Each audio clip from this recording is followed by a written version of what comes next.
Yeah, I got a PhD in THC. This is the purest THC we've ever seen.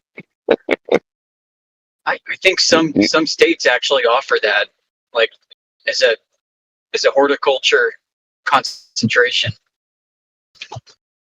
Concentration. See what I did there? I just want the title so I can put it in front of my YouTube channel.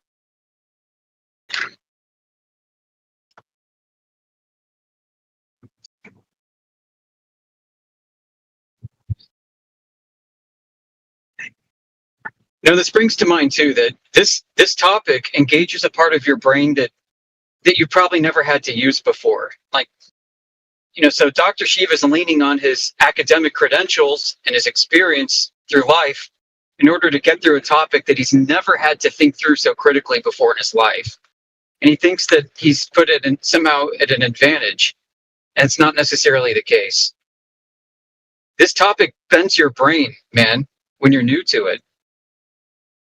Somebody needs to tell his pompous ass that, Amish, what you just said.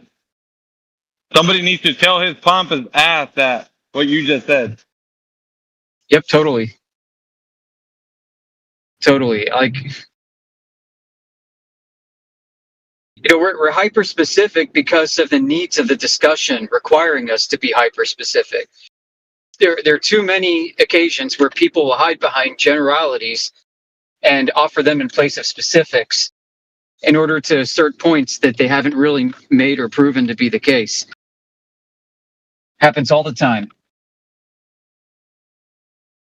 And so when he's being very flippant about things like calling kinematic equations that are pure geometric dynamic, when he spends a while talking about grifters who are unable, I'm getting booted off. When he talks about like grifters being unable to understand how to apply the scientific method to convey engineering concepts, it's just so muddy. He just muddies the water with so many terms, so many definitions that lack. Guys, I have noticed something that I just want to warn you from. Yeah, sorry, I'm rambling. Go for it. Yeah, you got proof of the globe? It's really dangerous thing, and I just want you to be careful because it may happen with anyone. We come here to speak English, so sometimes this server is being used to express some very extreme ideas, especially in most of the channels that related to religions. So I hope you got anything for the globe, or are you just going to monologue? What's that got to do with God, we don't talk about religion or politics here. You came to the right place. Yeah. I'm just trying to warn everyone that some people come here just to speak. Okay, thank you for the warning, Mr. James. We got it. We really appreciate your warning for everybody. We don't need you to monologue in the channel and say some random bullshit, but we appreciate it. Thank you very much, Dr. James. It's your time to shut your mic off now. Thank you. You crazy, man. No, dude. Look, we don't need a babysitter or a handholder. Thanks for the warning, dude. But we don't even go on those channels, so what does it got to do? What is what other? There's 300,000 people on the server. Okay.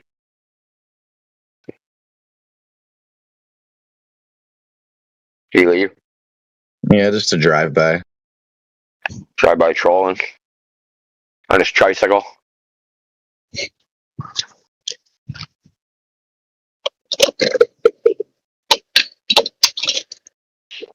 Yeah, Shiva's just like you guys are making him spiral out of control. His comments are getting like more and more flat earthers are commenting on his comments, and it's just getting worse and worse and worse. He's going. I think he's like flipping out. Like, I think he is too, or whoever's managing his account. You're supposed to bow to my 4 PhDs. Like, what are you thinking? That ain't gonna happen. He needs to be reminded again and again that 24/7 is the most experienced community, the most relevant community to talk about this. He's trying to pretend like we're ignoring him when he's the one ignoring us. We need his audience to see that. And it's why I did a call to action earlier saying everybody needs to basically get on X, follow him, and remind him to visit 24/7. visit us on Discord, drop the link, and remind him that we are the most relevant people to have this discussion with. Yeah. He's I trying don't to know make where the this case. flat earthers are coming from. I just have know. no idea. Like these Like, he other was just people. I just see him as like he's just like coping hard. Like he can't explain it. He doesn't want to take it. This is the thing these guys do, right? They're like, why are all these flat earthers? It can't be because the Earth is actually flat. It has to be some third reason. It's got to be some other motive. It can't be the facts. But then he refuses to look at the facts, like he did with Dave. Right? Dave's trying to show him facts, and he just won't look. Right? He said on his method is the only method, and he keeps using the word truth, which is crazy in terms of science. Yeah, he did that with Especially that in terms post of models. yesterday. Yeah. Yeah, he did that with this post yesterday, where he basically said, "This is how you find out the truth. You apply science."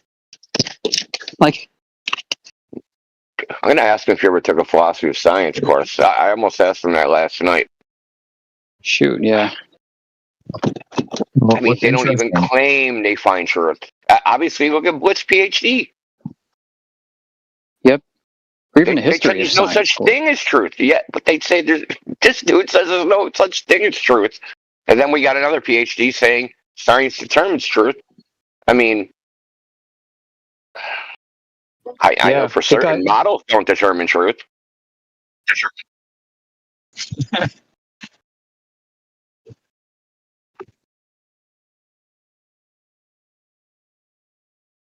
You don't have to use science to determine things that are true, and science doesn't always determine what truth is. Like, come on, folks, it's a method, crying out loud. Scientific method is a method.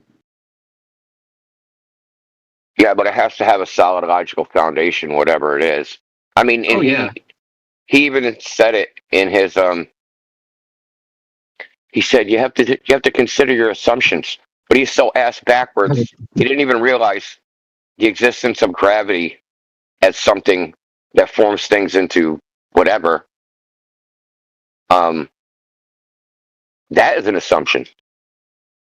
He said not considering it is the assumption. So if I leave something out, that's an assumption. You have to assume certain things don't exist. That's pretty crazy, dude. Yeah, or hey, if the data that you gathered supports your hypothesis, does that automatically make it true? Like he said.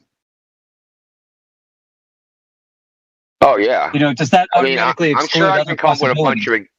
I'm sure I can come with a bunch of examples where data would support a hypothesis.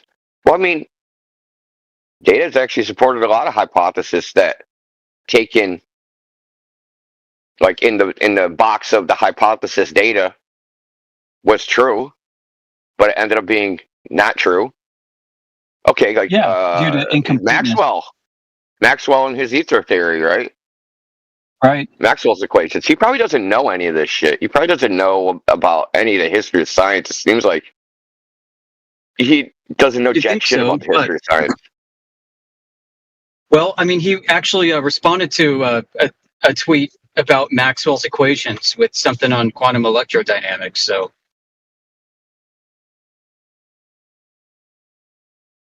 like,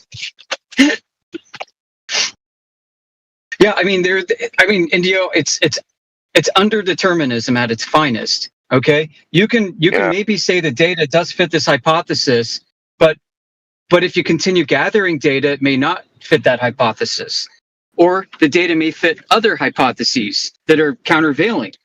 You know, it's why like there are like 12 different ways to conceptualize quantum mechanics. You got the realists and the non-realists that are diametrically opposed to each other, based off the same observations, the same data. Now, there's an example. The Bohm theory of quantum mechanics, is that a realist? The many worlds theory, is that realist or gosh, not realist? Dude, I don't know what that is. There is multiple dimensions, but they're inaccessible. So, yeah, is that real or not real? Yeah, unfalsifiable things real and true. Like,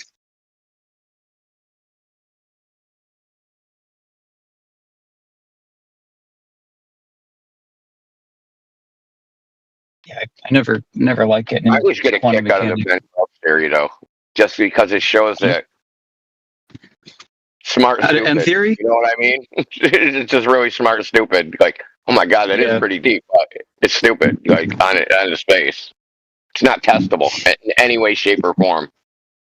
Because every time you test it, you create your own universe.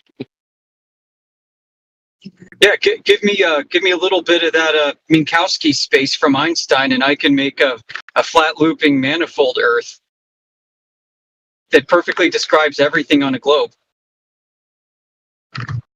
You could probably make a Mobius strip Earth, and I which part's the inner Earth and which part's the outer Earth? Exactly. Like that's how you circumnavigate, right? You just travel along the Mobius strip. Yeah, it got a day side and a night side. Same and side. It's hyperbolic at the edges, right? So from the center line to the Mobius strip going out to the edges, that it goes hyperbolic, so it seems like you curve back in on yourself. I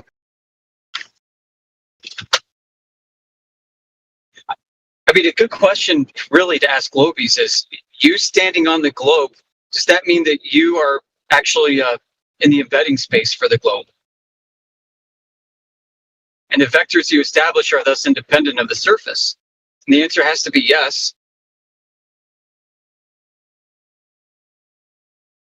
So everything we do from this frame of reference should be independent of Earth's. So why would Einstein say something like, no optical, observation can determine which reference frame is true?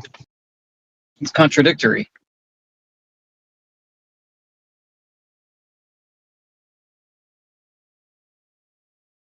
I mean, you could also resolve that by doing a thermodynamics diagram to look at the energy flows. When something is using up resources, generating heat, and expending fuel in the process, that's the thing that is turning. Just like my car is turning over the engine to make me move, and I know that the globe isn't spinning underneath it. I can measure which reference frame is responsible for the apparent cause of two different reference frames moving against each other, or one moving with respect to the other, stationary. Who invented this reference frame nonsense? Galileo, maybe? Yeah, that's what I was just thinking. But was it also? It is handy. It is handy to use, but it is just freaking. It is cuckoo for Cocoa Puffs. In some way, kinematics at its finest. It's like kinematics taken to its absurd conclusion. Wasn't there a guy, Lorentz or something, right, in the Einstein, what is it, space-time, they use Lorentz contractions? Lorentz? Or is he just involved? Lorentz with a Z. With a Z. Yeah, I'm just remembering Lorentz. Yeah, they both have a Z, but there's Lorentz without the T. Oh. Well, whichever one they attribute to the Lorentz contraction.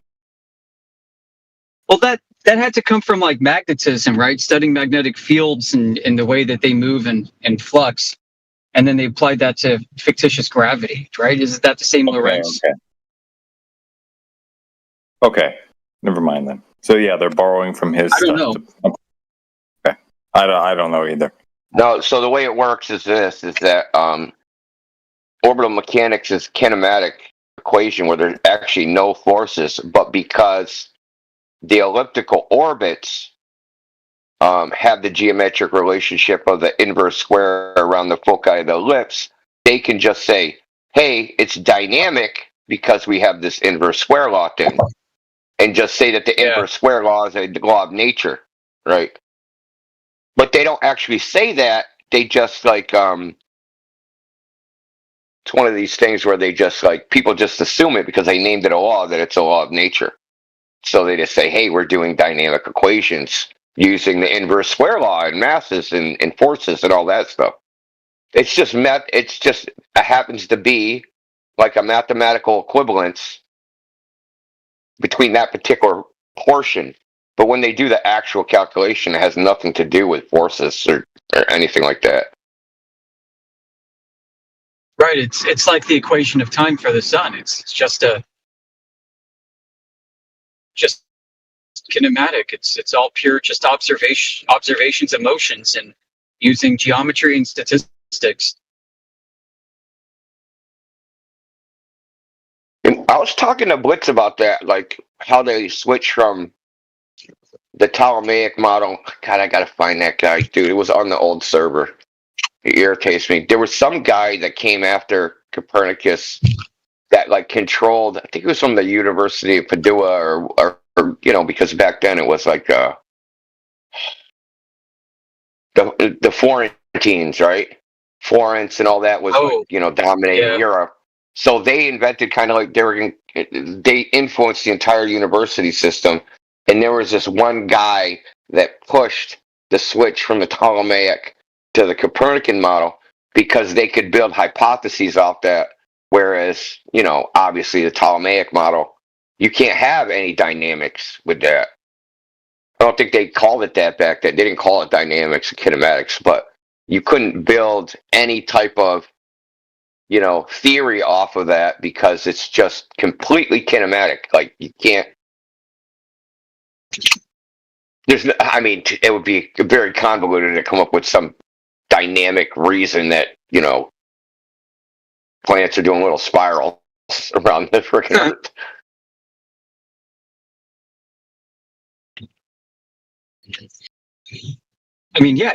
You see, Indio, you got little black holes, and the retrograde motion is the occasional swirl around the toilet bowl of these little black holes.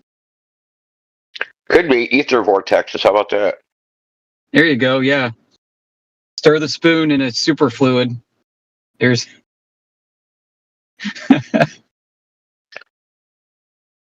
Here's one. That the planets are actually like a diamond ring. The planet is the diamond, but there's actually a ring there that you can't see, and it's just a rotating ring. Rotating rings, dude. Love it.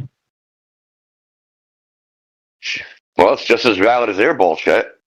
Has the same evidence. In Ring World.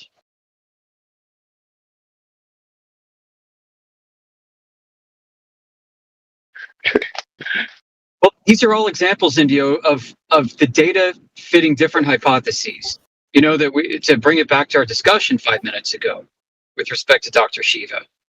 So, there you go.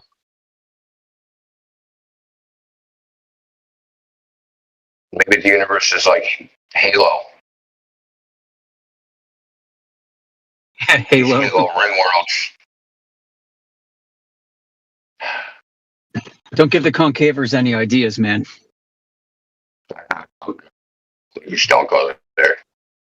Dude, if you think about it, the UTM map, which ends at before 90 degrees north and south, you just take that, and instead of roll it, the outside of the toilet roll is the map. The inside of the toilet roll is the map.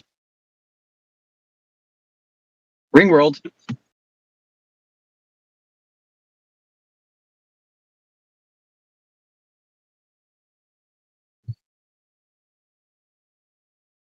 Like you got toilet paper earthers and concave toilet paper earthers. Good, I can see you're having fun with Eric. The freaking in the chat. Oh god, yeah, I hear you. Can you? He just keeps saying it's a shadow over this guy and over for me? again. I'm done. He's not addressing what I said, and it's clear that he's just trying to be an attrition troll. He's waiting for me to wear out and to back out of the conversation so he can say he was right. Yeah. I shouldn't have engaged him in the first place. I knew better. Good, that's why I stopped talking to him. People like that, here's the evidence. Anybody reads the thread, they'll see I posted evidence and you're just chanting. That's usually what I do. Yeah. Which he didn't even look at based off of what he said. You got to cut your losses, especially on X. Like, there was one point in time, like a year ago, where I was like, dude, these people on X just keep sucking me in. Like, I'll go on X 10 minutes. Literally, I would just say 10 minutes, whatever state of the conversation is, I'm leaving. And then, like, I'd come back like 3 or 4 days later, and they'd be like, you ran away? Like, no, I didn't run away. Like, you guys are just like, You just keep going forever and ever and ever, never just anything, never say anything of substance. I'm optimizing my time. I'm not freaking sitting on extra hours and hours and hours to watch you guys go nuh all day. When I first popped onto X, I ran into that too. I'm like, hey, let me respond to this guy because he's wrong. And then I'd respond, and then like he'd just carry on and on. Gish Gallop, engage in fallacious reasoning. Then 3 of his buddies would show up, and they're all replying to me, and they're all, shooting this and that out different ways. I'm like, I'm basically in a shooting gallery, and I got all these targets, and I'm hitting them all. And then more people show up. It's like, what the hell is this? Like tower defense? It's a freaking tower defense. That's what they do. They don't do it as much anymore. But what they like call all their buddies and friends, right? I don't know if they're DMing them or however. But it's like a call to arms, and then they're all in the thread. Just like, I don't know what they're trying to. I don't know if they're trying to make the thread unreadable. That could be it. Like they're just trying to like, okay, if anybody sees this thread, we're just like, it'll be incomprehensible because we're just gonna fill it with garbage. Yeah. It could be, and these are like all the McToon fans and people from Jim Panda's server. Like these are known people that we've dealt with before. Oh yeah.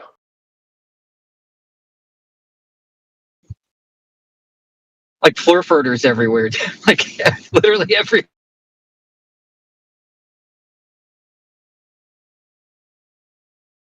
This is weird. If I try to get X Premium on my phone, it's $9 a month. But if I pay on my PC, it's $8 a month. How does that I've seen work? that with things. What the That's hell? funny. I had Premium I remember Plus, but I don't know if I want that again. I held my nose and bought Premium again a while ago. I mean, they raised their prices. I'm like, this is getting ridiculous, and I just unsubbed and became a regular tag. But I kind of need the space, and you do get some elevation in thread replies. They prioritize you. I've noticed a lot because if I look how many people, I can compare. I had Premium Plus for like maybe almost a year, and like I can look at how many people. Yeah, I can look at how many people seen the post. Dude, it's like 10 times more see the post. It's really literally that bad.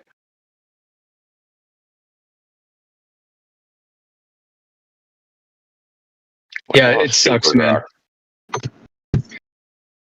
I use Super Grok as a separate subscription. I think it's freaking great. It's really the best like Swiss Army knife of AIs. It does a little bit of everything very well. It's easy to coach. It's easy to get it to be a flat earther, to think things through critically. It doesn't resist like ChatGPT or Perplexity or Claude or anything like that. And the second you say like, horizontal horizon, and it starts freaking out at you, Grok is like, oh yeah, cool, we can go with that.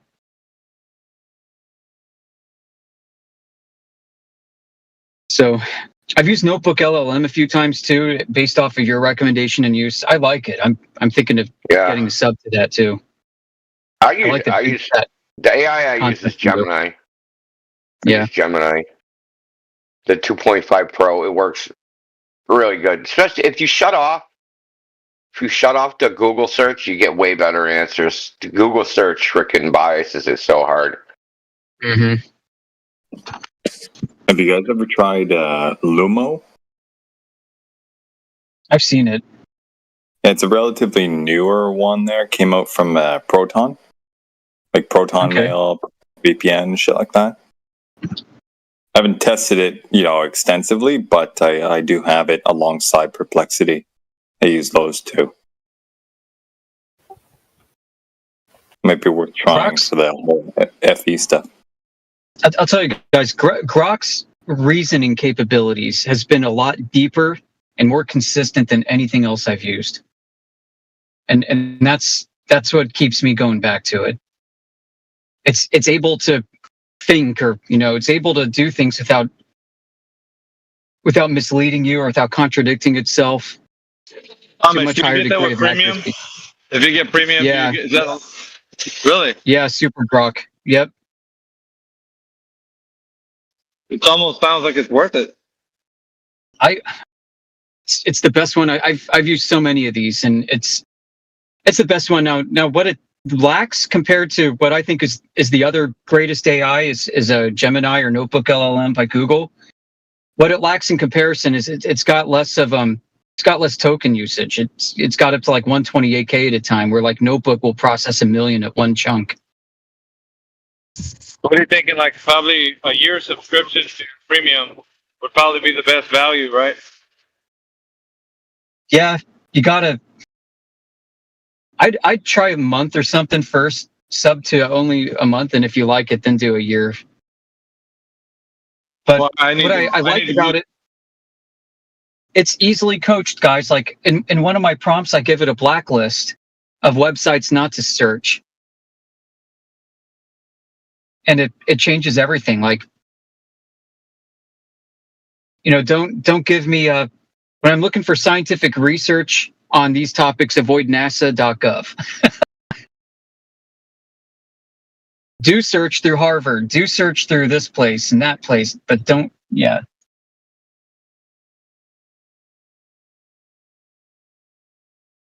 It's good at interpreting things. It really is, and lending insights.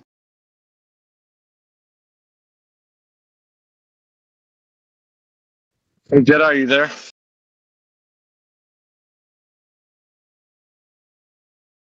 Oh, I am.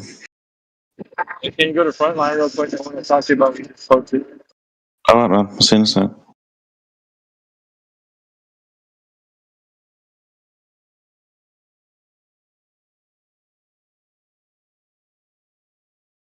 I use Gemini for the reason you said. The token length does 1 million tokens. Yeah. I can upload like freaking, I think it's the longest.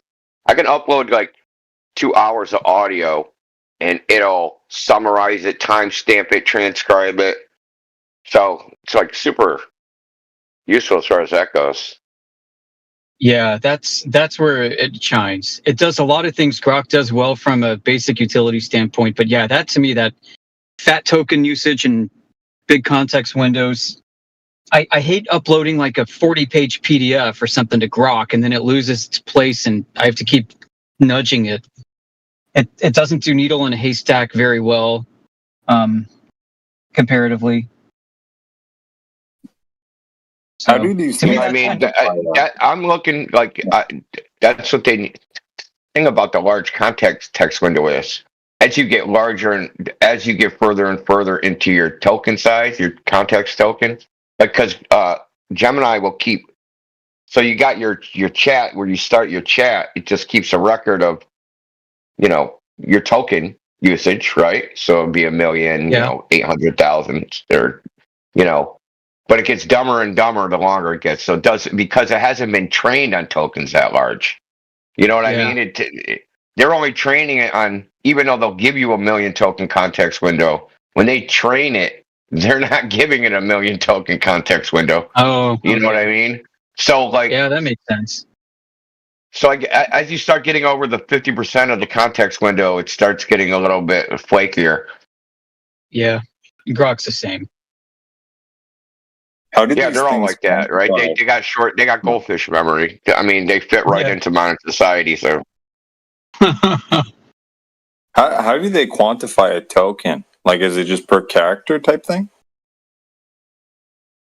it probably depends on the model, but typically it'll be like a phrase.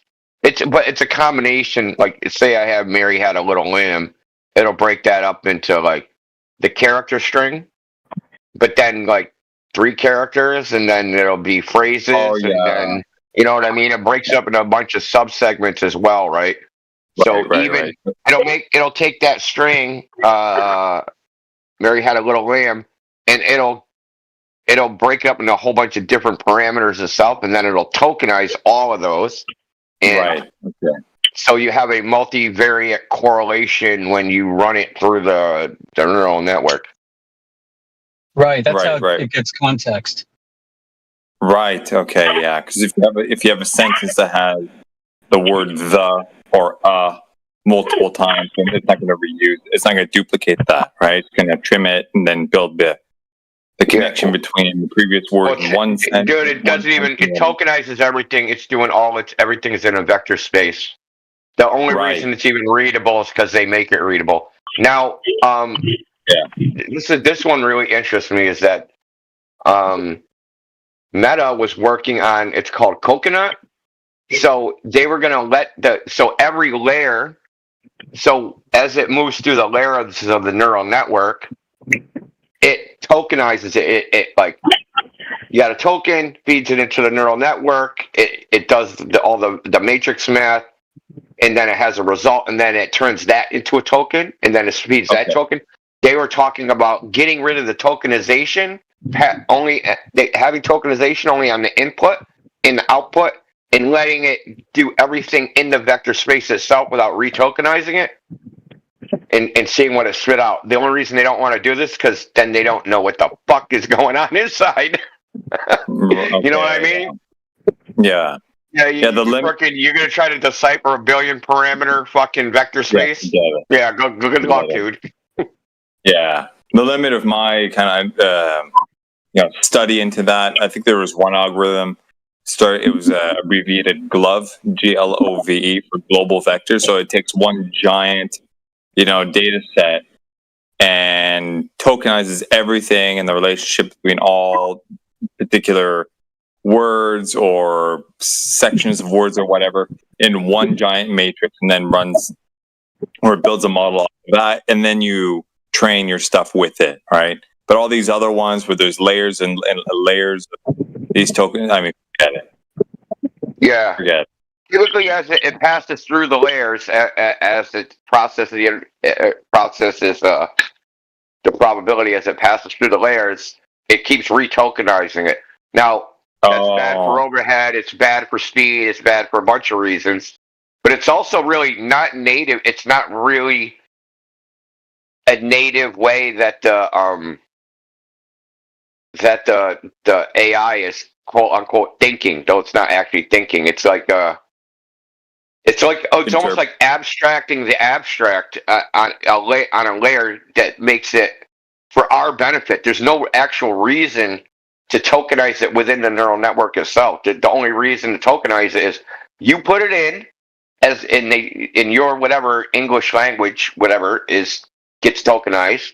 Okay, you have to talk in English. You can't talk in token, so they stick it in as a token, and then the output. Right, there has to be an output token. But in between those two, they don't need to do any of that shit. They only need to do the vector math within a fucking 20 billion parameter vector space, and do these gigantic freaking matrix multiplications. Because really what it is like the way it's thinking, it's like you got to think of it as a multi-dimensional vector space. Like vectors, vectors in 1 dimension, 2 dimension, 3 dimension, 4 dimensions. And this doesn't make sense. You can't visualize this. It's impossible. How do you visualize a million dimensions? Good luck to you. If you can do that, man, I want some of that weed. Because you're high as fuck. It's got to suck for trust and safety issues, too. But, I mean, they're already having a problem with it's already black box to a degree, even with the tokenization, but it's totally black box if they let it think within its own vectors, with its own native vector space. Totally, it becomes undecipherable. You have no idea what the hell's going on inside. You could probably look at the arithmetic, right? You could look at some log output of it doing matrix multiplication, but it would probably take you 10 years just to look at one matrix fucking multiplication table. Yeah, I remember one of the tools available to me. Elements would be in that. It's crazy. Yeah. Like the best thing I remember seeing at the time when I was studying this stuff was, there were tools that help you visualize the flow, of a neural network, of each node to another one. And it gives you like a heat map of the weights of each of these nodes, right? It's just a number and like a little color to kind of represent something, so it gives you an indication of where a bias might be or something, but it gives you it's nothing. It's nothing of real value in a sense where you can really know what it's doing. It just indicates where something might be leaning. So to explain it's, and that's then, I mean. So now with the complexity of it now, I mean, forget it, dude. Like, fuck that.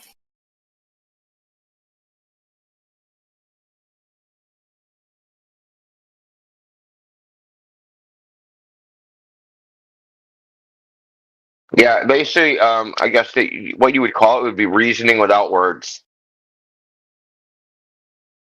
in which is like, huh?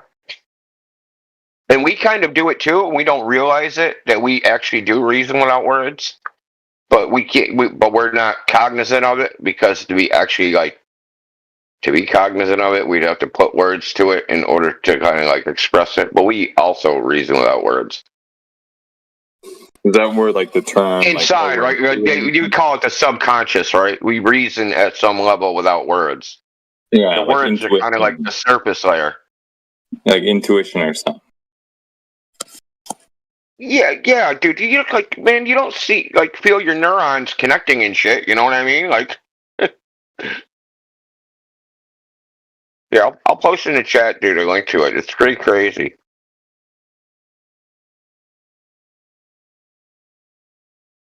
It's actually, this is, as far as like AI non-alignment, which means AI having goals which diverge from our goals. This it actually kind of scares me. That's like letting it free. It could be thinking anything. I gotta get rid of this fucking human dude. He's freaking pissing me off.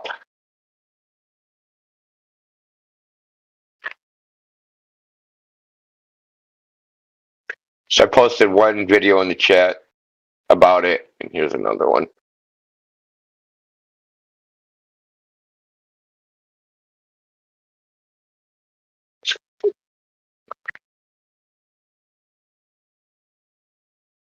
It's called reasoning in a continuous latent space, or coconut for short.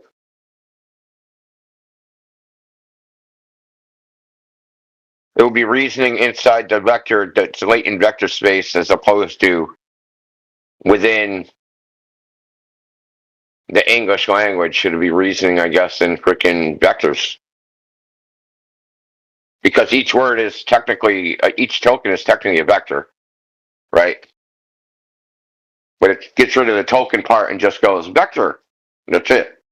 Whatever that means. Like, it's hard to even conceive of like how it even work. But apparently it does work. The government probably scooped it up.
Yo, AB, you here?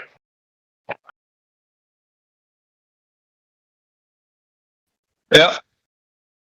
Yo, so last night I was chilling at the home server. I was like bored, so I went into my so I played like a live stream I did. Well, because Helio's shit was down, so I just streamed it from my channel, and it was me, you, Huey, Elijah, Sonny. But here's the funny thing: you were talking. Do you remember that thing about Shiva setting up the framework, right? Being nice and like setting it up, and then that was gonna bite Dave Weiss in the ass later. You were talking about that very same thing fucking 2 years ago, dude. It fucking blew me away. Then I just pulled that freaking video randomly out of all the streams I got. I'm like, what the hell, dude? That's just some crazy coincidence, man. You're talking about the exact same thing, ranting for like 30 minutes about it. Was it about Shiva though? No, it wasn't about Shiva. Oh, I see. Yeah, it's a part of their playbook. They grant people a whole bunch of things, and then that comes to bite them in the ass. Dude, Yep. That's exactly what you were talking about 2 years ago. Crazy, Yeah, dude. I've been kind of forewarning. Usually, when it comes to like bigger platforms, like bigger debates, we can't afford that. There's too much at stake. So when we do that, when in those bigger platforms, then it gives them the opportunity to hide behind the thing that you've granted them, and they'll use it like a weapon against you. Even though you didn't mean it that way, but they don't care. They're using every means that they can to get the upper hand in the argument. That's one great way to do it, because they know he'll give up ground because they're thinking, I know he'll give this up because he wants a bigger fist, so he'll give this to me, and then I'll save it whenever it's convenient for me. I'll bring it back up again. And that's basically what he did to Dave Weiss. That's why when you kind of hear it, you're like, oh, dude, why did you do that? You know, like, oh, we all get it. Like, all of us here get it. Like, but we don't know how it, like, the implications of doing that. Like, Yeah.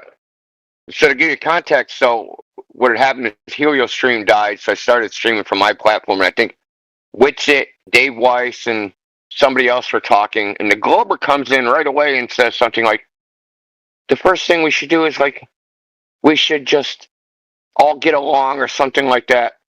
And, fucking dude, it fucking set you off, dude. You, and I hope we end up in this conversation about, you might remember it now because Huey brought it up. It was like, we can agree to disagree. Do you remember that conversation?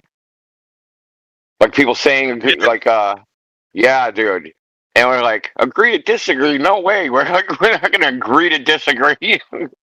Like, you're wrong, dude. You're just wrong. We're not agreeing to disagree. And like how that they would try to soften the Globers would come in and like use being nice as a tactic. yep. Dude, this conversation is so freaking dynamic that it feels like you have to be like vigilant on all fronts. If the moment you let your guard down and you're like, I mean, who cares? Like, I'm just going to give him this thing. It doesn't really matter. But that one little thing could be the catalyst to why you are going to look like you're not winning. And not saying that you don't have the upper hand with the argument. It's just, they're going to use it to their advantage. Like, yeah, he definitely did that with Dave Weiss. Shiva did with getting him to like agree to that freaking abortion of a scientific method, and since he set the groundwork, the foundation of what the scientific method is, he's dragging Dave around by the short hairs with it for the rest of the conversation. That's correct. Yep. I noticed that in these guys that actually do this. It's a game they play, Indio. But if you give them no quarter to play that game, they don't want to play it. They're happy to be like, oh yeah, maybe we can have this conversation. You know, they'll start playing that card. They'll pull that card on you. Maybe we can have this conversation. You know, I think my flaw was I never attribute to malice what can be explained with stupidity, but maybe they're not being stupid. Maybe they're just being slick. 100%, dude. That's all it is. They're very cunning because they know that the flat earther wants the bigger fish. You don't care about the small fries, the little tiny nuanced part of the argument. You want them to capitulate on the bigger part, you know? And they know that. So they're going to lure you into that and kind of store that ace in the hole. And when it comes back up again, you're like, wait a minute. Didn't you just agree on the thing that you said that you've compromised, essentially? Yep. Chink in the armor. Yeah. I'm just going to throw in real quick. I think what it is that it's the fallacy of the Socratic method, that the idea that you can ask questions and pigeonhole somebody down the place. And so I don't know that they're that slick. I think that they've just had that used against them, and they're figuring, well, I'll go use that against these people. But continue on, Jensen. Well, yeah, the issue is the Socratic method, you're supposed to understand at the end. You're supposed to gain insight in that person's worldview. They use the Socratic method, and every question they ask drives them further and further into utter confusion. They get to the point where they don't know if they have hands or not, or if the word flat is an adjective or a noun. They end up being so utterly contradictory that they'd be better off just listening and trying to absorb as much content as possible before opening their mouth and just becoming completely confused. I'll tell you how they do it. They do it in these contracts of agreement. Oh, do you not agree? Because first we have to agree on terms. That's what they'll usually start off with. We have to agree on terms. The moment you sign that contract, your goose is cooked. That's it. That's all they need is for you to agree on the contract. And they can move forward and not bring that topic up, but they're damn sure going to use it later on when it's convenient to. When they're backed into the corner, they're going to pull that ace in the hole out and say, wait a minute, you signed this contract.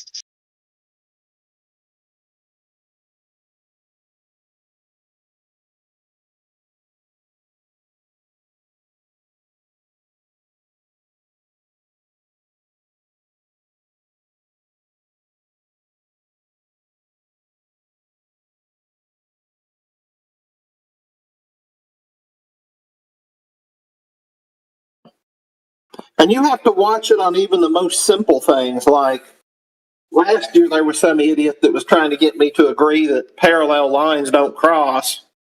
And I would refuse to grant that. I would just be like, well, if you have to ask that question, then I'm not sure how to help you, my friend. What are you actually driving at here?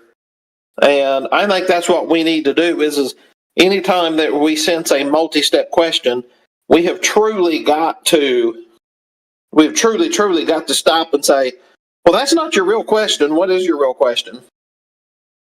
Because they're looking for something they can use against you later because they don't understand what the Socratic method really is, like you say. And that's the fallacy of the whole thing is that most people don't understand the point of it. And if you've got a confused mind, well, you're never going to get it. Another thing, too, is they'll want to do this thing where I want to do an internal critique of Flat Earth. Okay, certainly. What is it? What is Flat Earth? Well, I don't know. Well, how are you going to do an internal critique if you can't even define what the topic is? And then their wig will fall, the mask will fall off. You'll snatch your wig. They'll say, well, Flat Earth is some kind of cult religious belief of online conspiracy theorists. Yeah, you're over the wrong target, homie. That's your Flat Earth, not mine. I don't know where you even got that from. It'd be interesting to try and explore where you got that idea, but it probably isn't worth the squeeze. That juice isn't worth the squeeze. You probably don't even know where that idea came from. You're like, I think Flat Earthers are a cult. Well, why do you think that? Yeah, Oh, sorry. Oh, I just was doing a dramatic pause. Go ahead. Once upon a time in the world of academic circles, you had to have a thesis and then an antithesis. And oftentimes your work was judged more based on your antithesis than what your actual thesis was. That how well did you actually grasp what the other party was saying? So how well do you actually grasp that to then share your own wisdom, so to speak? And that's the thing that's entirely missing is that we can actually give a very accurate antithesis, but the globe side cannot. That's to me, that's one of the most interesting things about this conversation, if you will, is that they absolutely refuse to understand what we're saying, and therefore they don't even know what they're saying themselves.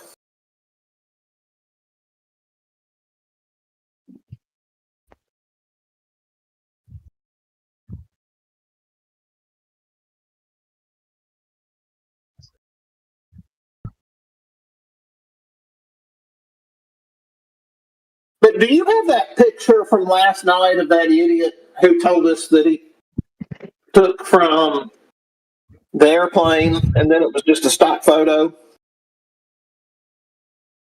No, I did. Was that here on England or English server? Yeah, it was last night, man. Hold on, I'll find it. I'll post the photo. Yeah, it should still be up because this server, I don't think they really delete much out of here. Like on politics, the channel gets like scrubbed like every 6 hours or something.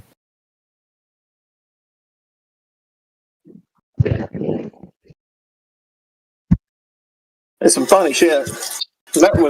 I must say, that was hilarious. Listening to this fellow last night. It was this image I just posted in the side chat. Beautiful, yeah, thank you. Yeah, if you said that was Jedi who posted that, thanks, Jedi. Yeah, Crit, that's Earth Curve.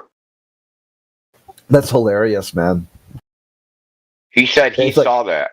Yeah, it's like they think they're cloaked, like they've got, like they're flying around, like they're just over us, and they got it all figured out. We're all just a bunch of stupid people. Like, you post something like that, you're going to get mocked.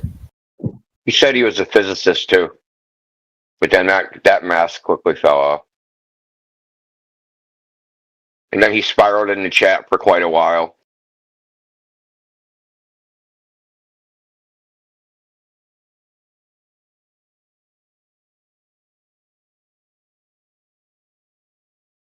So what do you think it is that has these people this emboldened? Like, I come across people on the internet all the time that are wrong. And normally, I just close the window and move on to whatever next is in my life, so that I don't waste any time on it. But it's almost like some of these people, it's like we hold tremendous power over them. They come back in here for days, months, years. It's like we have this tremendous choker chain around their neck that all we got to do is yank it, and they sit down or whatever. What is that? I mean, it's what is it that keeps them around? I think Gemsy would say parasites. Brain worms. It's the first time that they were proven wrong ever in their life about the paradigm in which they think they exist on the Earth as the globe. So to them, they can't square that circle anymore. So they keep coming back to try to see if there's somebody that might rescue them from this nightmare. And no one has come to their rescue. And so we just make things worse for them. And they can't believe that there isn't anybody that can actually solve this problem in all of the internet. So they're hopeful. They think that someone's going to come in and give us the what for. It's never going to happen. Another thing too is that they got this sort of debate bro tactic where they have to win the internet for the day. and a lot of them go atheist, so they've been defeated. I mean, the atheist worldview is just mocked and ridiculed all across the internet. I mean, it's just basically defeated by fedora and wearing neckbeard. They were so badly defeated that it's kind of like my take why this happened, is that flat earthers were fine being left alone. No one gave a shit 2015. All of a sudden, 2016, The Guardian does this sort of back-to-back hit pieces against flat earthers, calling it a dangerous online cult of misinformation. They tried to remain relevant by getting a quick win against people they deemed as religious. So now that's kind of where they're at. They're, rather than just take the L and rebrand their movement, they're just stuck in the mud, spinning their wheels, and they can't even define words anymore. They don't know if they're a brain in the vat. They can't answer any questions. If they ask questions, any answer you give them is also not an answer, and like a stupid answer, an incomplete answer, a wrong answer. It's answers and not answers. They go multiple layers of deep-seated contradiction because their worldview is just fundamentally broken from the root. Atheism. And you know what's scary, Chris, is that people actually super chat these fucking yahoos for this type of, like, rhetoric that they're spewing. Yeah, because they got that hive mind. They want to be part of that winning team. So here's a dude who's somewhat articulate, has some kind of credentials or something, and they're going to be champion Save-A-Ho. They're going to be the guy who brings, atheism back into mainstream. It's not going to happen, dude. Like, things are getting more and more religious. And the more that atheists keep acting like nutcases online, that's driving it even harder. That's driving like this sort of zealotry, religious zealotry. They're looking at, people see atheists act like basket cases, and they're like, oh yeah, that's not who I am.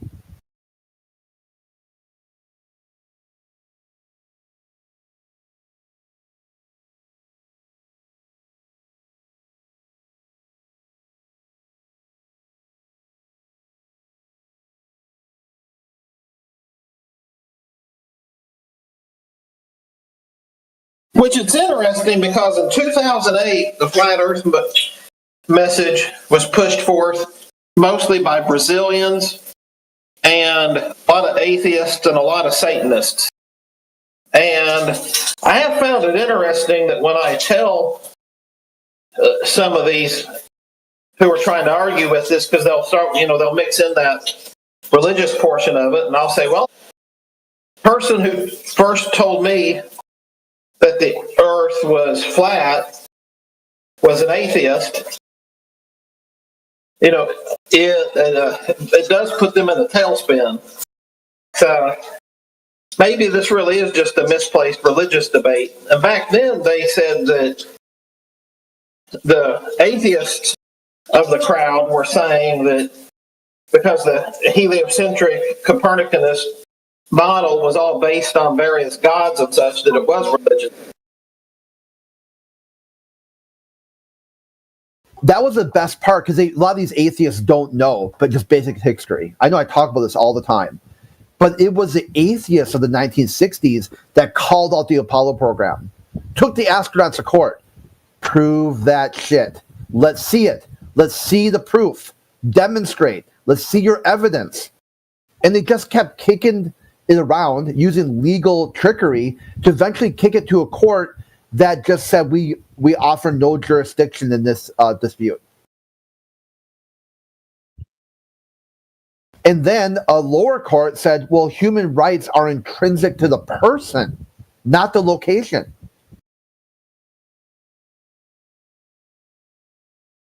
And then on the backswing, they went after atheists, and atheists were in trouble. This is the first threat they really had to face, other than sort of like, the Catholic Church, like wanting to like hide Voltaire's body.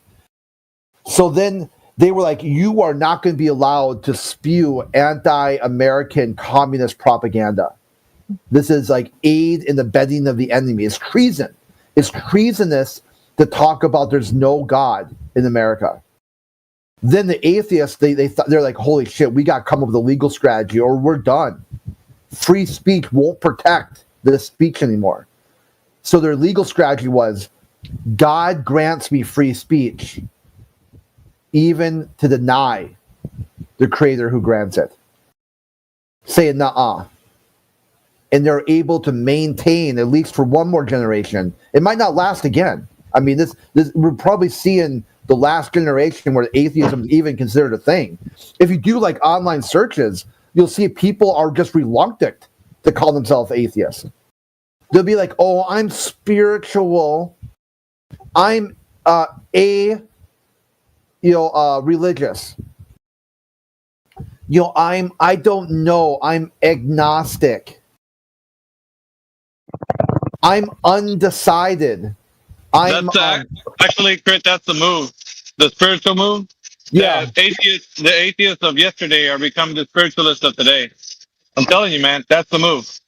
Yeah, and that's all this is self-inflicted. I mean, the atheists of the past were amazing speakers, constantly speaking truth to power. They were allies with flat earthers.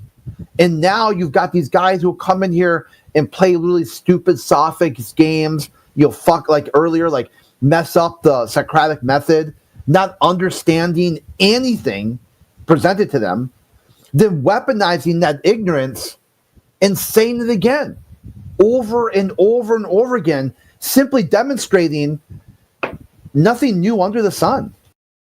Their own flat earth model.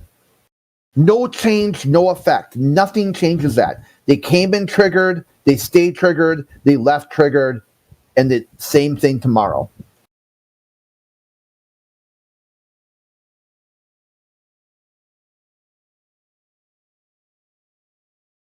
And you're trying to like engage with these people in like good faith. I mean, they never had a good faith conversation about anything. And I demonstrate this. I send them the news, science and space news. That sometimes flips them over the edge even harder. I mean, Daz had a meltdown over the science and space news. I'm like, dude, how about all you do is come in the Flat Earth chat, ask a bunch of questions about satellites, and then run off when you think you're being dogpiled. It's just me and you in DMs. I sent you a news story. Will you read it and give me your take on it? No. Why not?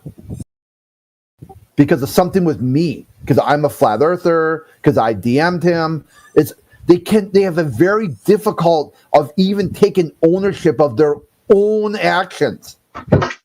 Like basic cause and effect. Are you the cause of your own effects? If you do something, did you do that? And they don't even know that. I mean, think of how bad they are with science. Science is manipulating variables to determine cause and effect. They can't even determine if they did something or not. Did you do this? Was that you? No. Someone else is to blame for everything they do. This complete lack of accountability or even understanding of what they do and what they say is from them, not me.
Yeah, definitely. It's interesting that the atheist movement, if you will, or the atheist community, or whatever adjective, noun, pronoun, whatever the hell you want to call them, I has been co-opted.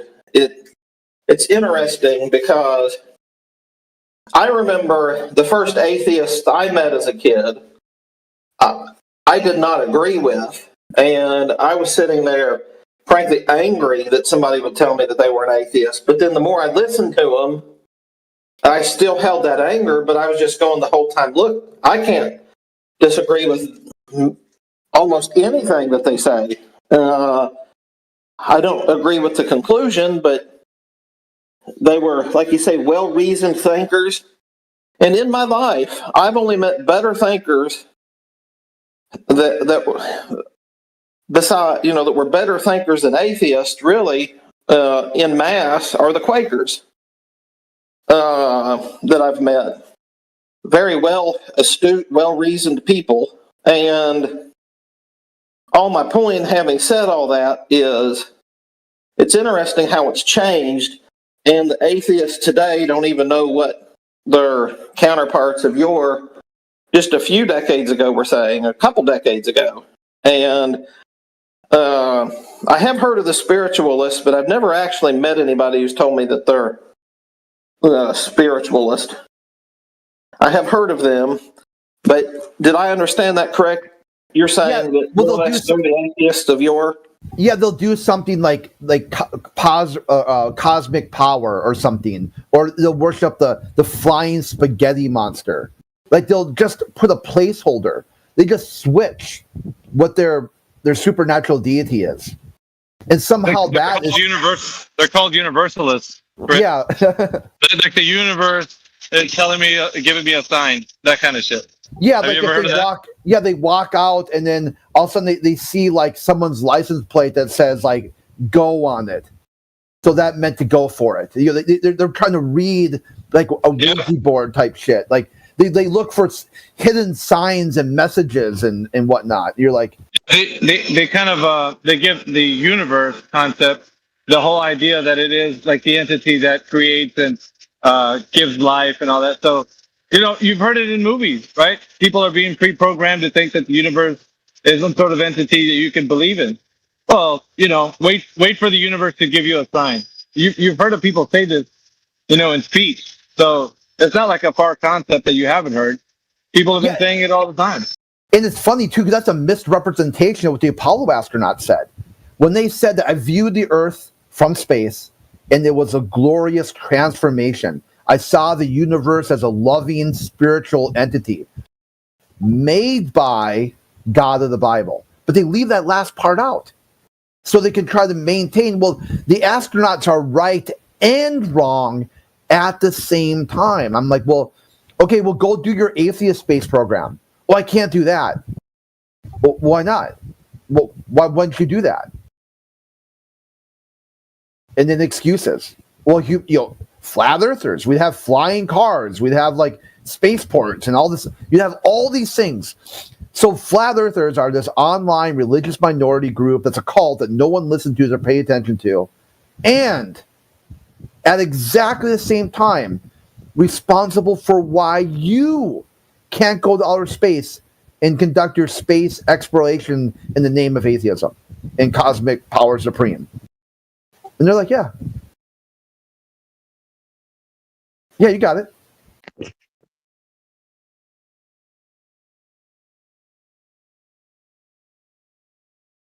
It's like, just imagine if someone someone said, hey, you can't do that. And the person's like, oh, I guess I can't. Why? Why can't you? Well, that person over there told me I couldn't do something, so therefore they must be true. But you don't like that person, right? They're a flat earther. Well, yeah. So, and what they say is not true. Yep. Okay, how did you do that? How did you say what they're telling you is not true and true at the same time? See, it's like any way they cut it, that's kind of like Barrington's question, why they keep coming back. They're compelled. They have no choice. Internally, I'm talking about in real world, they have a choice. They can decide not to click if they want. But inside their own worldview, it's like a moth to fire. The power of the universe compels them. Yeah, they can't help themselves. It's like an addict. They're just addicted to drama. They're addicted to like this shit talking. They got something wrong in their brain, some chemical imbalance that just compels them to just be just a douchebag. No matter what, it's also too not just us. You might think like, oh, look at these people, but look at some of the real toxic ones. They go community to community, just one group after another, like vegans or whatever. Just one minority, they just hit one minority group after the other. They like to think of themselves as the majority. They are the we. You hear them very often describe themselves as a we. And then on the backside, they'll say no we. They're the minority group too. They're atheists. Well, which one, dude? Which one is it? Are you the majority or are you the minority? If you're the majority and minorities are wrong, explain your atheism.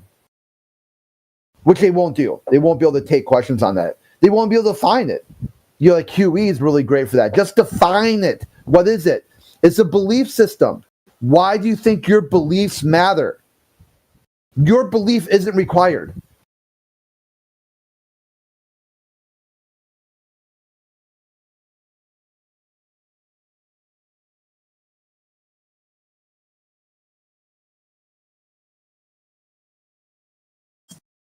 Crit, I want you to think about something here. This is what somebody told me many, many years ago that stuck with me and never left me. When you have to have the last word in a conversation, imagine the power that you've just given that other person. You've given them power to alter the rest of your life.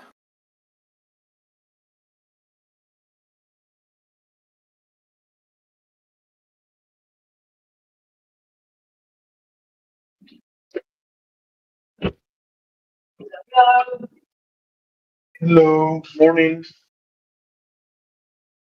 Welcome to the channel. Hey, go ahead. What do you got? Ask your questions.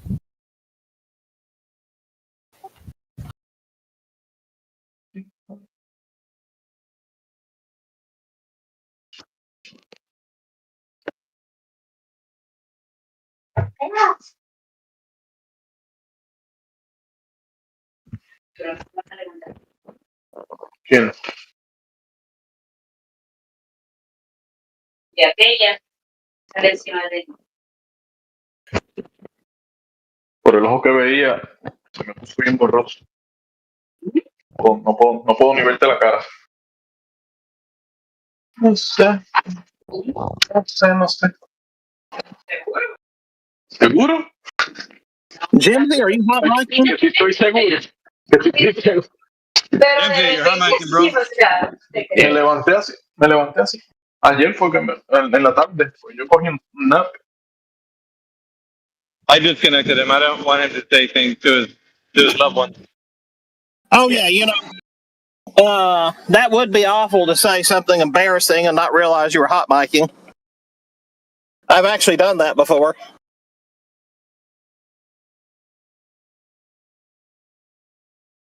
Yeah, but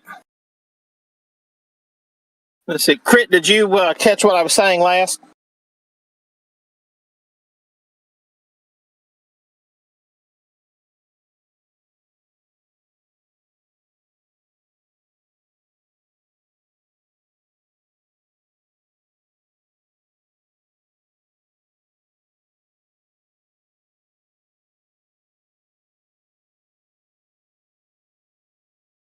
I guess he stepped off, but Miggy, did you catch what I was saying about when you have to have the last word, the power you give the other person? You talk about like not giving up until you have the last word, like that sort of thing. When somebody told me this many years ago, said that to always be willing to never have the last word, because when you have to have the last word, the other person has tremendous power over you, because all they have to do is say something else and you're stuck somewhere you don't really want to be.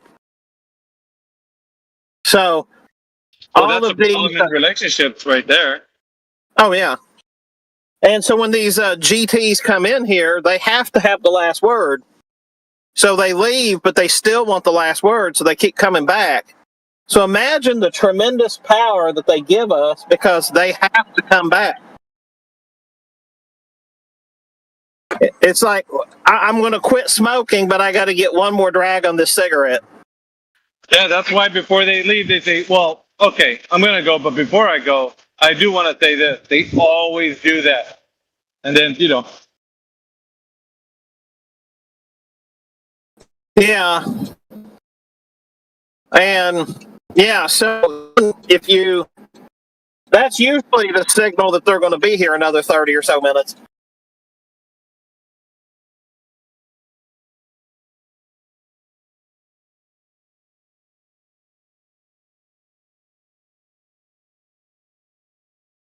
You know, it's not like it's an airport. They don't need to announce their departure. They can just depart. I think you guys are full of crap and move on with their life. Or not, they don't even have to say that. They can just move on. But for some reason, when they hear these voices like you, they hear Indio, they hear Amish, you know, when they hear the OGs of this community, they just have to come back. They can't help themselves. They have to get that last word, and that's denied to them, so it keeps them addicted just like a crack addict.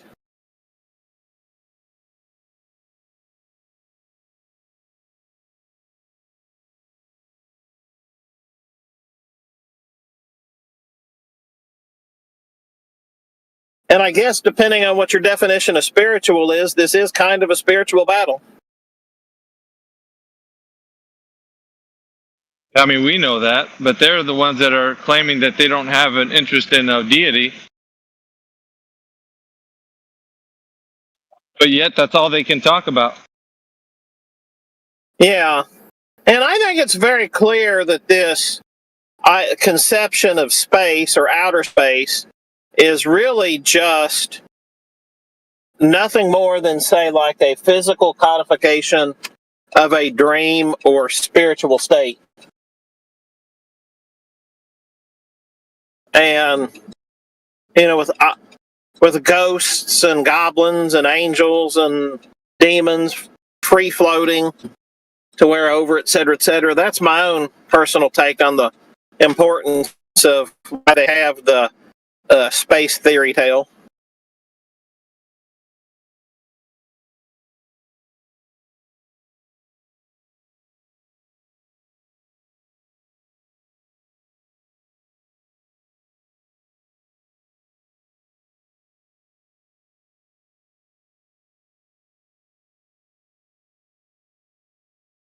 Jackie B. Cooper, the automotive trainer, said that there's a difference between what somebody knows and what somebody believes. But they don't take action on what they know, but they'll murder people over what they believe.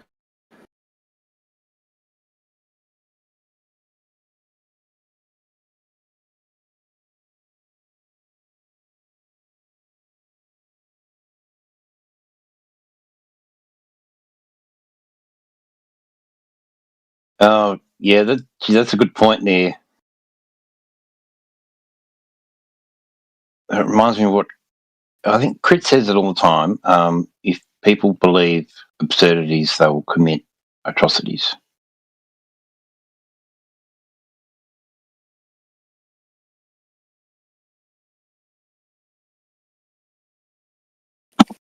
Be right back, brother.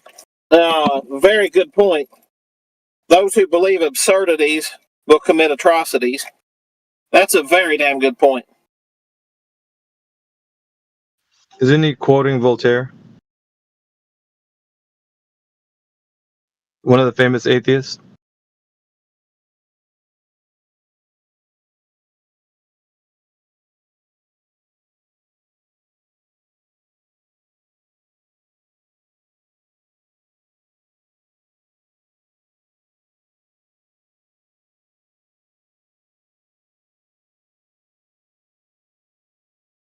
But I remember when UAB, you quoted that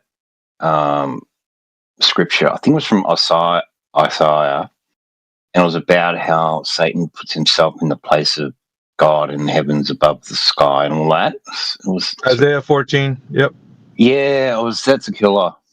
That's really just encapsulates it so well.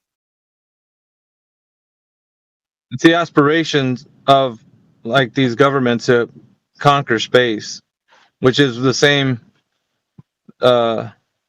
declaration that Satan had against, God.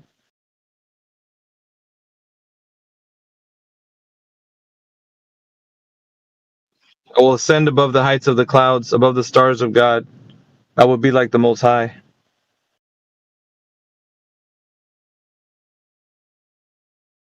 It's kind of NASA's motto, isn't it?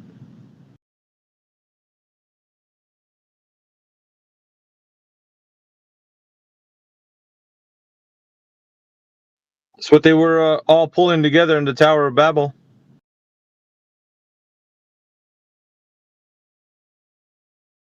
Yeah, dude, I remember that. You're right in the zone. You were talking to a Glober, and you brought that up, and it just had so much punch. Yeah, it was really good. And I'd never heard that scripture put in that way. So that was new to me. So yeah, thanks, man. Oh yeah, throughout time, it's always been a war against the Creator.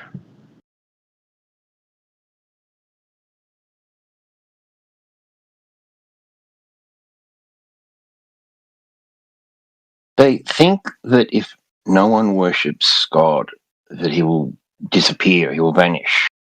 He must have worshippers on the earth. If no one on the earth at all is worshipping God or praying to him, he will disappear or something, or he won't exist. They really believe that, I think. That's why they go so hard to get rid of all the Christians, because they think it will make God disappear or something.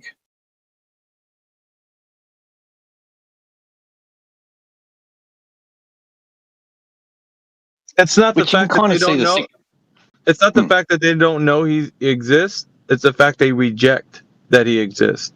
They reject the fact that he exists. So it's a rejection, and it's not it's not saying he does not exist. They reject the fact that he does exist. That's all it is. It's all it's ever been. So it's just a rejection. I reject that notion. Well, you can reject it all you want. It doesn't make it untrue. Yep. Oh, they get upset when I say that. So it stirs something inside of them. Because they're like, no, I say that he doesn't exist based on an intellectual standpoint. And that's not true. It's not intellectual.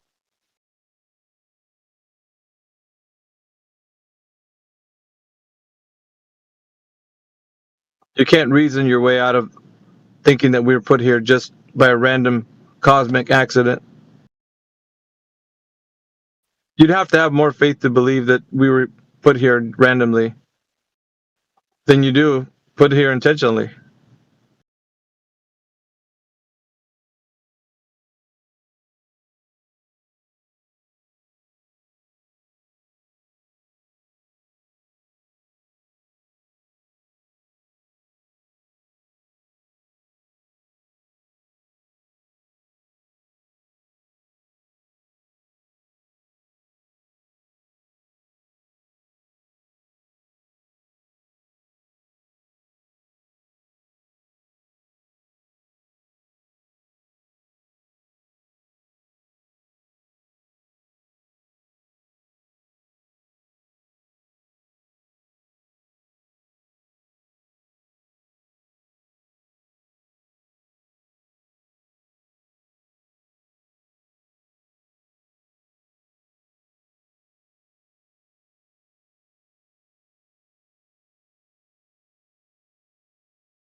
just a quick plug and a shout out. Frontline Unfiltered is a show that I have involving most of the guys in here. On Locals, which is attached to Rumble, we have like 40 people. So we're like 10 away from actually getting our 50 people that we need to have a 2-hour content maximum. Because right now it's only 30 minutes of content that get exclusively on Locals. And Locals is kind of like another way to watch our show without any ads. So we're like only 10 away. So if you haven't signed up on Locals, we'd really appreciate that. You can sign up on Locals. That would help the show out. Because then when we stream on Locals, it would be the whole 2 or 2 hours, however long we go. Hey, can I ask you a question, Avi? Yeah. If you post that on X, I'll repost it. Then it'll go out to a lot of people. Yeah, I appreciate it, man. Right, a link to the Locals. I already signed up for it, but I might have some people that are willing to do it. Yeah, I appreciate it. I think we usually, because like Rumble Studio has the feature that whenever you go live, it puts it out to us. Like, well, so far there's 3. Rumble itself and X is another one that it gets put out to, and Locals. As far as like that goes, it automatic. As soon as we go live, it gets put like to everybody. So when it's like, I guess I'm not sure if it's when it's streaming. I know that when after it's done, it gets posted. So, but I think it is when it's streaming on X. Yeah, it was worth thinking about. If you create a tweet that says like, "Hey, we only need 10 more people. Here's the link to our Locals thing. We talk about this stuff," and then I'll make a repost of it. All right. Yeah, for sure, man. I'm thinking I'm also probably gonna have to re-up on my my verified checkmark. Usually channels that get that they get more attention too as well. So I'm gonna re-up on that. It just recently went down, so because I have it for a whole year. Usually have it subscribed for a whole year.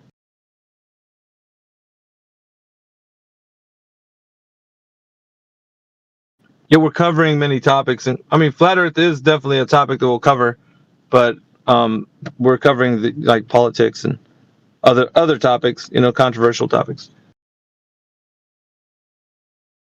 But other thing too is like we'd like you guys to be involved. Like I was hoping that more people would want to be involved with the conversations that we have there, because there are a myriad of other topics that you guys might be researched on.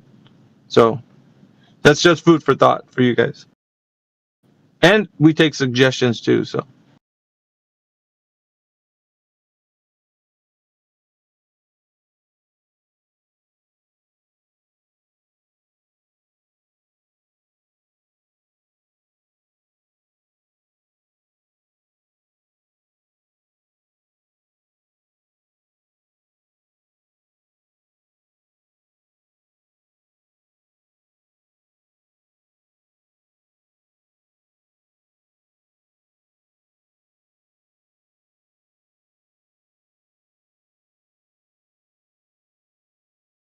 So did you guys see the Dr. Shiva post this morning where he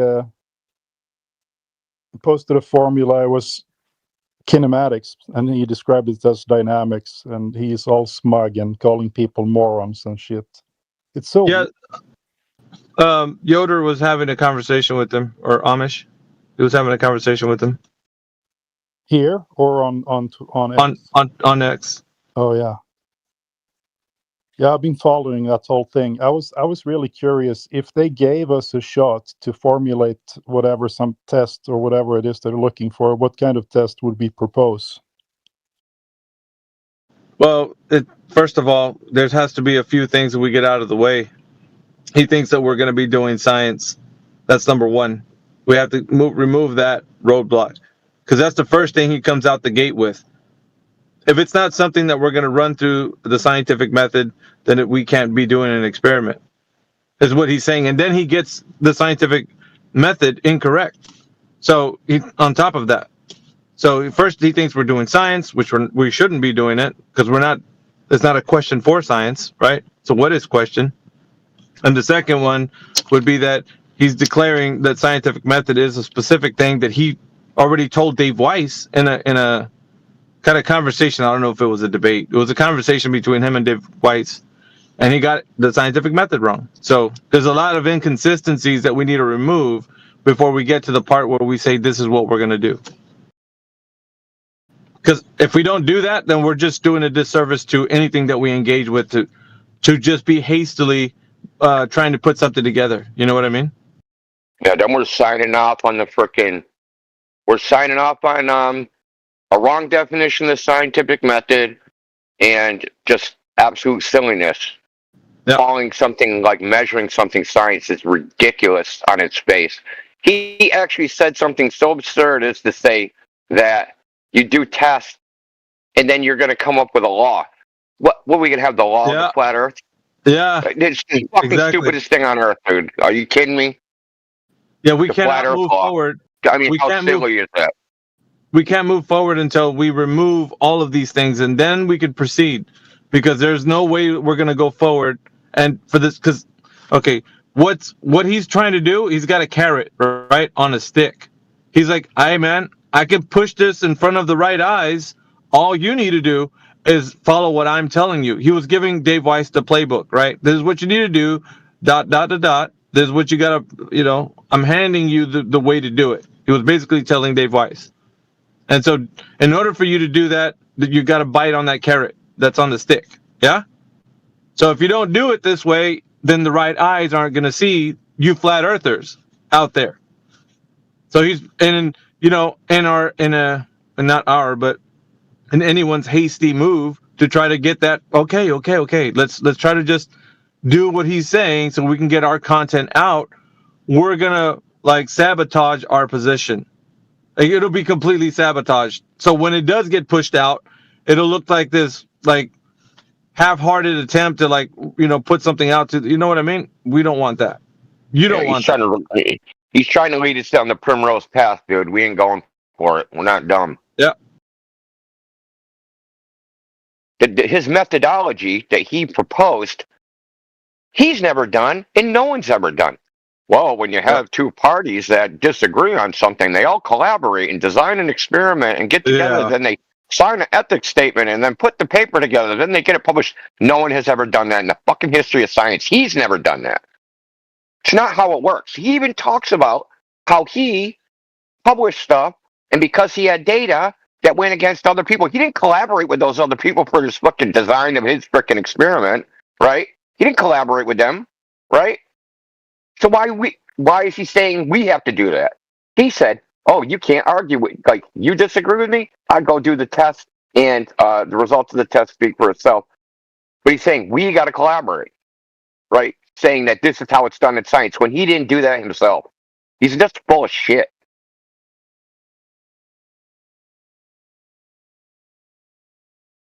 He's going to get exposed.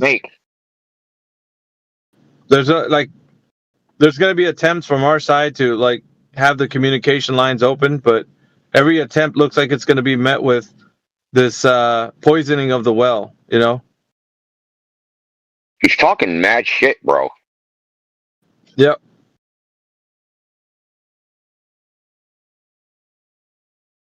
I don't advocate violence, but I will egg his house.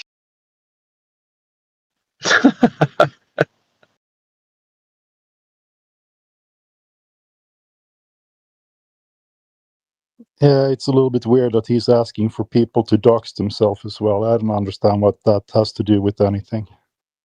Because it's not about the content of the message anymore. It's about trying to figure out who's saying what on the Flat Earth side. So putting some faces to the names of the people that have been known in Flat Earth. And he's trying to do that so that if anything, your name's going to be put out there to the world, where people can look up your address and find out who you are and where you work. That's what he's trying to do. Must have, in some way, it seems like blackmail. Potential blackmail to get compliance, right?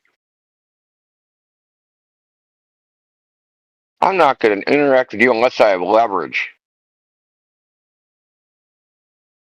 Yeah, plain and truth, Yoder's, I don't know, message you on text if you want to look at that. Yeah, I know who he is. I actually follow him on X because I found him here on this channel. I've been listening in on YouTube mostly because I do this when I work, so I can't really be in here. Sometimes I join. We've talked on X, you and I, before as well. So yeah. Oh, dude, welcome. This is like the final bosses of Flat Earth, so it's ridiculous when he invites people like Mark Sargent and yeah, exactly the low level, low hanging fruit, right? And no real flat earther is going to respect whatever the result is if they only invite the lowest of the low. Well, and I think the type of content he wants is those who are just going to capitulate to his version of science. And then he's going to grandstand and say, you see, I told the world and here it is. I've given them what it is, science and all that, and they're just making a mockery of what science is. Like dude, I'm telling you, they're set up for failure. This whole thing is just set up to lose. So you have to at least go. That's why he doesn't want people that are going to approach this the correct way. He doesn't want that, and he's already why did he do that? Yeah, he's characterizing it as backing out or not going along with the program. He even said everyone else submitted to me. Yeah. Bro, I ain't submitting to shit. You got the wrong ninja over here, bro. That's what he wants. He just wants people the yes men. But I'm telling you, he's dangling a carrot. That's what he's doing. He's you guys want this in front of peer-reviewed people, people of renown? Well, you got to play ball. You got to do what I'm saying. I mean, he was telling Dave Weiss this. Well, how many times? Over and over. Dave. You just trust me. If you want this to go in front of these eyes, you got to do what I'm saying. Okay, the fuck, what? So we're gonna negate our own, ways of doing things just so that you can do it your way. Here's the thing, though. Also, why do I need their stamp of approval? You know what I mean? Why do I need academia's stamp of approval? Obviously, they're incompetent or lazy or lax. We're not checking themselves.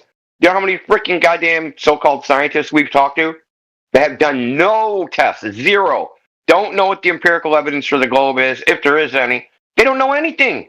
They've never checked in the first place. They're freaking incompetent or, what would you call it? Derelict of their duty. Well, he was talking about getting some MIT nerds on this, so he's making it sound like he has all the top-notch. Yeah, he's got all the top-notch guys that can work on this so-called experiment. So they're basically proofread anything and go over the maths and so it's going to be done right according to the way he was making it sound to Dave Weiss. Why would I follow them when they already believe it's a globe? Shouldn't they just be presenting the evidence they already have because they already believe it? Yeah, he doesn't, dude. And that's why it's he's trying to make it sound like, oh, well, we're going to try to construct something. No, you want everybody to be a yes man to what you're saying so that you can make something up of your own and then say that we failed to do the thing that, you said we were supposed to do. That's all he wants. He's dangling a carrot right now. Oh, I can push this in front of the right eyes. People that are renowned are going to take a look at this. Really?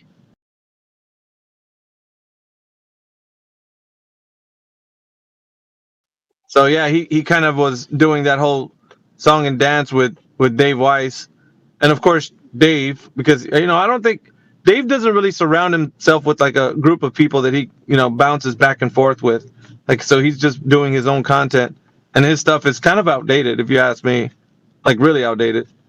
And then we're dealing with his inability to put forth what should be the best effort for Flat Earth against somebody like Dr. Shiva.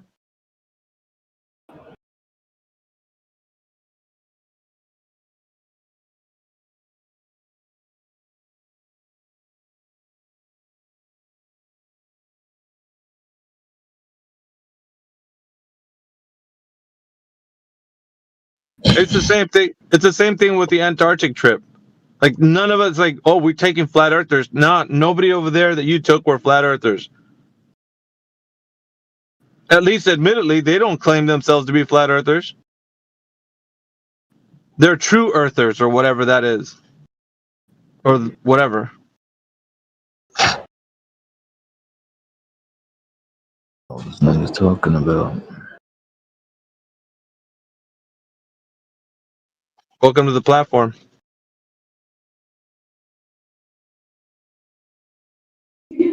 Yeah, what are you talking about? The conversation of the room was, at the moment, we're talking about Dr. Shiva, who is a specific person in politics and in, his status with regarding flat Earth, globe Earth conversation. And he was proposing a summit that he was going to allow 5 flat earthers and 5 globe earthers do an experiment to prove if the Earth is a flat plane or if it's a globe. Not really sure what his angle was, but either way, the summit was to prove that one way or the other.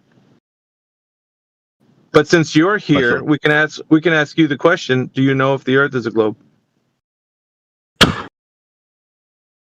I mean, if history serves me right, I think Galileo proved that a while back. I'm not very familiar with the science of it. So you don't know if Galileo proved it. You think he proved it. Is that right? I believe he did. All right, belief. That's acceptance without evidence. So you're just accepting it without any evidence that you know of that Galileo proved that the Earth is a globe. That's what it sounds like to us. So you're just another person who believes that the Earth is a globe. But see, what we're doing right now is we're challenging people that come in here to provide evidence that the Earth is an actual globe. But we don't get that ever. Nobody doesn't really know how the Earth is a globe. They just believe it is. Just like you coming in here.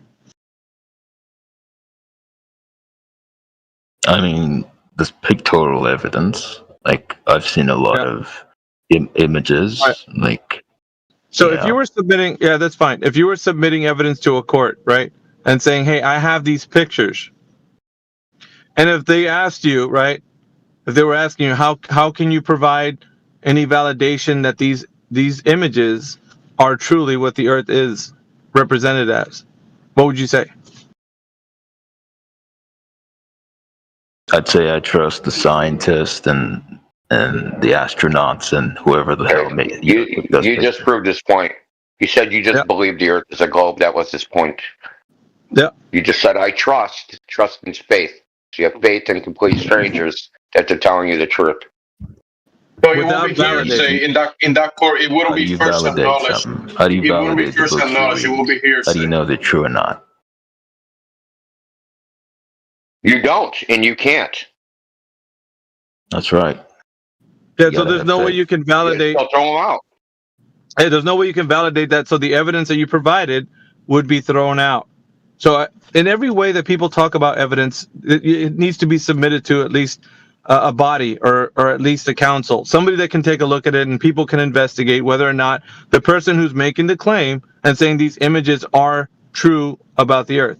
Then we're going to ask the question, how do you know that's true? Did you validate these images to be true? And if your answer is, well, I just trust the ones who are giving this information, then you're not validating, you're just believing. So, and that could be said about any image, right? Someone can show you an image of Bigfoot or whatever. It doesn't really matter. Santa Claus. And then the only thing you can say, well, I trust the people that are giving me this image, that the image is true about what it's representing. But that doesn't work. They shouldn't be where it stops. It should be like an investigation whether or not you can validate those images. And you can't. According to you, you cannot validate them. You can just trust. Well, that's just believing. That's all you're doing.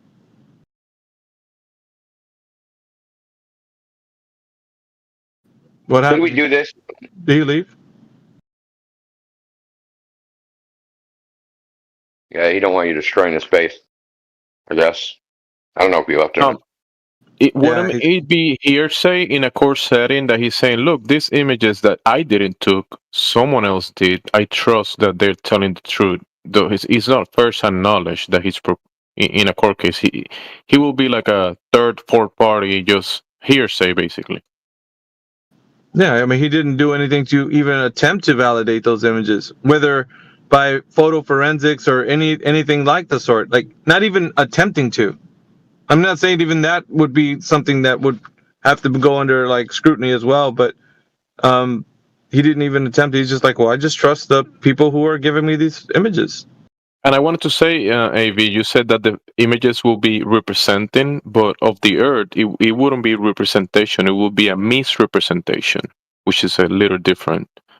Because if I present an image of a seashore, right, and I'm presenting the image that's showing water and a boat across it, and level water, this image will be a representation. I could make a drawing representing what we observe. But the Earth as a globe, it will be a misrepresentation of water and the Earth itself, because there's no curvature, there's no water on the outside of a sphere.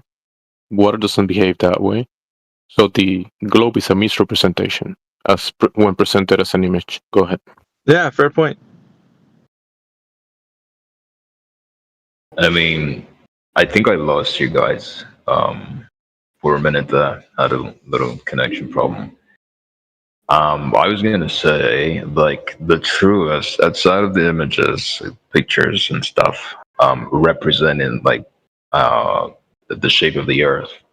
I feel like when you stay at a distance and you can view, like, if you're in a sea, for instance, and like you look in the distance, you notice this round shape, like at the far end of it.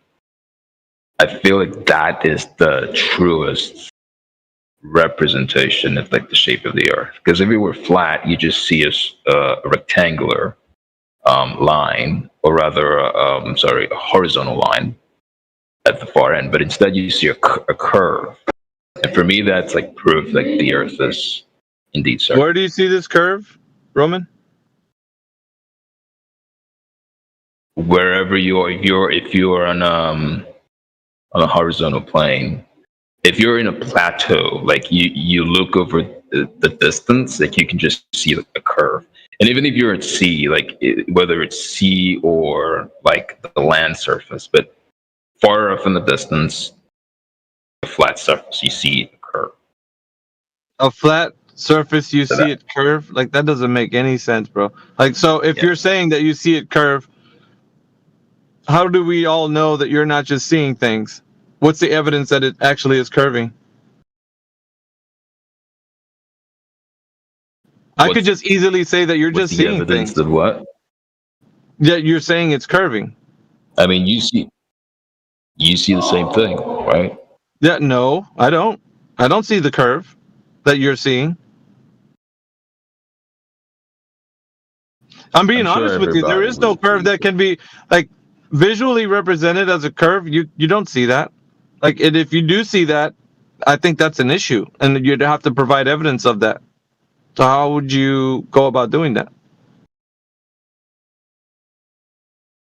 I think it's common sense. Like, if you look at I'm trying to put this in words and I can't seem to find it.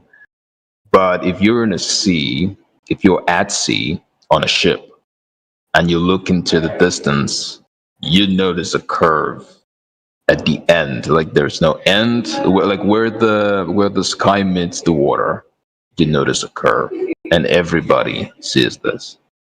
You don't notice a curve. That's not a curve. The horizon. He's saying the horizon is the curve. Yeah, if you're saying the horizon is the curve, what is the distance between the observer and the target distance? So to the horizon. So would you know the target distance? So you'd have to know that if you want to provide evidence that it's an actual curve. Because from where you're standing to where you think you see that curve, there needs to be a known distance. Do you think you can provide that, Roman? I think I could if I wanted to. Well, that's what I'm asking for right now. If you're thinking that is a curve, then provide the distance so that we can see if there's any drop over that distance. What is the distance between? The point of the distance? Like the point, dude. Like, it all has to be whether you can provide evidence that the Earth is an actual globe, like they're telling you. If you're saying it's a curve, for sure, then we're gonna have to find out whether or not it actually is curving. like with measurements. We gotta measure the distance between where I'm standing, the point of observation, to the target distance, which is the horizon, where you're saying you see the curve.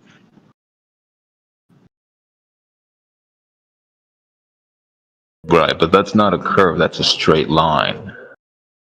Okay. So if I have a straight line and it's not curving, so then how are you gonna where does your curve come into play?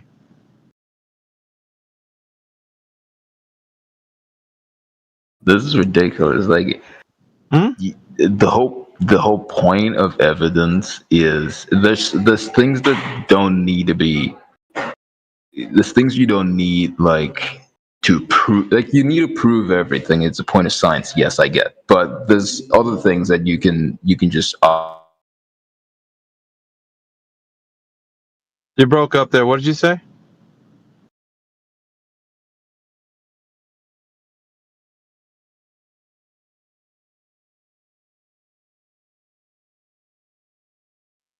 Roman, you still with us?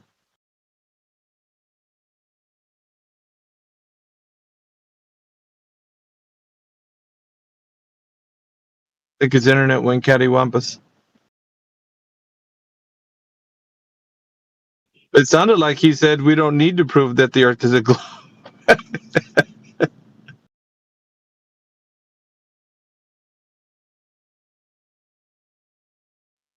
Desperate times call for desperate measures, huh, Roman?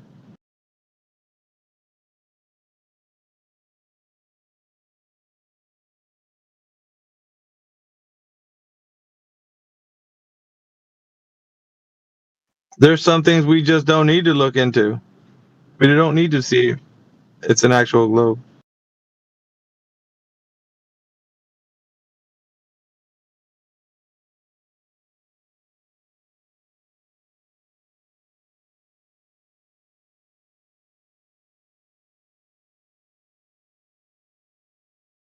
So funny. I would think that kind of response would come from Dr. Shiva. There's just some things you don't need to prove, like the Earth being a globe.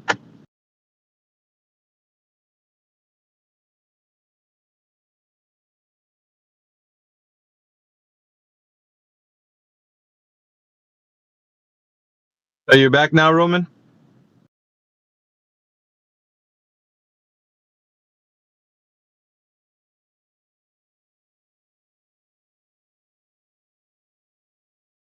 The Discord has been giving issues to certain Android versions, I think, and while people are connected and having good connection, it just disconnects them. That's been happening. Yeah. iPhone for the win.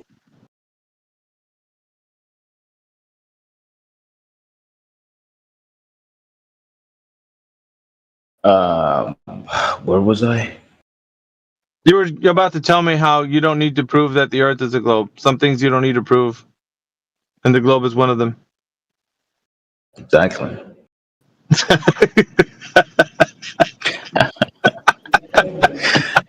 Exactly. All right, man. All right. I mean, look, it's been proven, okay? Like, Yeah. they've done the research. Dude, like, we have these conversations with many people, dude. Thousands of people over the years we've been doing this. So that's nothing new. We don't. It's like what you're saying. But it's just a lot of people, they don't realize they have a belief. And then we're just pointing that out. That's all we're doing. I mean, if you're going by that notion, that means that everything's a belief, right? Nah, it's not a baby with the bathwater, like throwing everything out. But what we're doing, though, is exposing that this particular topic, right, of the Earth being a globe, is a belief system. We can get into other things that are not beliefs, but this one, definitely a belief. Yeah, there's no what they call qualia, right? There's no qualities of human experience which show that the Earth is a globe, right? You can't go out like a lot of people say. They talk about Earth's a globe, Yeah, yeah, it's curved. Okay, where do I go to experience that curve? No one can tell me where. They have to tell me a place that they imagine exists, but they can't actually. They've never been there, and they don't know anyone that's ever been there. They say go to space or, go to a satellite or do these things that they just believe what things would happen, but the actual experience of a globe doesn't exist. No one has ever come in here and said, yes, I've experienced the Earth as a globe, right? And if you don't experience it, then it's a belief, not knowledge.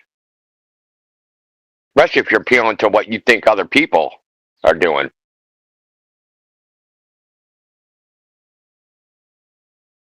But that could be said of everything. Like history, you didn't experience what it was like. Did you have lunch today? Look, bro. Did you eat this week? Of course I did. Okay, is that a belief? That's a fact. Yeah, there you go. Exactly. How do you know you ate? Because you were there. Because you're the one who experienced eating. Yes, exactly. So you know you've eaten. It's not a belief. At least we hope you were there. That's what we're talking about. Yeah, we hope we weren't freaking unconscious with a feeding tube. That might kind of suck. Yeah, but if you're going by that, my point is everything that you haven't experienced isn't true. Then, like everything that you then it's not knowledge. Yeah, what's wrong with that? Not knowledge. Then why do you use it? Knowledge. If it's not knowledge, why do you use it? You. I don't know. Why do you use it? People typically use beliefs.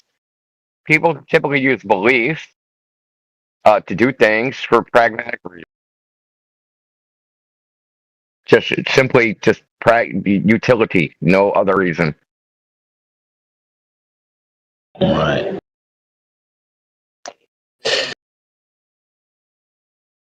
I'm struggling to see the upsides of this, honestly. Well, see, you didn't ask us for our evidence at all. What's your evidence? I bet you don't have any, though. Does the Earth... Okay, so if we don't experience the Earth as a curving globe, then what is it?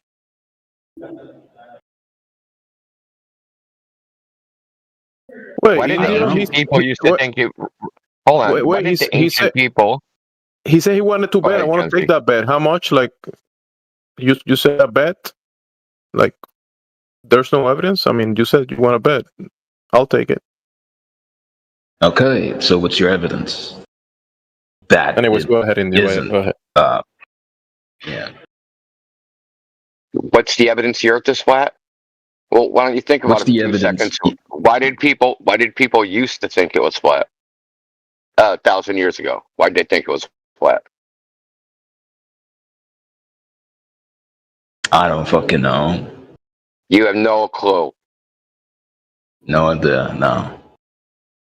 Here's an easy thing to actually say. I mean, it's not really a bet or anything, but if somebody was able to prove that the Earth is a globe, I would give you 1 month of Nitro.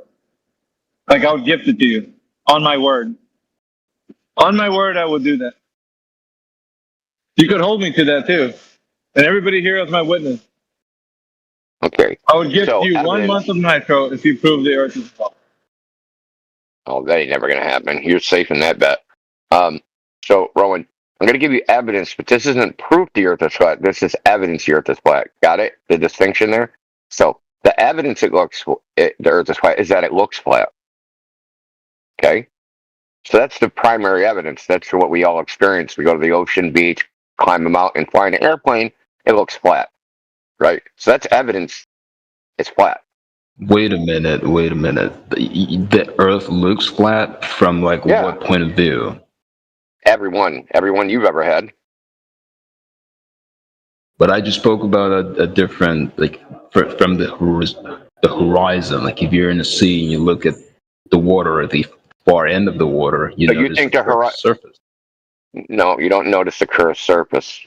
Okay, the horizon looks flat, right? Okay. Is the horizon a straight line or not? It's a curve to me. Well, I see going away from I don't know you, what right? you see. Going away from you? It's a curve going away from you? Is that what you're saying? Left to right, it's not a curve, dude. Right, the horizon is the limit of how far you can see. So check this out. So say you can see 3 miles. The further you are, the further you are. Yeah. So say you can see 3 miles, right, in every direction. Right. Well, that's a circle, right? Right. That's a circle, and that circle is going to have to be flat from your viewpoint. It's going to have to be a straight line all around you in a 360-degree circle. It's going to be flat. Well, this is. Yeah, you're assuming that I'm looking like at a single point, but I'm not looking. Yeah, it doesn't matter where on the horizon you look; it's equidistant. They're all the same distance. Are they? Yeah. Do you think you see farther in one direction than another direction on a flat surface, or even on a curving surface, even on a ball? Horizon means a bounding circle because it means that there's a limit, like say 10 miles or 10 kilometers, or whatever you want to use, 10 kilometers in a circle around you. Okay. But the edge of the circle, by the far end. So you think that's where the curve starts? Okay. You think that because you can't see water past the horizon, that's where the curve starts curving down? I think that's what makes it curvy. So we know it's not that. Yeah, I understand. I understand. We hear this all the time. So we know it's not that. And the reason we know it's not that is because that horizon moves around. So sometimes it appears, say, 9.5 kilometers. Another day it'll appear 11 kilometers. Another day it'll appear 3 kilometers. Another day it'll appear 30 kilometers away. Now, if it was the curve of the Earth, then the Earth would have to be changing in size. The curve would have to be changing. And the only way for the curve to change is for the Earth to change. So we know it's not that. We have observations of the horizon being, 10 times too far. 10 times farther than what the globe predicts, right? So say you take a camera 1 foot, the horizon should be 1.22 miles away. Well, we have observations of this, so the horizon is probably about 30 miles away. At least 10 now. So we know that that can't be it. It can't be the edge of the Earth because it moves around.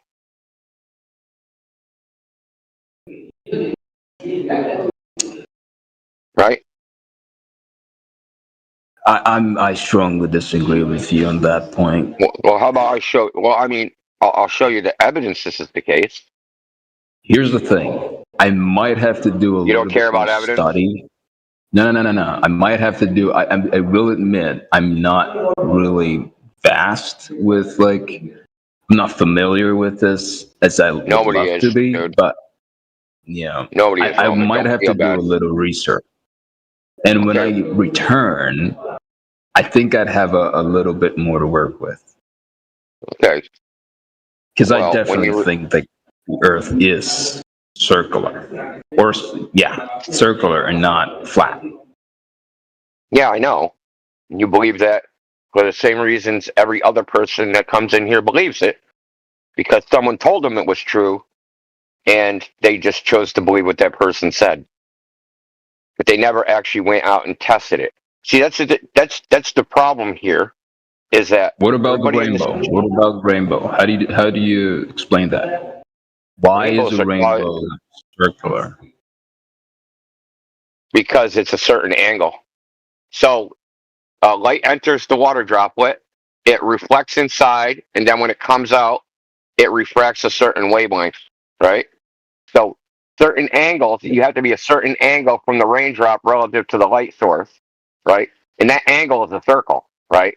So if I'm looking out into the world, right, it's like a cone.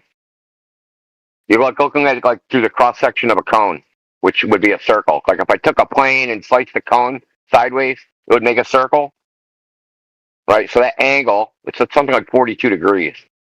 So when you're 42 degrees from any individual water droplet, you'll see the light that has entered the water drop will reflect out. This is the mainstream science explanation. This isn't like, I don't know why, that's why rainbows look circular. It's not because the Earth is a globe. Is that what you were thinking? I mean, I'm just looking for reasons why the Earth is circular and not flat. Like I'm trying to. Yeah. Well, look, it's really simple.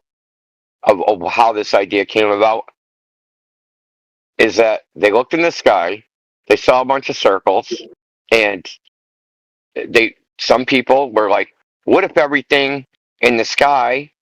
What if the Earth is just like all the things in the sky?" This is called the Copernican principle, where Earth is not unique and has no unique place in the universe, right? And they adopted this philosophical viewpoint. And then once you've adopted this, then you look in the sky and you go, Earth is just like those things. It's a ball.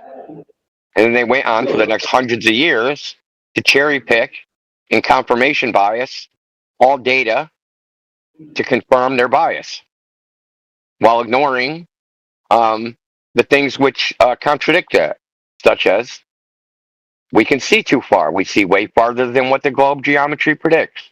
The horizon, it moves around, right?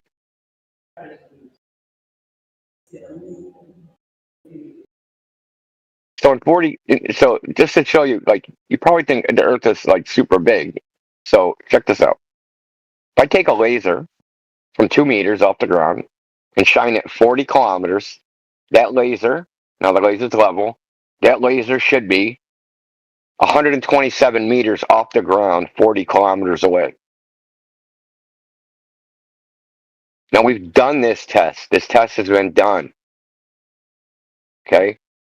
And the laser was only 1.5 meters off the ground, 40 kilometers away, not 127 meters.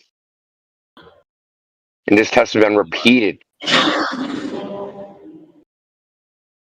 We know the Earth is flat because the proof the Earth is flat is that it's measured to be flat. All I said was looking flat is just evidence. But now if you want to get into proof, we can measure to see if the Earth's surface of the Earth curves, specifically the water. Because if the water isn't curving, then it can't be a ball, because most of the Earth is water, right? So if the water's not curving, then the Earth isn't a ball. It's very simple. You don't know if there is a. I'm trying to remember this thing in geography when I was in high school. I'm trying to remember, there is evidence to prove that the Earth is in fact a round surface, and I think it involves like 2 horizons, and you have to draw a line across, and that line hits the Earth. It's a tangent to the Earth, and as opposed to like a straight line, and that's proof enough that it is, round. Plus the fact that. But what do you say about the horizon moving around? So what are you drawing the line to? The surface of the Earth. Yeah, but if the surface that horizon is 10 miles away one day and then 15 miles away the next day, what am I drawing a line to? Did the surface of the Earth change day to day? I don't fucking know.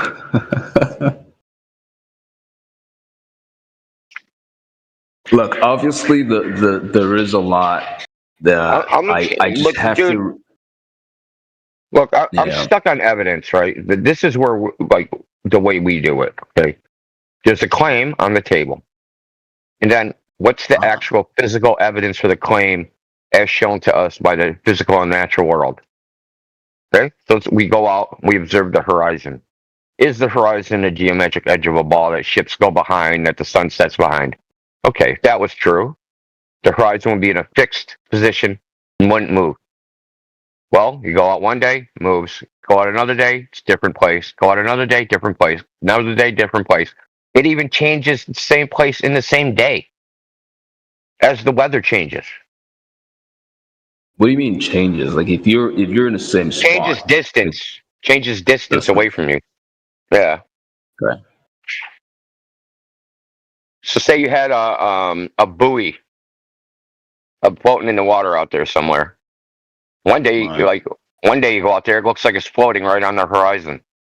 And then another day it'll look like the horizon is past the buoy. And then another day it'll look like you only see half of the buoy because the horizon will be cutting it off. Right. This is what I'm talking about. The horizon moves around. It changes distance. And if the Earth was flat, that wouldn't happen? No, it would happen on a flat Earth. It just wouldn't happen on a globe. All right, buddy. I try not to argue about things I have very little information about, so I probably need to do a little bit more research. Well, to be Baron, don't get down because a lot of people don't know about this topic. We've talked to PhDs of physics, etc. Did he bounce? Okay. Oh no, Roman. Sorry, I don't know why I called you Baron. Roman. Yeah, so a lot of people don't know about this. It's not usual for you not to know. A lot of people don't know, even highly educated people. In fact, I debated a PhD in this very server like 3 weeks ago. Okay. He didn't know nothing, and he's very familiar with this topic. He debates flat earthers all the time. Right. He resorted to, I can't prove that I have hands. Okay. He tried to blow up all reality because he couldn't prove the Earth is a globe.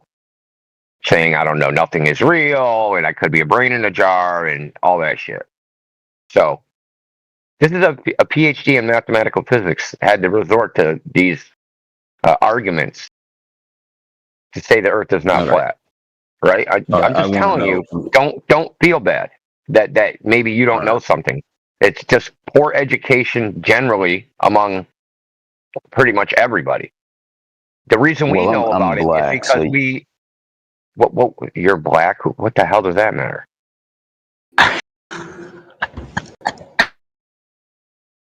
It makes all the difference. Like, education-wise. No. Well, I mean, it definitely has a thing to do with it. I mean, if you live in Baltimore, sure. Yeah, just try to keep your composure, Roman. It seems like you're breaking right now, so just keep your composure if you want to have a civil discussion. Not that you're black. You could go to the frickin' Wharton, which is like or Milton Academy, which is a elite private school, and then go on to fucking Wharton, and then Harvard, and then MIT, and they have the same information you do. And if you think you're poorly educated, what does it say about them that they're paying hundreds of thousands of dollars to be poorly educated? If they have the same information as you, what does that say? I don't know. What does it say? It says that there's no information to have. It's just the story everyone's been told and accepted. That's all it is. They said, hey, the Earth is a globe. What you see, it looks flat, but it's actually not flat. That story, people choose to accept it with no evidence. And I say choose, I mean choose. All right. And they get you when you're a child, right? They get you when you're like 5, right? Of course.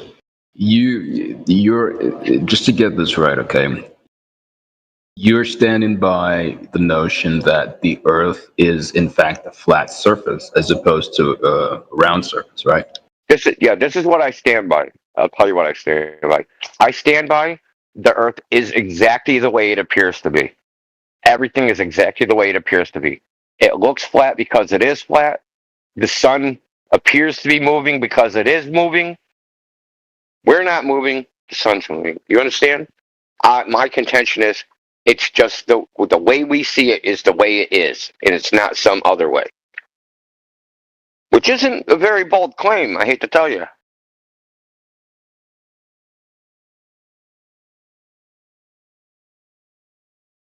Okay, well, if that's the case, I don't see the point of the argument.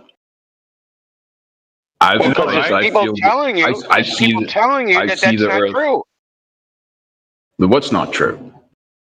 That the way you see the world isn't the way it actually is.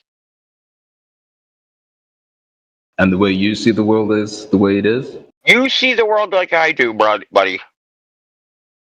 When I say see, I mean actually see with the eyes. Yeah, that's how you described the horizon earlier.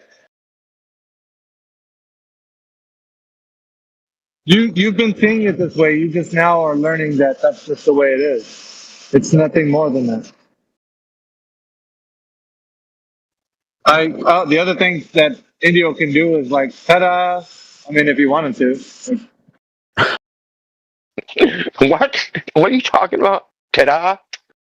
Yeah, because he's like, well, what's the point of the argument? So ta-da is like, like when somebody is surprised, you go, ta-da!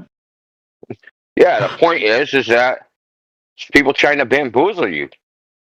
Good, and like you're not like it's like this weird spell everybody's under where they just believe some complete strangers that said, "Hey, that reality you see, that's not real. Look at my equations I wrote on a chalkboard."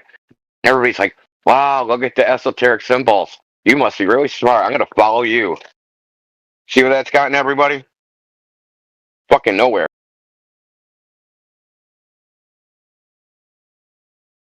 Hey, but you got an iPhone you can fap to, so all's good, right?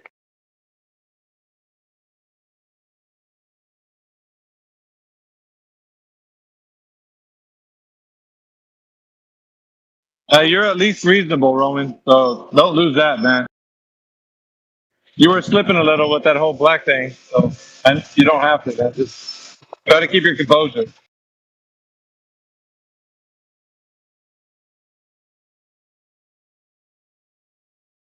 Look, dude, we know this is tough information to swallow, bro. It's more like waking up than it is. You already knew. You already knew. You already have observations that show the Earth is flat. Observations that bust the globe. I think everybody has. But they just go, Earth's too big. Like, it's normal to see that. It's normal to see freaking cross Lake Michigan 50 miles and see Chicago. That's normal. That's possible on the globe. No, dude, on the globe, they say that's impossible. And people see this all the time. Chicago skyline all the way across Lake Michigan.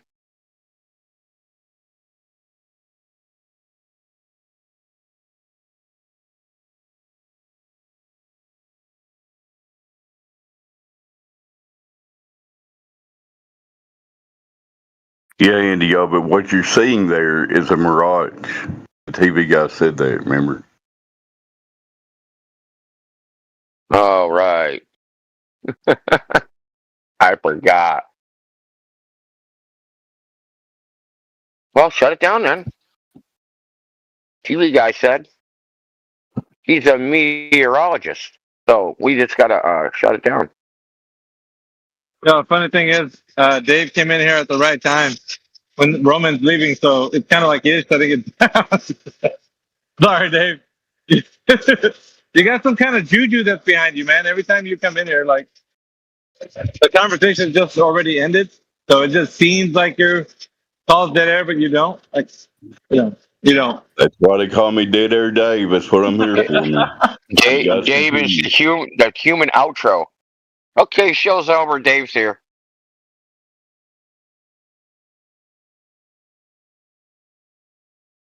But imagine the timing, dude. It's impeccable. Like, it's just, I don't know. It's just weird. I know it is. He's going to ask who has evidence for the globe, dude, and it's going to be dead air for 4 hours while we wait. Again.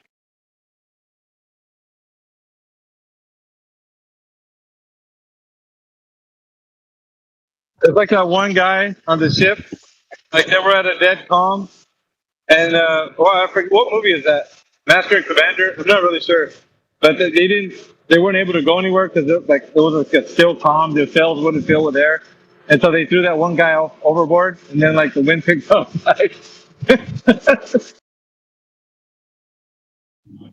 Yeah, it sounded like you were just talking to somebody that can't accept that the reality is just what he experiences. It has to be something what somebody told him, right? There's no way that it's actually what it is.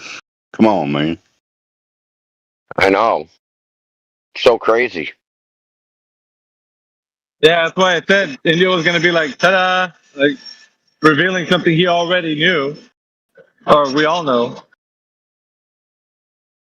I know, it's like giving someone a Christmas present when there's no wrapping paper on it. They could see what it was the whole time, but then they act surprised. as if they opened it up. No, dude, you can see it the whole time. It was a blender.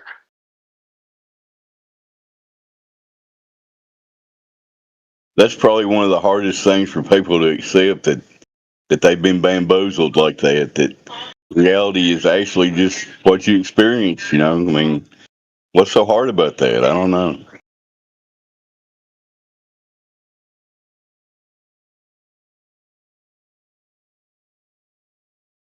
In any other context,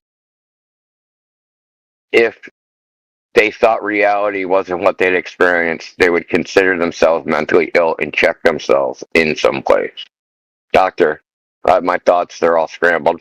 I'm losing grip with reality. Except for this topic, it's just like, okay to lose grip with reality.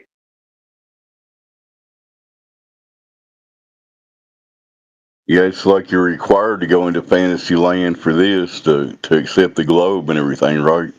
It's a requirement to just let go of reality and just go into the math and fantasy land. You know what I mean?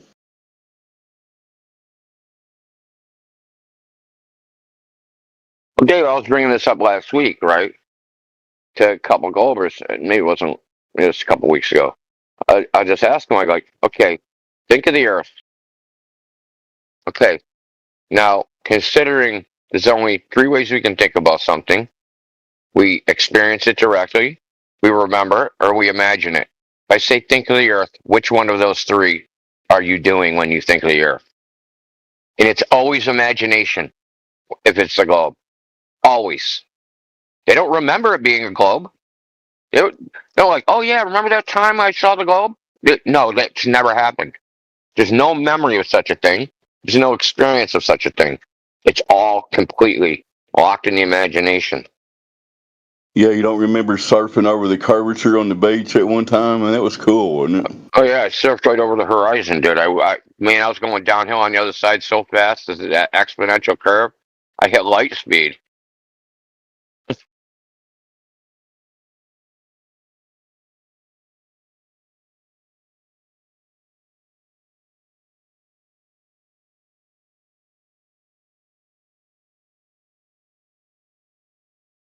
Yeah, when they talk about light speed, man, did they get like how many steps removed from reality from where they first started from?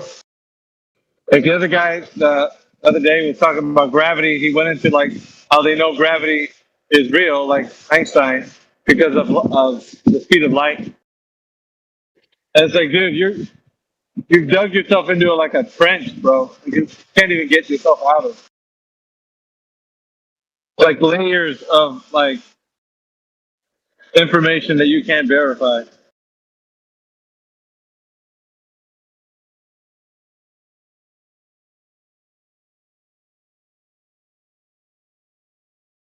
Well, think about this, dude. Gravity even causes the globe to look flat, right? Okay, so hear me out. The Earth looks flat. That's because the light rays are bending. And the light rays are bending because the density of air is a gradient and changes, so it bends the light around the ball. And that all happens because of gravity. So gravity makes the Earth look flat.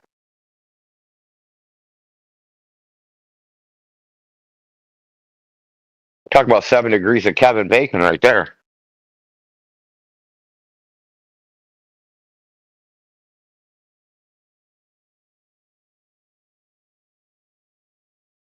You're a black belt in verbal judo, India? I guess. I don't know. What the fuck is verbal judo? Think what I just heard. Well, I mean, I was thinking about this like last week. I'm like, man, gravity does everything. It even makes the Earth look flat. You're feeding the fucking trolls, bro. They're gonna come in here with that shit. The Earth only looks flat because of gravity. I want to hear them. I want to actually hear them say that. Come on, bro. You know you want to hear one of them say that shit so we can crack up. We're gonna be like in this freaking mind job that it's gonna take like 10 flat earthers to get him out of. Like, you know, gravity forms the Earth into a ball that looks flat. Oh my god, dude! Like, yeah, dude. I don't know. I'll just be like, fucking Indio started this shit. Like, I would be cursing them, dude. I'll be looking at you. You'd probably be laughing your ass off. You probably wouldn't even get on the mic. You'd be laughing so hard. Dude, I'm laughing now. I'm hoping one of them, takes up this banner, man, and carries it into battle. Looking, all it takes is for Scott Mackey to, he's probably writing down all this shit. Like, all right, got you. Good point.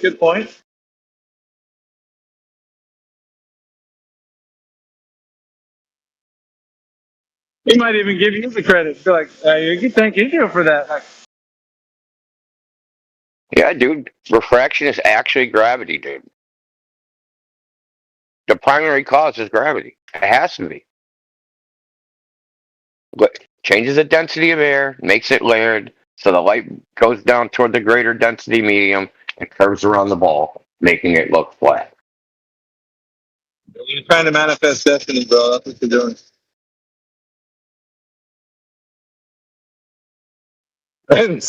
They're already confused as it is, dude.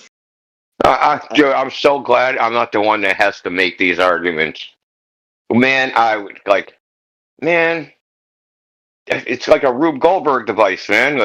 It's crazy, man. Making a machine with as many freaking steps as humanly possible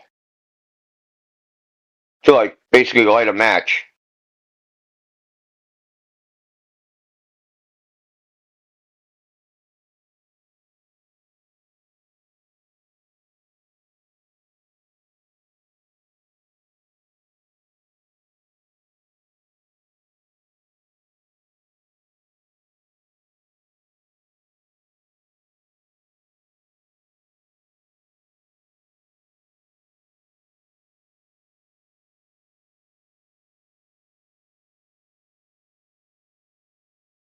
It's like Tooth by Proxy is a avid anti-flat earther in the tech chat.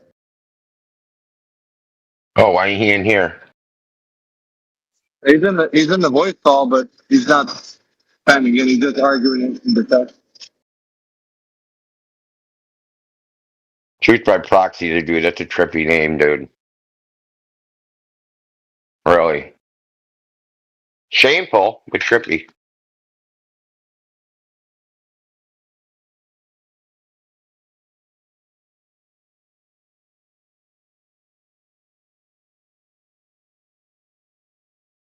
Well, now that you're warmed up, man, maybe you could maybe go a few rounds with him.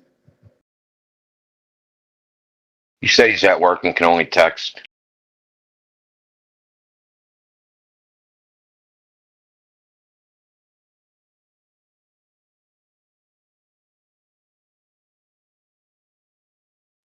The old "I'm one of you guys" routine, eh?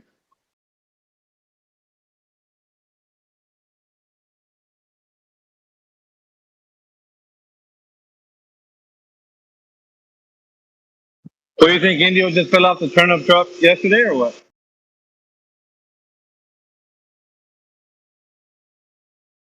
Man, Dr. Shiva does. He thinks we all just fell off the turnip truck.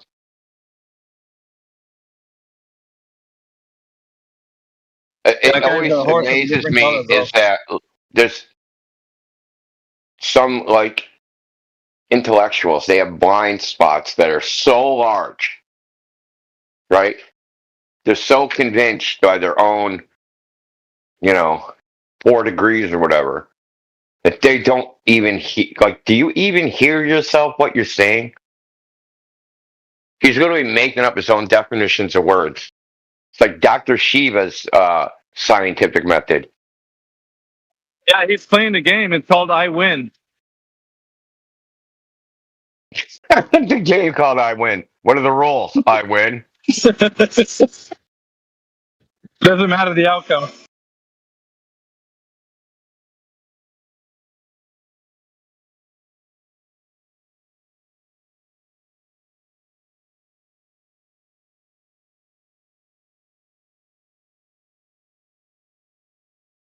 Like that game on Star Trek that Captain Kirk had to play, the Kobayashi Maru or whatever it's called. No You win could actually use, scenario. yeah, you still able to play that. They actually had that as a PC game on floppy disks. It was a no win scenario. And if you could like it was like a text based game, so you could like swear in it, dude. And if you swore too much, like either McCoy would sedate you and bring you to the medic lounge, or freaking fucking Spock would give you the Vulcan nerve grip and fucking lock you in the brig. She's funny.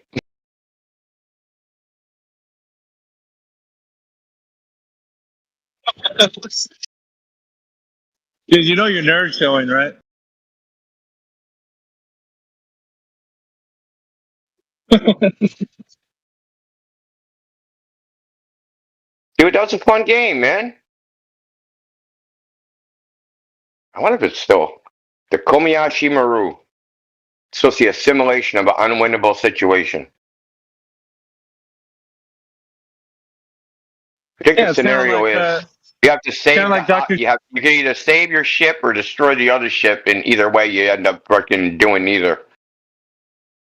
Yeah, it's like Dr. Shiva's text in the X over there on X. It's the same thing. You can akin the game to like that.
Maybe truth by proxy isn't an anti-predator. I was thinking, but Mr. Tina,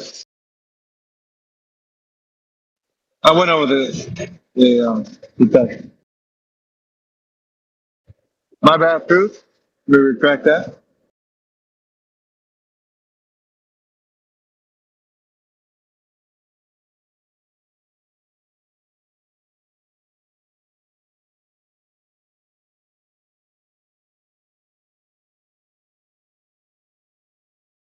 Yeah, I'm still here. I'm just doing something real quick.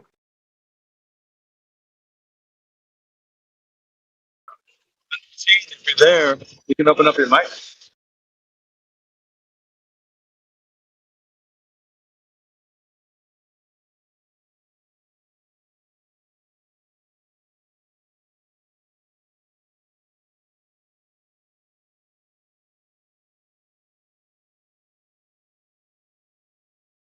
Or not. I'm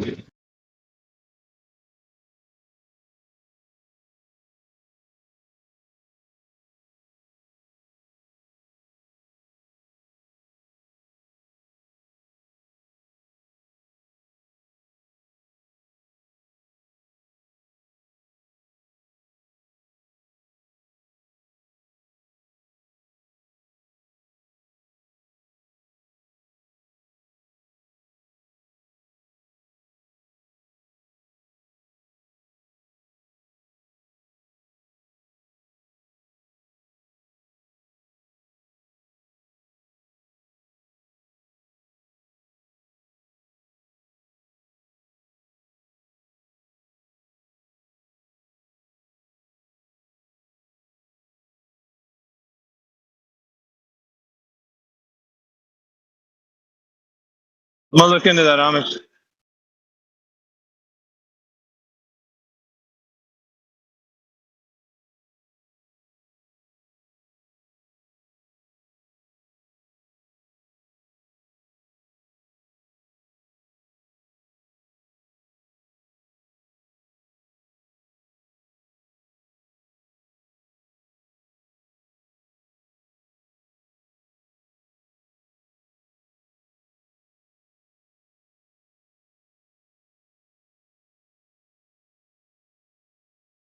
Yeah, it is relevant.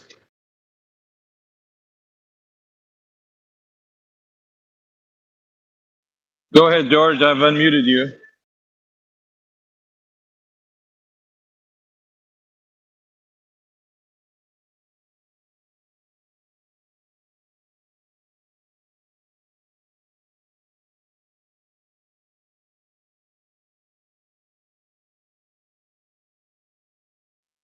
Hey, you brought some friends too. George, are you there? Yo, guys. Hello? Yeah. We want to hear why you think the Earth is a globe. Go ahead.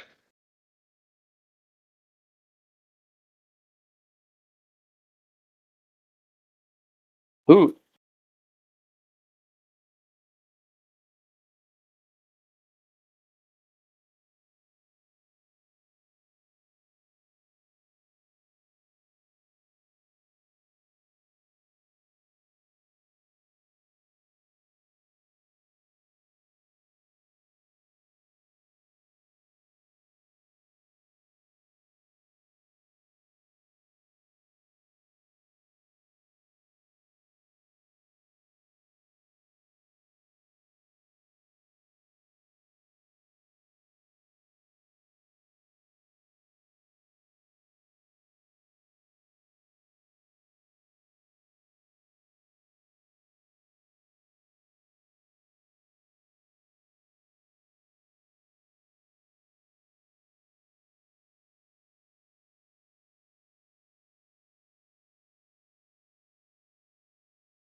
Please.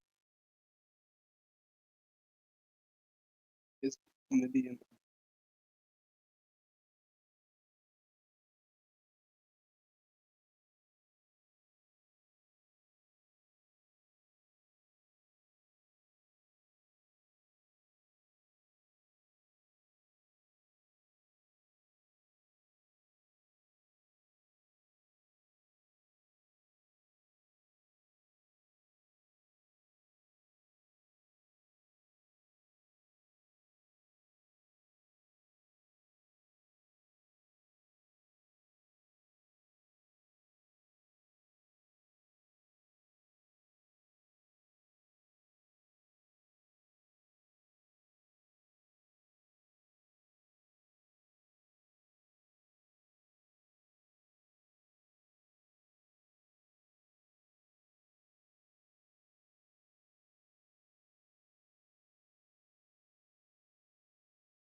You there, AV?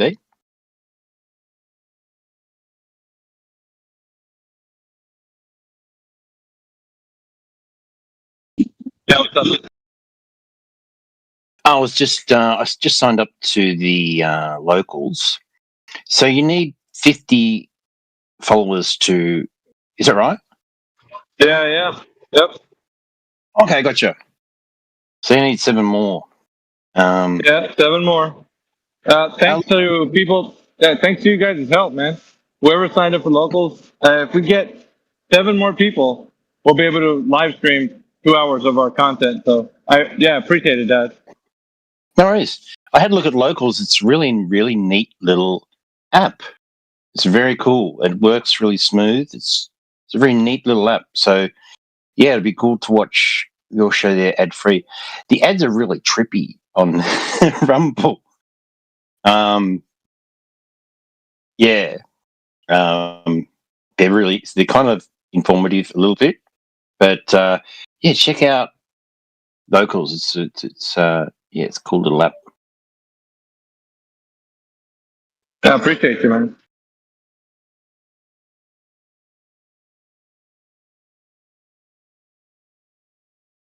Yeah, it's good. I was just getting into these other platforms that don't have all the restrictions. You've got a lot more freedom to talk about stuff.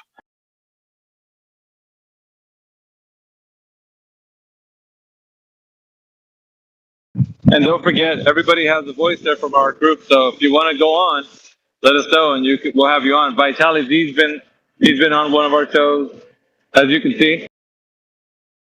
We got CV, Indio, Jedi's been on there. Like Jedi can't show his face for reasons of his country will, if he speaks anything like what he was saying, he could get put in jail. So some people, there's a reason why, but usually, yeah, people just get on their FaceTime, show them who you are.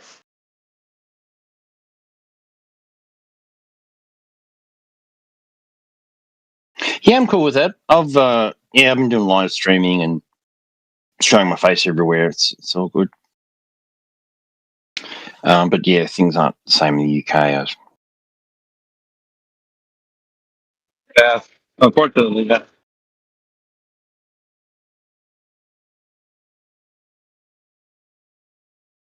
Daz, could you DM that to Truth by Proxy? Sorry, man, I'm a little bit busy at work, but if someone can do that for me, that'd be great.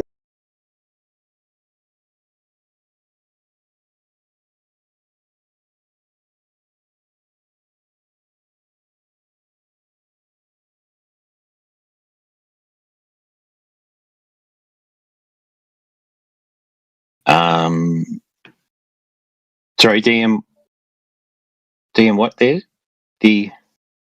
There's a user in here named Truth by Proxy.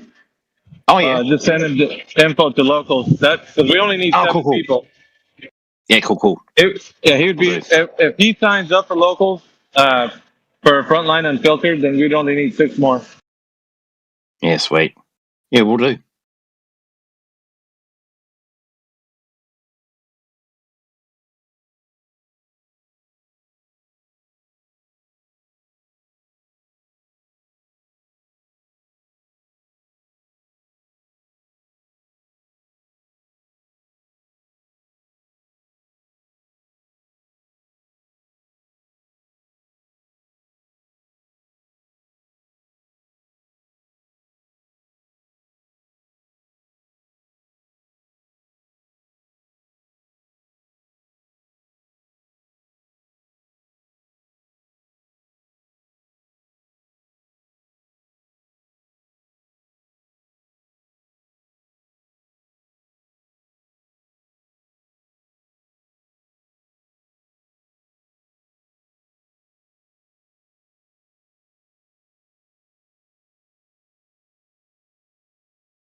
Also, check out Frontline Unfiltered on X.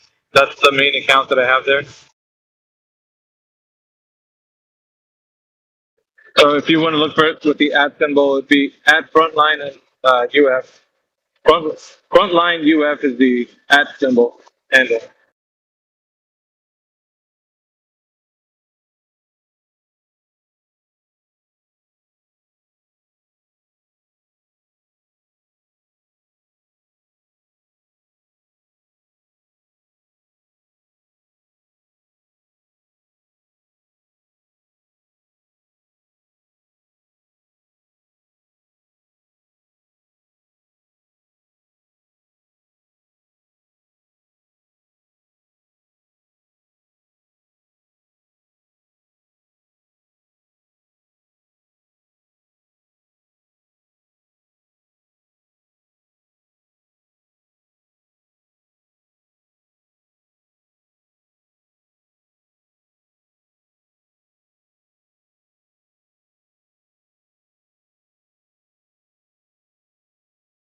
I was pretty sure you could join the Discord using the Rise tag that I have right now on my name, but it seems like people have been saying that you can't click on the tag and go to the server. I thought I opened it up for everyone, so I don't know why it's not letting people go there.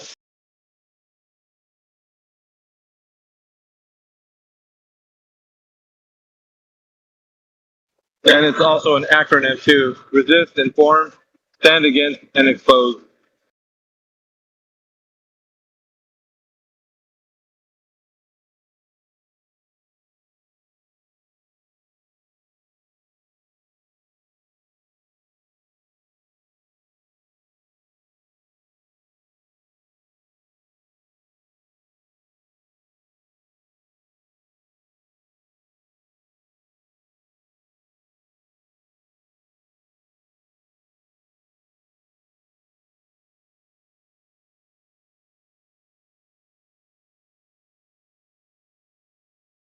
I'm following your conversation, Ahmed.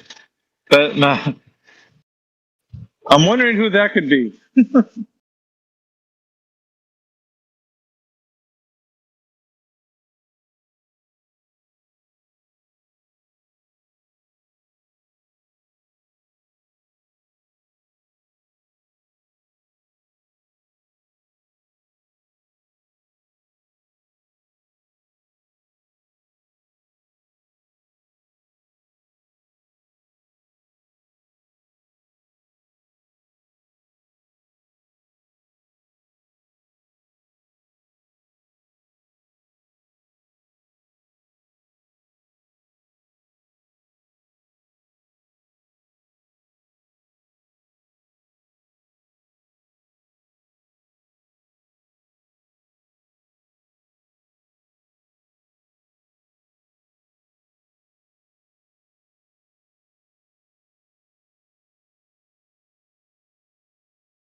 Yo, Amish.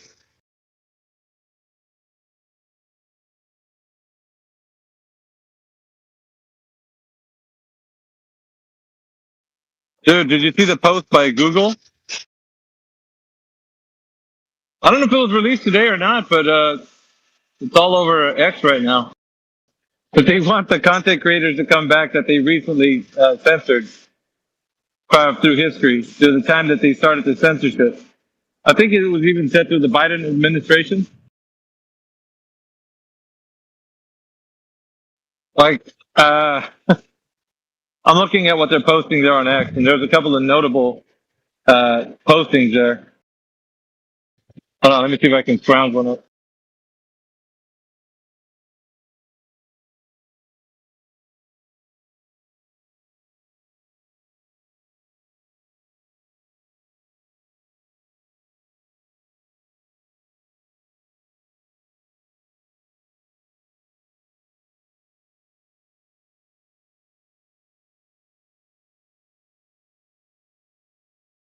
Hey, what a whopper that one is.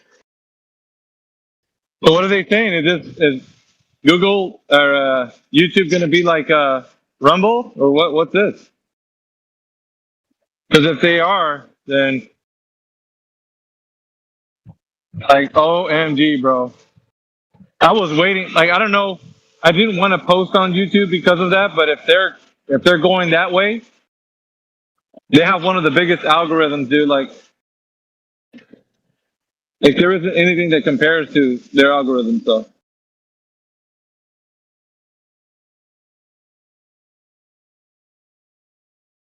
I just don't know if this is legit or not, bro. Like, you know what I mean?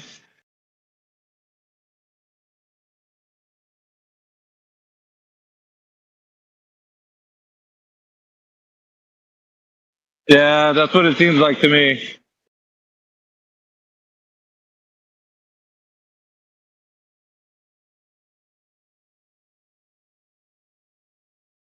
Yeah, exactly that. Hey, you and Over Fences have got this thing like down to a T today.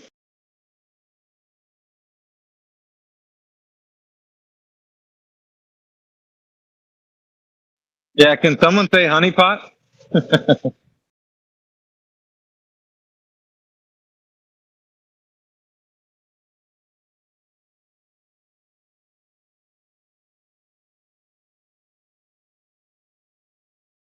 Yeah, the swarm. He doesn't know what the swarm is. They're actually on his side.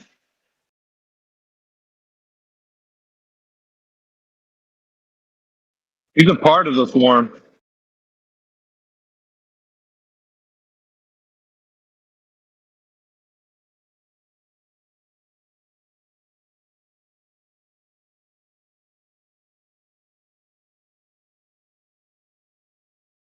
What a hypocrite that guy is.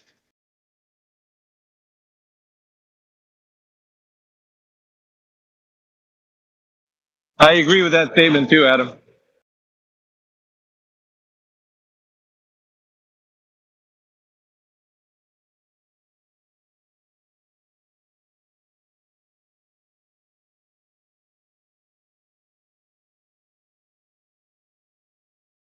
This is definitely, I think this happened today, but if it was today, then we're planning on having a show tonight. I might bring this up on the show. This should be a talking point that we should bring up. We were going to go another way with the show today, but I think this topic here should be the main topic. Because it's like, what do you want us to go back to YouTube and divulge all the things that we used to do, talk about again? Just so you can gather all your information on it? Like, what's this all about?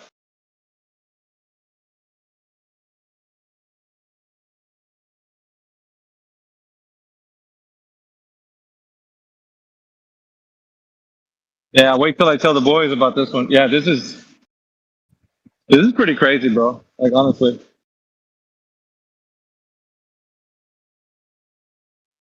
Come back, you guys. You guys can talk about whatever you want.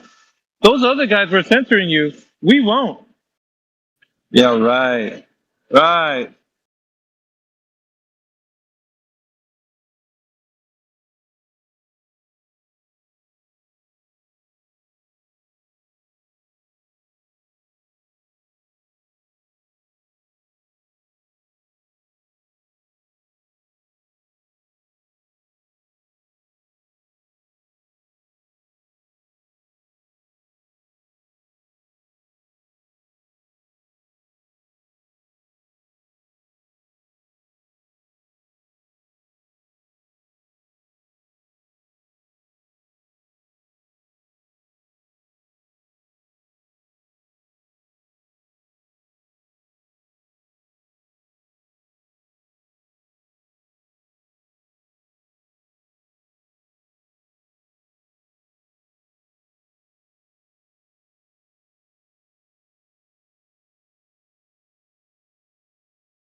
fuck is going on here?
Damn, we need 3 more people on locals, bro. That's how close we're getting right now. 47 people so far. Hey, what's up, Sheepdog? Hey, Sheepdog, if you go out there to X, dude, you should see if you can rustle up like at least three people. We get our whole 2 hours of content, bro. I'll send another post out as soon as I can get to. Yeah, Plain and Truth actually sent one out earlier today. Yeah, he's got a pretty loyal following.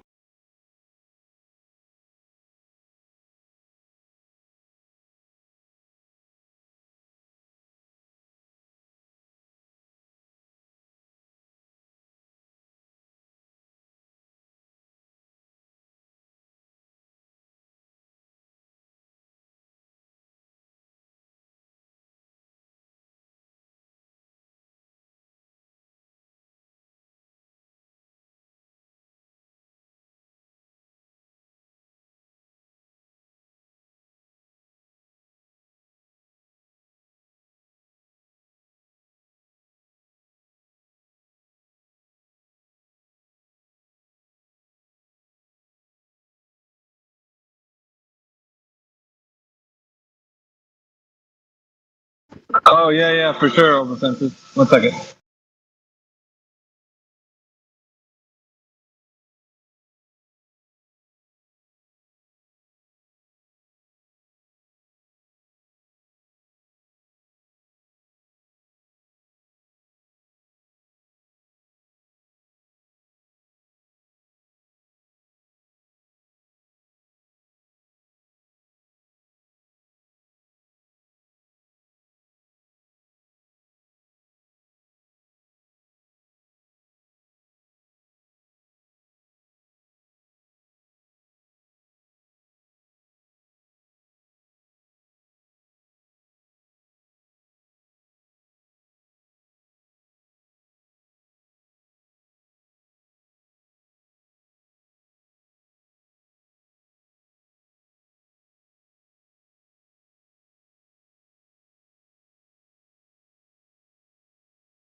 Welcome to the firmament.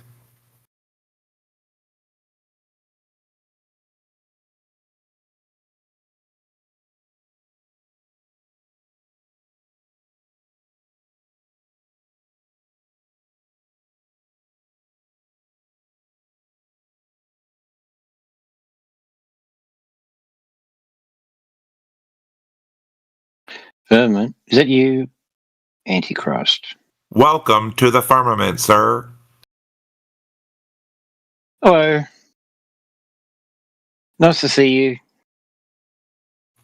We're all in something, sir.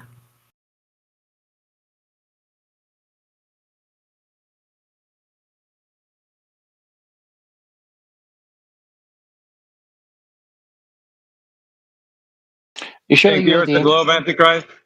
Do you think the Earth is a globe? Oh, this is PD.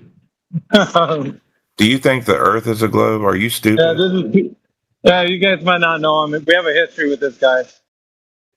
I guess he These found people us don't over know here. me.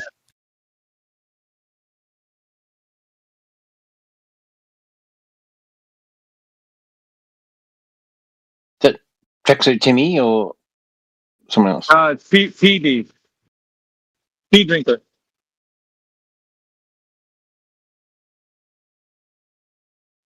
Who is He this? found us. Allegedly Dave or some shit? Who is this? That rings a bell.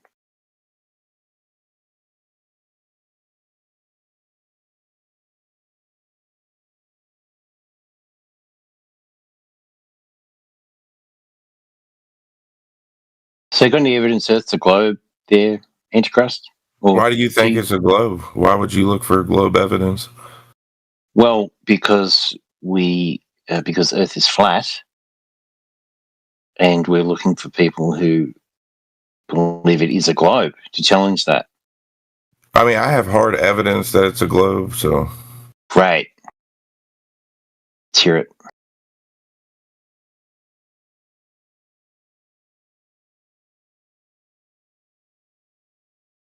See, I don't think you have any. I think you just. Tell him about putting sand in the bucket, PD. I mean, what is he looking for? The drop over distance of the globe or whatever? What is No, it? tell him how you can move Earth by putting sand in the bucket. Tell him that. He hasn't heard that. Daz hasn't heard that. I mean, what do I need you for?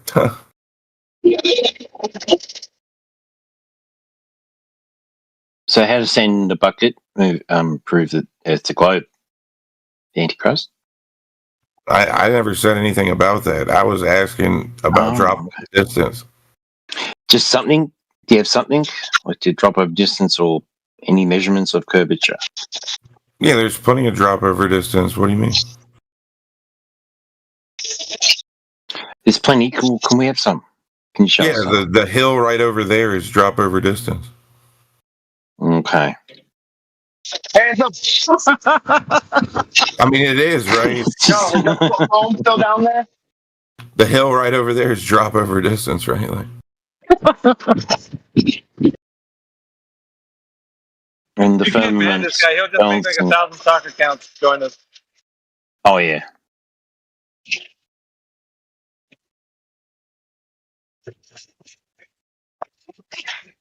Well, this is the thing. I could cherry pick an area where it has the correct drop over distance, right?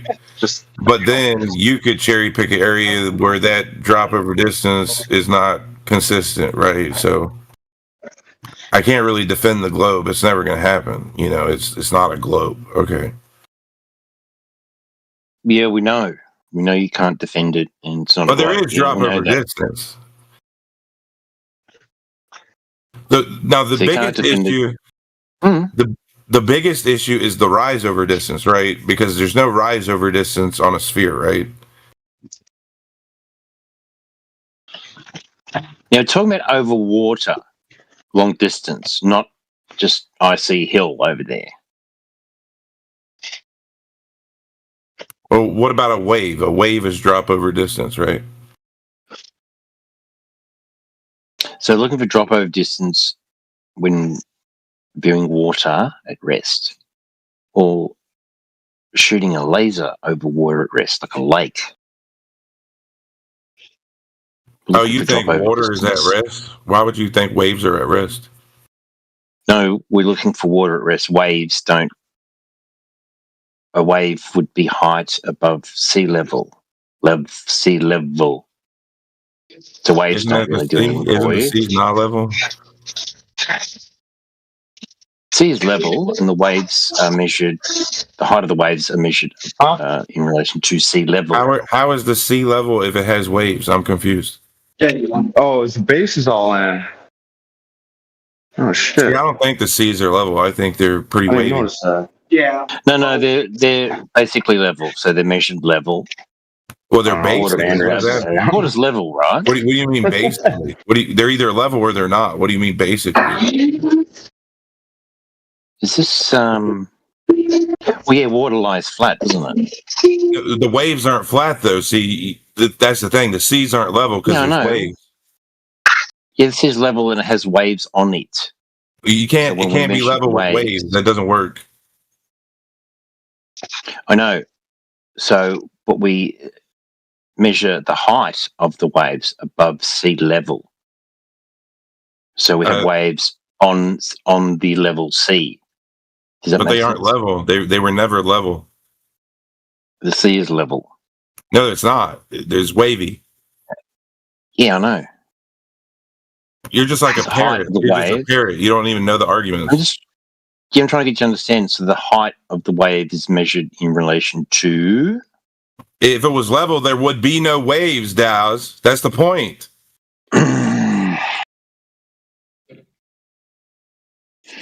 So we need to change mean sea level to mean sea level without waves, do we? I would come back to reality where there is no sea level. That's what I would do. There's no sea level. What's mean sea level? What's level mean? Doesn't exist. There's waves.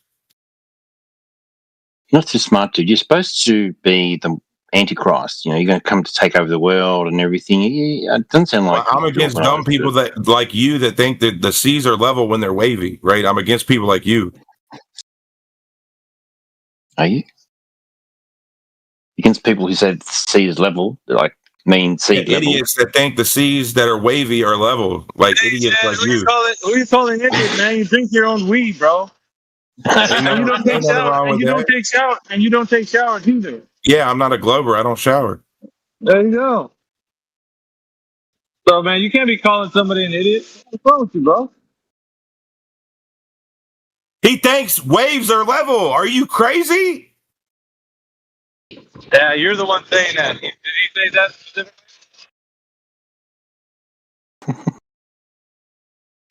No, bro. Relax. Hey, there's a certain way you got to handle PD. Sorry, you're probably new to him. No, that's right. I can think of a great way to handle him. Yeah.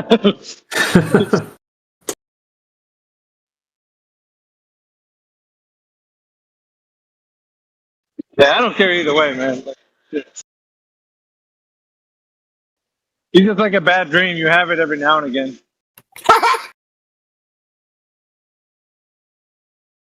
Dude, we've known this guy for, what's it, PD? It's been like, yeah, dude. If we're talking history, more than 5 years. I was like maybe 6 or more. I don't even know, dude. I think we lost count.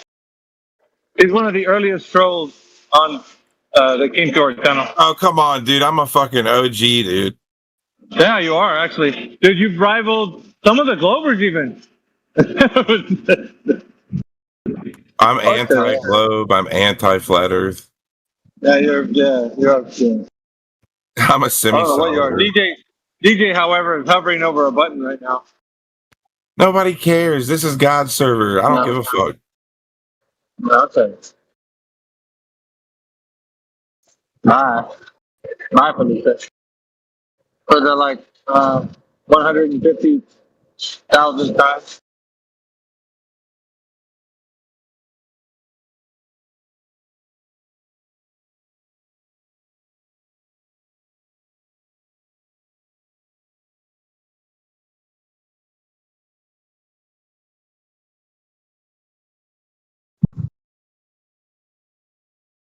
One of the oldest trolls there.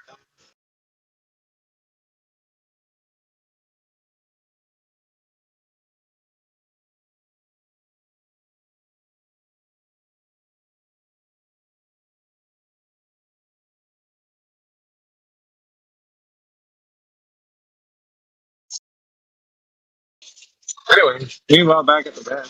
What's up, BJ? Hey, what's up, AV? Dude, I was never able to get a hold of you. I don't know, when you got some free time. Yeah, man. Yeah, now it's fine. Sounds okay? Yeah, All right. I'm going to give you a call, yeah? yeah, go for it.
What's going on, guys? Midday check-in.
"20 Cups, Adam Unsalted, Daz, Effie, Batman."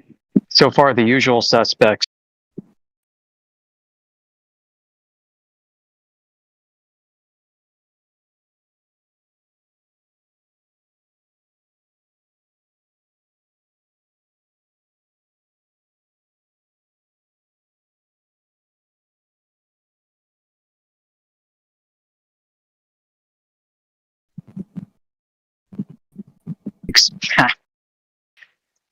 Mr. Sheen says he's new.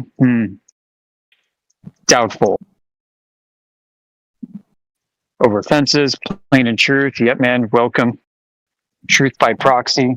That is true. Indio said that is a tricky name. It's what we deal with. And of course, Ultimate Effie, final boss.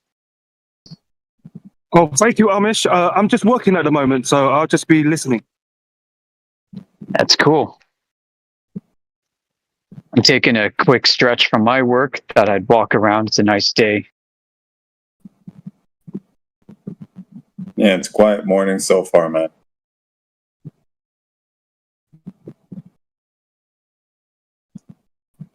I saw your ex post, the whole Shiva thing, the latest one there. Yeah, like what a fiasco that's turned out to be. The guy's a fucking dick. He really is. Like, I started off like eager. I mean, I'm like smiley face emoji, like, hey, you know, thanks for considering me for your summit. And I said, I'll. He asked me to DM him. I'm like, great, thank you for considering me. I'll DM you in a moment. So, you know, we've had some DM. And it's like halfway through the DMs, halfway through the DMing process, like he posts, hey, another flirt bites the dust. He just backed out of this. I'm like, what? Yeah. Caught me completely off guard. I heard the story, and then you know you were talking about one of the latest posts. I saw the one where you were talking about dynamics and stuff. What did you say? Dynamics is equal to kinematics plus kinetics. Yeah, he's right about that. But my point is he deferred to dynamics, taking a class on that when he threw up some kinematic equations. And now he's trying to reframe it. Sorry, you cut out. He's trying to reframe what?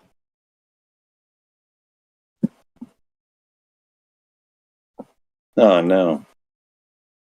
Lost ya.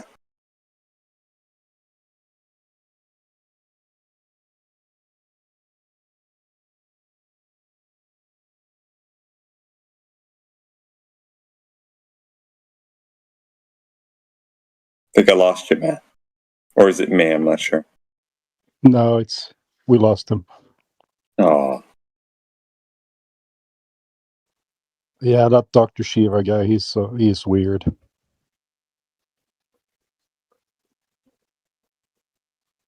His stuff from the past was pretty solid with all the Coco stuff, and all right, he's going for Senate. All right, you know, fine, you know, solid guy, solid work. But he's being a dick. Like, that's pretty evident, you know.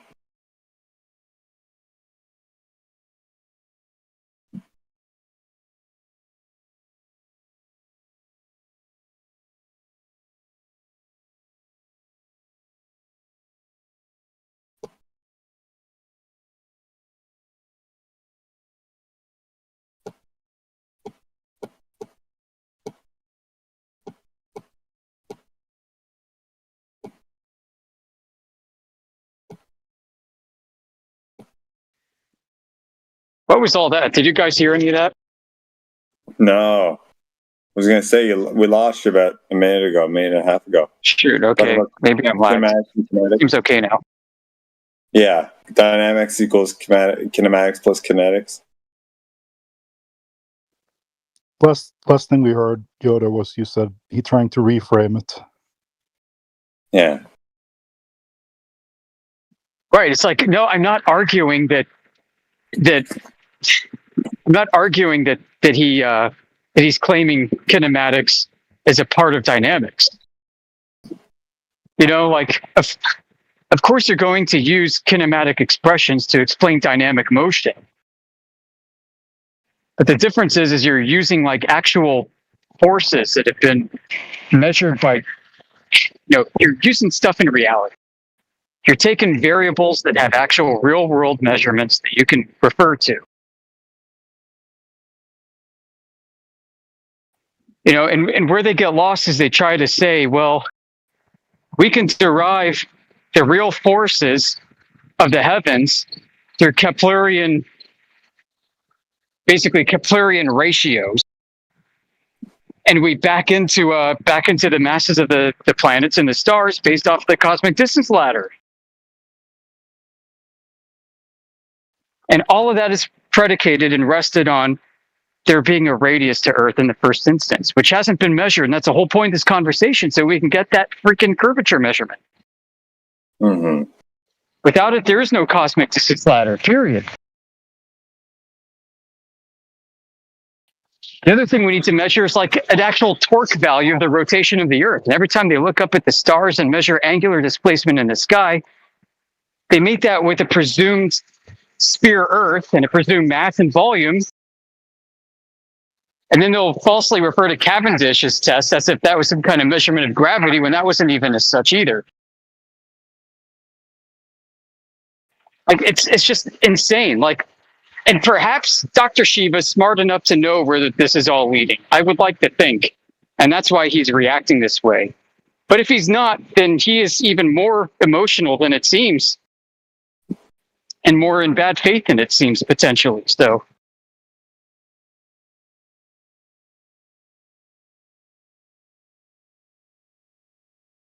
What do you guys plan on doing? Like, keep like stoking the fire until the time, or what?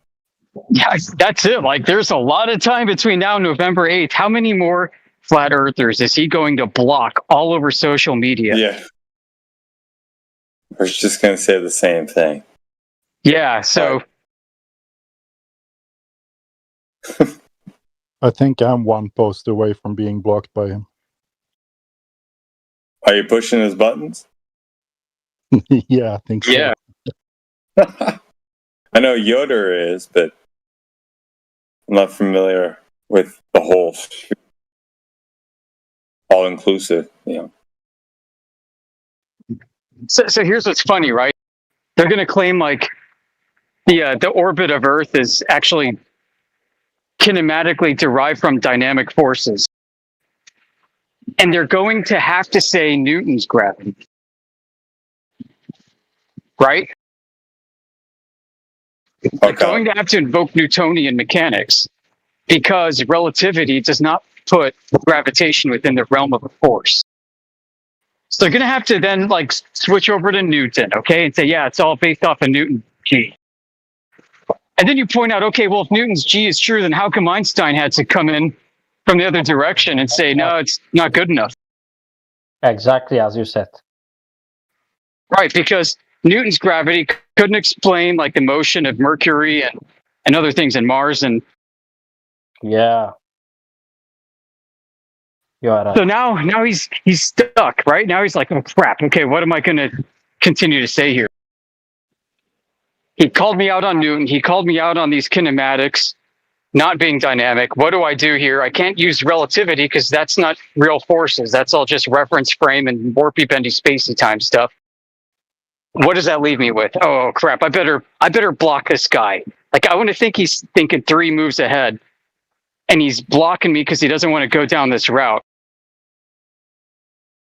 Exactly. So let me try to reframe this discussion and block him.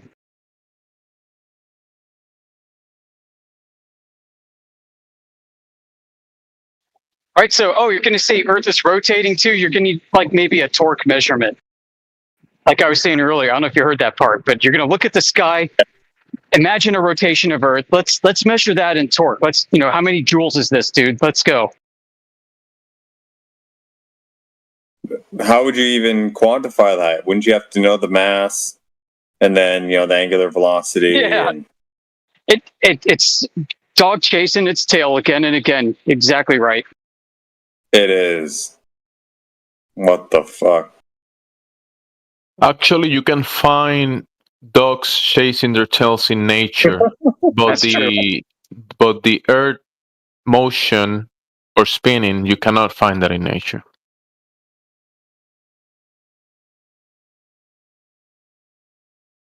Always perfect timing with those ones, Jamesy. Good one with the doggy.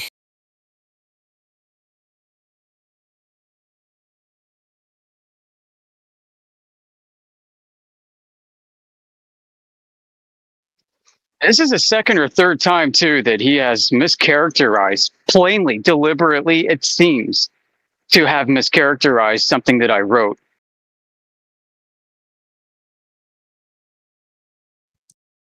Who's that, Dr. Shiva? Yeah. Yeah, he finally blocked me, Gemsy. He had one final, like, parting salvo at me by name, and then blocks me because he's so upset. So just to give the audience a quick rundown, a reminder, what happened was some flat earther guy like said, okay, Dr. Shiva, if you're such a genius, what are the what are the equations for describing Earth's motion through outer space, right? Dr. Shiva looks like he copied and pasted something from ChatGPT or Quora. I mean, there are all these nice like Greek symbols and all of the expressions that he put down.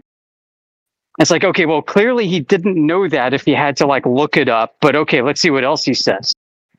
So he basically said that this guy has no idea what he's talking about. Here are the equations. And by the way, why don't you go take a class on dynamics, Flurf? So I replied, like, those equations are actually kinematic, not dynamic. Those are so you know, why don't you go regale us with more tales of your 4 degrees of wisdom? So And so he- the equations equate to something that is not the original claim. Essentially, yeah. I mean, so he basically posted geometric motion that's devoid of any actual real world force dynamics, force and mass. And so what makes things dynamic is that they arise from actual physics, actual interactions of the world. And you can use kinematics to describe that. And you can create a dynamic model that contains kinematic expressions to describe kinetics. Stuff that you But can you can also- demonstrate, stuff that you can check, demonstrate, and describe as these equations, but not the Precisely. original claim, which is the Earth motion. That's not Right. it. The variables contain real world measurements. Yeah. But right? But for kinematics, they don't necessarily. If I may ask, just for like a dummy, right? Because I'm not too deep in the weeds in this physics stuff at all. But like as an analogy, like how would one draw an analogy between the two? Like I'm thinking like, okay, let's have a dog, right? The dog's chasing his tail, he's going around in a circle, right? And he just happens to be going around in a circle, about a 1 meter diameter circle, right? Describing that circle that he's flowing around in would be like what? The kinematic equation, but then to describe the entire thing of like how much the dog weighs, how much he's thrusting himself by, turning left, that would be like the dynamic one, so to speak. Yeah, you got it right, because I can describe the motion of the dog regardless of how much it actually weighs. For example, and how much energy, how many calories it's actually burning, right? So you could take that same dog and not knowing its weight and not knowing its power output, just as an example, you could describe the same motion for a dog that's the same size but weighs 10 times as much and has 10 times as much power. Right, it would be the same diameter circle. Same circle, same diameter. Right. Okay. The beauty of kinematics is you can describe things without really understanding what's happening, what's taking place physically. And when it comes to things like outer space, you can use kinematic equations to describe motions that are observable and can be interpreted with different frames of reference, with different coordinate systems. Okay. So you can take the same kinematic equations, essentially, like, I don't know, Kepler's orbital elements, and you can create a geocentric globe model of the system, and it'll still freaking work. You just gotta come in with different assumptions, right? Well, who's to say that the sun is not bigger than the Earth? What if it's smaller? What if it's a fraction of the mass of the Earth? I mean, you can just play with all these values, and you haven't established any proof. Like, there's no actual physics that you can demonstrate to be true from the dynamic side. Okay. You can just mess with that, back into new data, and then off you go again. So just like looking at that dog, you can back into to a different assumption, or just like Eratosthenes. Okay, you can describe the motion of the sun in the sky and claim it's the Earth rotating or something, or claim that the Earth is curving, and then assume that you've got parallel rays to a curving surface, which you never measured. So what you're modeling is something that has a lot of flexibility. And it doesn't have to be based on reality. So, the video game Portal, you take a gun, you zap it, a window opens up in another dimension to do an Einstein-Rosen bridge to another part of the room. You go through the portal and you pop out somewhere else in the room. You've got all this physics that are built in, but these are kinematic because nothing like this exists in real life.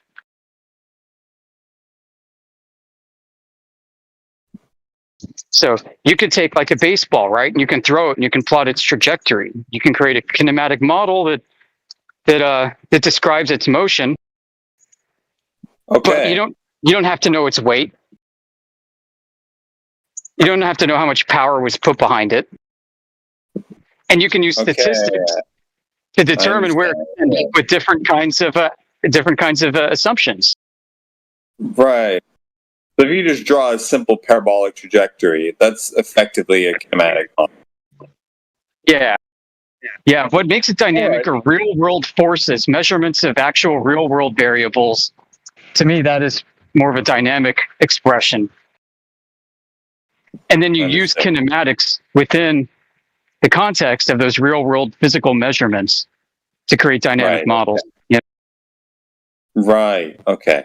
So just because you have a kinematic model, it's not like, oh, well, like a kinematic model is under the umbrella of a dynamic model. So as to say, if you have a kinematic model, that means you have a dynamic model, but the opposite would not be necessarily the case. You actually have to combine certain parts together to actually create a dynamic model. It's not enough to just plot out the geometric, trajectory or whatnot and say, oh, I have a dynamic model because I have a kinematic model. Right. Right. That's right. You can have a kinematic model without any actual force dynamics. Okay. Because the way he framed it in his reply was because, a dynamic model is a, composition of a kinematic and the other one, he's kind of making it seem like, well, I'm already, along the way of satisfying this criteria because I have this one thing that you're calling me out on. So, I mean, I'm not an idiot. I'm doing my job here, even though he's not. Yeah. So in this specific example, he's thrown up kinematic expressions that describe Earth as a globe rotating in space and moving in its orbit around the sun.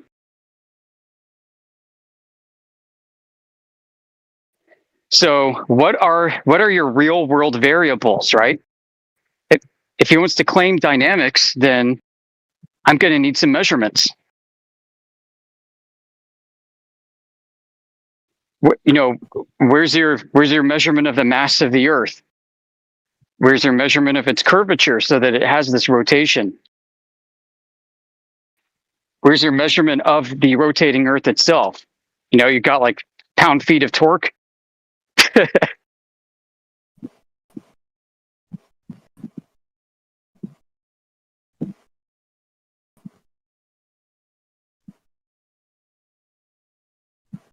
If you write a post on X and you tag him, he won't see it.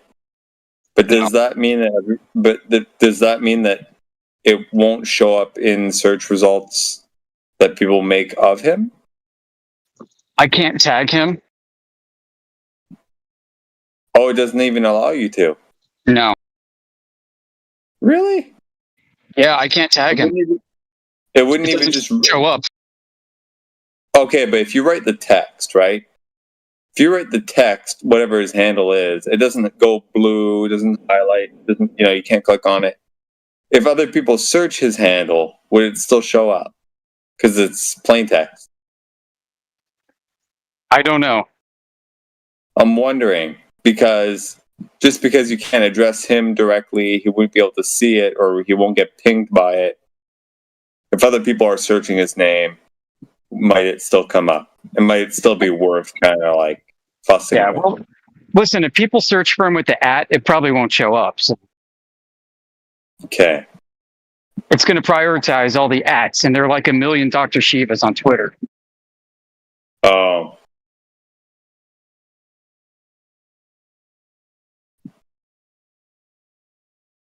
What a clusterfuck. And that's fine. Like I mean, if he blocked me, I'm not going to harass him or anything. So Yeah.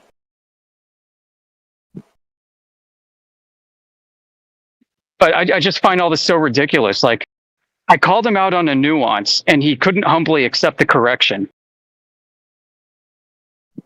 He tried to reframe the discussion around dynamics, which it wasn't.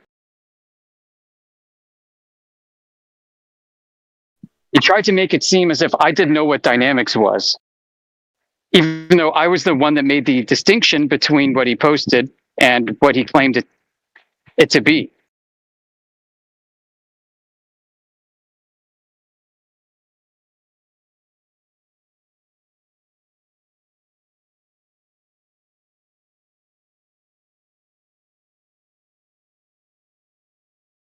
So yeah, I mean, at this point, the chances of him ending up actually on 24/7 to talk to any of us are probably 0 to negative. So, but it still might be important for everybody to call to action and invite him to come here anyway, so that his audience can see that he's now taken to these very childish antics.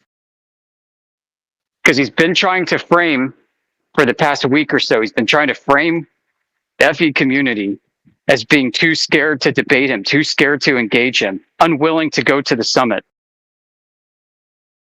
And the more he blocks our engagement after spiraling on Twitter, the more it's revealing more of what kind of person he might actually be underneath and an ultimate agenda behind what he's doing.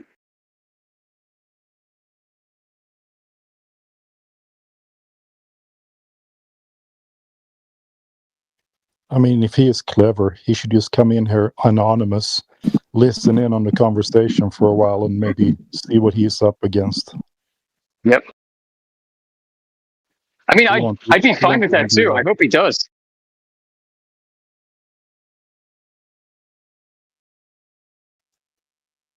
I mean, can he trust himself to have the discipline to keep his mouth shut and not weigh in? Probably not. Who knows? He's a weird guy. He really is. He's so set in his way. Every time people say words like definitely and I know for sure and 100% and so forth, then they can never break through the cog disc because they're so set. So I mean, he's like backed into a corner at this point. He can't get out. It reminds me too, there's a quality amongst really good academics that I admire, and that's humility. You know, and you see this again, I think mainly among the older crowd. People who got PhDs when it was way harder to get. I mean, if you're good at memorizing things, you can train a monkey to get a PhD nowadays. Yeah. Indio shared a program, I think it was under Excelsior College in America, where you can basically convince a PhD panel to award you a PhD based off of the fact that you know a lot about a particular subject matter. Like, that's all you need to do. And if they agree that you know enough, then you get a PhD and boom, it's accredited, transferable.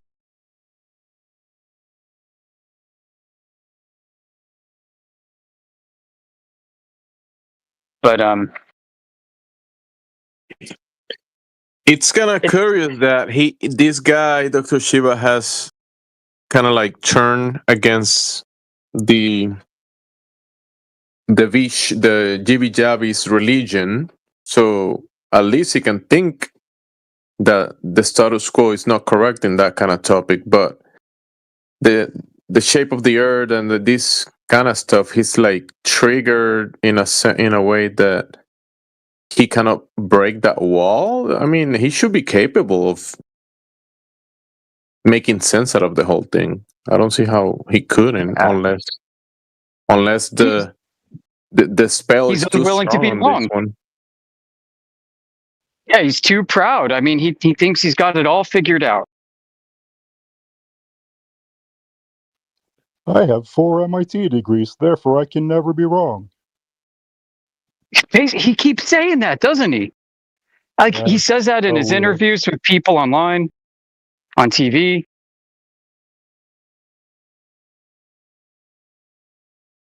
As the creator of email with 4 degrees, including a PhD from MIT, I know for sure. I know for sure, even though I didn't check, that the Earth is a spinning ball through the vacuum of space. Even though I haven't verified it, but I know. He didn't touch that question I posed to him with the 10-foot pole. There's like a guy who came in, he's like, hey, I'm just a humble HVAC operator, and you know, I'll never go back to the globe after everything that I've seen. And Dr. Shiva made some relevant comments about HVAC, and I'm like, hey, Dr. Shiva, how do you have a pressurized system adjacent to an ever-expanding infinite ultra-high vacuum of outer space?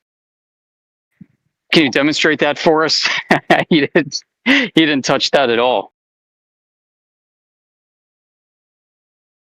Oh, you see, I got a kinematic model of all these gas particles that are like little balls that get clung to Earth under the influence of a gravitational field. So that's how it works.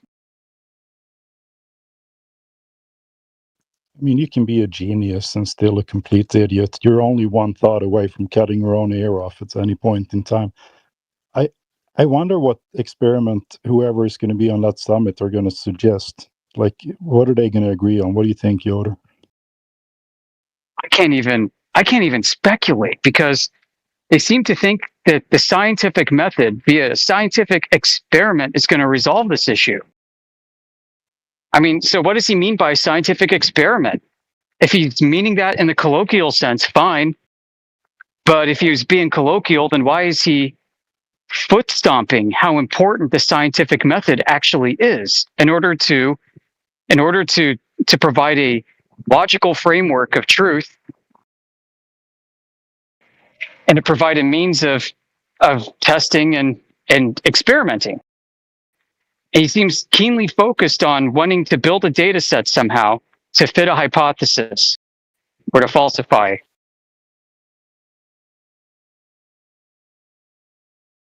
So what could that possibly mean? So, I mean, what is science? But it's a study of naturally occurring phenomena, and an experiment is understanding what the cause is of that naturally occurring phenomenon that you observe. So the experiment is supposed to give you, the experimenter, an experience with your direct senses to manipulate the presumed cause of something that you witness naturally occurring in the real world. So first question is, what is your dependent variable for your hypothesis that you want to do, doctor? You're talking about hypothesis. What's your dependent variable? I don't freaking know. Is it going to be like what, Earth curvature? Well, that's circular. Where do you see Earth curvature, folks? Oh, is it going to be Earth rotation? Okay, well, that's also circular, because that's also what you're trying to establish is actually happening. You're presuming that in the first instance too. So what, pray tell, is your even dependent variable? Before we even get to the independent variable, what is your dependent variable? And let's say he comes up with something. I'll ask, okay, what is your independent variable? What is the presumed cause of this that you actually can manipulate? Gravity? Got an anti-gravity machine? You know, I mean, I don't know. I can't even fathom what he might be even thinking of. Unless, as I said, it's some kind of colloquial use of the word science, but then that betrays how he's been using it in his in all of his rhetoric leading up to this summit, because he's speaking as if the scientific method is the way to adjudicate these things. Well, yeah, for some things, but not this thing. What you need is a verifiable measurement, and you can borrow elements from science and the scientific method in order to do that, like documenting everything you do and to ensure reproducibility. But that doesn't mean you're doing science.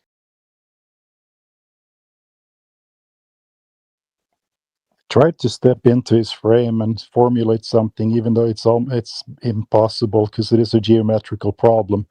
But Yeah. I mean, I don't even know if he would agree that the natural observation is that water is flat. But that is the natural observation. And then, so how do we got to form a hypothesis then? Okay, so that means that the Earth is flat then. And then we have to come up with an independent variable, which is, it is a geometrical problem. So how do you even do that? So, I mean, I don't know if you saw my post, but I tried to write something that maybe his brain can process, but who knows if he can.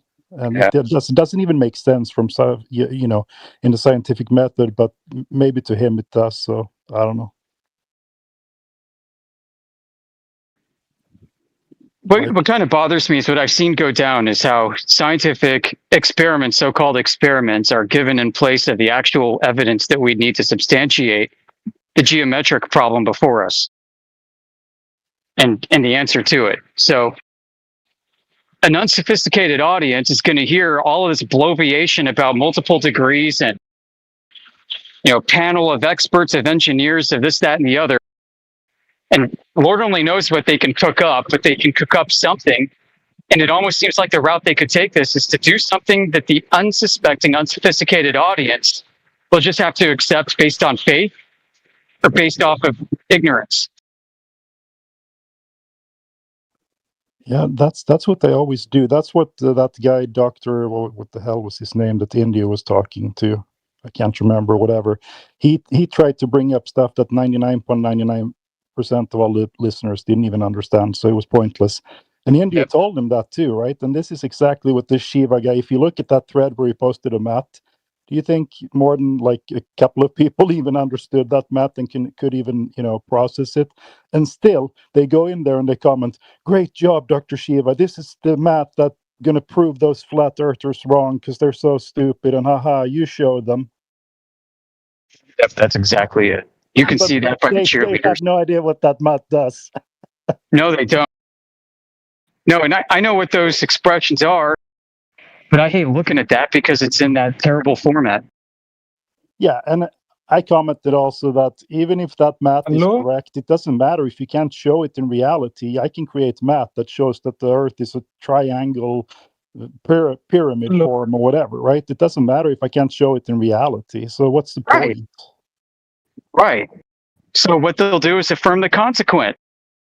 They'll gather the data and say, look, it fits what we had believed could be true, so it has to be. If A, then B. B, therefore A. I solved the problem, Fleur.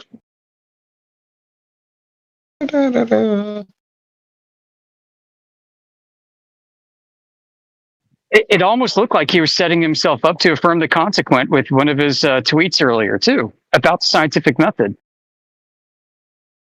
And if we gather data and it explains, we can explain it. If A, then B, we got B, therefore A. I think they're doing it backwards too. I mean, you should do the experiment first, and then you can, afterwards you can do the math that kind of confirms it or whatever. But they have gone the wrong way. Look, the math shows it, but they haven't showed it in reality. Like you first show it in reality, then you can come up with the math. He's talking about gathering data. You can do that with the measurement. Measurements often precede experiments that you design. Or they may come after if you don't have them, so I need to measure these things or have an ability to measure these things. How do I solve that problem first? Because without it, I can't come up with an actual experiment to manipulate my presumed cause of Y from X. Or B then A. So you're not going to get away from this from doing the measurement part. And I think they're going to wiggle out of doing that, or they're going to come up with some cockamamie plan to come up with something like, if I can imagine where they might go, maybe something they might try is like a ring laser gyro or fiber optic gyro, which is going to be fraught with all kinds of issues that we just love to dig our teeth into. Do you think Yeah, the flat earthers are going to be stupid enough to agree to a ring gyro test? I don't know. It depends who he gets. Because I mean, in that case, we're just going to end up with, like we did with Beyond the Curve. I mean, then it's pointless. And those are the kind of people he wants in this summit as well. So I mean, we need some real flat earthers with empirical thinking. He might try to drive this into like the realm of toroidal ether cosmology to highlight how crazy it seems. And that, yeah, so I could imagine maybe amongst the highest likelihood of things he'll do is he'll drive some kind of ring laser gyro, some kind of Aries failure, some kind of Michelson-Morley-Sagnac effect thing.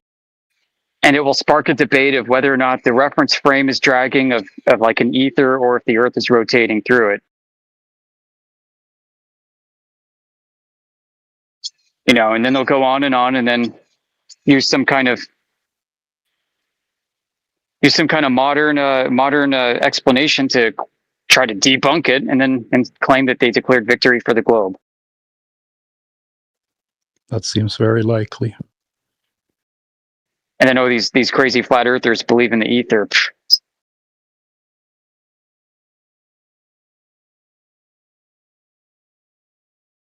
Yeah, I've got big problems with ether cosmology ideas.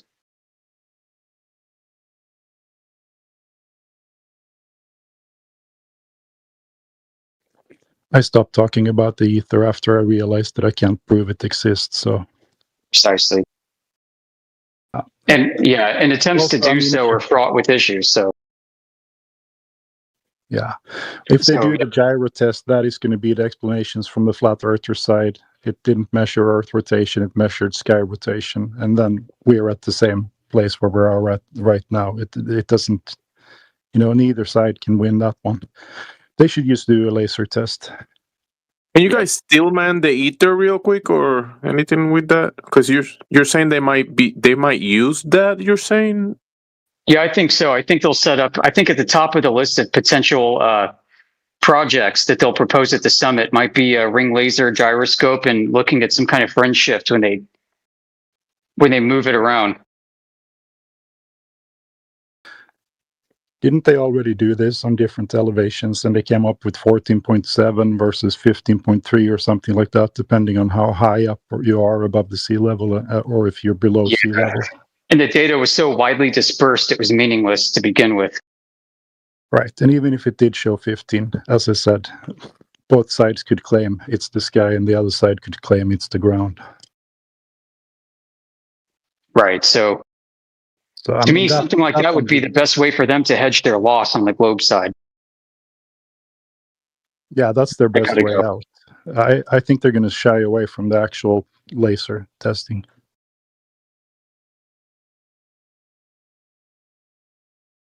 Which would be my preferred way.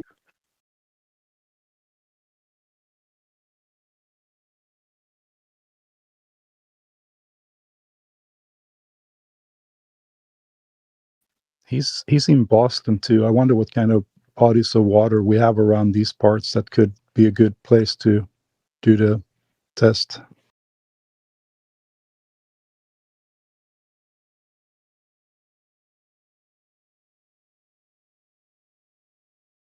India might know. He lives there. I live outside of Boston.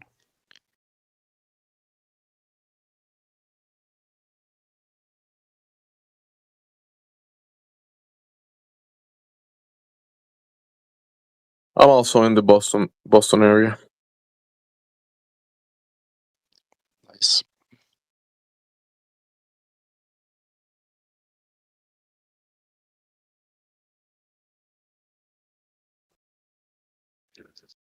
Red Sox fan? Not really.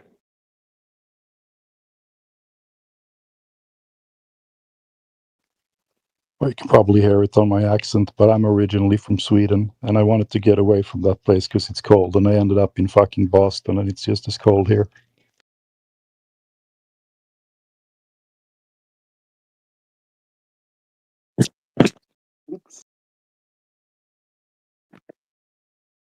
Well, Alice in Boston could be cold, and then it could be summer the next day. So yeah. They do have longer summers. I enjoy that.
Welcome, any new people?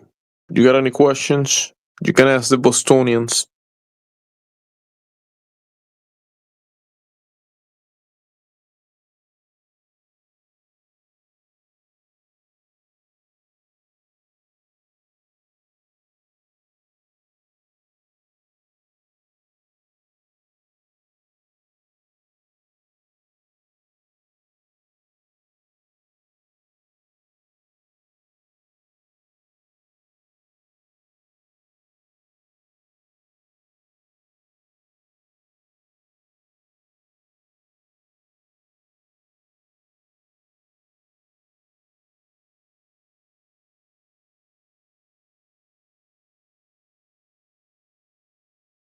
Just checking on the new people, whoever joined.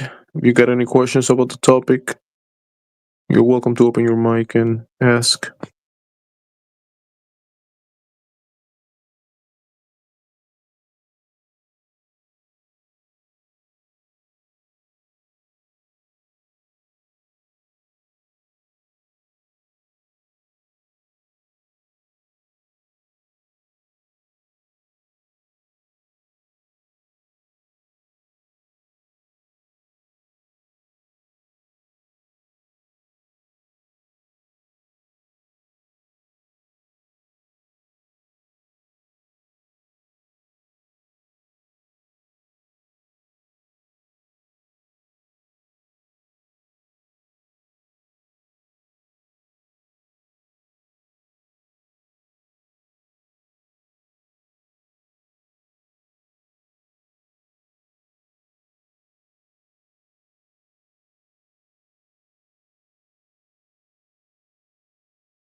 Can I steal that meme, Adam?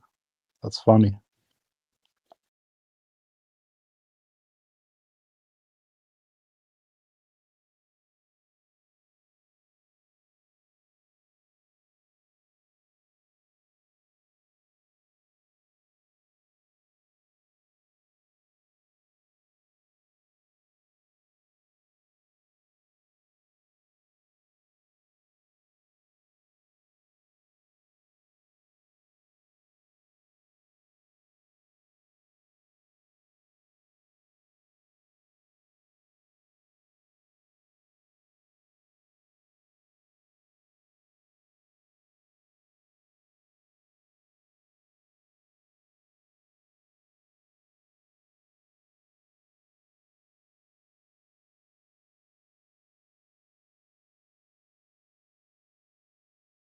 Mr. Sheen, sorry, over the fences. You tagged me earlier.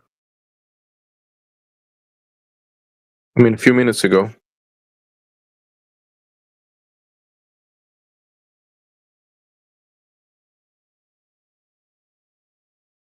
Welcome.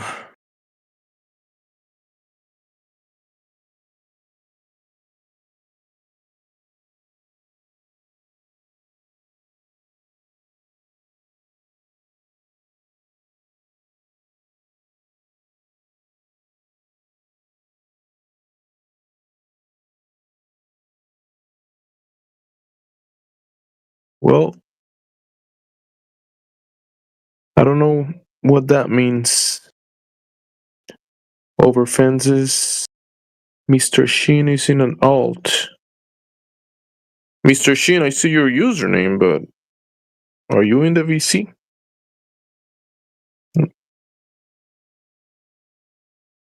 VC.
Welcome. Got any questions? You're welcome to open your mic. Address the topic of the server.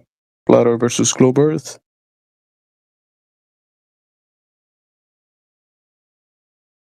The floor is open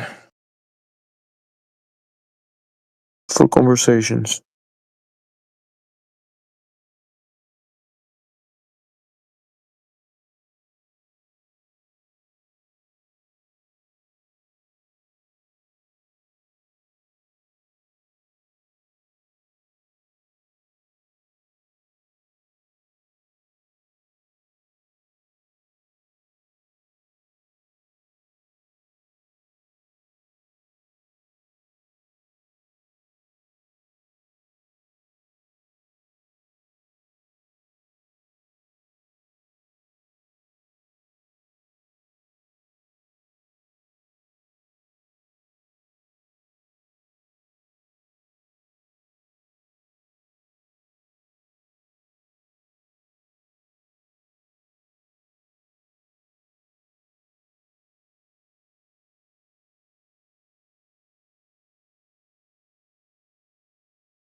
to the top of the mountain, in the clouds with the angels looking down at the ground.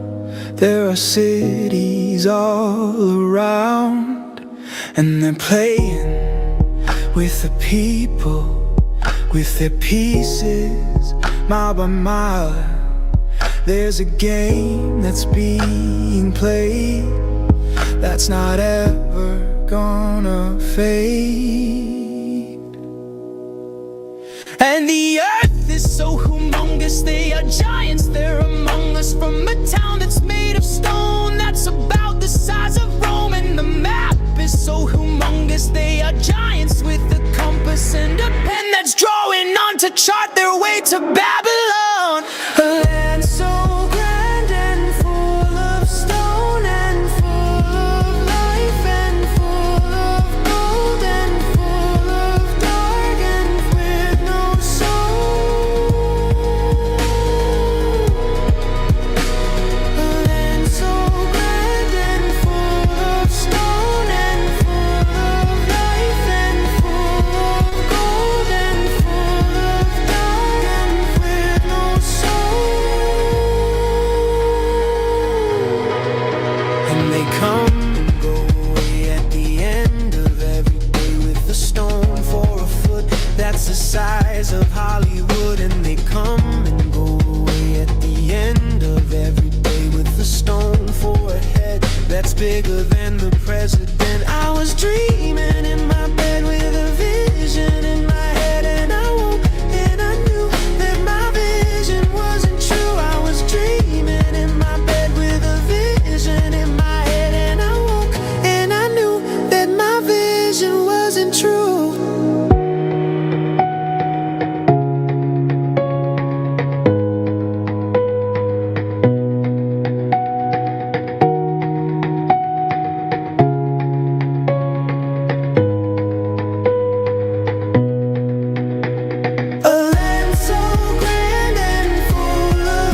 Guessing no one's talking, right?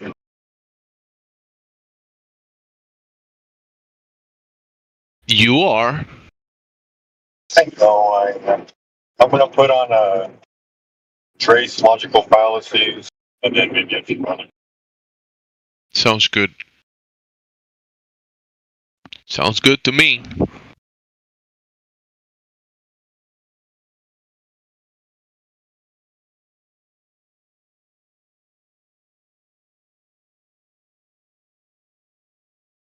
Gonna be just like in a court of law. We go with the standing is on the evidence.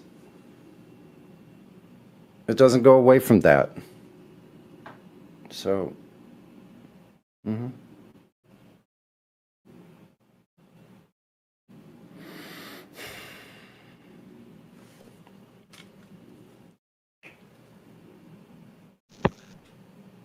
So we got 3 minutes till the event starts. If everyone wants to get the last word in here.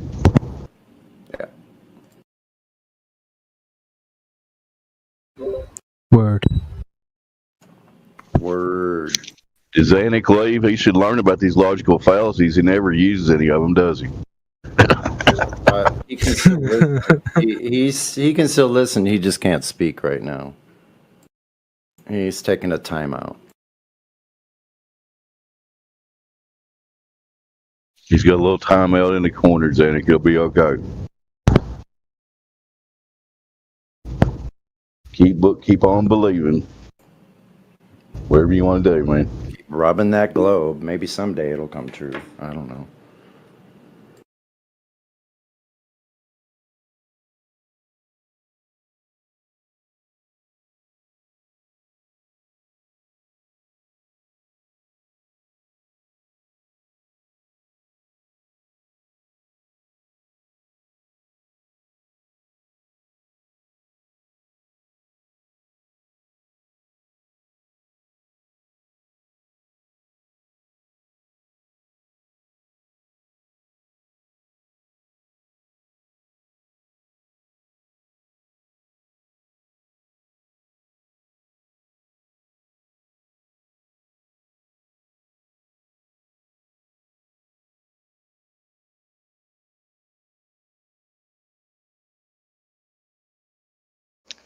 Sheepdog, did you post it in the text chat?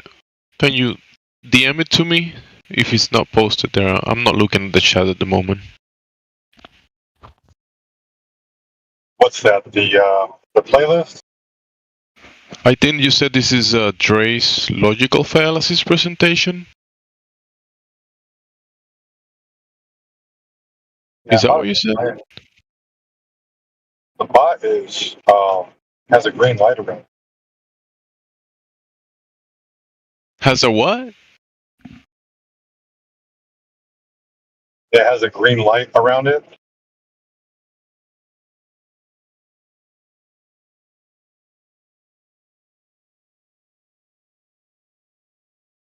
The bot has a green light around it. Okay. Like it's talking.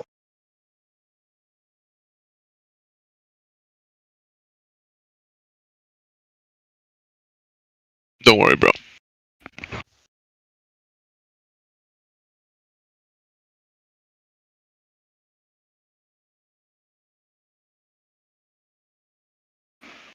Because I don't hear anything. I was able to hear Sonny speaking, but it's on pause now, I think, no? Or I don't know what happened. I just kicked it, try to reboot it. I'll do the hellishness deep dive first. And the logic. Did you say logical fallacies for Dre's? Is that what you said earlier? yeah. I will like that one better. Oh, you would like that one better? Yeah. He just said that if it doesn't stop or whatever, it just magically keeps going. I just wanted to point out to him. Kick this bot again.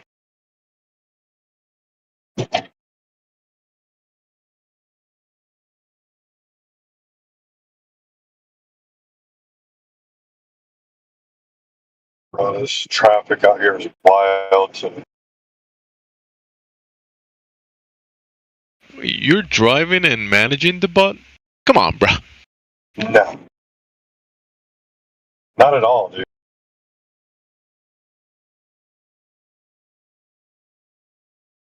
Don't self-incriminate.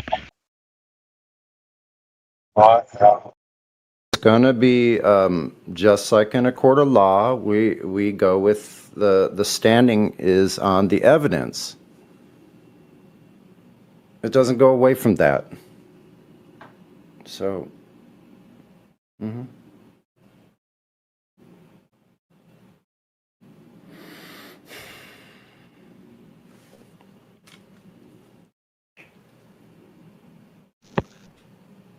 So we got 3 minutes till the event starts. If everyone wants to get the last word in here.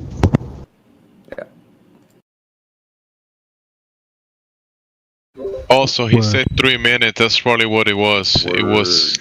Does Anik leave? He should learn about these logical fallacies. He never uses any of them, does he? He can still listen. He can still listen. He just can't speak right now. He's taking a timeout. He's got a little time out in the corner, Anik. He'll be okay.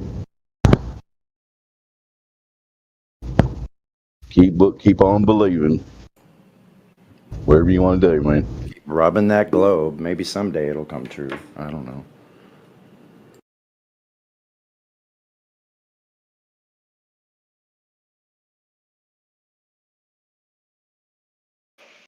No, it should be 3 minutes from now because he said 3 minutes. So I guess maybe fast forward. I don't know how to fast forward though. Nah, just leave it. Just leave it. We can have 3 minutes. It's all good. The 3 minutes of silence. I can talk to you for 3 minutes. Yeah. Just let's see what happens in 3 minutes. Let's see if it's accurate. Yeah, we can fill the dead. I can talk about nothing and fill 3 minutes of dead air. Me too. We can speak silently.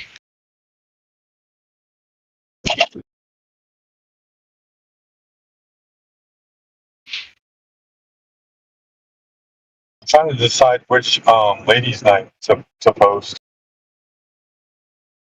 I think they deserve to have a spot. Yeah, many of the ladies ones were pretty good. They used to get a lot of traffic whenever they had ladies' night. A bunch of the Globers would be like, "Oh, there's some ladies. Let's go get them." Barbed wire baseball bat waiting for 'em. When they had what was it? Bambi and Mary Mom. Luluka, remember Luluka? She barely speaks. I think I've seen her. Yeah, I think I've seen her once. She barely speaks anymore, but she was awesome.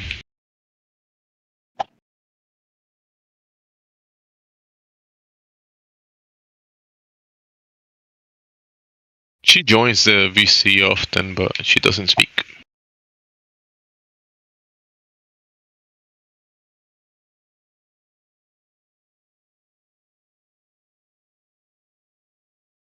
Here, I'll do a couple of ladies' nights in a row.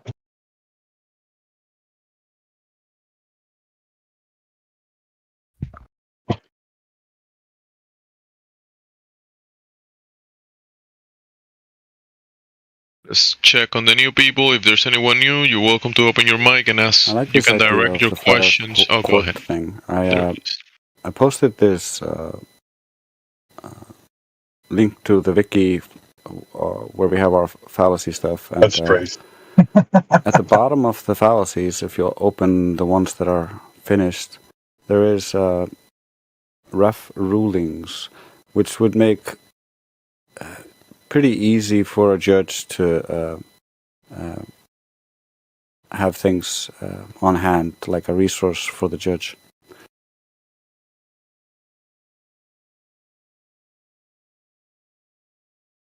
Might be enlisting. There is a bot that is playing. I think having the right judges would be the important part, because we need somebody that they would feel comfortable with, I think. So I've been suggesting somebody like Matthew learns, or somebody who's kind of can be on both sides. If you have any questions, I say we have a please don't council of hesitate to three. ask. So we have one judge and one side we have another judge. There's one that's going to mediate between the two judges if there's any dispute. Yeah, that's a good idea too. Yeah.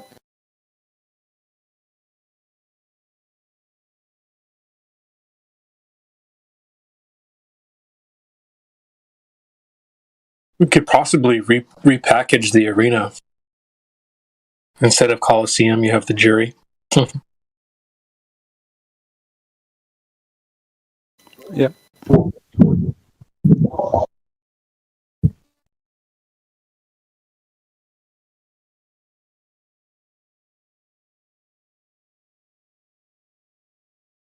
Instead of Spartans, you have lawyers.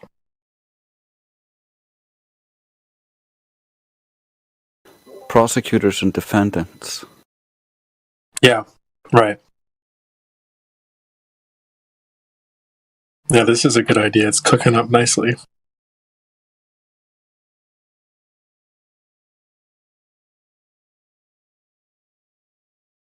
Yeah, the way I see it is, it's kind of like they would be making an argument, and you hear that it's fallacious, and you say, objection. That's an appeal to authority fallacy. And then the judge would just say, would analyze that argument and basically either say objection stands or objection removed, and explain shortly or define how the fallacy is defined, and then ask them to reformulate the argument without the fallacy, or concede and move on. Failure to do either, and you'll forfeit the debate, or whatever. We can change the wording a little bit to accommodate the legal setting. Right. Yeah, that's awesome. Yeah, case dismissed.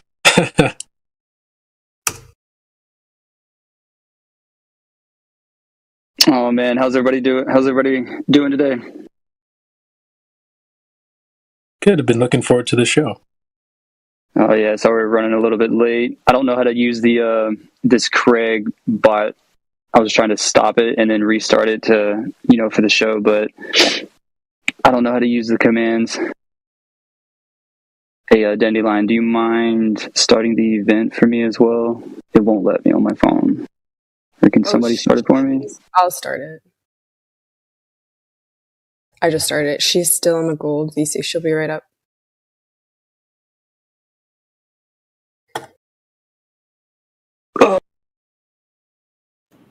Guess we should just go ahead and get it started. Indio said he was going to show up sometime soon, so I'm assuming we'll just see him pop in.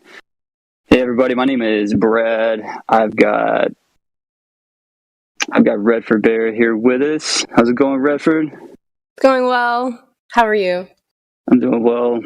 Good. We have a pretty dope show for you guys. It's about logical fallacies. We got some presenters. We got Drace, Dandelion, and Indio. And like I said, Indio is going to show up. And we have a cameo from Karma as well. So I'm just going to start from the top of the list to the bottom. Atticus, I just want to say hello. Adam, how's it going, man? And CB, cut the shit. What's Elijah, up? Hello. And Batman and Jimsy. How you guys doing? What's going on, Glad? I don't know how to say your name. I'm Yahuda. Yeah, I have no idea. I probably bummed that up. I'm sorry. How's it going, JK, Jelly? How's it going, Karma? And KJ, and Master Chief, and Miguel. How's it going, Napalm? What's going on? Orion, Pwets, Resolve, Rookie. What's up? Sebu, and then Seb, Sons of Thunder, the Doc, Toasty Feet. Already mentioned some Redford Bear there, and Old Dude, Sonny, and Branch. Hope you guys are all doing well today. Hey, thanks. So, You too, so thank you. I have no idea what these guys are going to be talking about. I do know what they're talking about. They're talking about logical fallacies, but I have no idea what's on their list of things to talk about. So I just wanted to bring it up. You know, in the live stream, most of the time, most of you guys are debating right versus wrong. This is a break from that. So I just want to make it aware that let's try not to judge these presenters' information against each other. Let's be open-minded individually. Just absorb all their information with your own discernment. If you disagree with something they have to say, either keep it in the text chat or keep it to yourself. Let's try not to interrupt them. Everybody's free to mute whomever. Let's try to keep the normal live stream etiquette. So with that being said, Redford Bear, you got anything to say? No, I think you covered it. Yeah, just please don't interrupt when the speakers are talking, as they've put a lot of effort into preparing this for us. So we'll just be muting. No questions asked if you guys interrupt. And just save your questions till the end. We'll, after each person has presented, we can open up the floor to that. And you can also put your questions in the text chat and we can read them at the end as well. And I think Indio's here. Maybe he can start the bot. Yeah, I'm here. No, I'm not starting. I'm going last. Oh, okay. She said start the bot. That's what she said. Isn't that what you said? Oh, I did start the bot. Yeah. Oh, okay. I already did. Way ahead of you.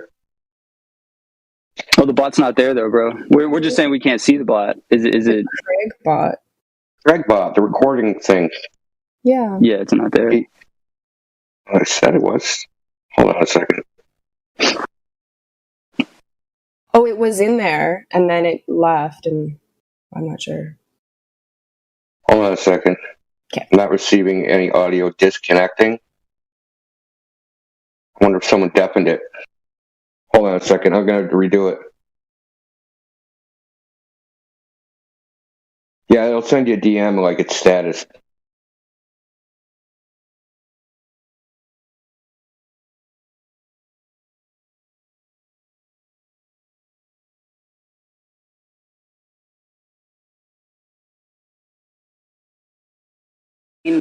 Fallacies. Who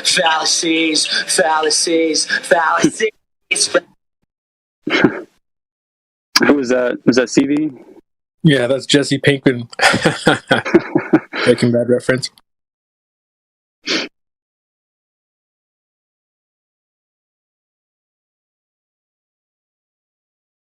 Man, so I was going to talk about my favorite fallacy. The way I learned it was called the divine fallacy, but Drace has one-upped me and told me that is basically wrong. Well, he didn't tell me it was wrong, but he sent me information for me to come to that conclusion on my own that it's wrong. I can't figure out what it's really called, but the fallacy is just because you believe something is true doesn't mean it's true. I was just searching through Google. I was searching through Google's fallacy means, and I just saw it come up just like one of his red card means.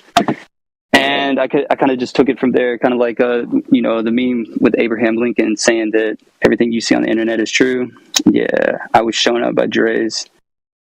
Maybe Drace can tell me what that fallacy is actually called. I'm not too sure. Drace, do you have anything?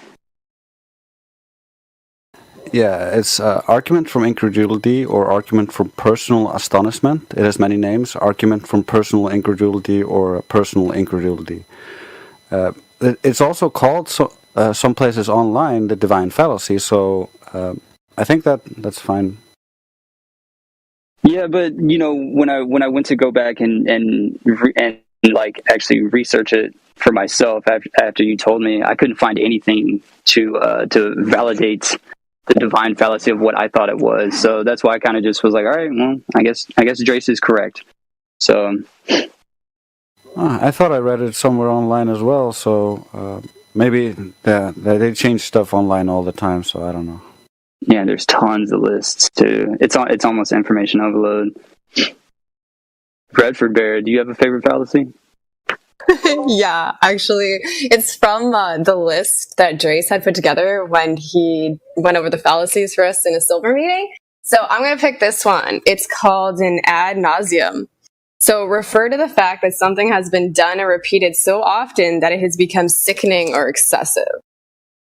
Oh. So that's an interesting one. I'll maybe have to start using that, calling people out on that one. It's also called appeal to repetition. Oh, okay. Multiple names. Ad nauseum. I like that. I like that name. Ad nauseum.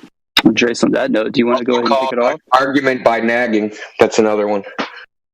Argument by nagging. Yeah. Would you just like keep repeating the same thing, that something is true without giving any further evidence for it?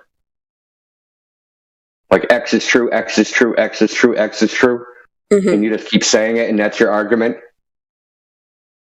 I put 2 examples in the live stream voice text on the logical fallacy page that Drace and I have been working on in our Flat Earth wiki there.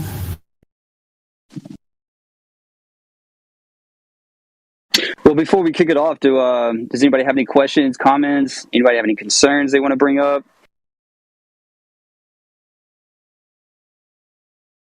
No? So far, so good. Yeah, I want to bring up, you just mentioned things changing on the internet. And what Drace just mentioned it.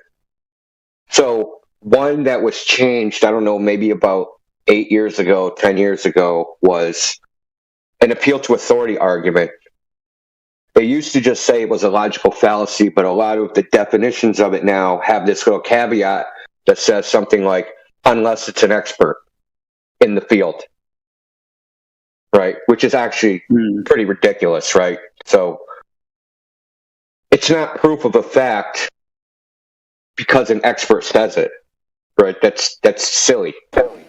If it's an expert in the field that's saying it, then the evidence that they're relying on should be the proof of the fact, not the fact that they said it. So you got to watch out for this changing of definitions, especially the appeal to authority, because who really does that help? But that kind of makes anything. But that kind of makes it mean both. You know, like the appeal to authority is an appeal to authority unless it's an authority on the subject. What? You know, like that defeats the whole purpose. The problem here is they're conflating appeal to false authority and appealing to authority. Appeal to false authority is just like saying, my mom said this and therefore it's true. Your mom is not an authority on the subject; she's just a false authority, and you're just making her up to be an authority. Whereas appealing to authority is saying like, oh, he's an expert in this, therefore it must be true, even though he has no evidence for it. He's just saying it. It has no relation to it being true. Yeah, and another example would be an appeal to a false authority. I think, or maybe a derivative of it, is when somebody says, dude, ours had, a Toyota has a 357 engine. I know because my dad's a mechanic. Things like that. When people appeal to some relative or acquaintance, they have some expertise. Therefore, they themselves have the same expertise, and what they say is true. That's silly stuff. I've actually dealt with that nonsense my whole life. People saying that. I have a particular friend who thinks he knows everything about cars because his father's a mechanic. So that's funny because my father was also a mechanic for a while, and I know nothing about cars. There you go. I am a Discord mod, therefore I know everything about Discord.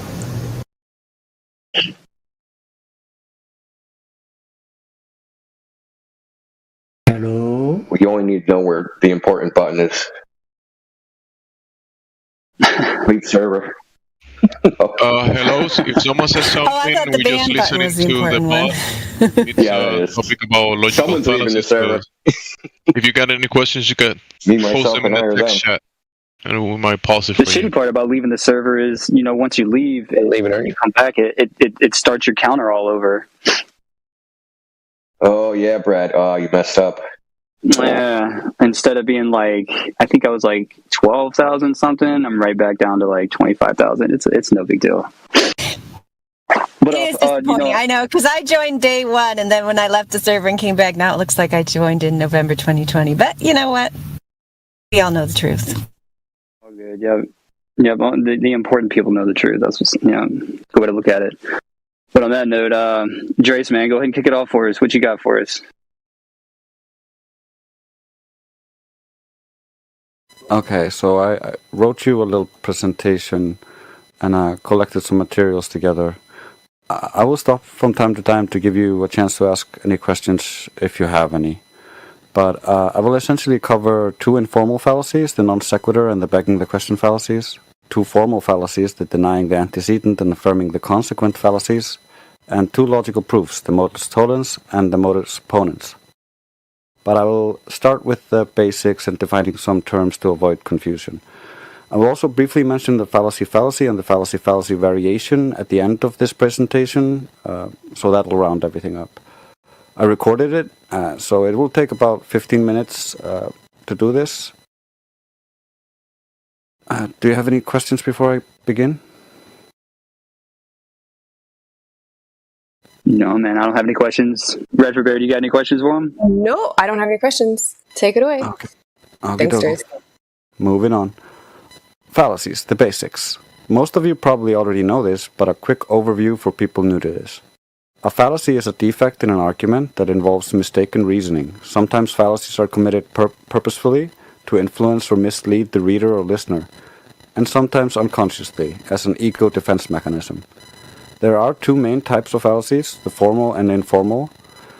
Formal fallacies happen when there's a problem with how someone structures his argument and how he's making his points. He might be speaking the truth, but the logic breaks down because of the way he's putting his argument together. A formal fallacy is one that can be detected by examining the form of the argument. It is an argument with a premise and a conclusion that does not hold up to scrutiny. Any questions? None so far, man. Anybody got any questions for him? I'll take silence as a no. Unlike formal fallacies, which are identified through examining the structure of the argument, informal fallacies are identified through the analysis of the content of the premises. In this group of fallacies, the premises fail to provide adequate reasons for believing the truth of the conclusion. There are numerous different types of informal fallacies, but I will only mention 4 here. To help clarify a little the terminology used in logic for people who are not used to it, I will define 2 words that get used a lot in logic. Antecedent and consequent. An antecedent is the first half of a hypothetical proposition, whenever the if clause precedes the then clause. A consequent is the second half of a hypothetical proposition, the then clause following the if clause. And I will post these. Since these are important to keep in mind, since these words get used in quick succession and unfamiliarity with them can make the logic sound confusing. To start with, I think I will go with the most common or the simple formal fallacy.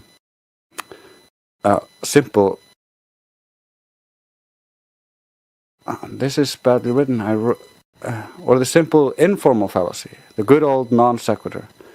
It is present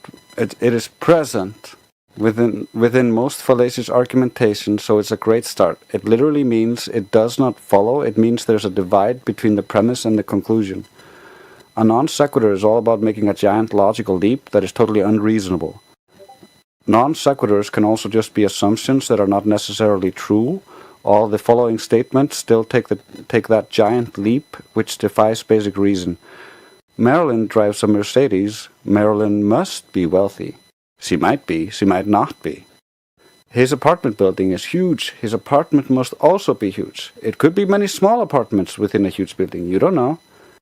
Billy is eating broccoli. Billy must love eating vegetables. Must he? What if you asked him and he told you he hates it, but he only eats it because Mom wants him to eat his greens? NASA has pictures. The Earth must be a globe. When they say anything followed by the Earth is a globe, it generally is a non sequitur. It doesn't actually follow. It's just a matter of finding that disconnect and pointing at it. So simply learning this single fallacy and you can stop over 95% of what the globers use, because logically it does not follow and requires some assumptions or faith. And do you have any questions about this fallacy or any comments?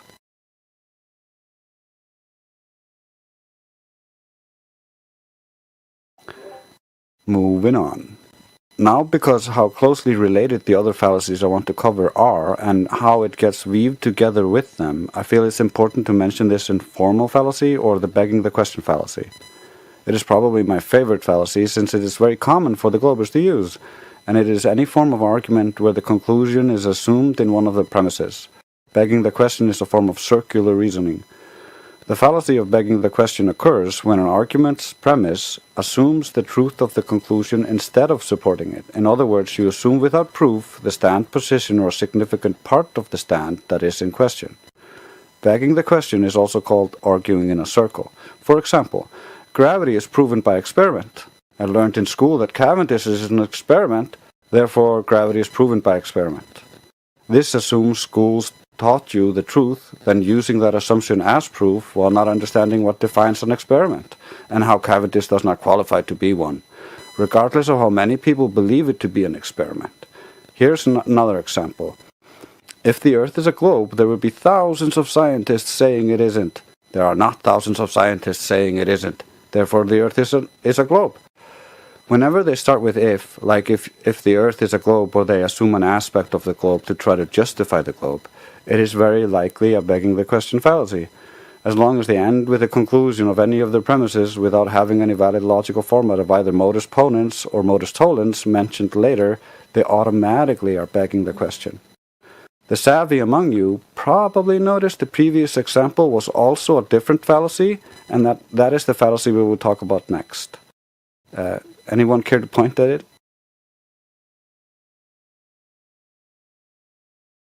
What was the example you gave again? I'll read it again. If the Earth is a globe, there would be thousands of scientists saying it isn't. There are not thousands of scientists saying it isn't. Therefore, the Earth is a globe. Argument of silence.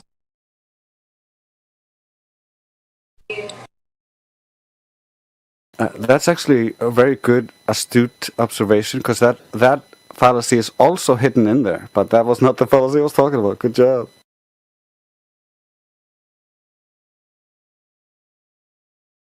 Appeal to consensus. I can see that being in there a little bit woven in it, but no. Before we delve deeper into the formal fallacies, I want to mention... Appeal to the majority.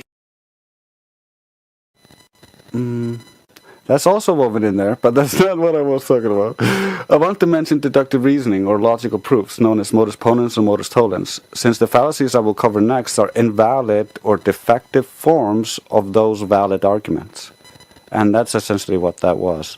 So let's start with the simple modus ponens. This argument form has one premise that is hypothetical, if-then statement, and another premise that affirms the antecedent of the hypothetical premise. In the conclusion, then, it claims the truth of the consequent. In symbolic form, modus ponens looks like this. If P, then Q, P, therefore Q. Lumen Learning Logic course made a non sequitur trying to formulate a modus ponens argument, showing how hard it is to be logical. And I will post that little example here.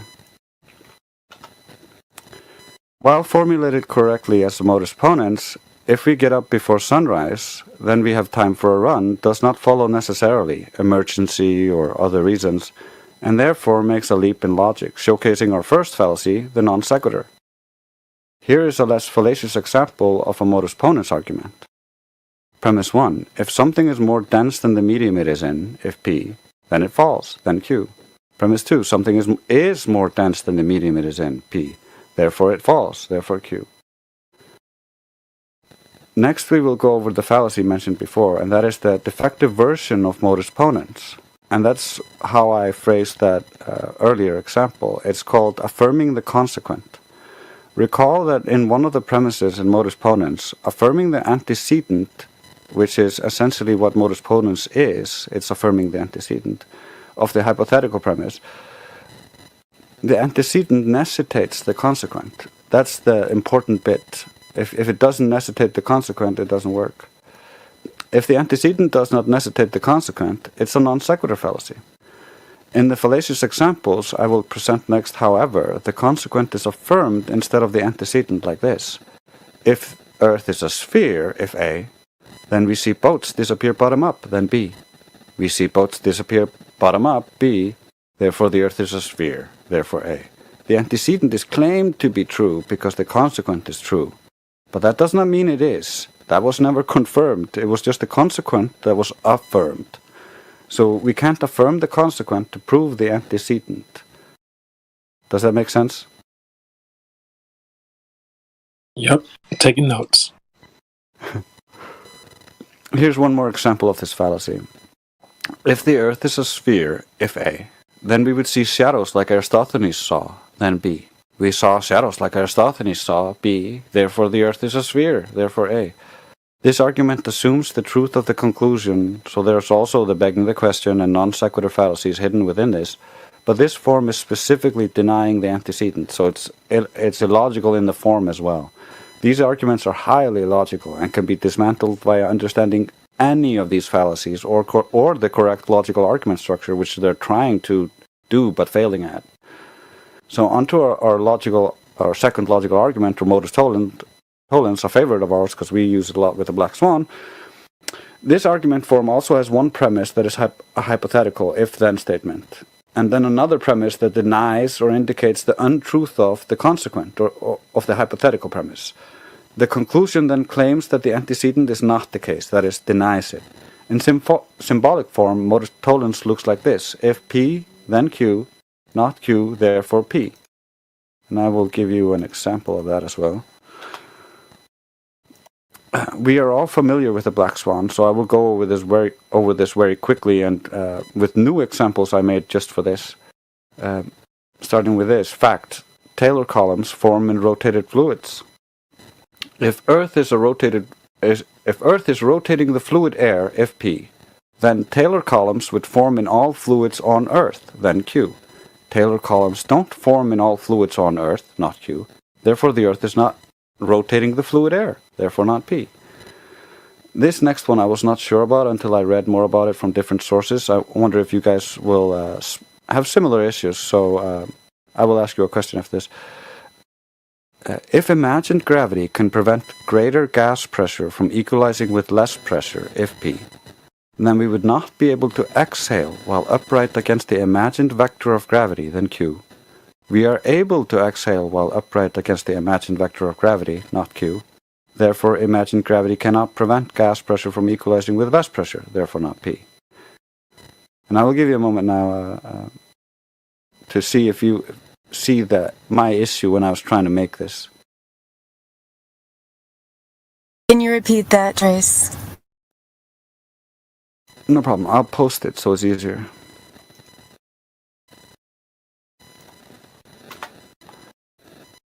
And there we go.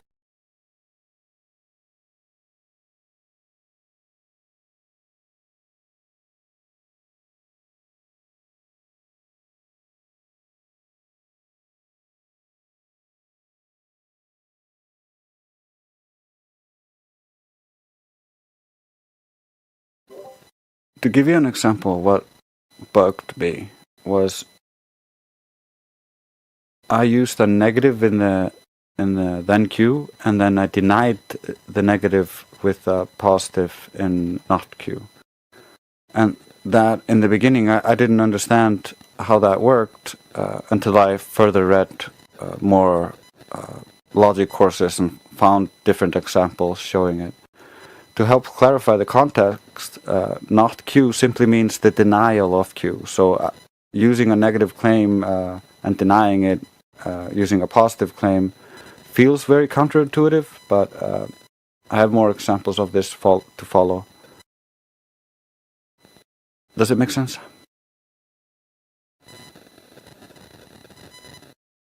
Yeah, I'm still following. Yeah, it's basically saying, if the gravity was acting equally, then it would be acting equally on us, and then, we wouldn't be able to exhale. Yeah, I like it. You came up with that yourself? Yeah. Just while making cool. this. The more you know, the more you can do. Next off, I'm almost done, by the way. Next is denying the antecedent. This fallacy can be seen as a defective or invalid use of the modus tollens argument. Recall that in one of the premises of the modus tollens, it denies the consequent of the hypothetical premise. In the fallacious example to follow, however, the antecedent is denied instead of the consequent. Premise 1, if I'm cleaning the kitchen, then I'm not reading my book. Premise 2, if I'm not cleaning the kitchen, the denial of cleaning is not cleaning. Conclusion, thus I'm reading my book, and the denial of not reading is reading.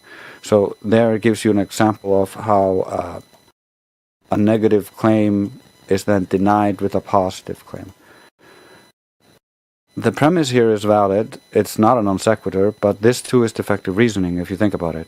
Not being engaged in kitchen cleaning does not by necessity infer that I am reading. I could be doing anything besides cleaning the kitchen. I also have this fallacy as used by Globers. If we would see forever, if P, the Earth would be flat, then Q. We don't see forever, not P. Therefore, the Earth is not flat, therefore not Q.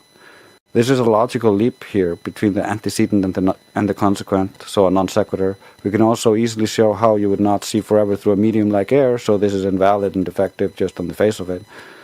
And in the content and in the form. But then denying the antecedent. Generally, when they try to confirm the globe, they affirm the consequent, and when they want to deny the flat Earth, they use the denying the antecedent, and that's why I felt it was important to bring these up, because these are the things that they think are the most logical, and they think they're being logical, but they're just failing at using logic. Does that make any sense? I only have closing statements after this. Are you able to post that last flat Earth example in the text? The if they would see forever one? Yes. Yeah, no problem. Thanks, Trace.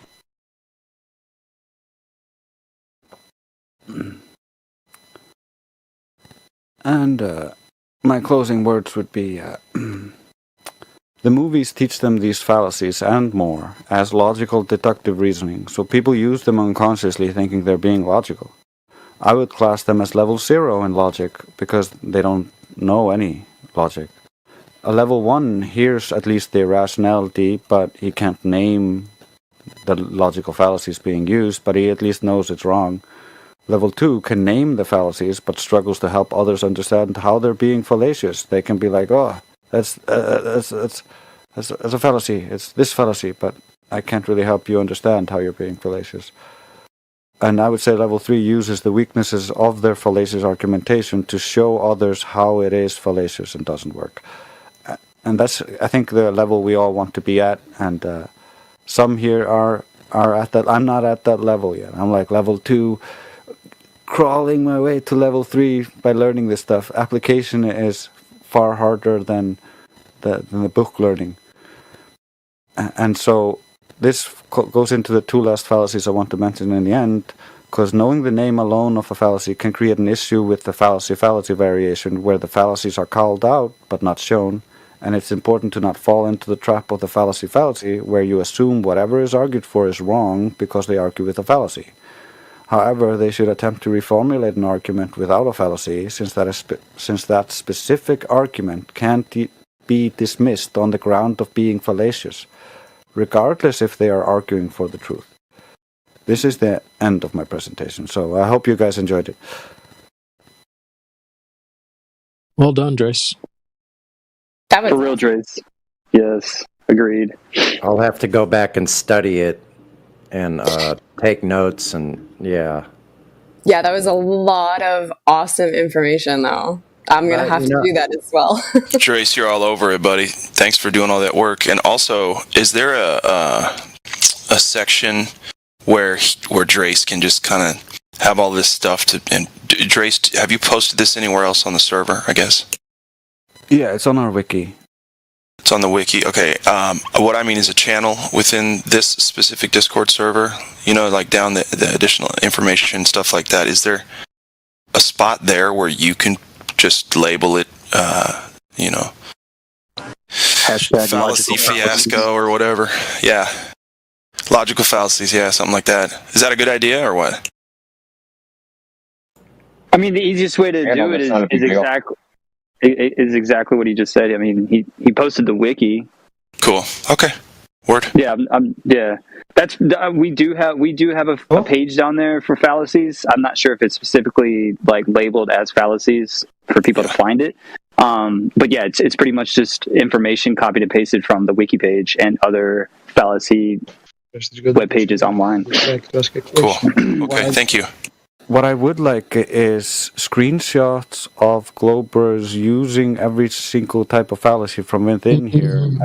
I keep forgetting to do that. So anybody else who also could take those pictures and screenshot those is a valuable contribution. Yeah, I can see the benefit in that. Yeah, great idea, because we got some examples there on the fallacy page, but there's so many more we haven't even added. Like in the discussion tab on that logical fallacies page, there's some that I want to add that we don't have examples of yet. And so, yeah, and we can even add more examples to the examples we've already got there, because some of the examples are just ones that we made up, but I have a few screenshots there of examples. It would be great to have more screenshots for sure.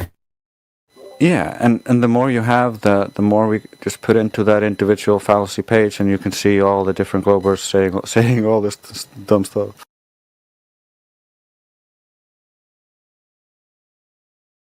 Oh, we've got, a bunch of fallacies in the lobby right now, because all of us are busy, and they're taking advantage of it here. Oh, no. Did you see them? I don't know if anybody's got time to just go up there and check them out. Yeah. Does anybody else have any more questions, concerns for Drace? Redford Bear, do you have anything? You have any input? No, that was really, really good. That was very fast. You went through all that very quickly. But that was awesome information. Thank you so much for putting that all together. I'm definitely gonna re-listen to that and make some notes, because I think that, Drace, what you said, that's kind of my issue too. You know, I listen to people talk about the fallacies. I've heard you just talk about them, but it's hard to apply them, like when you're in that moment, right?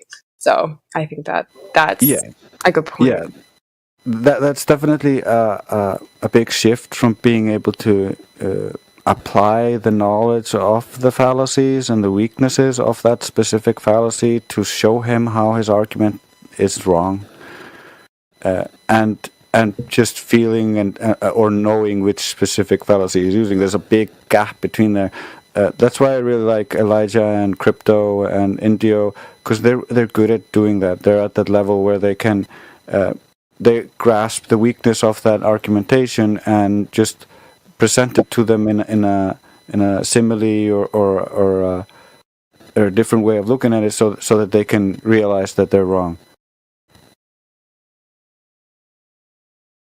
Yeah, exactly. And Karma did put in the text chat that we could make a game for it to practice identifying a fallacy. I don't think that that's a bad idea. I think that that's a pretty good suggestion. I mean, we should talk to Matrix about incorporating Globe and Fallacy Bingo together. That'd be hilarious. And just play it through the lobby. They used to do that a lot. I don't know why they don't do it anymore. Maybe they got bored of it.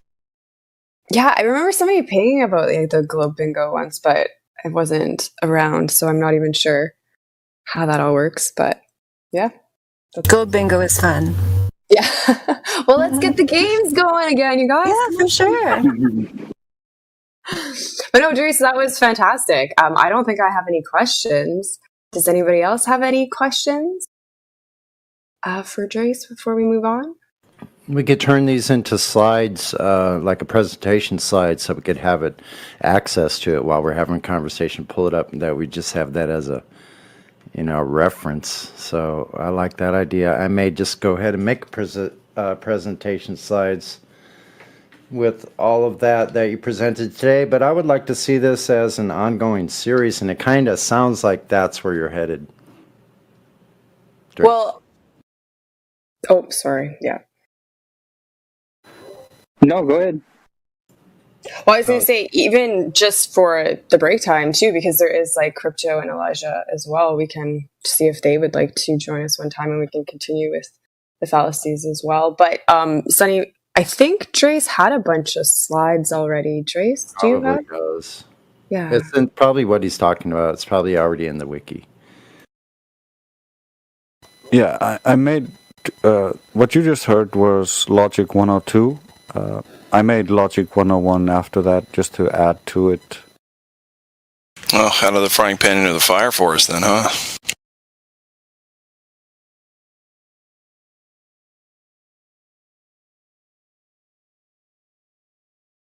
Everybody's cool with moving on to Miss Dandelion? Sure. Yeah. All right, Dandelion, go ahead and take the floor. Okay, yeah, Brad asked me to give just a general introduction about why logical fallacies are important. So before I go on to my main thing, which is basically about education, I'm actually just going to read what is the intro at the Logical Fallacies wiki page, which hopefully will give you a general overview. But I think what me and Karma are going to talk about will also kind of address that, because Karma is going to chime in with her experience with young people and so on, because she works with young people.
What's up, Seichi? What's up, Seichi?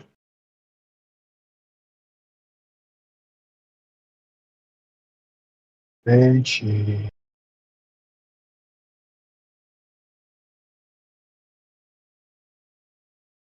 Seichi lo sabe.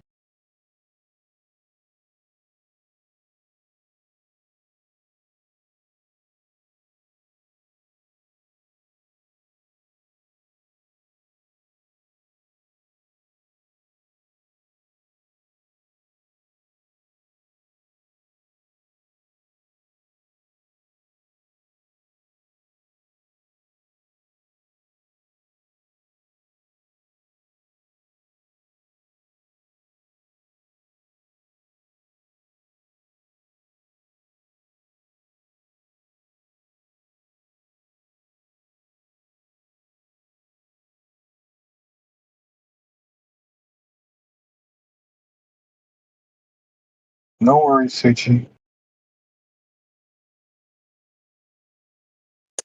Funny, we had a clip running on fallacies while at the same time Seichi's throwing out endless fallacies in the side chat.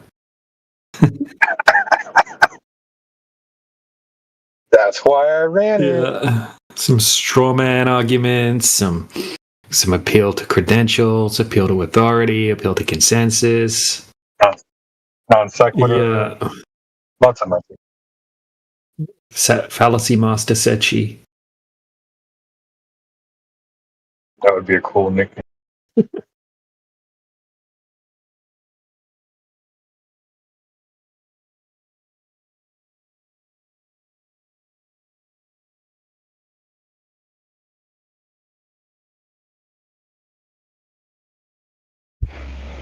Fallacy? What's that? A lot of people have never heard of that. Logical fallacies. It's an actual topic that is super underrated, in my opinion. See, based off of what Drace was saying, like before I even knew what logical fallacies were, I was at least a level 1 because I didn't know what the fallacies were, but I knew when somebody was saying something wrong, that it was like basically trying to illogical. redirect the conversation. Right. Like it didn't make sense. Like when they talk about the shape of the earth and then they say, oh yeah, you gotta understand physics to know the shape of the earth. And I'm like, which part of physics teaches you about the shape?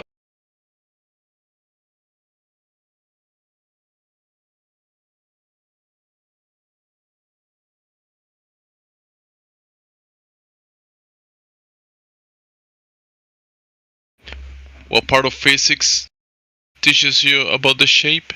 Math. Is math physics?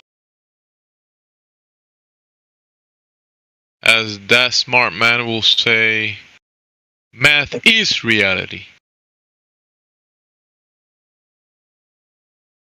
So is English. So is Spanish.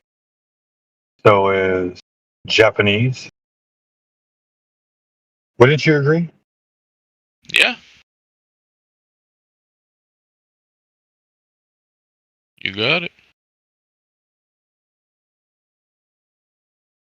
So there is logical fallacies, and then there is what? Logic?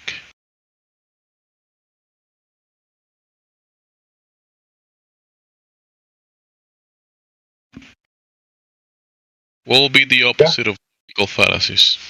Just logic. Logic. Yeah. Logical fallacy is just another way of saying illogical. Yeah.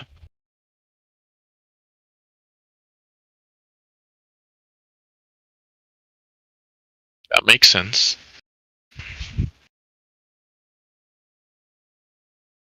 Contrary to the globe belief. Nonsense.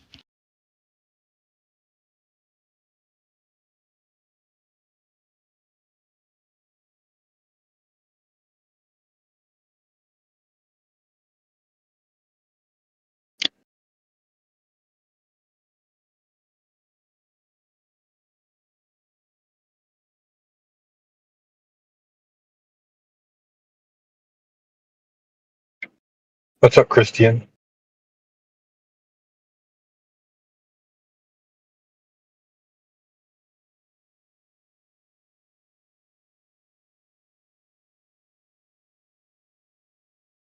So the globe thingy, right? The nonsense of it. I think it's not even. It doesn't. I wouldn't categorize it as a belief. Actually, I mean, correct me, right?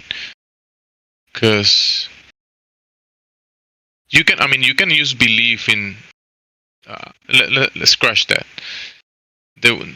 A belief, right?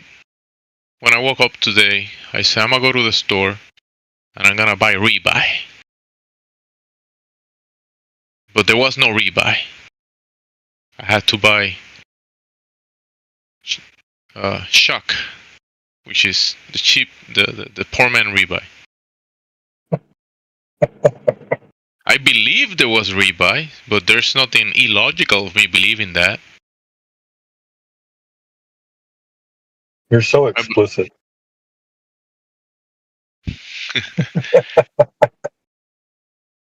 So there was nothing wrong with that belief, because in the past I went to the store believing there will be rebuy, and I did found rebuy, and I bought the rebuy. Then I knew, right? So in my knowledge, in my walk to knowledge, to know if I was gonna have rebuy for dinner, when I woke up, I first had to believe that I will go to the store and get the rebuy to then know I'll have the dinner, rebuy for dinner.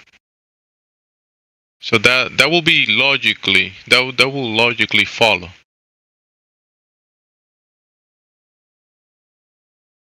Even though there was a belief involved in the beginning. But then, to believe that the Earth is a spinning ball in a vacuum of space, where do you get that belief from? That doesn't logically follow anywhere. It's more like, I will consider it will be more like a fantasy baseless assertion, because you cannot mechanically, objectively, step by step, start from a point, a foundational point, and make it to the conclusion that you live in a fantasy.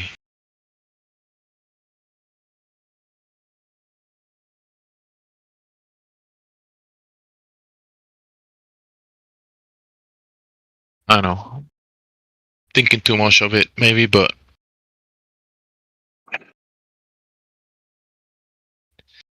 Well, I mean, all thoughts come from conceptualization, right? Like if you don't have a word for what you're thinking, then you won't be able to convey, but you'll have an image in your head of that thing. And so that's a belief. You believe that that thing is somewhere, and you have now given yourself purpose to that belief. So I get what you're saying. And then once you seek out to go and find the thing that you believe is there, wherever that thing is, if you find it, then you know it was there. If you don't find it, you can continue to look, but after looking for a long time, you can reasonably conclude that that thing doesn't exist, and until somebody presents the evidence that it does exist, you don't have to believe that it does, because it's just a belief anyway.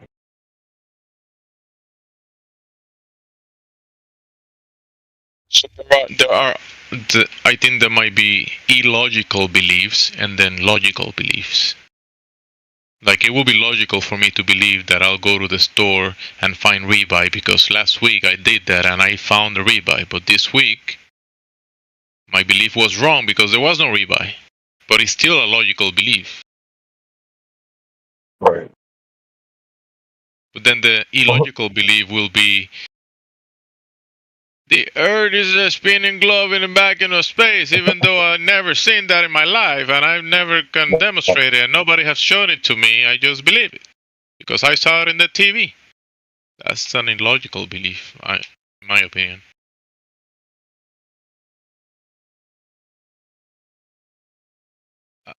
It's like, I believe Superman will be stronger if he gets illuminated by the blue sun in the neighborhood galaxy.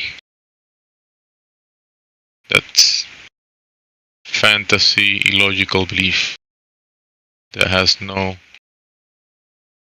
relation to reality. There's multiple layers to that stuff, and people actually argue like that. I mean, you'll find people that argue from a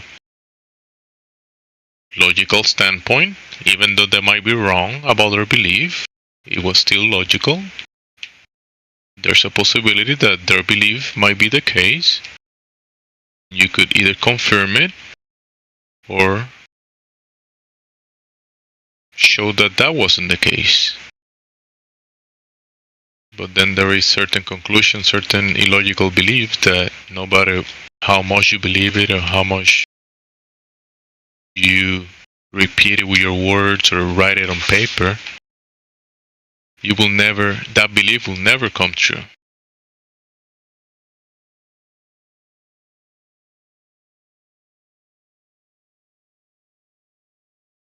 No, that's true. Because I mean, if you think about it, right, you're like, yesterday I saw the curve. So obviously it's there again, so let me go out and find it. But nobody ever really pointed that out to you. You believed that it was there. Maybe somebody fed you what looked like a ribeye steak, but maybe it wasn't a ribeye steak. And then you find out later that there's no ribeye steaks. So then what happened? I'll give you an example. My daughter would not eat anything but chicken nuggets. So we would, make like fish nuggets to make her eat fish. And we would tell her that they were chicken nuggets. There was no chicken. It's yummy. Still. Exactly. She didn't notice the difference. Not for a couple months.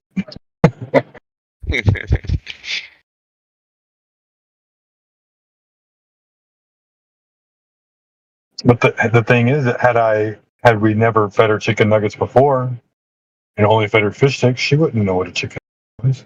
Even if we told her it was chicken nuggets. She would have been like, oh, this is a chicken nugget. No, that's fish. Oh, I thought it was chicken. This is the curvature. No, that's an optical phenomenon. Oh, I thought it was curved.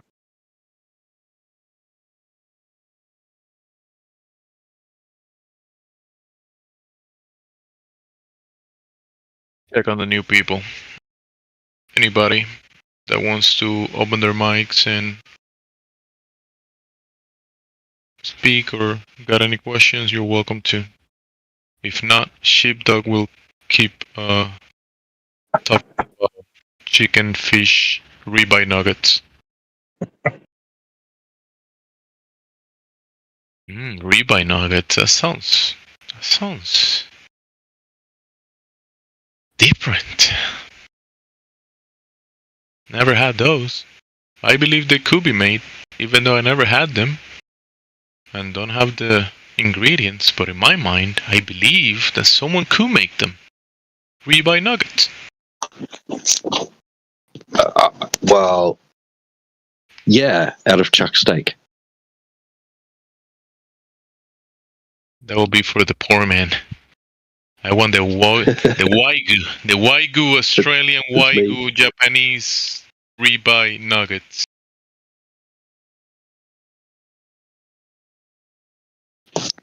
Seriously though, I think that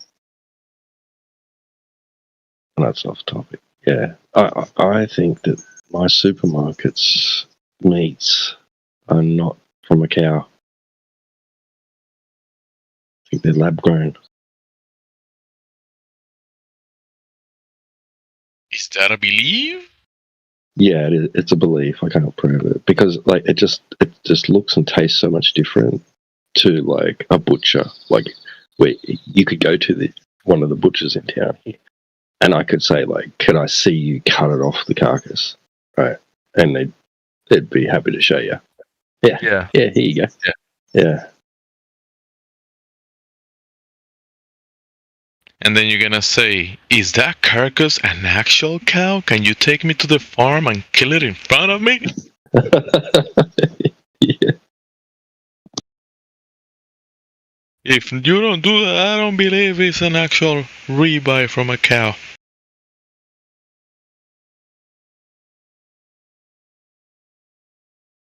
Is that cow real? Can you feed it grass? Does it say it's moo?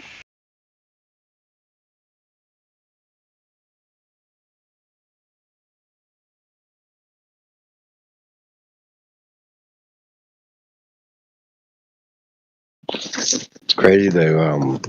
There's an abattoir like not far from where I live, right? And none of its meats end up in any of the stores in the town I live in. Like it's the next town over. None of its product ends up in our town. Unless a worker like gets it directly from there, and it doesn't end up in our town, not in the shops. It's all exported, I think, mostly. He makes more money like that, I guess. I guess so. Yeah. There has to be some monetary reason. Obviously, he probably has a contract. His content constant. So there's some company paying him a decent amount, and they never fail. And the check is always there. He doesn't have to deal with you that you say, "Hey, can I get a town discount? You know, I'm your neighbor. I'll pay you next week." Maybe you come this week. Maybe you don't. Maybe you come once a month. He doesn't have to worry about that. Yeah, there's like I'm sure it's the same, everywhere across the world. Like there's farmers that you can go to and buy directly from them. Sometimes people do that here. They just families will go shares in a whole cow or a whole sheep. Yeah, divide it up. America, there was these farmers, and they will produce milk and other products, and they will have like a quota for the milk, a certain amount that they have to, produce, because they have this agreement with the big milk companies that will come and buy all the milk, but they will have some surplus, and they will sell that to the neighbors, and whoever comes and say, "Hey, can I get some raw milk?" Because they don't. All they did was kind of like go in the morning, 5 in the morning, milk the cow, just kind of like filter it, put it in a can, in a huge can, and then submerge that can underwater to keep it fresh or from spoiling or whatever. And then when the big company comes, they will just give them the can. Big truck. And the big truck will take it and to the, these big milk companies that when you go to the store, you buy their label milk.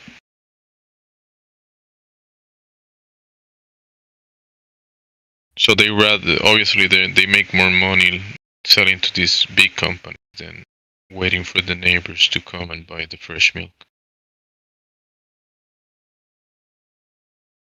Because the milk company will just come every day for the milk, basically. Not every day, but more often than their neighbors, one couple miles radius around them.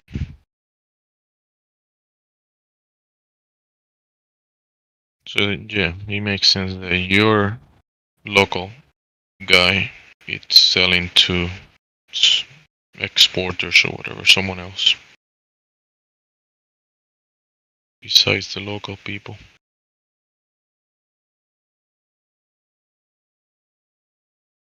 Instead of the local people.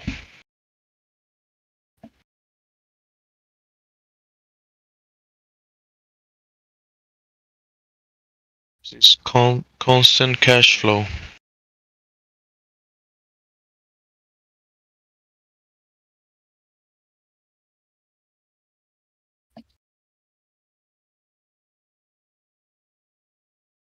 I bought like 6 liters of raw milk, like for $3 in total.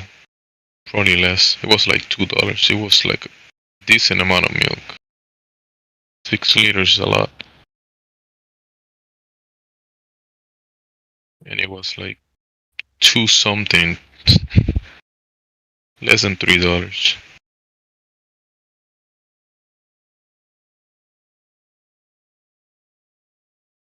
Yeah, that's pretty good. And they scare you, stories about sickness and I don't know. Yeah, because it's illegal, isn't it? In some places. It's it's illegal in many places, but in other places they basically, in a sense, they cannot sell it to you, but you can donate. You can go there. They have it there for you, and you make like a donation to the farm, and that's how they get around it. They can provide the milk for the community, have it there. You come in, get the gallon, put the money in a box. And there's nothing in the books that says that they cannot do that.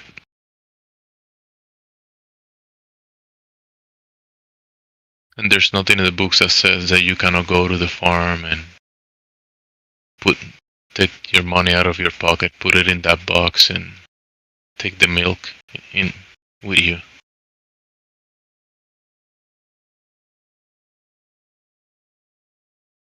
But yeah, it's tricky.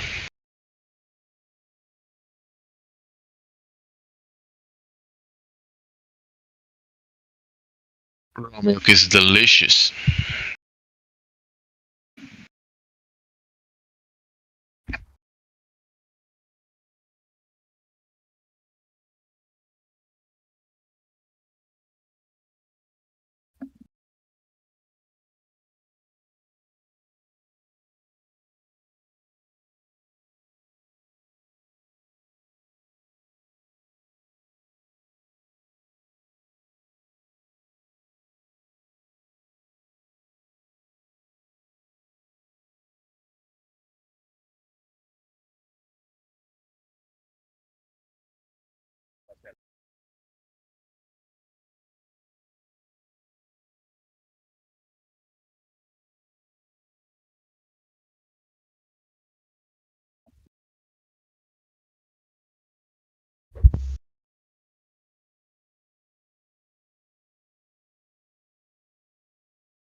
Supposedly, Dr. Shiva has 4 flat earthers, potentially a 5th lined up.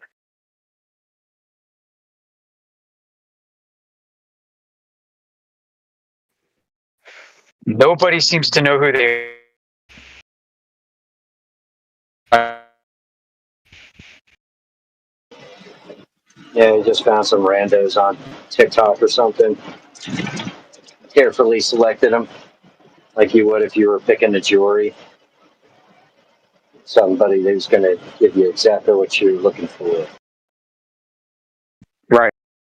Right, in this oh so transparent process.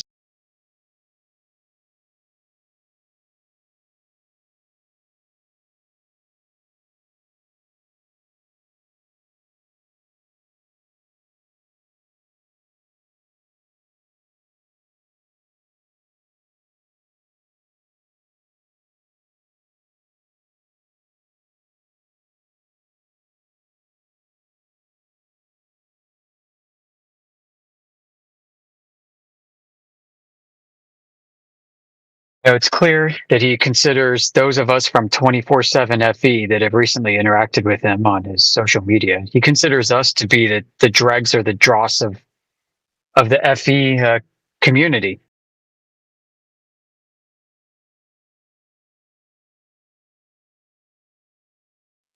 So that being the case, I'm really curious to see who he considers the cream of the crop here.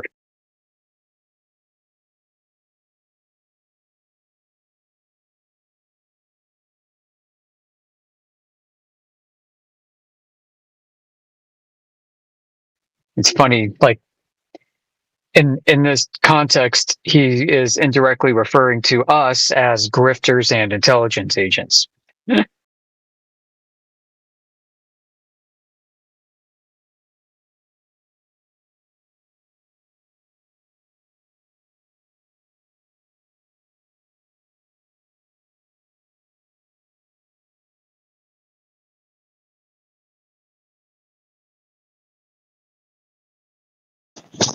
He invented email, hey? Oh, thanks for giving NSA the damn best weapon they ever had.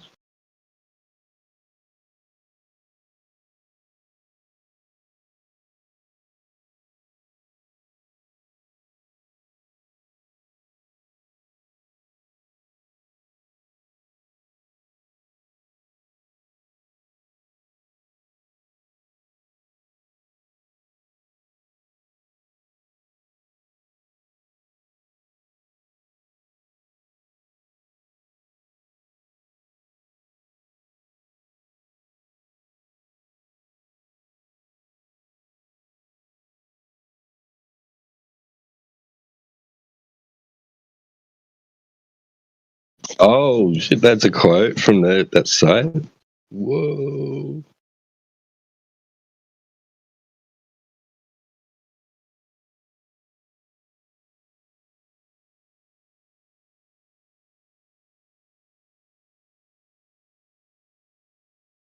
You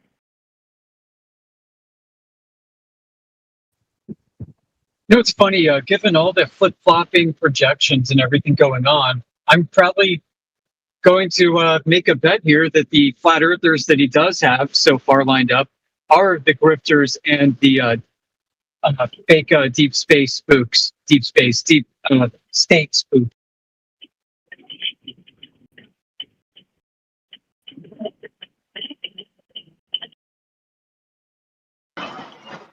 Yeah, if the world is a stage and the people on stage are actors, then you got to understand there has to be directors.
Now, the kind of things we hope to see are probably not the things that we will see. Like, I want to see something like a very thorough infrared survey,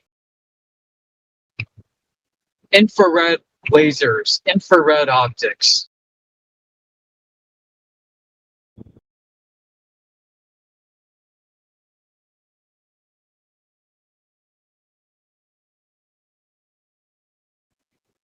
I want to see a mess of mechanical and optical gyros shoved into a car and driven all over the place. I want to see that precession due to Earth rotation. I want to see that kind of stuff. And we've obviously seen this all before. This is not new to us. But that's what I want to see him do. I want to see him get involved with something thorough like that. And something tells me he's probably not going to let that happen. It's probably going to be something very milquetoast.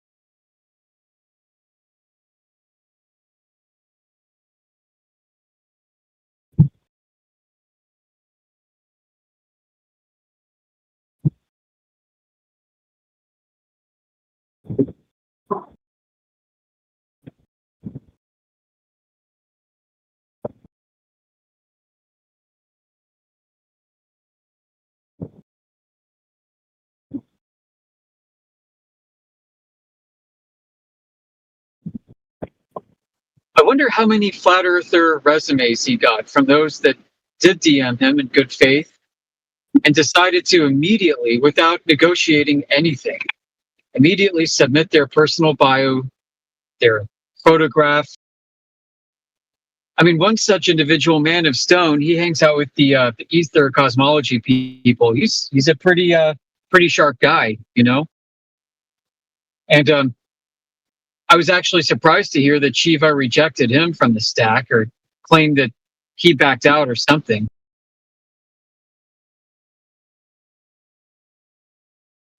Who backed out? Have you come across Man of Stone from the ether cosmology folks? No. I'll check it out. Man of Stone. Yeah, he's pretty good. You know, I disagree about the whole ether thing, but besides that, he's a sharp guy. I mean, I can look past these disagreements to break bread with people.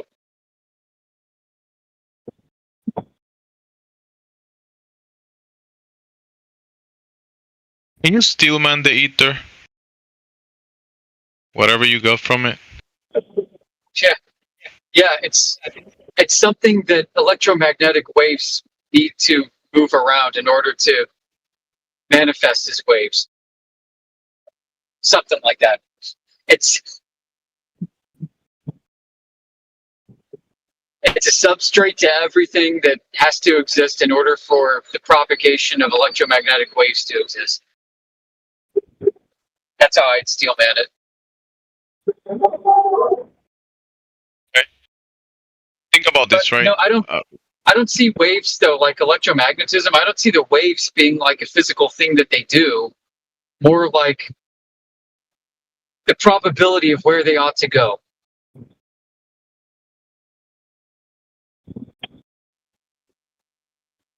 Almost like the pilot, call it the pilot wave idea, that there's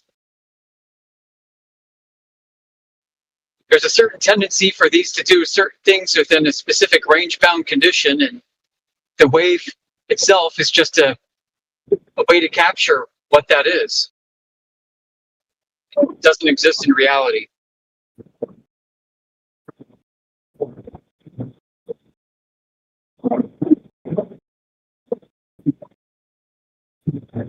So what we have here within this construct, or the place that we're in, right? We have the ground, whatever is below us.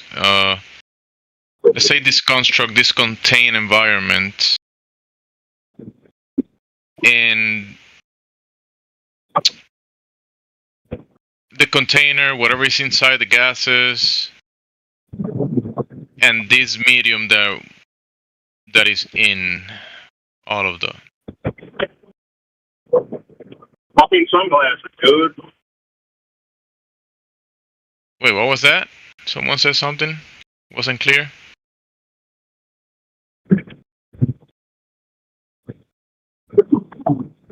Hot micing?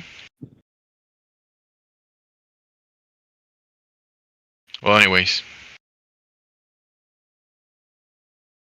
So, within the construct, we have all of these variables that we can check. There might be some unknowns. But if there is the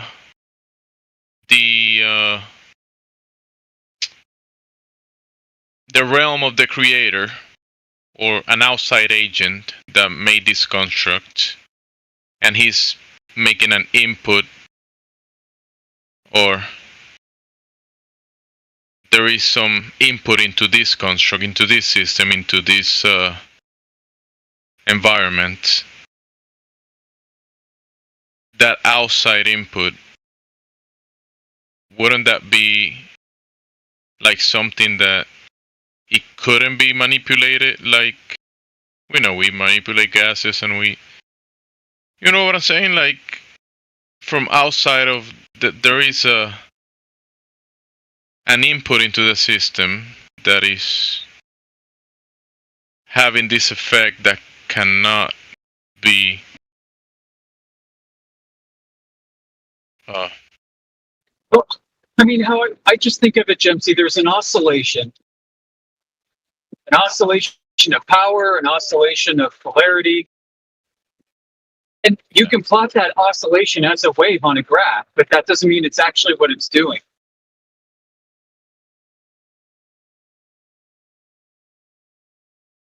See, all of the soup is here, right? The soup is here, but the soup is being, when I look at the luminaries and we look at the electro-opticals, and I will say I see this structure spinning at the center of the luminaries. That is the lady moving the pot, you know, or the you know what I mean? This that thing up there, it's doing this movement, and that movement it's causing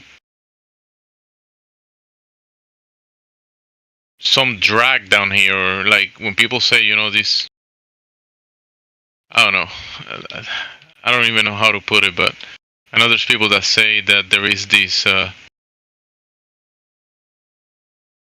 of like drag that is happening. I don't know if that's the correct word. Yeah, maybe so, but yeah, the oscillation, I think that's that what you're saying. There is something to that, in my opinion. But obviously, right. I mean, we won't know exactly. Go ahead.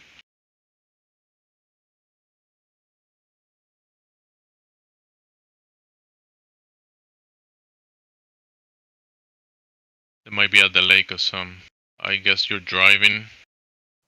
Yeah, something decided to jump rain. Yeah.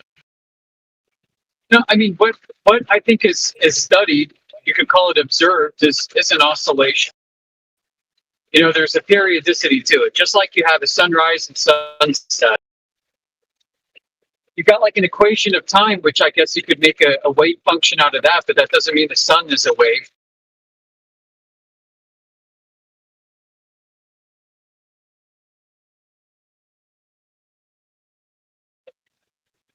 You know, the diurnal cycle that we experience is a cycle, but the cycle isn't necessarily a wave.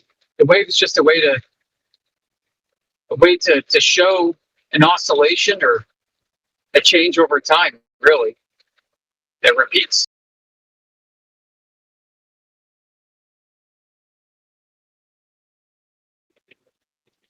So, like in the case though of water, there's a medium where, you know, water obviously has waves.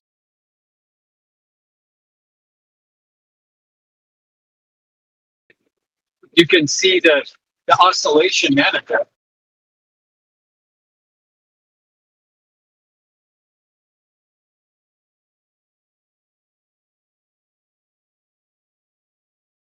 just think about it, like it's whatever is this whatever when they say ether or medium, it's kind of like all of the music, all of the songs, all of the sounds, all of the frequencies on top of everything. The whole music orchestra.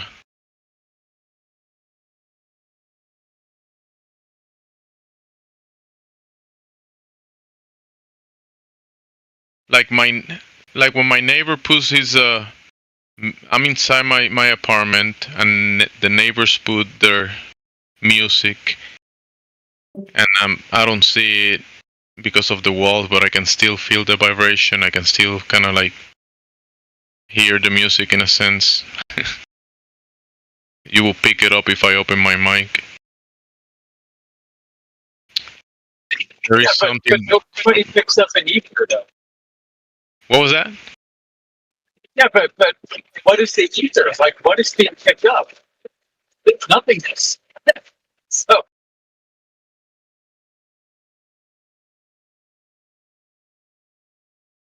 No, yeah, nothing is being picked up because all of it is being picked up in a sense. Like that. Let's say you don't have the input of the outside. Let's say the creator. There's no input. There will be nothing happening. There will be no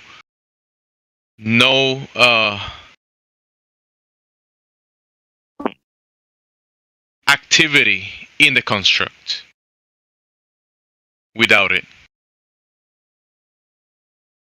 No entropy, no gases behaving, no gases expanding, doing what they do, pushing against the walls of the container.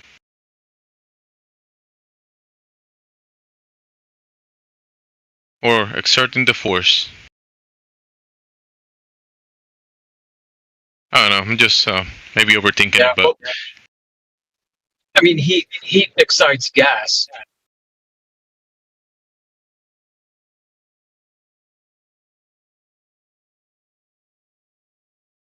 So yeah, we have the sun kind of like doing that function, but the sun wouldn't be the whole of the, let's say, variables. The sun is one variable that is a huge one, a big one, an important one. Yes. But the sun is one out of, from the input of the luminaries into this construct. There is, like, when you say the oscillation, can you have like an, you know, you have a push, not a push, kind of like an in and an out. It's part of a flow, and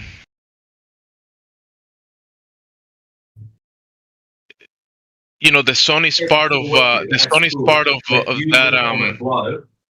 Wait, what? Is that Matrix? Matrix, you hot micing, bro?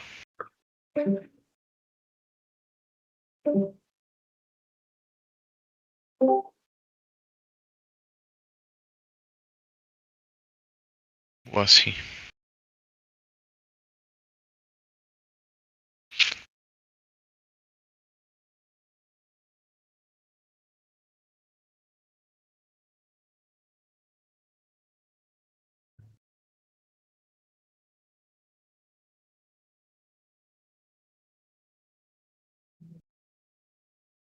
The sun is one light out of the light show, and it's causing these effects in the medium. But what if you take all of the other lights out of the light show? Will have the same environment? I don't think so.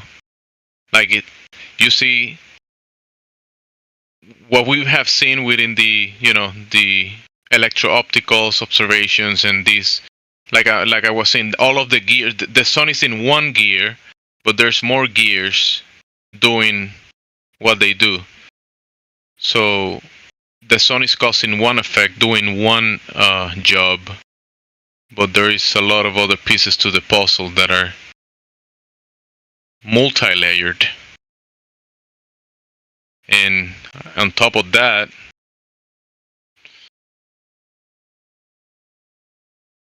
there is like this cooker moving stirring the pot. And yes, the sun is a big part of it. But just thinking about it, it's one part of the recipe, obviously.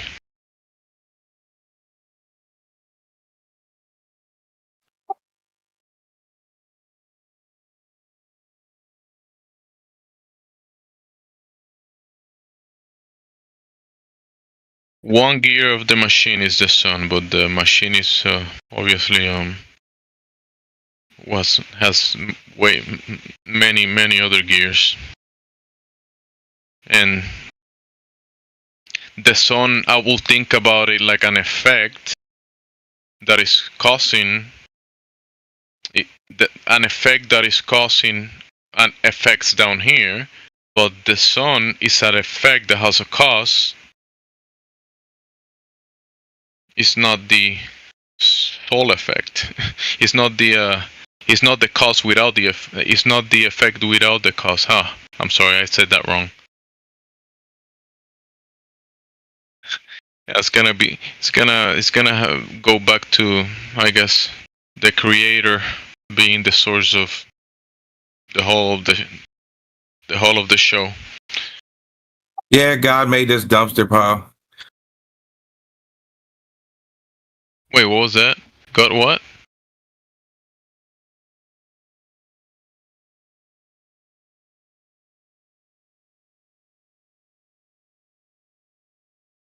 God made what?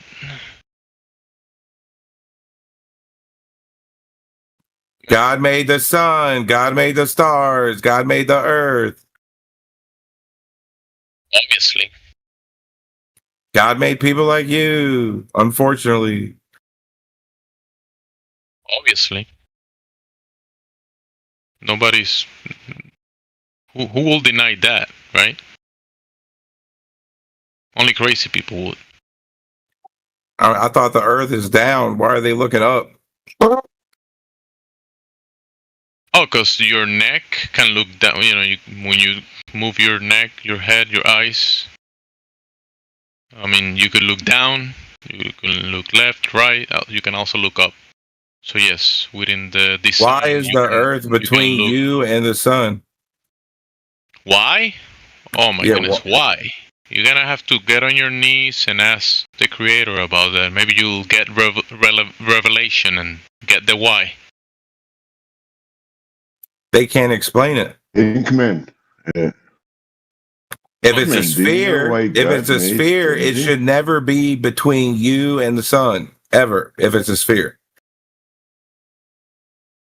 If it was a sphere, there will be. I mean, when you say sphere, you mean like the fantasy sphere or like actual spheres? Because remember, if you grab a sphere in reality, it doesn't behave like the magic fantasy sphere. Those are different things. Real spheres and the globe fantasy magic sphere, not the same.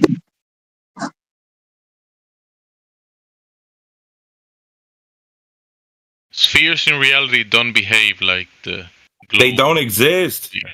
It's a theory.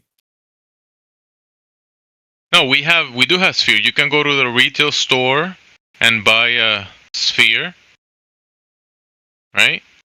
And do things with that sphere, like maybe use it as a. No, you can't. They don't have spheres at the market. What do you mean? Spheres are theoretical. They don't exist, Jimsy. What are you talking about? Okay, yeah. Greetings. How's everybody doing today?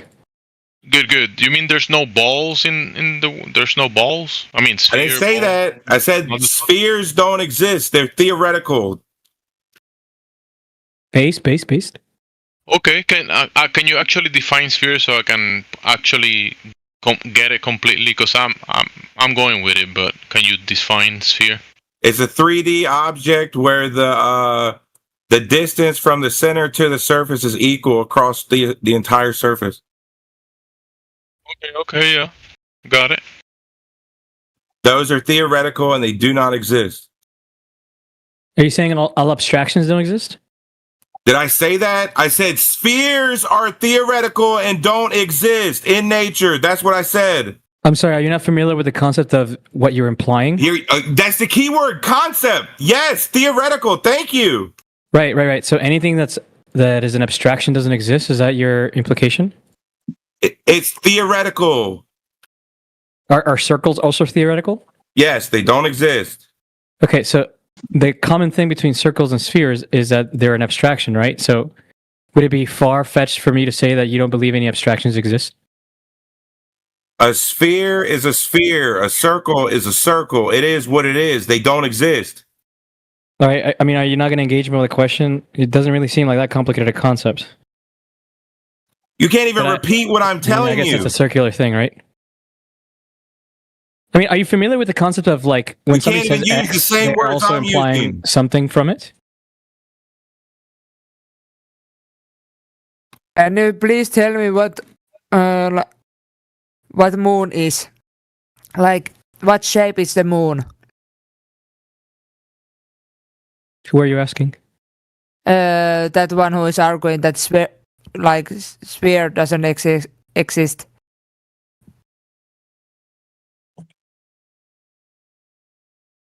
And circles doesn't exist. A soccer ball is not a sphere. A basketball is not a sphere. Yeah, they are balls. An orange is not a sphere. Yeah, but what shape is the moon? Hold on, what's a proton? Doesn't exist. Protons don't exist. Interesting. Electrons also don't exist? Correct. Please tell me, what shape is the moon? Are you using like a steam-powered computer right now or something? What are you, a Scientologist? What? I'm sorry. I forgot that you're not familiar with the concept of implications, so therefore you wouldn't understand that what I said doesn't imply that I'm a Scientologist. My bad. Yeah, this is the big. Okay, someone has a question. Someone asked, what is the moon? That's not for you, Charlie, okay?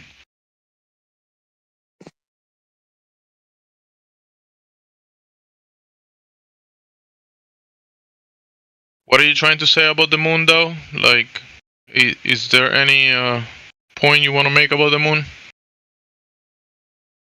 Well, he asked what shape it is. Can you determine the shape?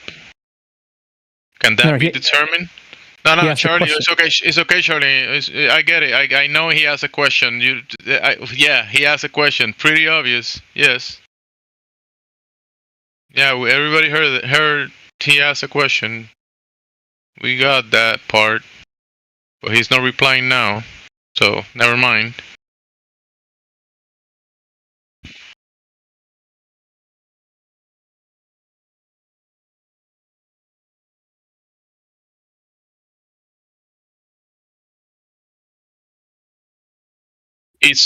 So Charlie, is this moon a sphere like the other guy? Approximately, as far as I can tell. It's either a sphere or it's not. It's not approximately. Which is it? I know that you don't understand implications, so I'll try to lay it out as simply as I can for you. It means that the shape of the sphere is... There's craters on the fucking moon, you idiot! It's not a sphere! Spheres don't have craters! Are you retarded? Hold on. The word approximately is key here. See? It's not! It's not even approximately a sphere! It's got craters! It's not a sphere! So you can approximate the moon as You can approximate these nuts on your fucking face! So can you say it is approximately not a sphere? Is that exactly. Argument? No. It means that if I were to, for example, model the sphere, I would start. Model the moon. Wow. I would start with the sphere, and then I would add perturbances to the sphere in order to model the moon. And in fact, it wouldn't shock me if any 3D model that you find online that's done with any sort of accuracy is done that way. Like you don't start from scratch, right? If I were to mold out a moon model from clay, I would start with a sphere and then I would add differences to it, right? There's a reason I do that. If you started with the sphere, you'd be done, Charlie.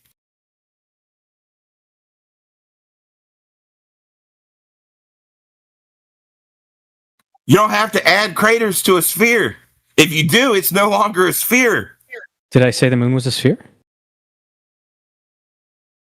That's what I think you said. I mean, you said approximately, right? Approximately, yeah. So not a sphere. So your answer is that it's not a sphere then? It's 99% sphere, Jimsy. Yeah, just like the number pi is approximately 3, but it's not exactly 3, right?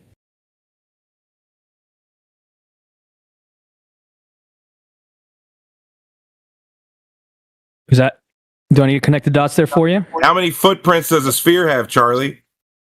How many I don't know what that question even means. 0. Charlie is 0.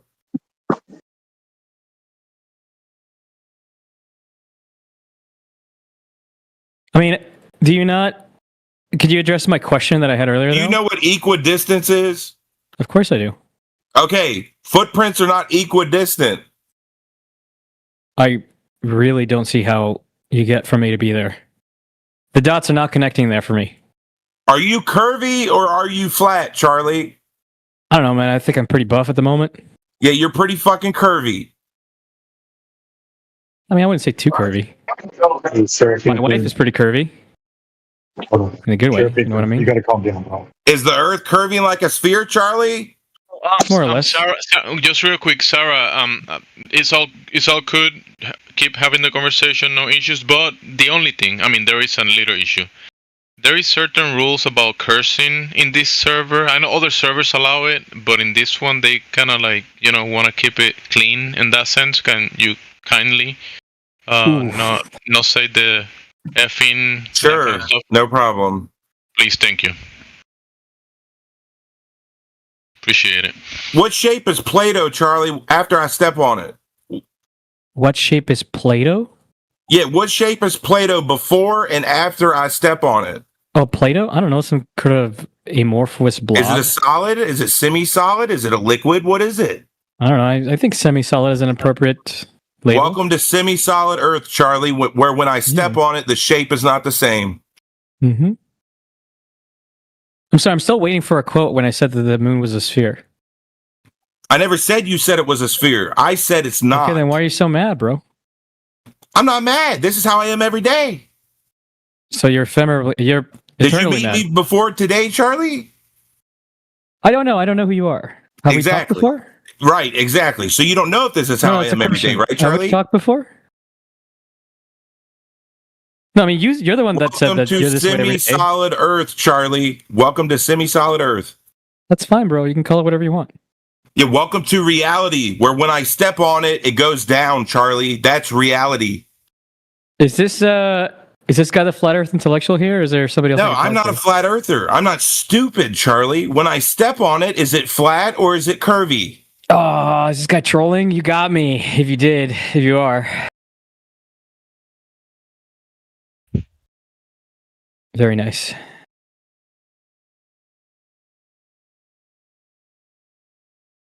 So how come you guys are here and not in the other politics server? What happened?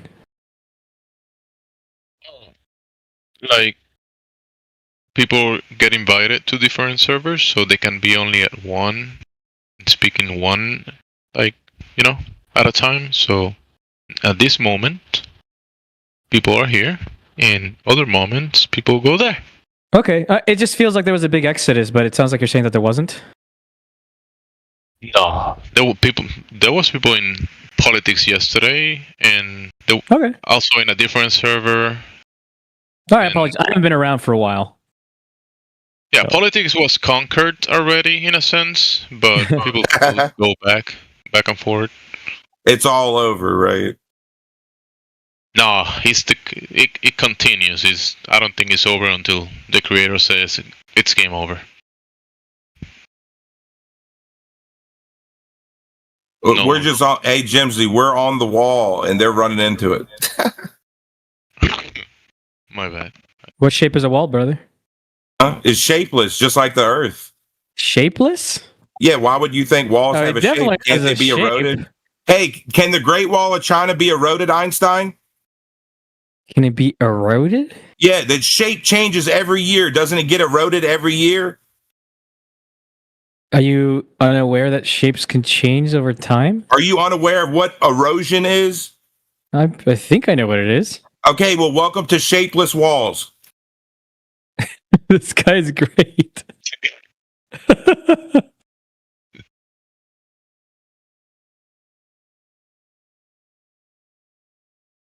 I like you, Sarah Pinkman. Hey, it's an English server. We're learning English and we're learning about shapes. So, shapeless shapes? I mean, yeah, sure.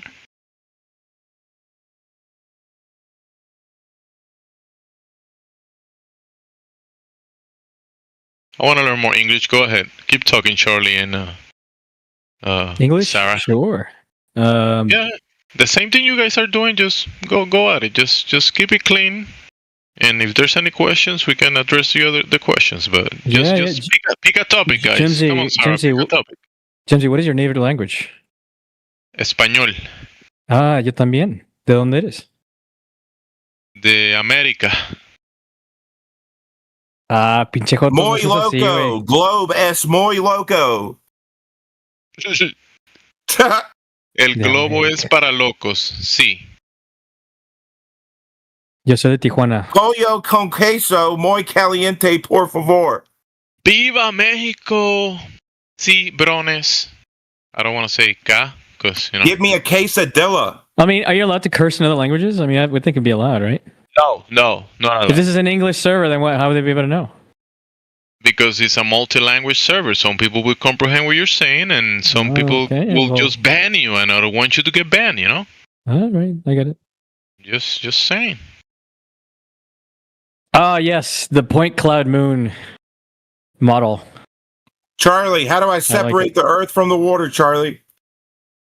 You have to earth or water bend. Can I distill it? Does that work? What's the rain, Charlie? And then you wave your hands around.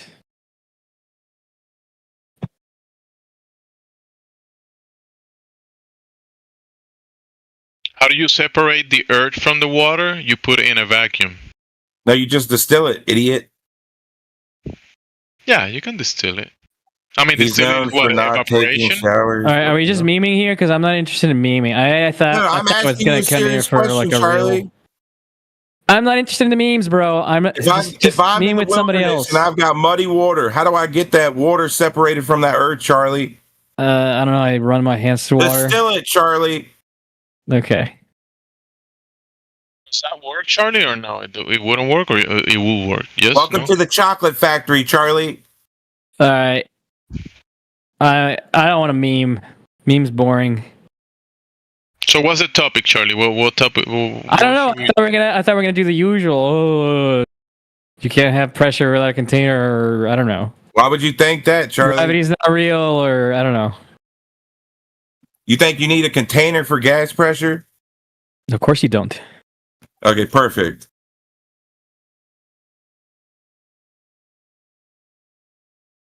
What else? How heavy is the air around you? No, I was gonna ask.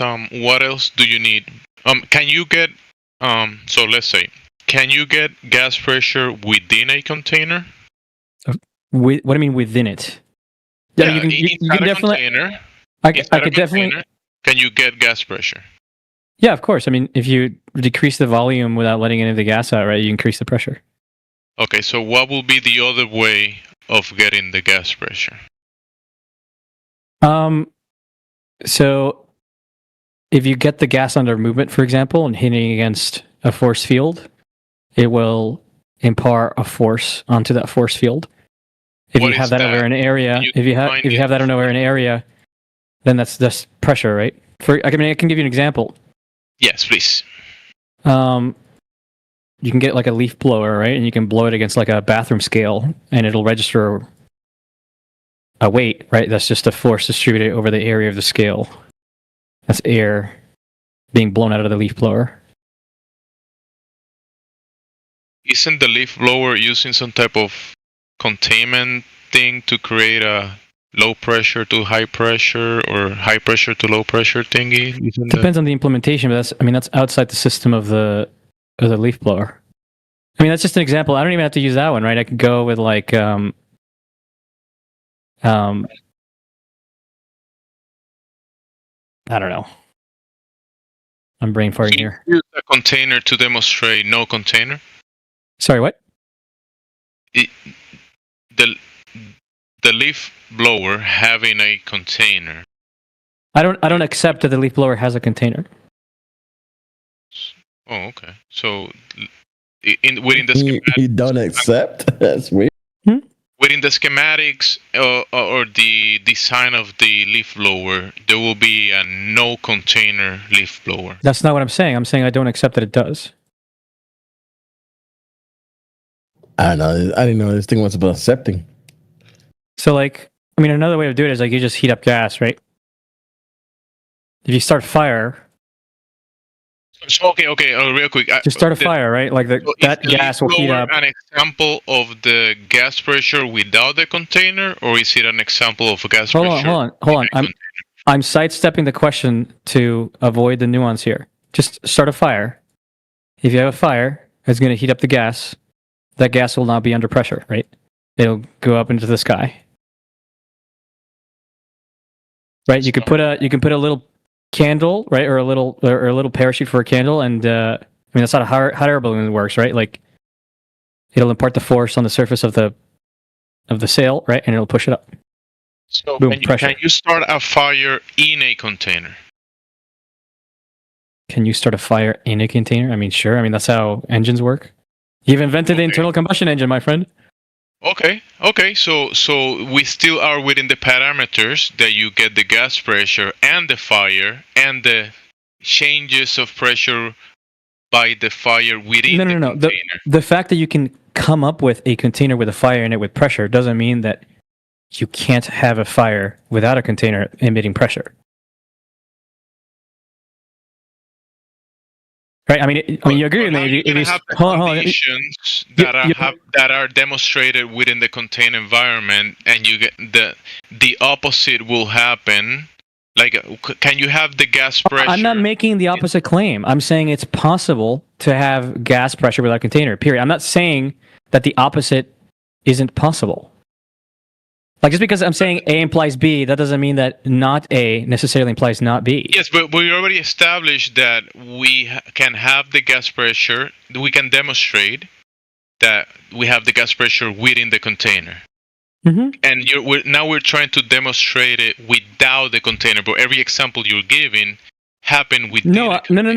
I'm giving you an example without a container. I already gave it to you. Start a fire, right? Like, just go outside. Light a match, light some wood on fire. It'll heat up the gas around it, right? Yes? Just say yes. Please tell me you agree with at least that. Those conditions of the pressurized air that you require to have the conditions to have the fire in the first place. I'm sorry, repeat that? You cut off at the very beginning. Those conditions that you have in place to be able to start a fire in the first place, are those conditions that you have within a container or not contained? I mean, I would. Do you think outside you're inside a container? We have the pressure of gases, and for my comprehension, the way is demonstrated. Okay. I mean, so you're using circular reasoning there. You're saying because you have pressure, you must be in a container. That's circular reasoning, my friend. The entire question is whether or not you can have gas pressure without a container. And so you can't use the presence of a pressure to imply you have a container. That's circular reasoning. But I'm trying to ask you to demonstrate it otherwise, and the only way you can demonstrate it is within the container. I mean, that's as far as your circular axiom is telling you, right? I mean, I think it's pretty fucking clear, right? That if you go outside and you start a fire, the gas will pressurize, right? Now, if you think that all of your existence is within a container, then, I mean, I guess I'm not going to be able to demonstrate it to your satisfaction. But, I mean, that's just because you have in my opinion, a warped view of what it means, of what a container means.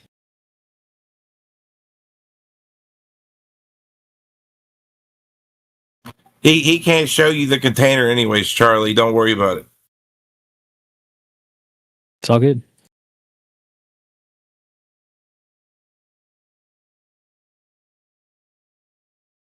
I had a question for you, Charlie. Which is heavier, space or air? Which is heavier, space or air? I mean, that's a difficult question to answer.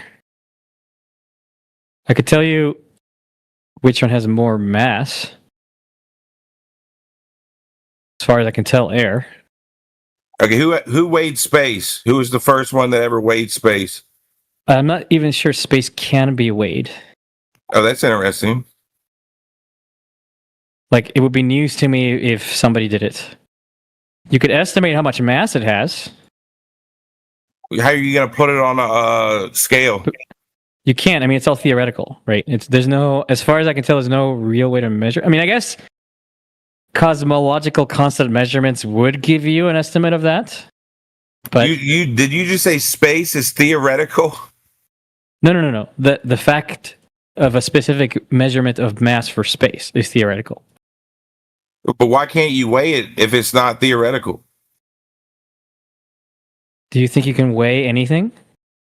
What's something that you can't weigh? No. What's something you can't weigh? Yeah, name one thing that you can't put on a scale.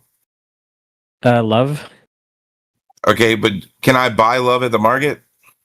I mean, I guess so. You could. There's plenty of prostitutes out there. All right, can I buy space at the market? Probably. Okay, how would I do that? Well, you're going in a flight, and you can buy a ticket, right? And they allocate a certain amount of space for you within the flight. What if I get a soda? What about the space between the bottle? What? Yeah, that the soda's got to be in space, right? The bottle's in space, right? Yeah. Okay, so when I go get a bottle of soda, am I paying for the space between the bottle? I don't know, buddy. I don't know. I'm not interested in memeing. Too many memes. Too many. Too many memes. Too many memes. Or I guess you don't think memes exist, right? Because they're abstractions. And now I'm memeing myself. You're doing that to yourself.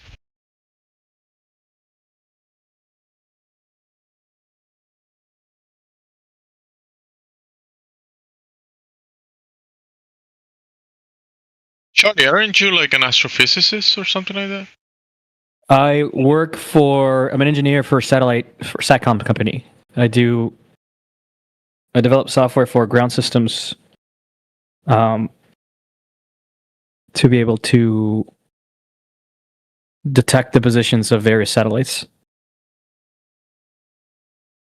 That's pretty cool. Yeah.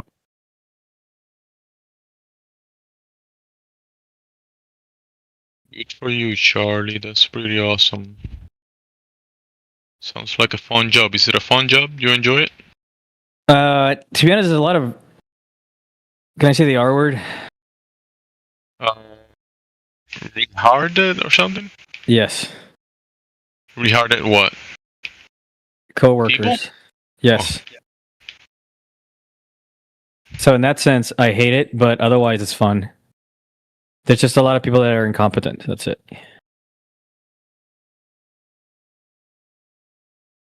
They don't have like guidelines to not hire. What's up?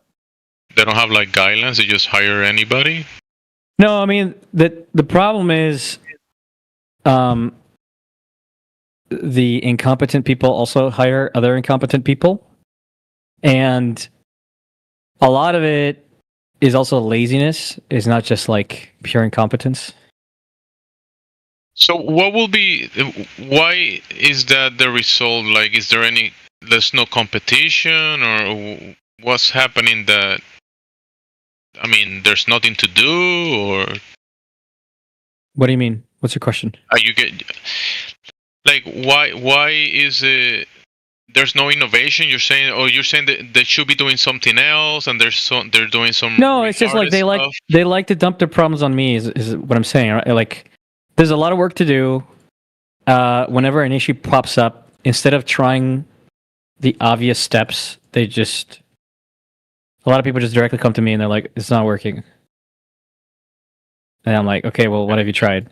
And they're like, getting paid to nothing. do something, and they're kind of like Yeah, so like mean that they can do it, but they cannot do it, and they go to you to meme you. What I hate the most is that my company pays contractors money to do specific jobs that they don't know how to do, so they come to me, a full-time employee, on like how to do it. So we're paying contractors so they can then burden me to show them how to do their job, which I mean to me is insane, right? It's crazy. Are you doing more work for more pay or more work for the same pay? No, same pay. I'm a salaried employee. Granted, they do. You're Mexican, so you were born with that burden. They do give me like a fair raise quite often. And in that sense, I do feel like valued, right? You are valued.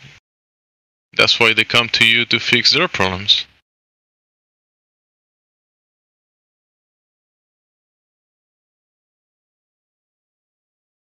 That might be a good thing. But don't overwork yourself. What do you do? Like click keyboards all day? Like just... I do some field work. Software? But it's mostly software. Like 99% software? More like 90%. Do you build parts? You do like engineering? No, okay, I got the software I done. don't build parts. I mean, okay. So I mostly do software, and I do participate in some of the integration work for infrastructure. So mostly because I'm curious. It's like we have people to do that are way better at it than I am. But for example, I've gone to several ground stations throughout the country and calibrated them to make sure they're pointed in the right direction. And to make sure that the software is working, right? You make software that will tell you that it's connected to a hardware, but that hardware actually is not there.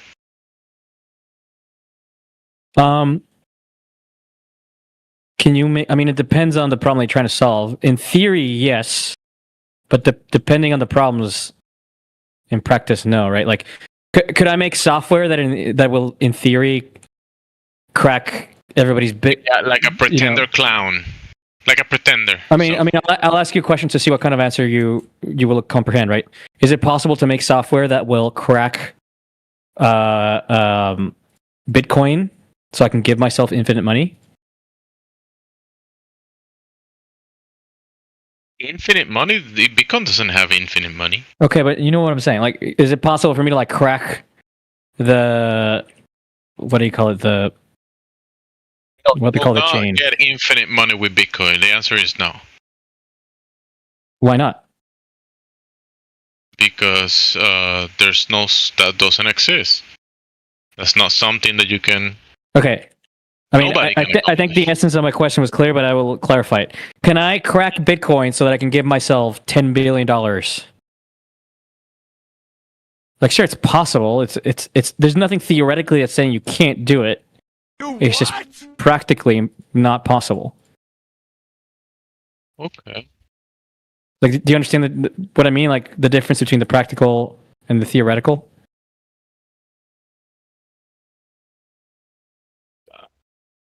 If it was possible, wouldn't someone already done it? No.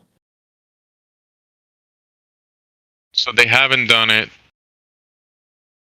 So it's not possible? No. That one does not imply the other, right?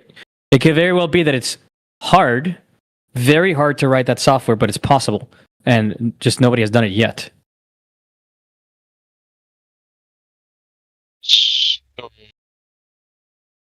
Okay. So it doesn't exist, but it doesn't mean that it can exist. It can exist. It doesn't exist, but it doesn't mean that it can't exist. So in 10 years, when Bitcoin goes to zero, right?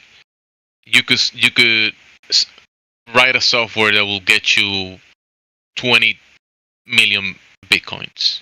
No, I mean the thing that I'm trying to suss out is like cracking certain cryptographic protocols. There's nothing in theory that says it can't be done. It's just that literally nobody ever has been able to crack it.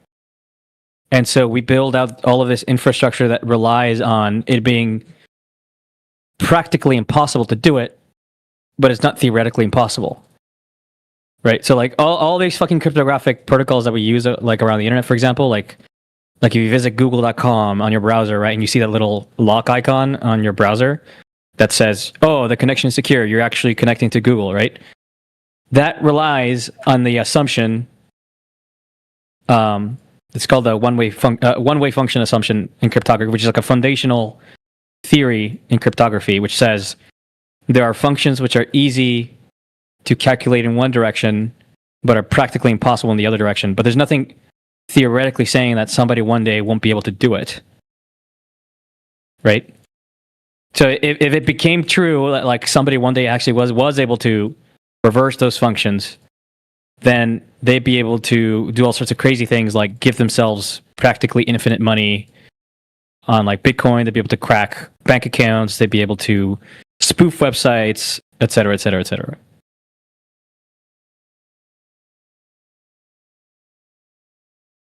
I think you're walking past what Jemsy was saying, though. And Jemsy was basically asking, like, is it possible that when you enter the program to do your coding and your discovery of what's going on, that instead of it being a real thing, maybe it's set into a loop of simulation? I know. So I thought I gave my answer quite clearly, but I'll give it succinctly. It's theoretically possible. It's practically impossible. To do a simulation. Correct.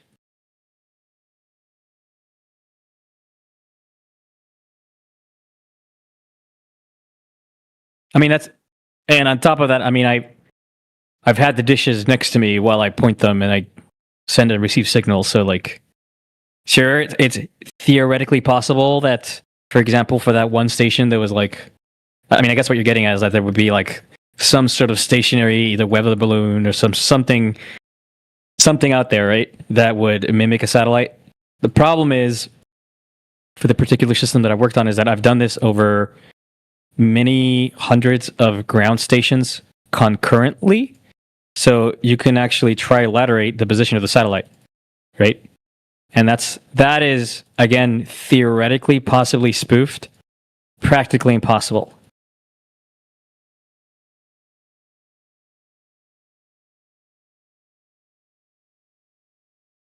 Wait, isn't it spoof because of security reasons as well? Like there's like a national security reasons that you will spoof their location. I don't understand the question. I mean, like, what does that have to do with the system that I worked on? So okay, so fundamentally, you write the software for the satellite to work and to whatever function it's gonna do, but the location of it, that is, so it's up in the sky. You getting that data. But within that, the software that you're writing can give you an imagery or something that is not what is actually.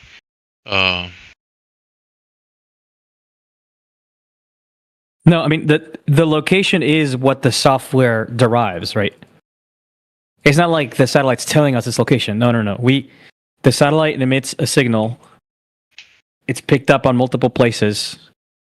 We know at what time the location is reached, and we know the ground stations listen to each other, right? So we can calculate the positions of those.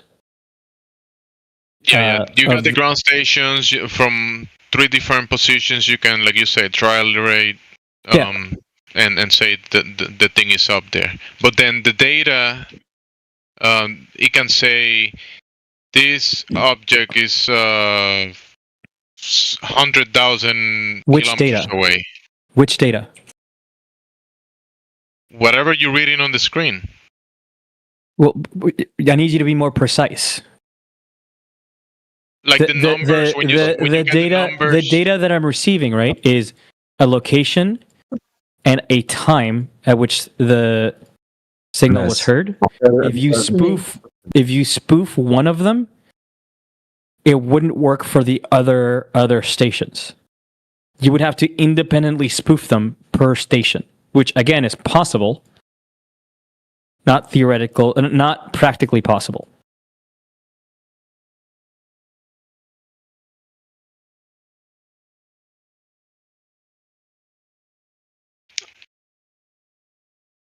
Do you know about there was like a lawsuit from a engineer manager in one of the ground locations of, who was it? It wasn't one of these contractor forgot the name, I gotta look it up. My goodness. It's one of the major names, but right now it cannot come back to me. Raytheon. No, I haven't heard about this. Yeah, and the guy, he was managing like I think over 100 engineers himself, and then he he realized that the software on the ground station and then the satellites, it wasn't whatever they were getting, the data they were getting, it wasn't accurate. It was not. I gotta look it up again. I know there's like a lawsuit, a bunch of information of it, but he was saying that. Let me find the video so I don't misquote the guy. Raytheon. You want to watch it? It's a short video. It's probably like, I don't know, like 7 minutes. I'd rather read a news article if that's all right. Do you have that? Well, the guy talking about... link it. Just go ahead and link it. It's fine. Let me just find it. Give me a minute. I just want to hear what you gotta say about it, if you can. Sure.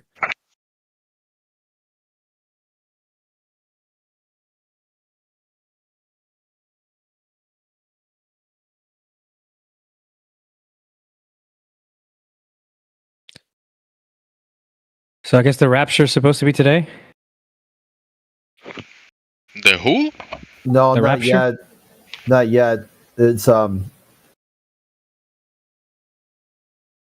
When? Yeah, hold on here. I have to look. I just saw that the other day.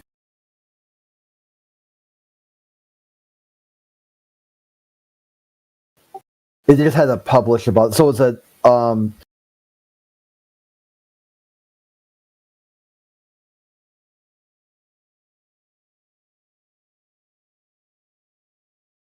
Was it today?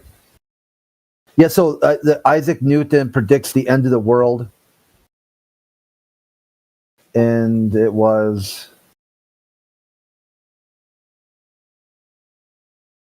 Arlie must be a triggered atheist. I knew Crit would turn it around.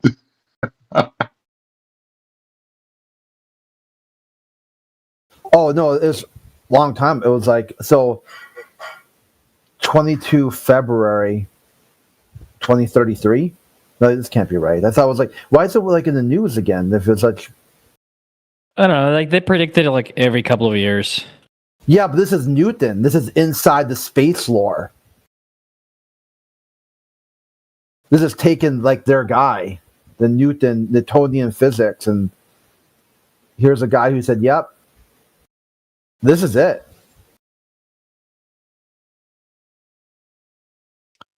Oh, you are reading. Where's the raw telemetry data, Charlie?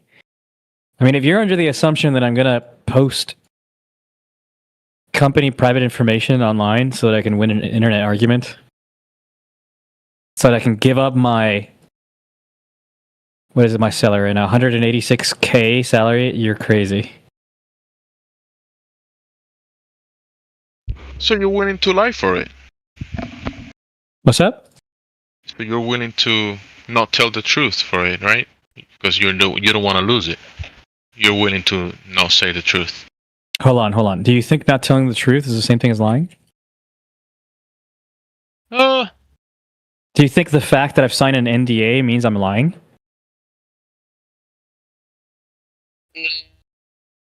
No. And I can say I'm Bill Gates. I'm not gonna lie to you. nephew, There's just I stuff can I'm not say gonna I'm be able to Bill tell you. Gates' nephew online, and you just got to take my word on it, huh? You've never seen any bro, and yes, you're a liar. You can Right. tell that you can tell they're lying when their lips are moving. What is it that I've lied about?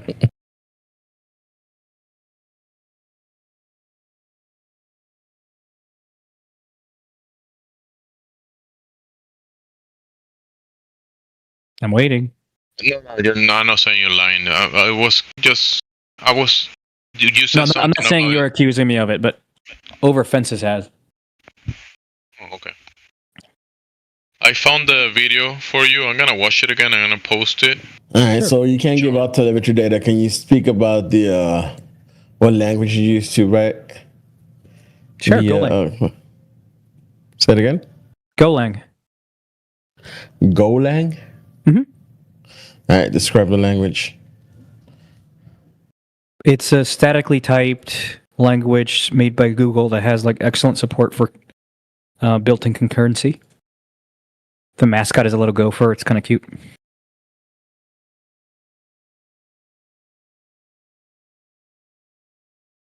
Okay. What else can you tell me about that that? What? What else can you tell me about it? I don't know. What do you want to know? You're writing like code. Come on. I mean, I don't know what it is that you want me to tell you about it. It's great. About what you do, how you write the code, and what is it that you write it on, and where did you, what type of code did you write? Like the basics of it. I mean, I feel like I've said a ton. I mean, I could just keep babbling if that's what you want. Sometimes I write straight on Vim. Sometimes I use an IDE.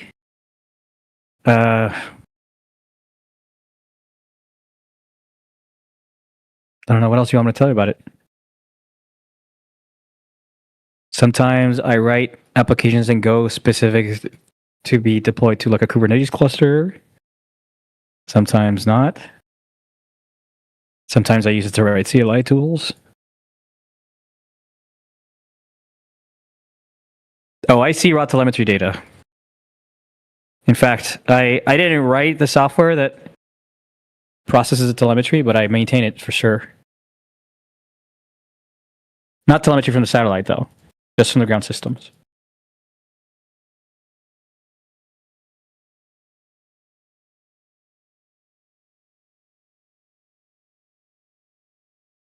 It's not even impressive, so he must be young.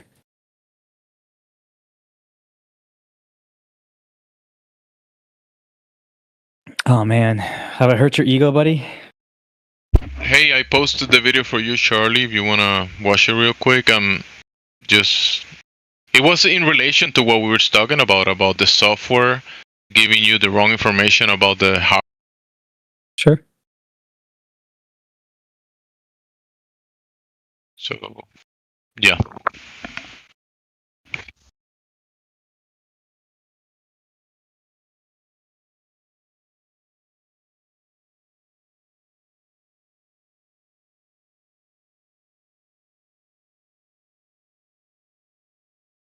I'm just wondering why this is why you're cringe, no one has bro. any globe evidence. That's why no one has any globe evidence, Charlie, because to get the globe evidence, they have to go through security clearances and sign NDAs once they see the globe evidence, they can't talk about it. Is there any other evidence that you might know of where just the average person would be able to use to prove the globe? I don't have any evidence that you will accept. So, that's a no. Okay. That's a...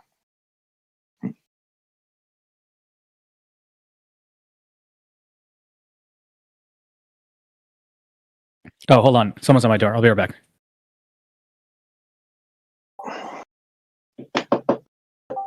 Charlie. Delivery. Open up, FBI! Open the door. We've got a warrant to research your premises. Just jumped in the chat and I heard Charlie talking about the program. Is he talking again about the satellites and that they calculated their distance? And it's like 37,000, he said, kilometers away. I was asking him if the software can give you the wrong information about the hardware, and we spoke kind of about the location and that kind of stuff. And he said that it's probable but not practical. Yeah, and it was a good question from you, Jamesy. Next time, just ask him to know how he knows the signal that is sent when it was sent. Because they calculate the distance to those satellites dependent to a signal that is sent to a receiver. So that they know the speed that that signal will just travel with, so it's the speed of light. And they calculate the time between the emitter, when the signal is emitted, and when it's received. So, meaning that if I pick like a transmitter, not a satellite, it will be, for example, a helium balloon with a transmitter that is not far away in the sky. And I will tell you that the signal will be sent at this moment, specific moment. So when you will receive the signal, you will calculate between what I assume, what I told you, the moment that the signal will be sent, and when you receive that. So if I send the signal after that moment, so like minutes after the moment that I told you, your calculations will tell you that the signal was transmitted from a signal transmitted that is 37,000 kilometers away. But it's just because you took account of the time that I told you about, not the real time where when the signal was sent from a smaller distance, which is from just a balloon in high altitude.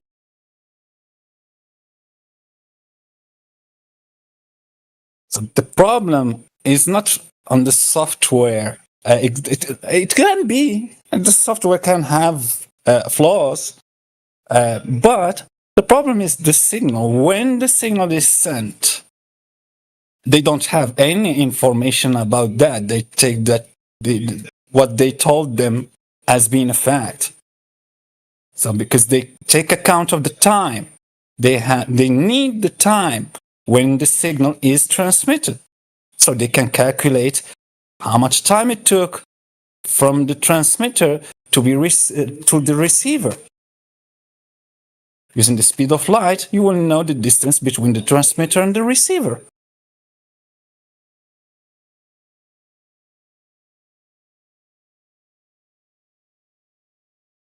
I spoke to him about that, and I'm surprised that he's still talking about that same point.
ask him, Jamesy, about how he knows that the signals are transmitted during that specific time they were told.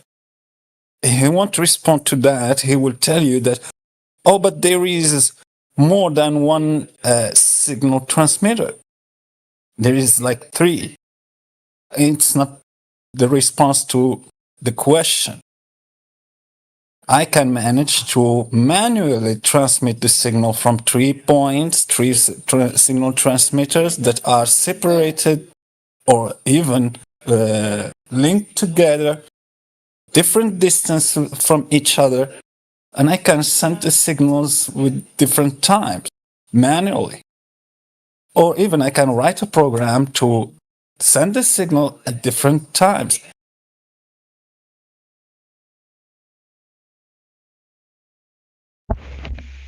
Yeah, that's interesting. It's another variable to this line of questioning, I guess.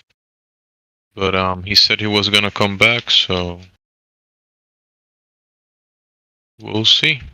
I posted a video for him. Hopefully he watched it and can let me know what he thinks about it.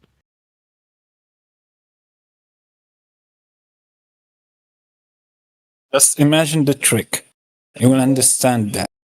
Imagine that if you want to calculate the distance between 2 points using, for example, a plane with the known speed, that the plane travels with the known speed. So I tell you the time when the plane will fly, will start. And you are in the finishing point, in the finish point or finish line, and you have your clock, and you see when the plane landed. So you have, from the time that I told you the plane started its flight, and you saw the plane landing, and you know also the speed that the plane is traveling with. So what you will do is just use the time, the starting time, and the finishing time, and the speed that that plane is using to travel with from A to B. Then you will know what is the distance between A to and B. Meaning, if I give you the time and I launch the plane after that during 1 hour, you will get what your calculations will give you more distance than the correct distance, because I fooled you. I gave you a different starting time. You managed to calculate the distance between A to B using that time, the starting time that I told you. Then that was a false variable. So if you recalculate, you do the calculations again with the correct time, it will give you a shorter distance between A to B compared to the first one. So that's the problem that they have with those satellites and pinpointing where they are and how far they are. Have you watched the video that I posted? I'll go to the side chat to see.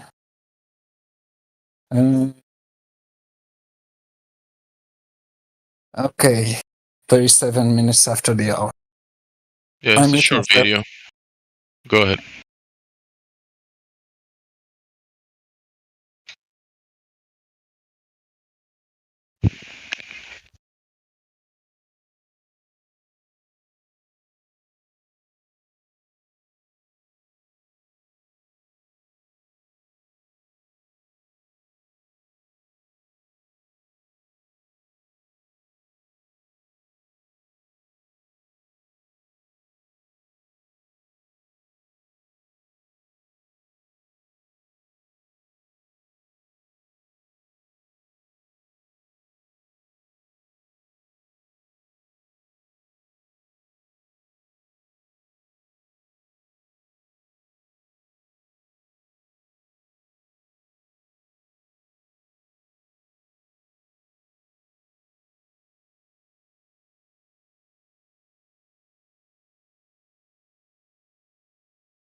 Sorry about that.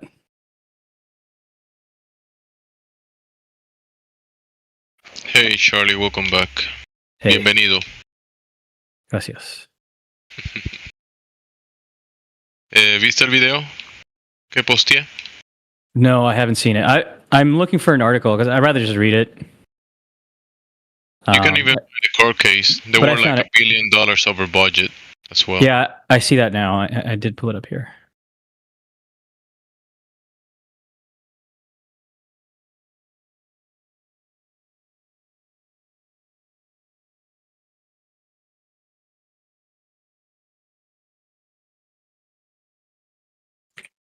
He was told to falsify test results.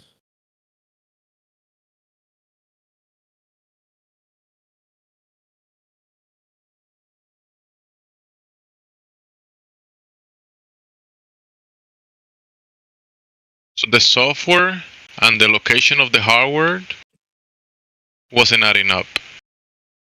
No. I think. I mean, I haven't. I'm not done reading it, but it sounds like here, like it's not that he was asked to write software that would falsify data. It's that he ran a test. The test said X, and his manager told him to document Y.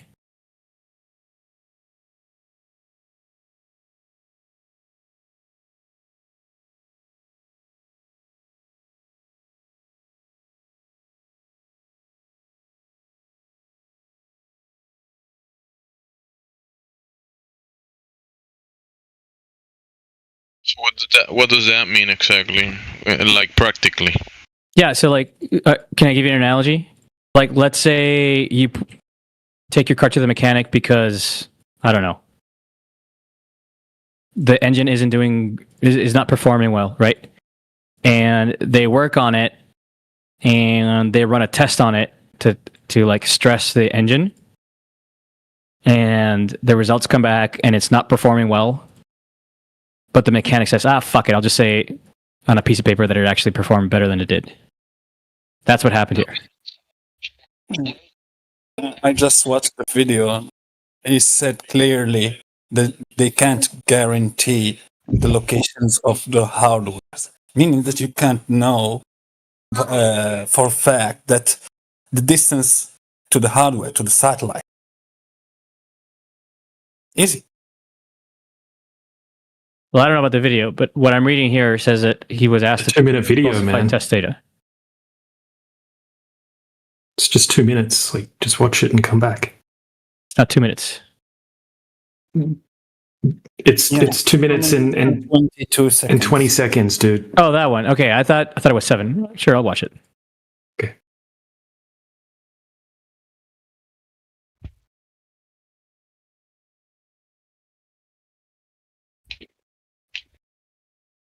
Is this relevant to what you spoke to him before, Necros, about that kind of stuff? It's pretty relevant, huh?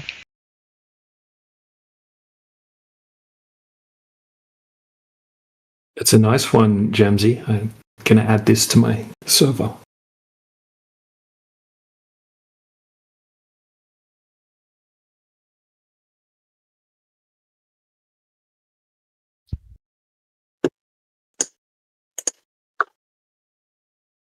Yeah, Jamesy, you can add what he said to what I said. Yeah, that's what I'm saying. He's presenting flaws in the system, in the software. I told you about the flaws in the time where you can when you can send the signal. So the time that you rely on is not concrete. It's something that you just have to believe that, oh, this signal was sent at that specific time. Doesn't matter you have 1 or 2 or 3 signal transmitters.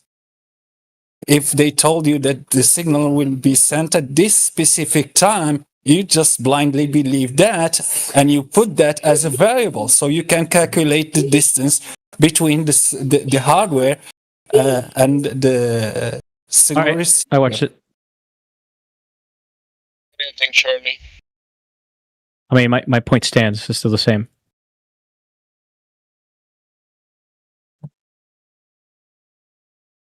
So the software can be telling you the wrong thing about the hardware. Yeah, he said it wasn't working. He said it didn't even boot up, right?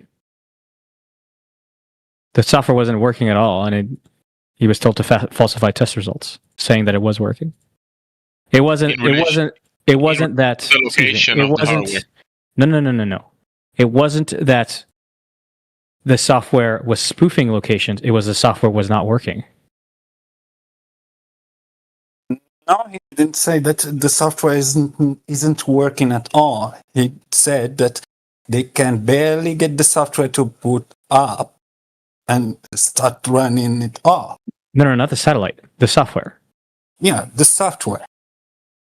The what? The software, yeah. Just go back. The software was not working, right? 1 minute, 0, 1 second, and you will hear it. So you couldn't guarantee. I watched the video.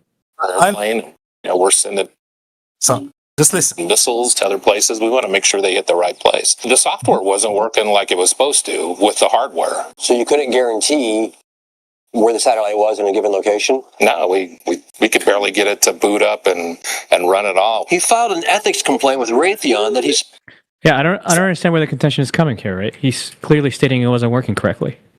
Yeah, it means that, it wasn't working correctly. Correct. Mm-hmm. So that it can't give you the location of the not reliably is what he's saying, right? Yeah. Yep. Yeah. I mean, my software can do that. It's not like if it's in a bad state, it'll report bad data. I have them. Send it to them. They have a software that doesn't work correctly. No. I'm saying it can be. The conditions can be made such it doesn't work, right?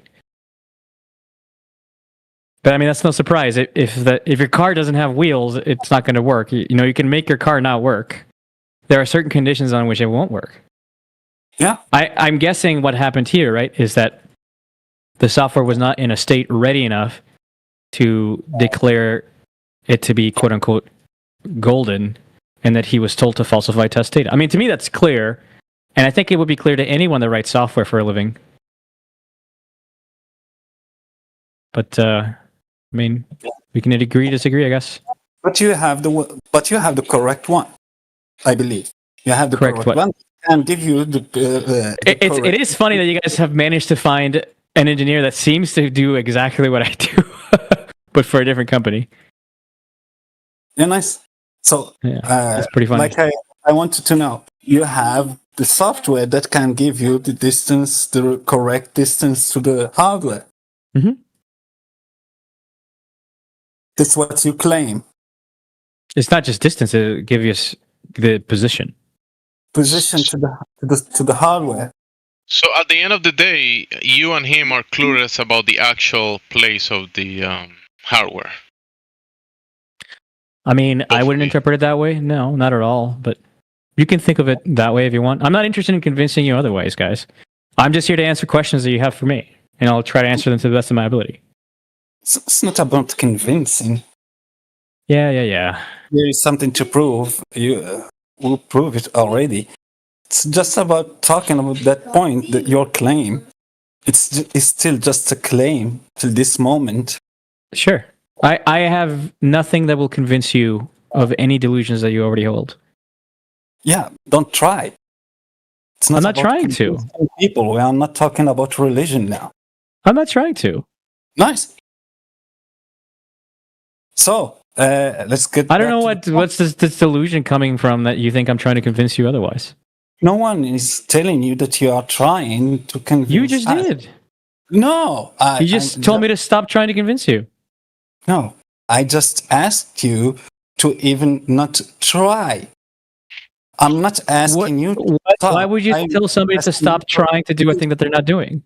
Because it was you who brings up convincing to the table. No one, I repeat, no one told you that you're trying to convince us or bring the word. Okay. So I'm not trying to convince anybody, but you're telling me to stop trying to convince you, right? I believe that. I believe that you are not trying to convince anyone. Okay, great. Then we're in agreement. It was good. Just don't try to convince anyone, not stop to try. I don't know what would prompt you to ask somebody to stop doing something that they're not doing, but don't worry, I'm not going to do it. The fact that you said it. Something. I'm not asking you to stop doing something. I'm asking you to not try to do in the future. Okay, you're not telling me to do something, you're telling me not to try to do something. Got it. Nice. The thing that you're not doing now, don't do it. Apparently, trying to do something isn't doing something. Nice. Got it. Yeah, but nobody was speaking about convincing, and you brought it up 3 times. Well, you alone. Right. That's the implication of him saying to or telling me to stop making a claim, to stop trying to substantiate my claim. I'm not making a claim. I'm just telling you what my experience is in my job. That's it. I didn't ask you to stop making. Like, you guys seem offended by the fact that I'm just sharing what I know from my profession, right? I'm not Which to me is kind of weird. It's not You're making a scenario. You're offended? No, he's making a scenario. He's creating a story in his mind, and his emotions now are just starting to work on that. On the imaginary story that he put in his mind, that we are thinking that he is trying to convince us. No. Never mind that. Has been made clear. From that. That has been made clear. You are not telling me to stop trying to convince you. You're just telling me to stop trying to convince you and to not try to convince you, right? Even though I'm not. Yeah, that's great. We don't care. Don't care. Get back to trying to prove your curvature. It's more interesting. No, see, I'm not trying to prove anything. Is the entire point of this conversation. So why are you here? Why have you followed us across multiple servers? If you're not trying to sell the curvature to us, why have you chased us across another server? Because you guys are just so goddamn fun and interesting. So you're a troll. That's what you're saying. No, not at all. Yeah. It sounds like it. Well, it's in the fine print. How about you get back to trying to prove your curvature? You're not trying to convince us. You're trying to prove it to yourself. So how about you try and prove it to yourself? I'm good. I'm convinced. That it's flat. Good. He's just sharing with us that information that he thinks they could calculate the distance to the hardware. And I understand that. The issue that I have is that the variables are not all reliable. For example, the time where the signal is sent from the signal transmitter, when you receive it, you use that time when the signal was sent to calculate and the speed of the signal to calculate the distance to that hardware. Nope. The issue that I have is that variable from where you got it. Nope, you got it wrong. We don't use that. Okay, nice. That was the thing that you told me. No, you're misinterpreting the thing that I told you. If you would like me to, I can expand. You can. Sure. So the trilateration relies only on spheres drawn around the ground stations, and the intersection of those spheres, or what's called the least square error of the spheres, because there's errors in the hardware, there's noise, right? So they're not going to make a perfect intersection. That's just going to make approximately an intersection, is where the satellite is. And there's no time variable in that whatsoever. Oh, so those lines are arbitrary lines? Those spheres that you just told us about are just arbitrary? No, of course they're not arbitrary, right? Wherever you point the damn satellite, the dish, right? Wherever you maximize the signal coming from, then that's where the signal's coming from. And then if you do that with multiple dishes, then you can basically triangulate where the signal's coming from. It's like if two blind people are in a room and someone's shouting, like, the thing that give you the distance. Okay, you receive a signal in the dish. Mm-hmm. Nice. Okay, so what is the thing that can help you to have the distance to the hardware? You receive the signal in the dish. Nice. I mean, could you, Nikros, could you explain to me how I can triangulate something on a map? No, he asked you a question. How do you get the distance? Oh, off the signal. I'm illustrating a point. No, you're sidestepping. You're a coward. Answer the question. Yeah, I'm sure you think that. Necros. No, we can see that. You're a coward. Answer the question. He asked you, how do you get the distance off the signal? Please answer. No, I'm good. So you're wasting time. So you're full of shit. I'm not That's what interested you're in saying. convincing any of you. Okay, I'm just here answering questions. No, you're If not you're gonna be convincing anyone of adversarial, anything. I'm not interested, right? I'm not. No, don't even try.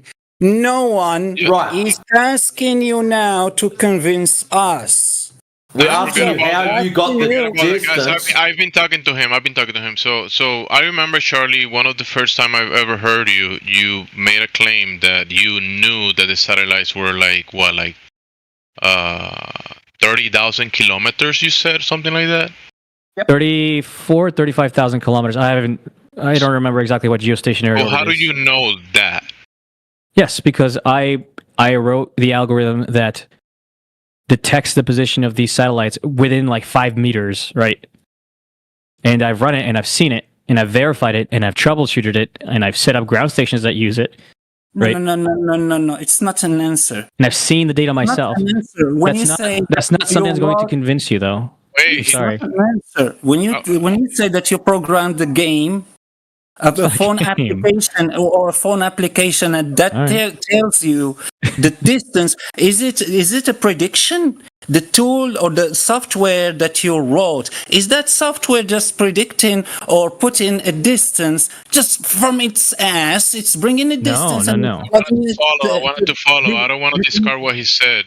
Because, I mean.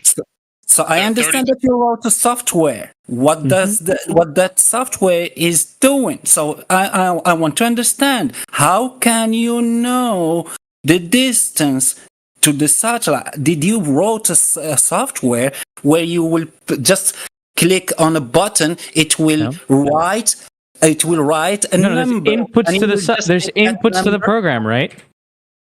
Okay, so the software, what the software is doing, is the software just when you click enter in your keyboard, the software will just bring a random number, not a measurement for a distance to a hardware, but a random number. It will just put it on the screen for you, and you will just call that. Well, it's not on the screen, right?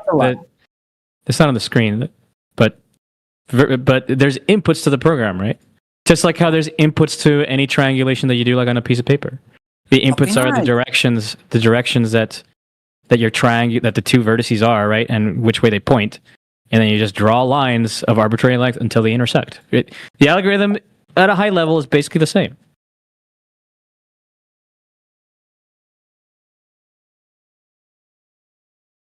Oh my!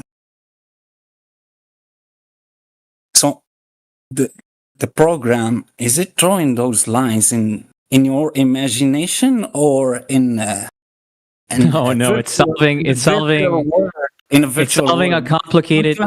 complicated linear algebra equation through an algorithm called Gauss-Newton optimization, right? You can explain how are you doing to get the distance. I understand that you are drawing lines and see where they intersect. I don't know where you are drawing those damn lines. Well, the line drawing is just an analogy to how it works. Lines in space between the Earth and the satellite, and you see those lines. You get out and you take your telescope. You see those lines. Those lines in the sky and intersecting there. What the heck was that? What are you using? What type of signal that you use to get the distance? So you have a dish. I heard that earlier. Now you're talking about the satellite. You didn't talk about the relationship between the dish and the fucking the tool. The software that you are using. How many dishes that you are using? What are you using to get the distance? Don't tell me that you are drawing arbitrary lines and you're seeing where they're in. Bro, the lines are not literal. I didn't think you would think that the lines would be literal. They're not, right? They're abstractions to help you understand why something like triangulation works. Okay. If you try to triangulate the location of an object, you clearly don't need to know anything about like timing, right? All you need to know is the angles that the two vertices of the triangle are looking at, and then eventually you just find the intersection, right? It's a similar thing. So you've got two angles: angle from satellite dish A, angle from satellite dish It's an B. A abstraction, straight line in between of them. A straight line in between them. So you've made a big triangle. So you're not on a curved Earth. You're on a flat surface. The calculation actually does not assume anything about the shape of the Earth.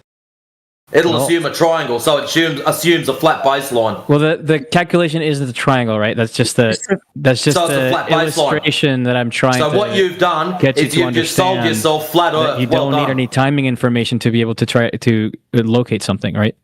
No, that's the whole reason we don't need the timing information of the top. You need to know that the flat baseline is your two receivers on the ground. You've made a triangle. That's a flat baseline, not a curved surface. Sure thing, mate. Yeah, sure thing, mate. So you're going to sidestep it because you're a coward. I knew you had nothing. Okay, that's okay. You could think that. I don't care. In reality, it will be... Well, you can think whatever you like and try to avoid it, but you've created a triangle.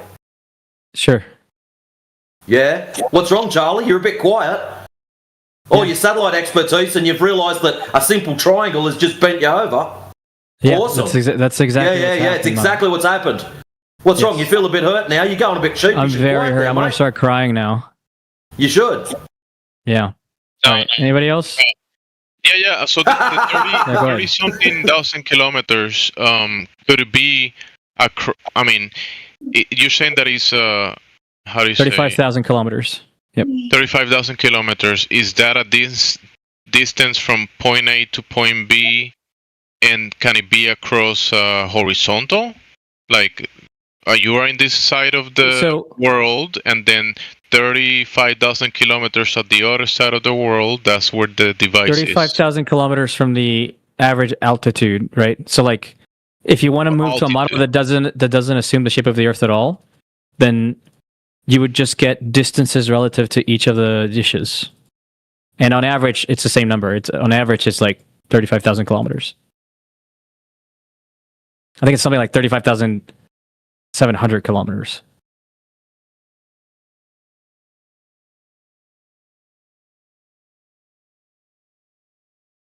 Okay, thanks for the reply, bro. No problem.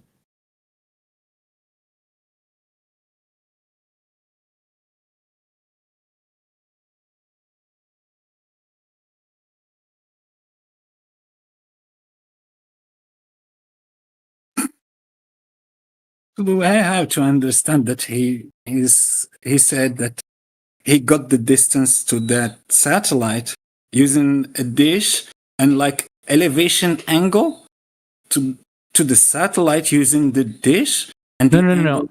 That the dish was tilted.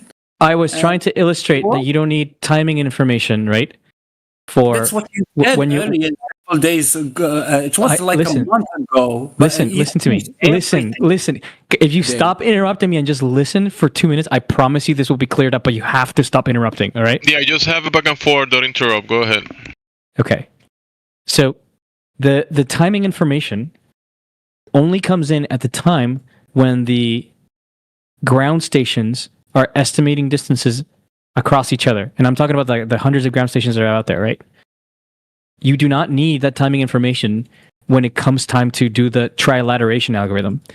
The way that I'm trying to illustrate it to you is through the concept of triangulation, where I'm sure you agree that you don't need any timing information to triangulate, right? All you need is angles between two points, right? And then you just draw lines, and then wherever they intersect, that's the location of the object that you're trying to see, right? No, that's not the thing that we use with the GPS with cell towers. This does not work like any GPS system.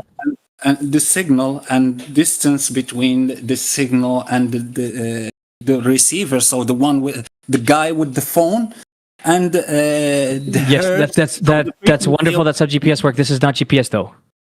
This is not GPS. I'm just showing you triangulation, so to know the position, the distance to a point, to someone. You don't need timing information for that. Listen, I don't know if you think you need timing information for triangulation. I cannot help you. To me that was the illustrative example. I was like to illustrate how you don't need it. But if you do, But if we're stuck there, then perhaps we should address that, right? No. There's a scene in Pokemon. Did you watch Pokemon when you were little? I did, quite a bit. No, it was proclaimed. That's mostly a problem. It was. Did I watch Pokemon? What's wrong with Pokemon? Do you hear me, Charlie? Yes, sorry. Yes, go ahead. It was the thing that you said. I don't have any problem with that if you don't use specific time when the signal was transmitted or received. What I want to understand now, if you don't use the time, what is the method, the real correct method that you are using? Till this moment, you didn't explain it correctly. Right. I just told you it's trilateration. So I want to do the same exact thing like you did. So I want to use a dish, for example. I want to use a software. Just want to know what you are doing to get the distance to that satellite. Yes. So you set up ground stations. You point them in the direction of the satellite signal, where that signal is maximized. Okay. You collect that data from the hundreds of ground stations that you have, and you use what's called a trilateration algorithm using specifically you could use any optimization algorithm that, not on any of them, but most of them would work. In particular, I'm using something called Gauss-Newton optimization, right? Where you put in the angles of all the ground stations where they're maximally, where the signal is maximal. And since you know the mutual distances between all the ground stations, you can map them out where they are relative to each other, right? And then you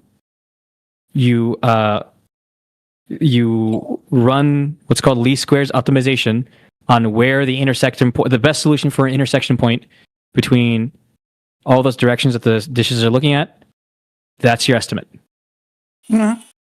Okay. Do you see how you don't need any timing information for that?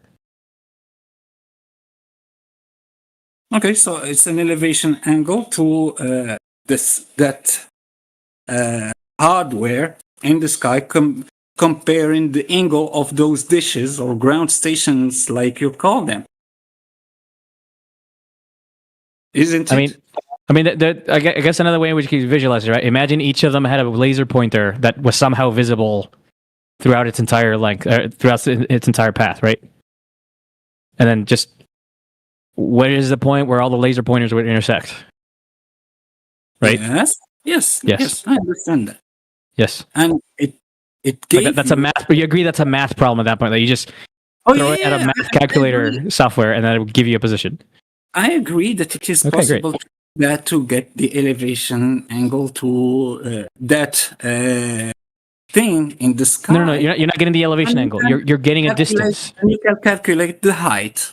Yes. Yeah, I understand the height. So that angle, which is the GP of that satellite. So well, every ground station will have a unique angle, right? Calculate the height. So that GP, you will transform that line, which is that's part of the right angle triangle, because the dish will point to it will be like line of sight to that hardware in the sky. Mm-hmm.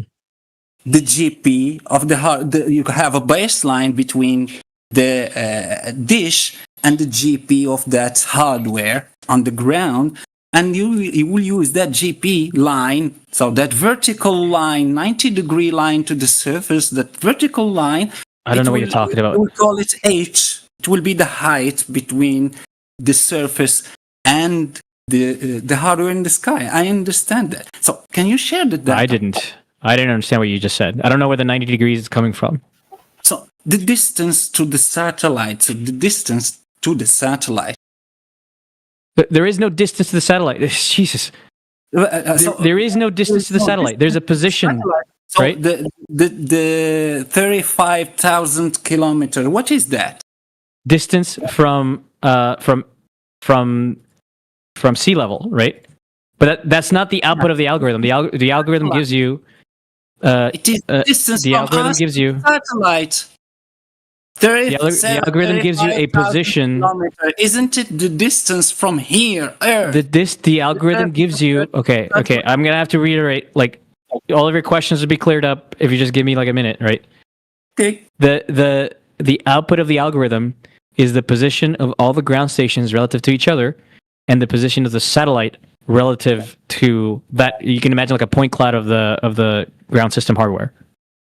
There's no one number that comes out. It's not like a 35,000 whatever, right? That's just inferred from what I can see, given 3 coordinates and what I surmise to be a spherical Earth. That's the number that comes out, right? But the algorithm itself gives a coordinate.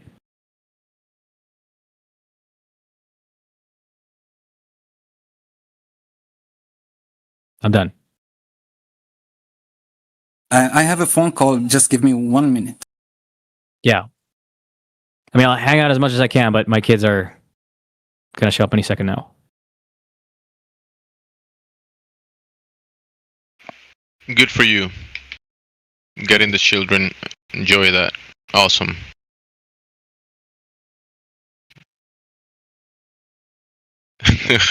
Your kids are gonna show up in any time. You definitely gotta pay attention to that.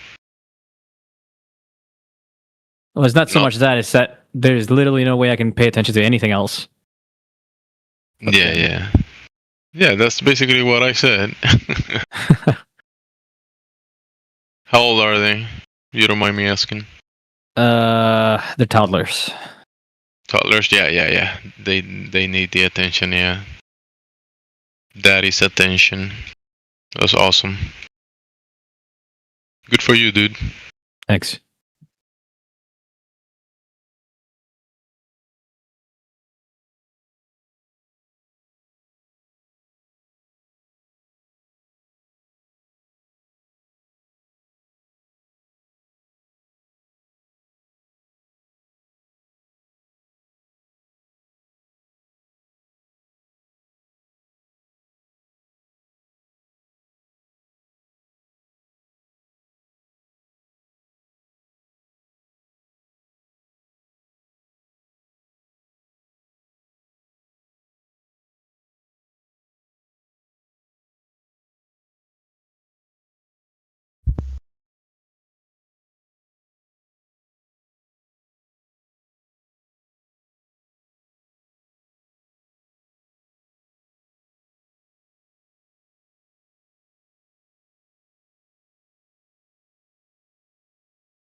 Yo, I'm back.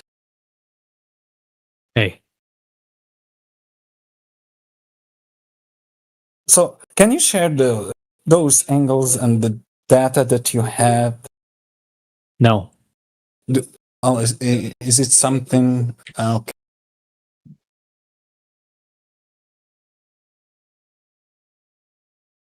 Yeah. I would like. By the way, this data would actually not be that hard to see as an employee of the company. You just take a job, even as a fairly low level position, sake. you'll get access to the dashboard telemetry. And then now, granted, you won't be able to verify that data is actually coming from the dishes, right? Like for that, you're going to need more experience in a higher position.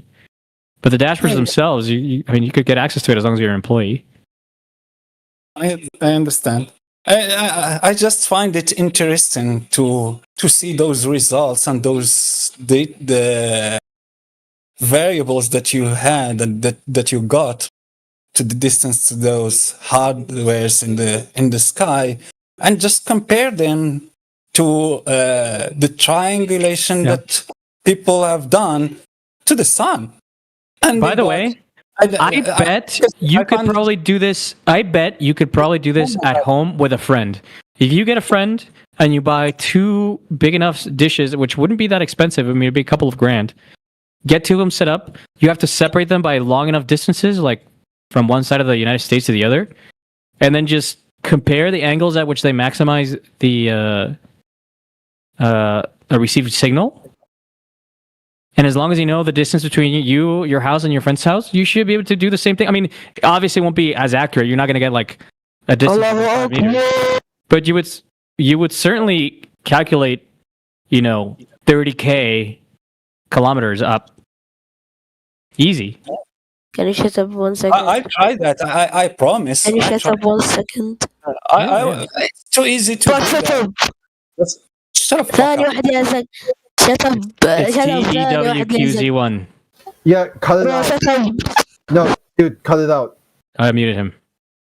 Yeah, don't. Okay, don't be. What do you mean you muted them? Like you locally muted them? Yes. Yeah, don't be doing that, dude.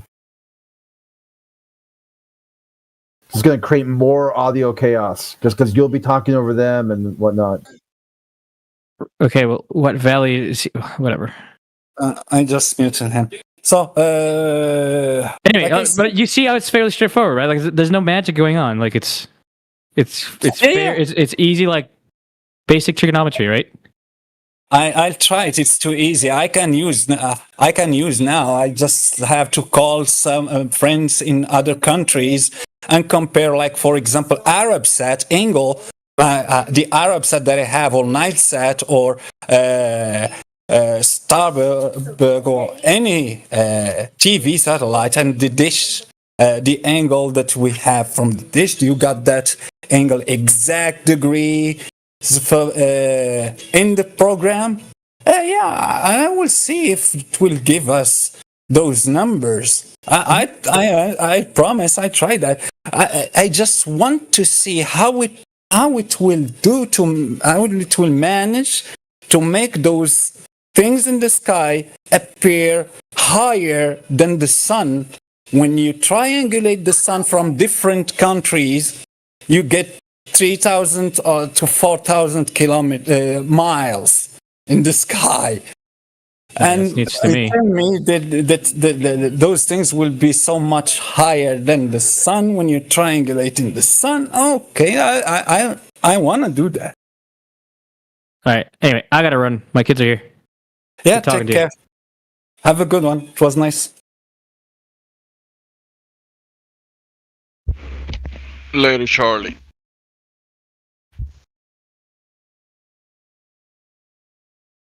He is such a waste of time. And I swear I didn't want to push on the point because I don't remember even the day. If I remember the day, I will go back to the live stream and I will get the discussion, because his point first wasn't like this one. Now his explanation is completely different to what we talked about. It was like a month ago.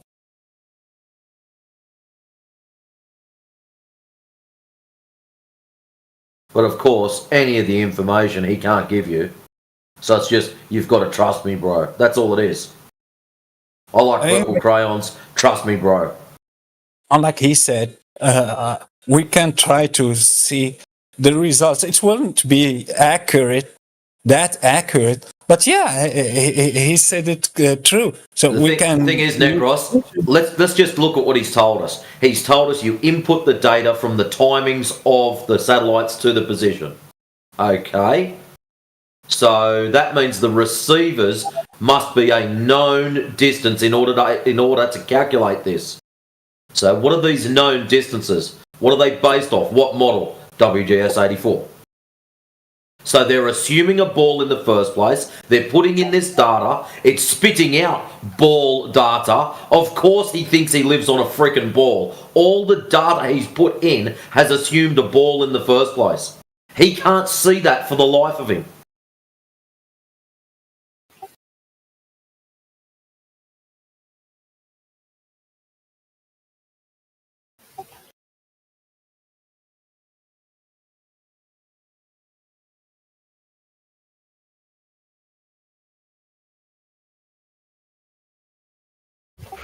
I mean, 185,000 a year. Yeah, just play blind. I promise I will give you the results soon enough. We still use dishes in Morocco, so TV dish to watch satellite television, so-called satellite television. So I will call friends in different cities or Arab countries and see those angles. I will just use a specific TV satellite, like Arabsat, Nilesat, something like that.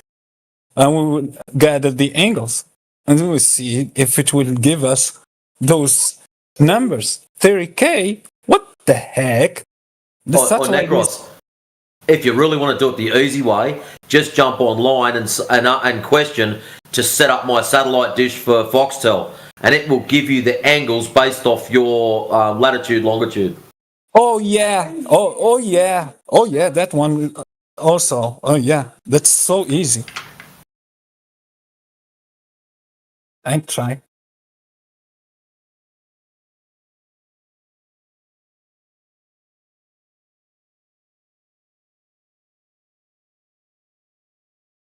But from their side of it, all they're doing is giving you elevation angles.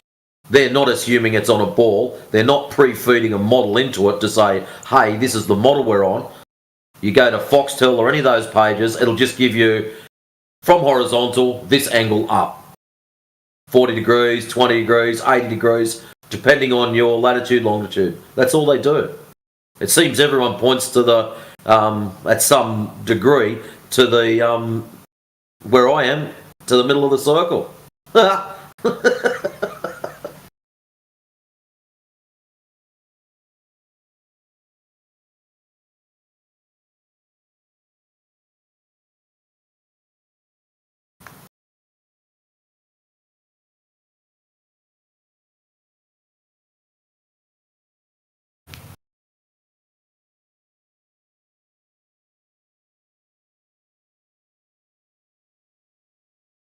So basically, where I live, what do we got to have? 23.2 degrees, 5 degrees plus for compass bearing, and a rotation of 630 it gets set at. So Literally, they give you the azimuth and the elevation. Yep. So for my side, for example, azimuth and elevation, it's 179.42 and 50.94.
I don't know who popped in, but welcome to the new person.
Hi.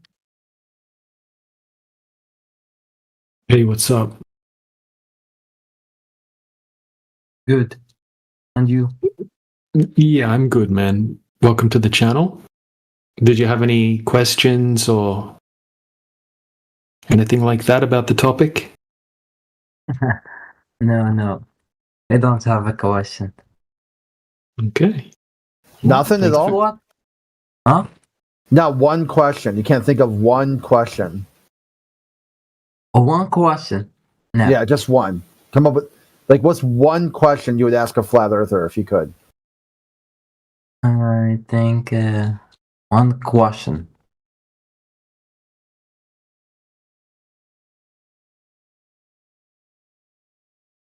Why these people is silent?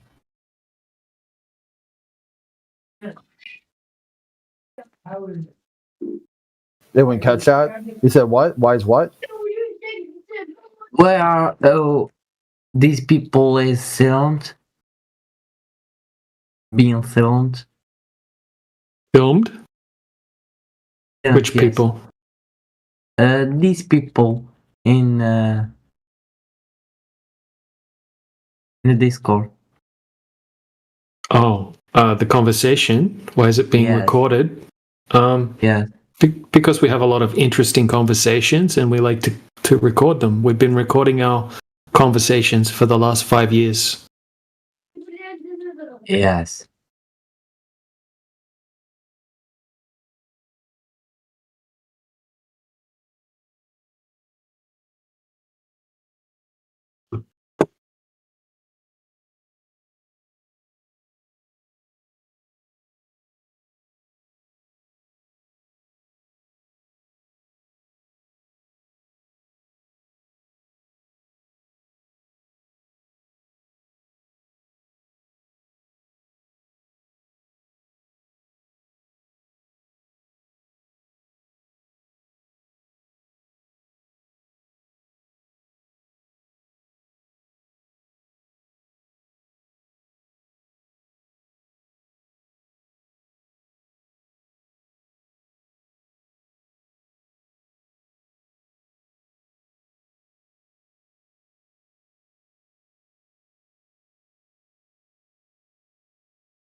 DJ, you play any games?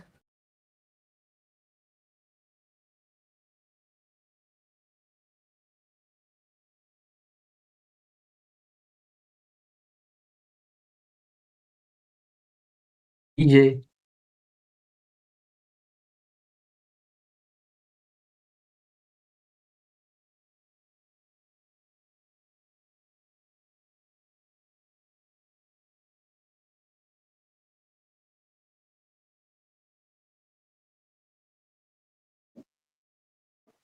DJ plays chess.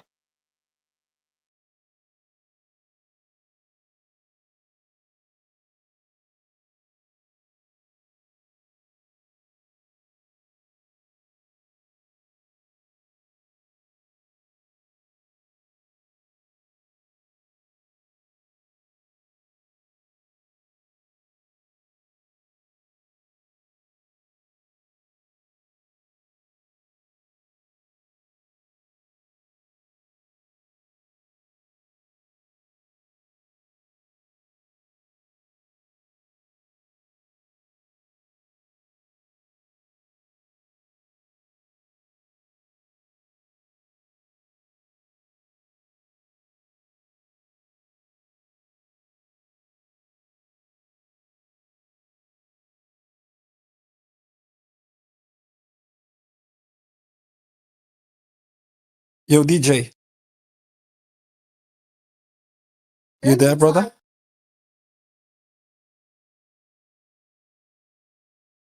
Jamesy?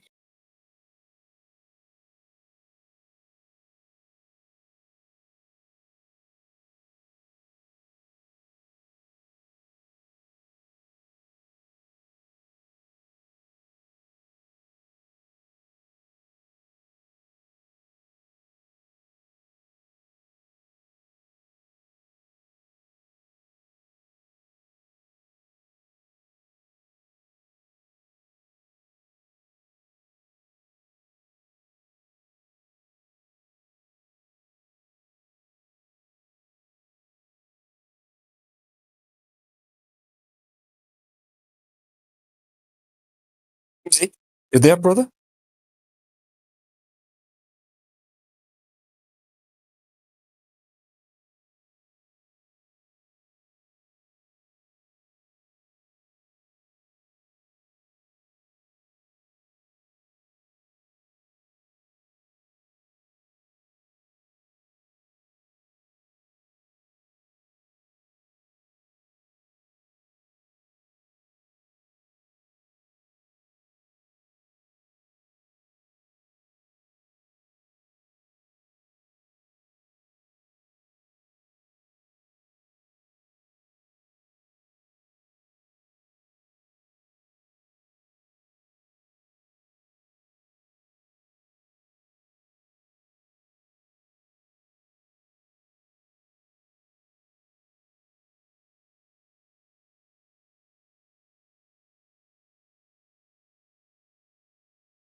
What's going on? Mic check. Anybody in here? There he is. What's up, Jimsy?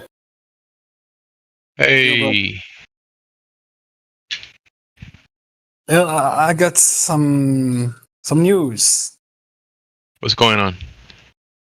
I used Nilesat, the angle from Casablanca in Morocco, and the angle from Alexandria in Egypt. And I plugged it to the calculator, and it's 35,786 kilometers. So there you go. Welcome.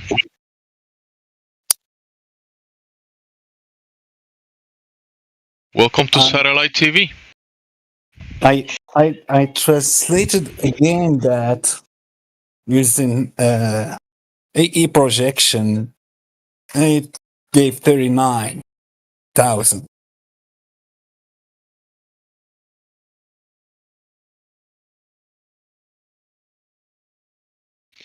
And then what? I did nothing. I don't know.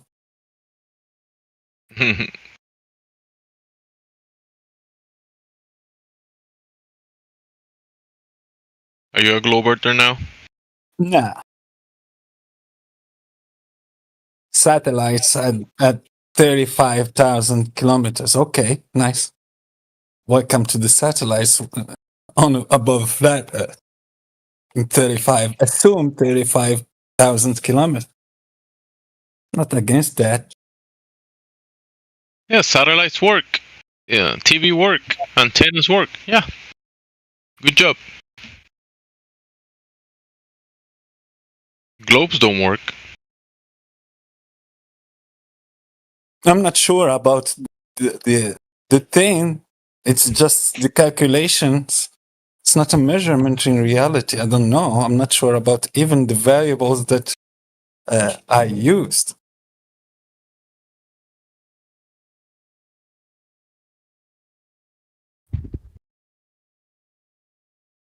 Hey. You can get a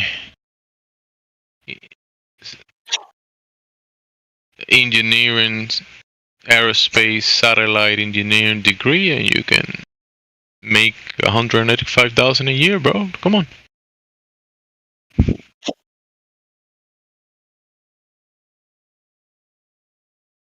That's a good chunk of money. Pretty decent. Nah, thank you. I passed my turn.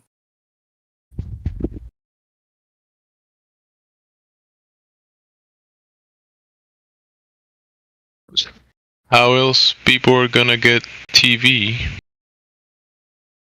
if it wasn't for this technology?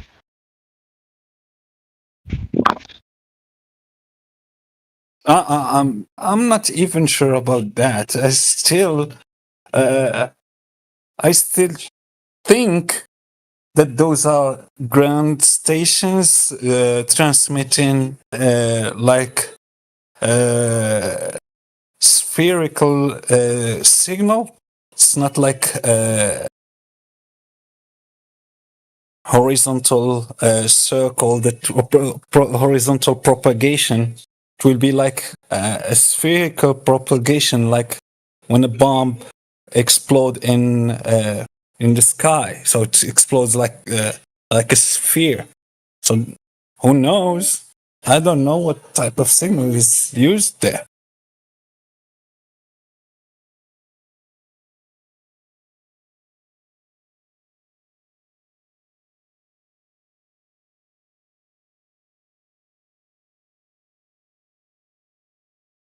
It can even be ground stations emitting spherical signal that will be received by those dishes that are pointing up.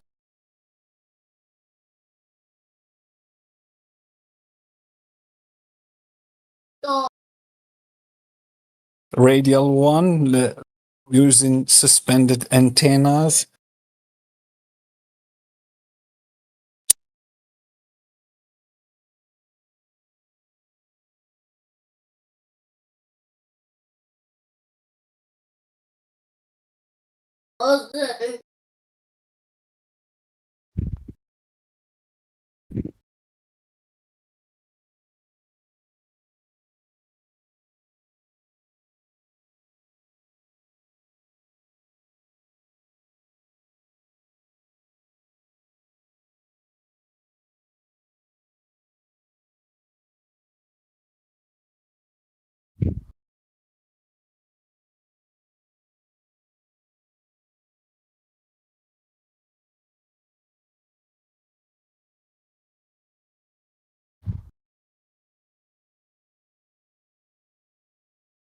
So, Mrs. bought me an emergency charger off Temu. But cool thing, alright, a cool feature it has is an inbuilt compass. And I was like, oh, cool. And I had a look at it and I'm like, hang on. This came from China. It's in the north. So I got out I got the app, opened up the app on my phone, Compass app, and lo and behold, they're both pointing in the same direction. I was thinking, there's no way that they pumped out like 1 million of these devices, right? And went, well, we're just going to make them, like, balance them so that they all work in the southern hemisphere, right? Because anybody from anywhere in the world could order one. And I doubt that they machined, some for the south, some for the north. They've just made it. They don't care about that shit. They just made it. They just made a simple compass, installed it in the device, and guess what? It works where I am. It points north. And so I did a little bit of chat GPT, right? And so they claim that because the magnetic field lines are not just horizontal, right? They're also vertical, that there's this thing called magnetic inclination, right? And so that'll have an effect on the needle, depending on where you are located and the magnetic field lines that you're exposed to, well, that your compass is exposed to. There'll be a greater magnetic drag on the needle one way or the other, so that the north will want to dip down or up, right? So I said, I presented to Perplexity AI, I presented to this idea that, it's just a myth that they need to do this. And I says, well, no, it's not. There is, you're not far enough south, right? Because I gave it my location. It says you're not far enough south for it to have a significant effect. There may still be a little bit of inclination, but it's not going to be, perceivable, or to the point that it's not going to allow your compass to give you an accurate reading. So there still may be a slight drag or a slight inclination, and it may not be as accurate, right? But it's still going to serve its purpose, basically. That's what it said. And then I got into a discussion with it about how they determine this and everything. And it was talking about horizontal planes and vertical planes. And I'm like, oh, so when they're calibrating compasses to work in certain locations, different locations, they're using a flat Earth model, right? And it said, and it's instantly spiraled with, the flat Earth model is scientifically disproven, blah, blah, blah, blah, blah. And I went, excuse me, I did not say the flat Earth model. I said a flat Earth model. And it went, oh, yes, I apologize. You're correct. Yes, for all intents and purposes, yes, when doing such things, they use a flat Earth model. Because you can consider that the Earth is flat, locally, right? It's going on. And it says, oh, and lots of industries do this, it's telling me, including geodesy. I was like, interesting. because I got into the whole thing about because they're talking about it's talking about angles, because they have to like work out the angles relative to your local tangent plane and the magnetic field lines, and I'm like, hang on, magnetic field lines are not straight, are they? Oh no, they're curved, but you just straight it. I said, oh, right, yeah. I said, no, you can't get an angle from something that's curved, like from a line that's curved and a line that's straight. And I went, yeah, you're totally correct. Geometrically, that does not work, but you can introduce tangents, right? I'm like, yeah, okay, yeah. I said, do they do that, though, when they're calibrating these things? And it went, no. I said, so it's just treating the magnetic field line as if it's plumb. And it said, yes, that's a good way of seeing it, like it's a plumb line. Yes. It's just going on. Like, it's just so freaking convoluted and messed up. Like, all these claims that they make about, things are curved, but we treat them as straight, right? It's like, the Earth is curved, but we treat it as flat, right? It's just crazy, man. You just find it everywhere.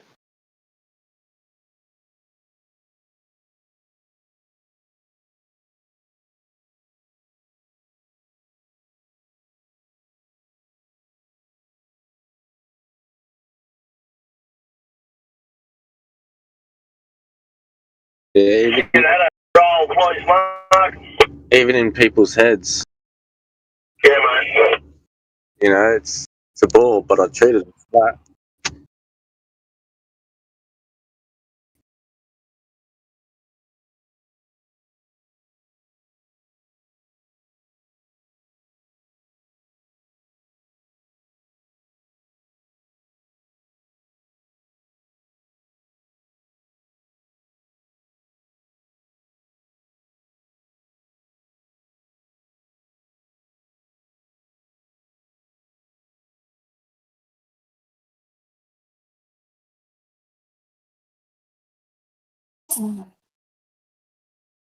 Yo, what's up?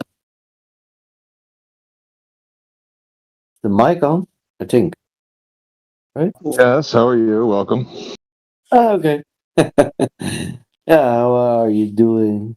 By the way, what are we talking about tonight? How we know how to measure curvature of a surface. Simple stuff. Okay, but to make it a little bit more familiar, how was your day? I was up and down. Okay. So, what are you doing in daily life? Trying to keep it level. Like we all, right? Yeah, okay. So, let me start off. I'm a Dutch tutor, so I'm teaching language for proficiency. Oh, So, very nice. Yeah, so my daily work is teaching foreigners, integrating the right way. Right. What's your favorite part about teaching? Is it that somebody, if these are your options, somebody gets to learn new information that they did not have before, right? That's one option. So you like to teach for that reason, or you like to you like to help people come to a conclusion. That's another option. It's no A or B. It's for me. Those are your only options, sir. Well, can I continue? Well, you got to enter to A or B, and then we go to C.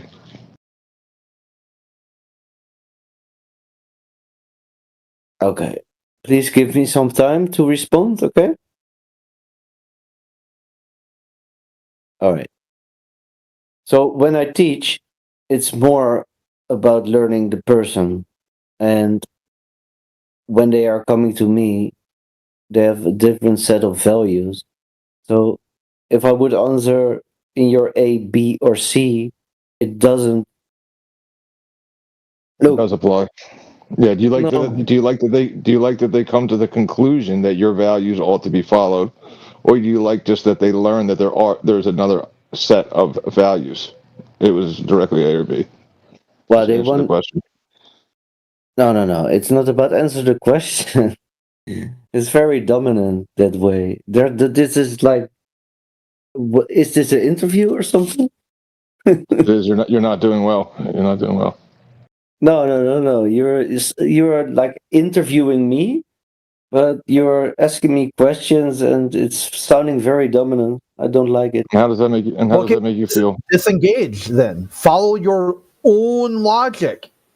I mean, if you think that's what's happening here, why are you still talking? No. He is talking to me like A, B, or C, and he is talking to me in a very dominant. I don't like it. Follow your logic. Follow your own logic. Yes, but let me speak. Let me speak. If you think that's happening, you need to be able to follow your own logic and disengage. Yeah. So your own worldview. Internally, maintain a logically consistent worldview. Yes. You think someone's doing something, follow through with that. Follow through. Sure. Everything is going great. We'll talk to somebody else. Okay. It's No Tanks has talked to many people. Don't need you in the conversation. Even more so if you think he's trying to dominate you or some kind of weird cringe shit. So just tap out, say no thank you, and we'll move on to the next person. Oh, definitely not. So to answer the first guy,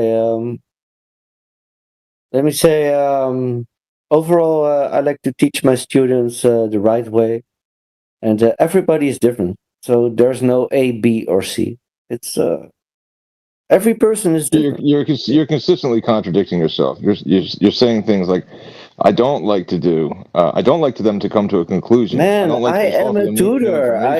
I just like to give them the absolute correct answer, and the absolute correct answer is what I like to give them, and that's just up for interpretation. By the way, who is the language teacher? I have 40 students, guy. So I for feel me, bad for these kids. No, everything's going great. They like me, but I don't like the oppressive nature of this question. So, yeah. It was literally, do you like coming to a conclusion, or do you just like hearing new information and you feel oppressed by it? You feel like, oh, that's scary. No, it's more the way you're talking to me. No, it's more the way you're talking to me. So that's about it. Answer the question. No, I will not. And how does it make you feel that you can't answer the question? It's again with the tone. Answer the question. Say A to B. Answer the question. There's appeal to tone again. Dude, you need to disengage. You need to be able to follow your own I need to be disengaged. I need to do this. No, I don't need to do anything. Otherwise, you're a hot mess. Your logic is a hot, broken mess. Everything is okay.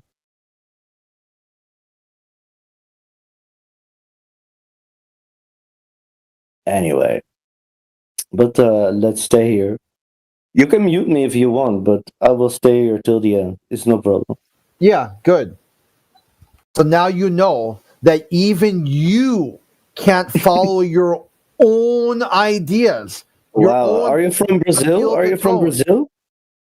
So that is the best part, that you've got some kind of logically inconsistent worldview that even you don't hold as true.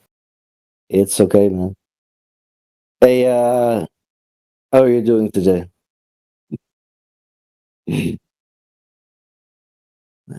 So easy.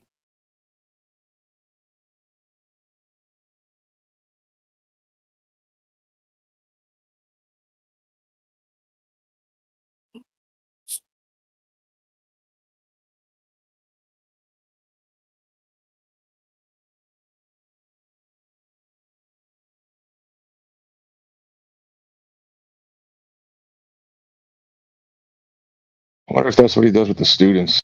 You know, they're just like, hey, teach, is this the right way to say it? And he goes, whoa, I don't do right or wrong. I only do absolutely right. And I'll tell you the absolute right way, but you have to say it in a kind way or else you're suspended. Sure. I mean, maybe this is how he teaches his class. But Sure, teacher, is A or B the correct answer? Whoa, bud. Who raised you? A or B the right answer? okay. That's out of line. Oh, wait, And then wait. then he says, you need to please me because I already had spoken and I've told you my favorite thing about being a teacher is the relationships. He likes relationships with the youngsters. That's good. It's nice.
Okay, I'll read out the last thing that Perplexity AI said to me about calibration of compasses, right?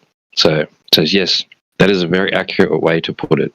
When calibrating compasses or measuring magnetic dip angles, the local Earth's surface is treated as effectively flat for the purpose of defining horizontal and vertical directions at that precise location.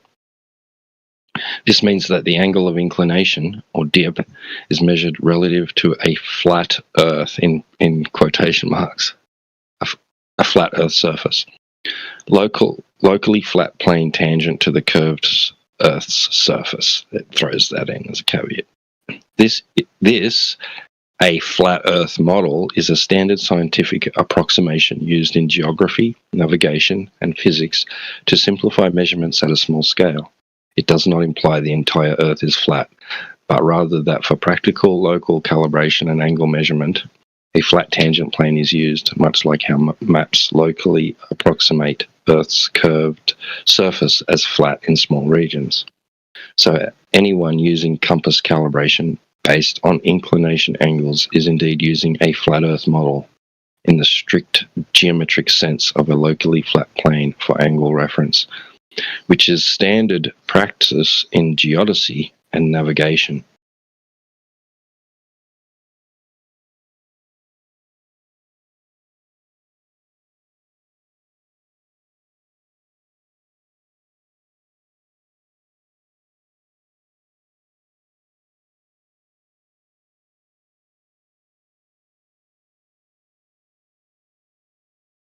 But like I asked further up, like I said, but they're not actually drawing tangents, are they? They're just essentially they're just using like whatever they're trying to measure the angle between as being straight, and it was like yeah.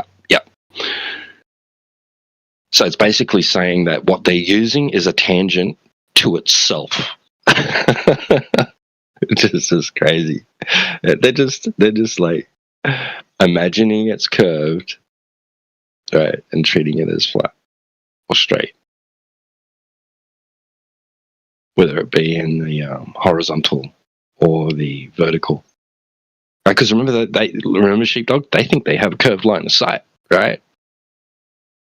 But initially, they treat that line of sight as straight, and then if it doesn't match their expectations or they need to somehow correct it, right? Then they introduce this idea of a curved line of sight, or aka terrestrial refraction or atmospheric refraction. And then they do the calculations to bend it, right? But because they need the angle first, they treat it as if it's straight. So what do they do? They just draw a tangent 3 inches out in front of them and say it's locally flat. Well, they can just bypass the tangent part and just say that it is one, right? They don't actually like make a tangent line or plane. They just treat whatever they're trying to measure the angle between, like whether it be the Earth's surface or some other like a magnetic field line or anything, or a line of sight, right?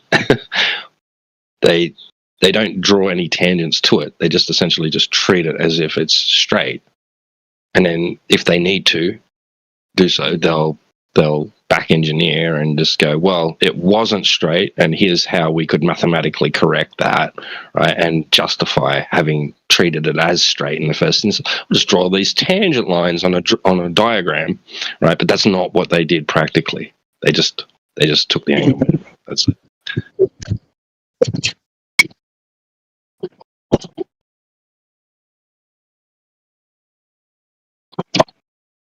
So, are they drawing the tangent line to the horizon? Well, they'd have to if they wanted to use it for any sort of angle reference. But the horizon's being refracted, so the tangent's curved? So then they're not drawing a tangent line. That's so this like they'll only do that afterwards. Like they're not doing that before any measurements are taken. It's only afterwards that they'd have to like make a diagram showing that this is how it would work, right? Like,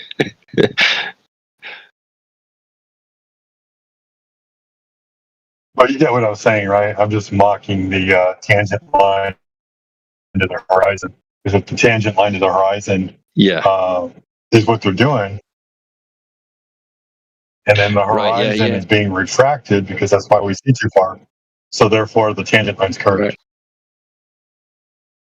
Right, yeah. Oh, it's curving in the Because z-axis. the tangent line's extending beyond the physical horizon. Right, yeah. Yeah, it's curving in the z-axis. That's why, you know, like, you can treat it as a tangent point, even though it appears to be flat in the x-axis, right? Is there a big flat thing out there, that big horizontal strip? Yeah, we're going to use that as a tangent point. All right, okay. Cool story, bro.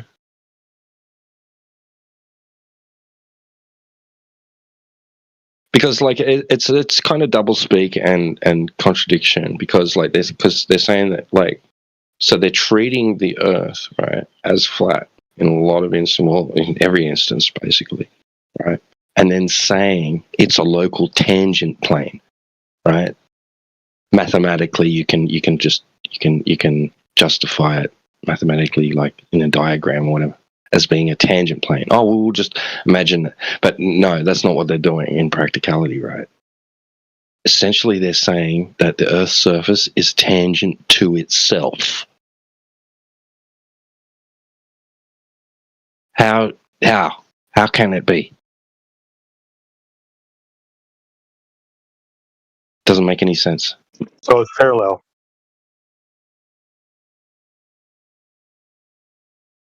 So it's parallel.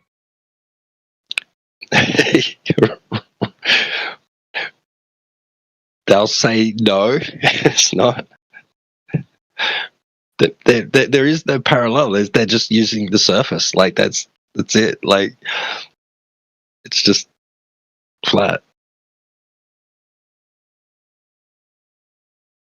Because they'll say that any deviation for practical purposes is negligible, right? They don't need to worry about, like, they'll say it is a tangent plane, right? But that every point along the tangent plane, they're just treating that as if it is the surface of the Earth, even though they're trying to claim that with distance along the tangent plane, the Earth's surface is progressively getting further and further away from that tangent plane in the vertical. So, but they say that for what they're using it for, that doesn't matter. You don't need to worry about that, right? They need to bring the mathematics of that into it. Let's not complicate things, right? It tells you for simplification reasons, right?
So yeah, it is true that, like, even in geodesy, right, they're measuring and treating the Earth as flat, so that they can then mathematically construct the flat surface into a sphere.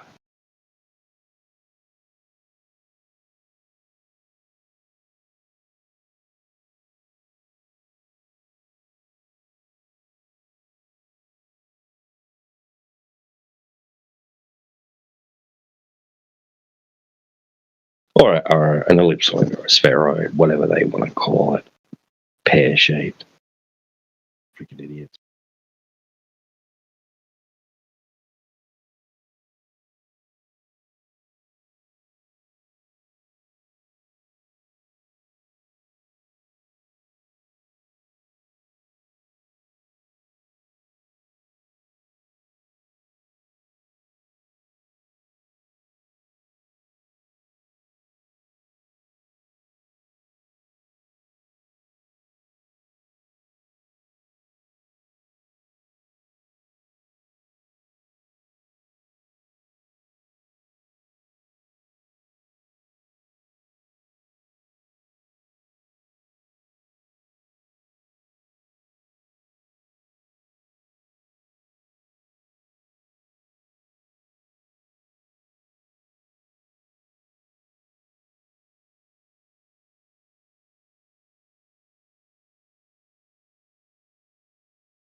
What's up, baby?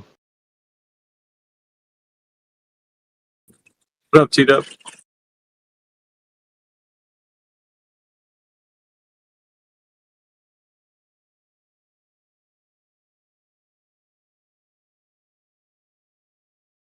What are you guys in? Did you get that 50? What'd you say? I was asking if you hit that 50. Sorry, man, I can't hear you. What'd you say once again? I was asking if you hit that 50. I hit that 50? Yeah. 50 what? Talking about your Rumble. Oh, nah, bro. Like, your local. It's showing 45 on my end. I gained, like, well, it said 44 earlier. I gained 1. Well, this morning was like, I think like 42 or something. So between this morning and today, I was like maybe 3.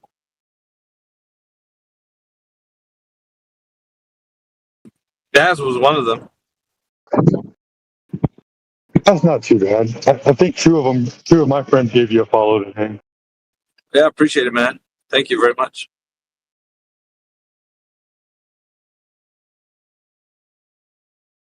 I will say this though, you may have to get on there on the X account and give them a follow back.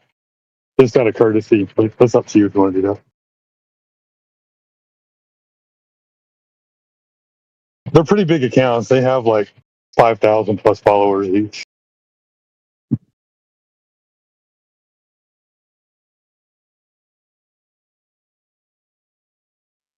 Yeah, I don't typically follow anyone, like, to be honest. Like, I try to keep it as like clean as I can. Not because I don't want to, it's just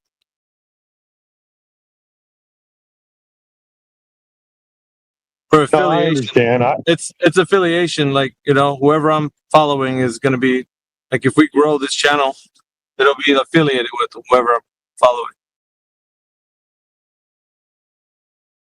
Right. No, I understand.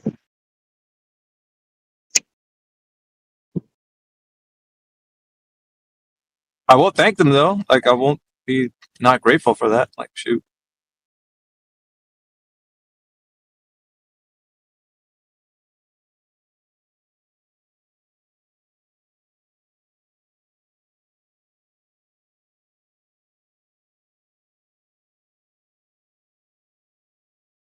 There's a lot of topics for tonight. Like, I don't even know what's going to be the main one. They're all main ones.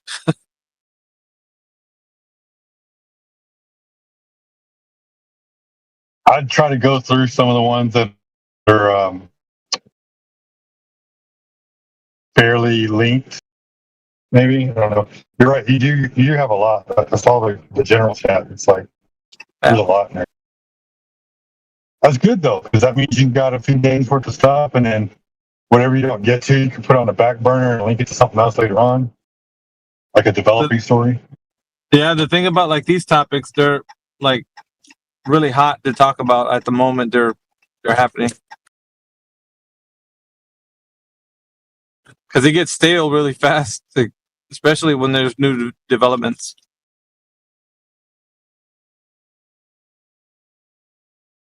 No, I got you. You see the chaos happening over there in Italy? It's pretty intense, dude. That's pretty crazy. Yeah, Antifa's running amok, allegedly.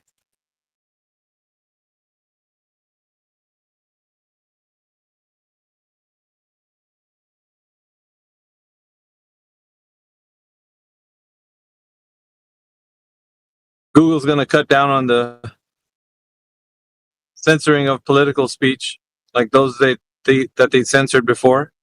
And they're encouraging those individuals to come back if they had got removed for any reason.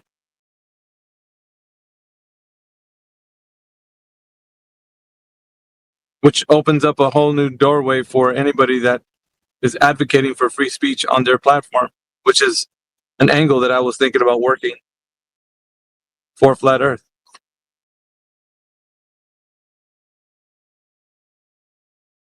Have you ever done the research on like the CIA and other government intel agencies where they talk about their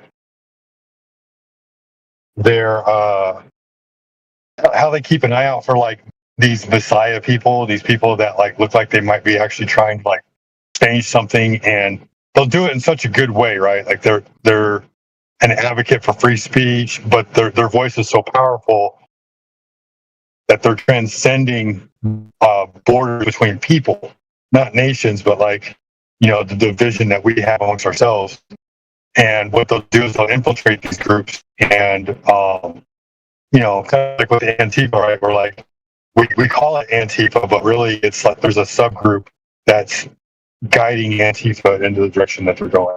And so they basically, their idea is to create chaos and stifle. They can destroy a movement. The movements as well. Yeah, they can destroy a movement within itself. So they'll infiltrate it and plant seeds of discord.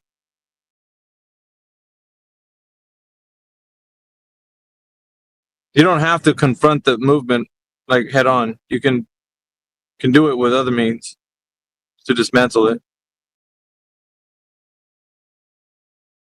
Just sow seeds of discord and, you know, allow them to implode.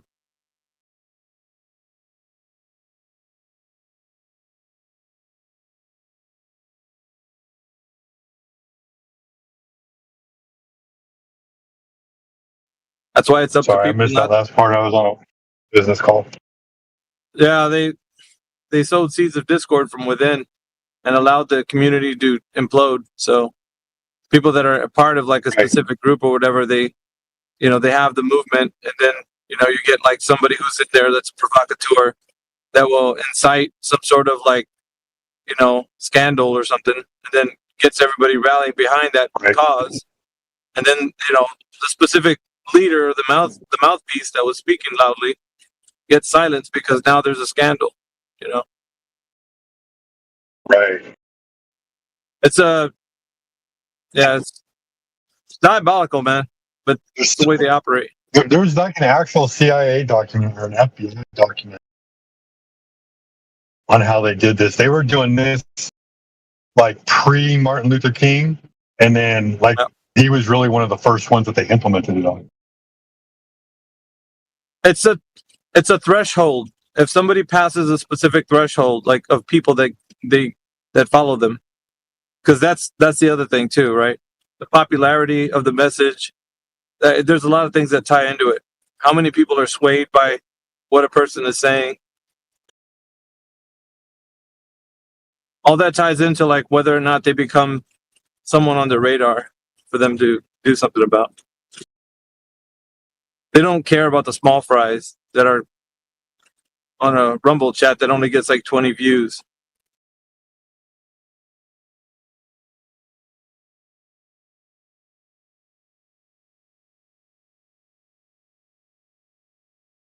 They're looking for the Timcasts of the world.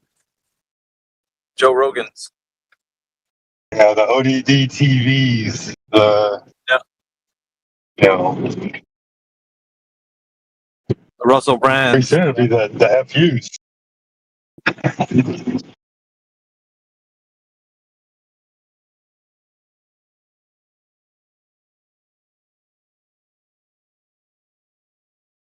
But what's our scandal going to be? That we're flat earthers? No, it just depends. Once we hit a threshold, then it becomes something that they have to, you know, okay, now they got 2 million followers. We got to do something about it now. Yeah, no, I get it. They'll push like events and other things into the orbit of us and whatnot. Yeah, did you know Sheepdog was talking smack about it'd be like, you know, Sheepdog was talking smack about AV? Like, oh, he was going off. And you may not have said anything, but then there goes like this particular discord that they sown, you know, once there's that many people, you know, it's hard to contain something when it's that many people involved. And then once that happens, it's like it takes a kind of a mind of its own.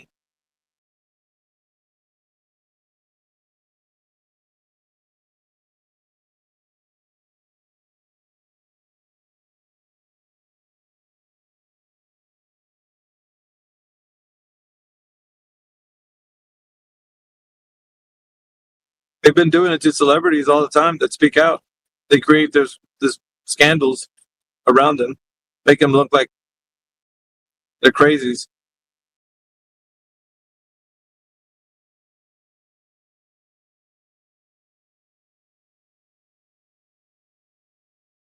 Oh, absolutely.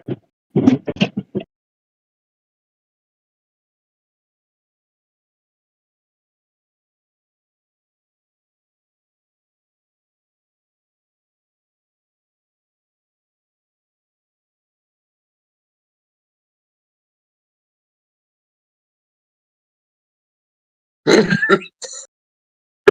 have to step away for a little bit. I got to do some work. All right, bro.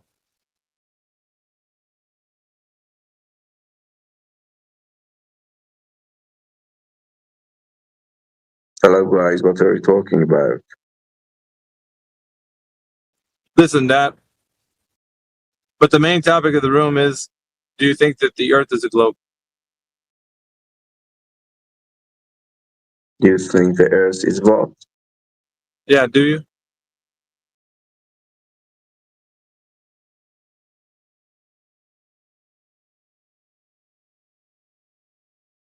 Seems your voice disrupted. Do you think that the Earth is a globe? Is a what? Sorry?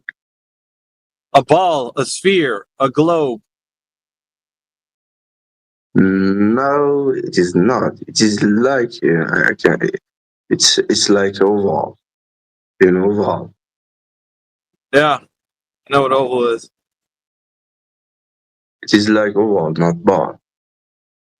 Okay, how do you know that? Okay, this is a topic. And yeah, finished. Yeah, how do you know it's oval? I just read some news about it, some information on the net.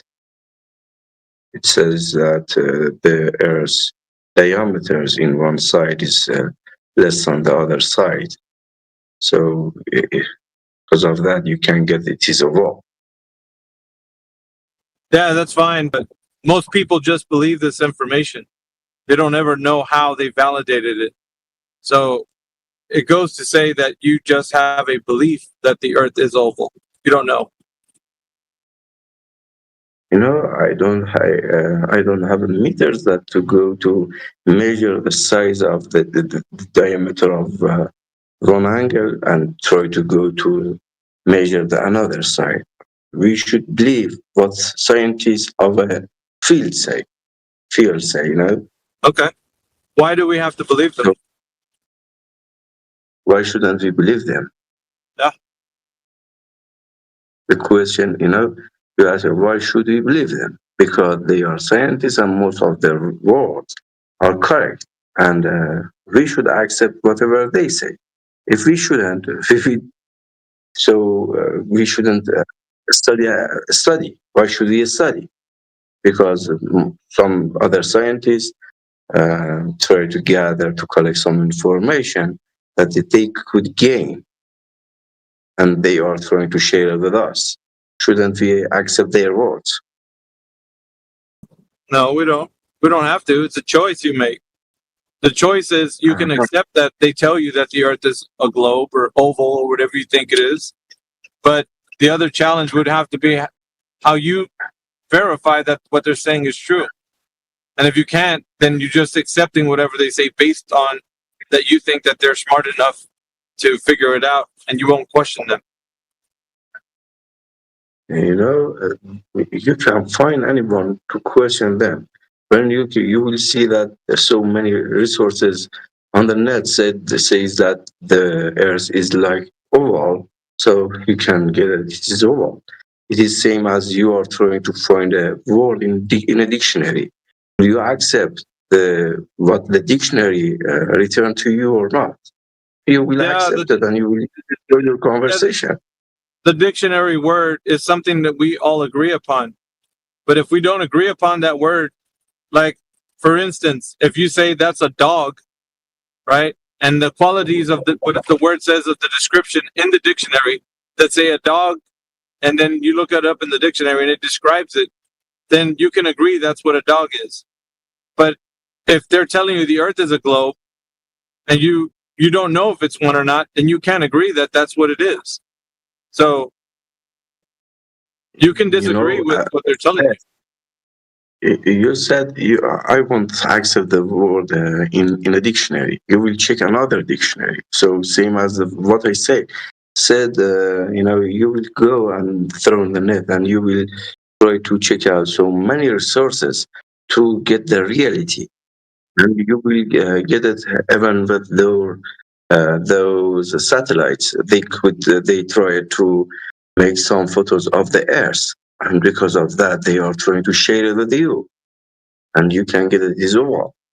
Should you accept it or not? Yeah, that's your choice. You don't have to accept it. If you accept it, that's your choice. But you don't have to. You can say, I don't believe that, because how can I know if they're showing me something that is true about the earth? You'll never get to those places where they're showing you these images of the earth look like it's a sphere.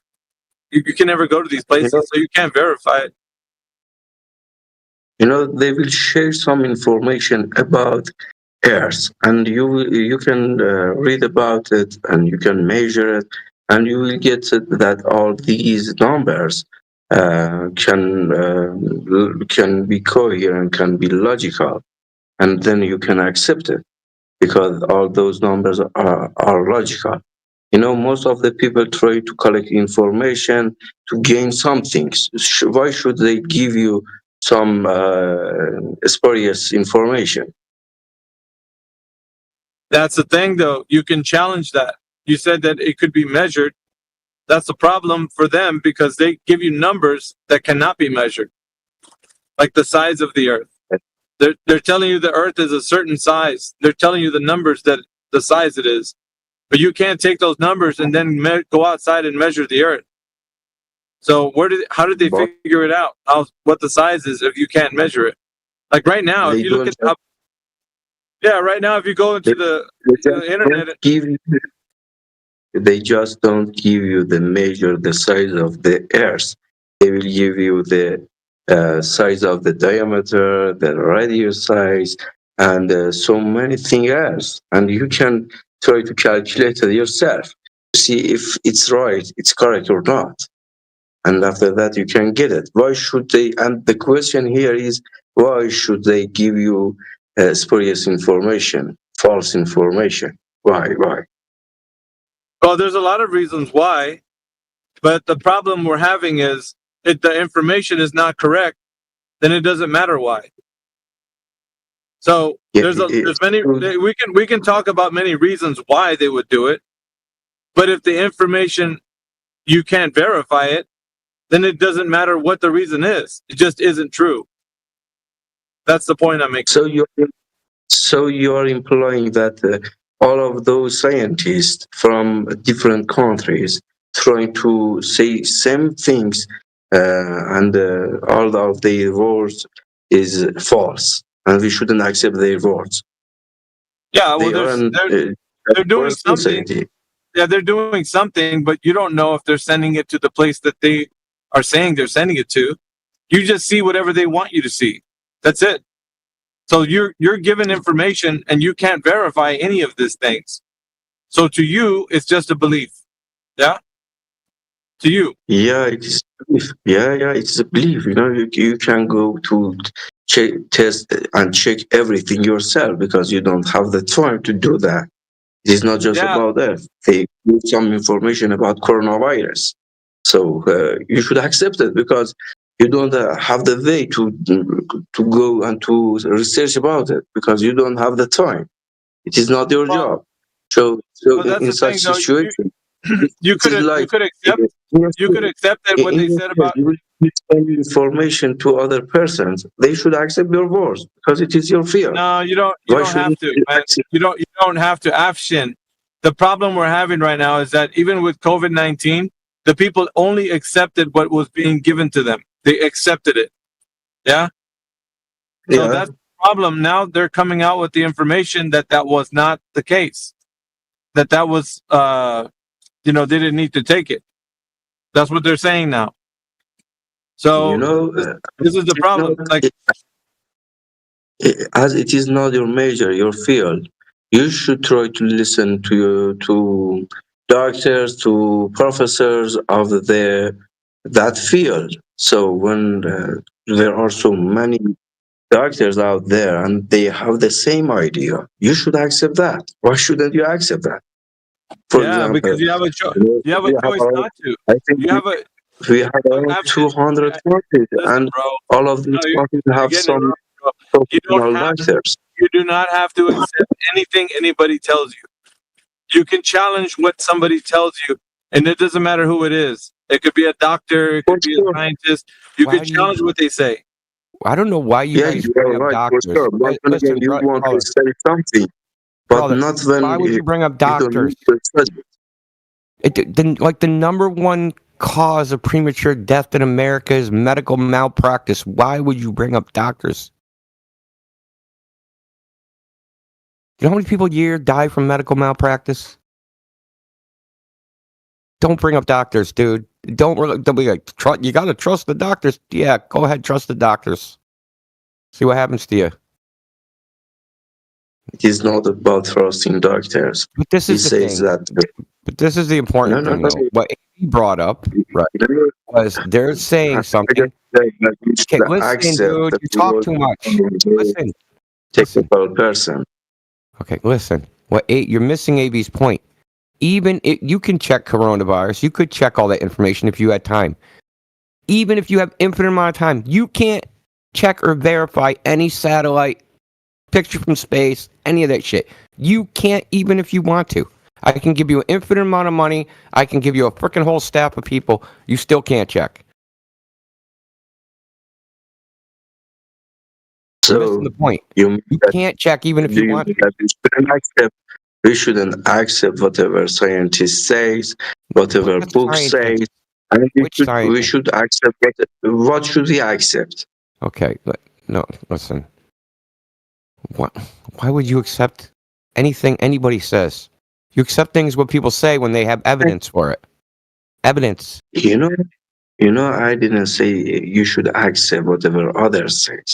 I said that when there are so many doctors, there are so many technical persons, there are so many professors from around the world, and they will share some information that's related to each other, they are relative to each other, they are correspond to each other, then you can accept it. Why shouldn't you accept it? Because we've talked to these people. I'm going to answer your question. You asked me a question, I'm going to answer it, dude. I'm sick of you guys asking questions and then you answering your own question. I'll answer the question you asked me. I'm going to tell you why. Because me, AB, and a lot of people in this chat have talked to these scientists about this very thing. And they don't know anything. You just think they do. You think they're out there doing something. You think Magic Science Guy knows all these things. They don't know anything because we've talked to them. They always say, just like you do, oh, there's some other scientist out there. That isn't my field. That's somebody else's field.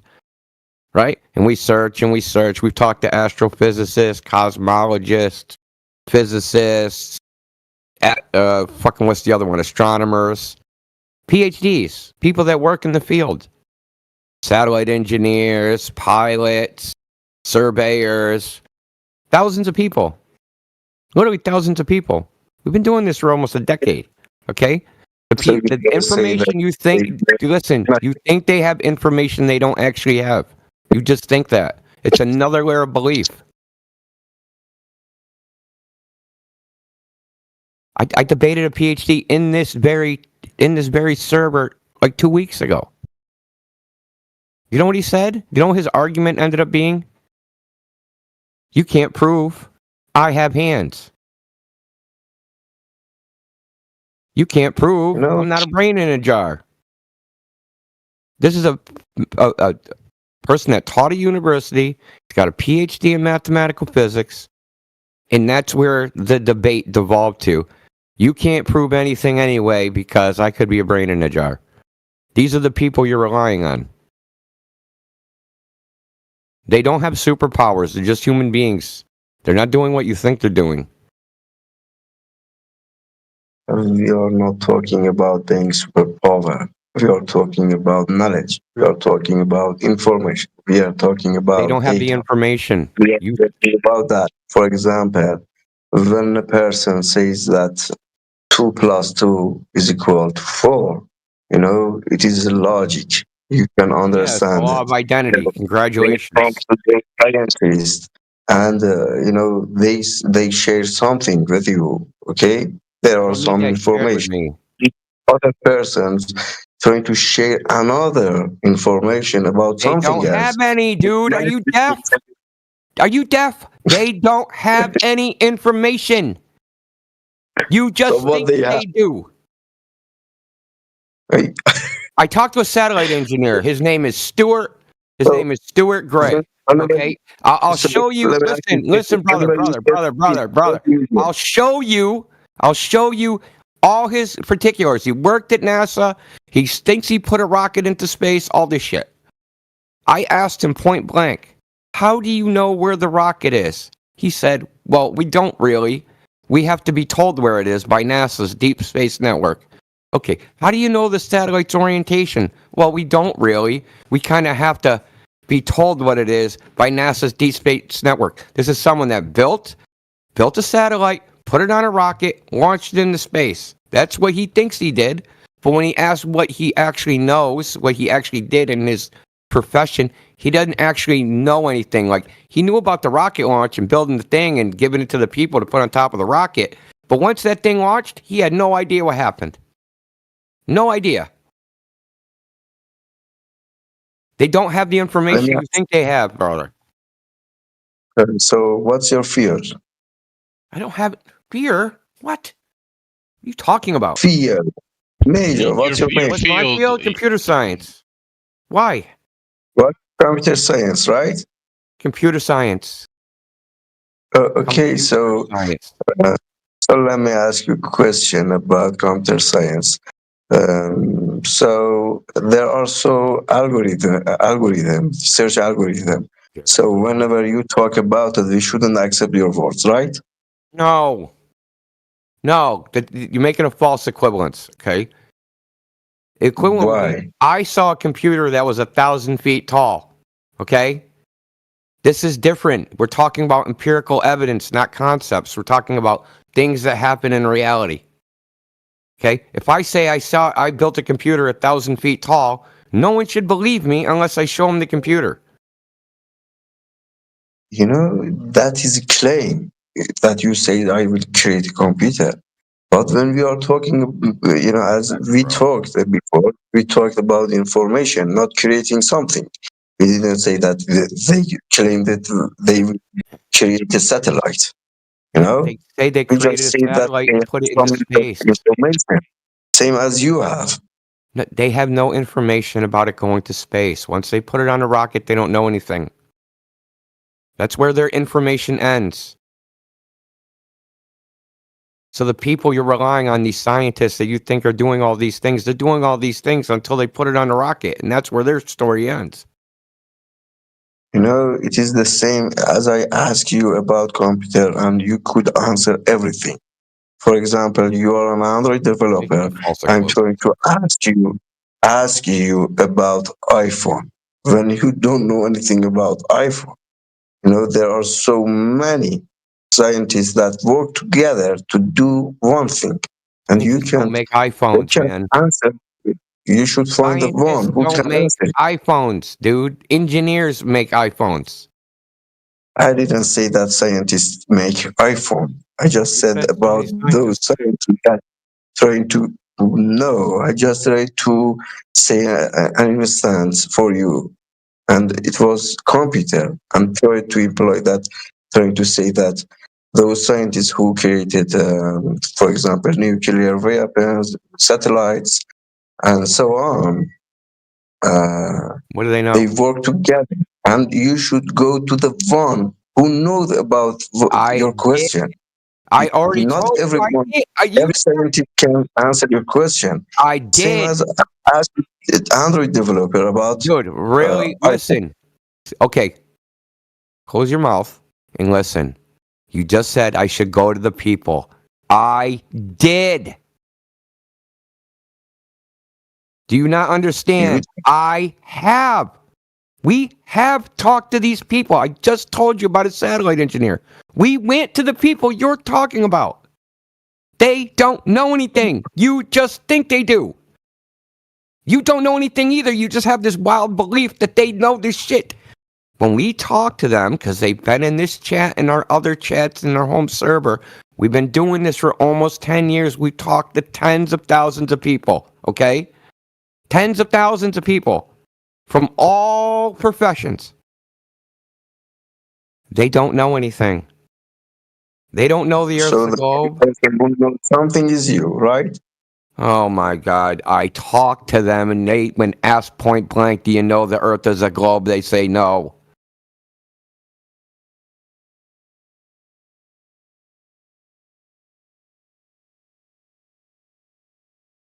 You know, I'm running out. You have no way to know. Because sometimes words can't work, and you shouldn't waste your time. Okay, so I just told you your suggestion. I've already done it. Okay, and now it's not good enough. I think you're being dishonest. You said, "Hey, you should do X, Y, Z." I go do X, Y, Z, and now you're like, X, Y, Z is not good enough. You shouldn't waste your time. We've talked to these people. It's too late. I already wasted my time. So we've talked to these people, and the people that you think know something don't know anything because we've talked to them. Talked to CERN physicists, Franco, who's on X. Talked to frickin' astrophysicist, ITAR, who's in the politics server. Talked to frickin' Professor Phil, who worked for the Indian Space Agency and thinks he frickin' crashed a fucking satellite into the moon. We've talked to these people. Talk to the inventor of email. Talk to the inventor of email? Yeah, okay. Yes, we've talked to the inventor of email. Yeah, for real. We're not kidding. Shiva Atwari. Yeah, we've talked to these people, buddy. I don't know, you guys get this idea that flat earthers are lazy. We're not lazy, dude. We're in this server because we're not lazy. This is like our third. We're on 3 servers, dude.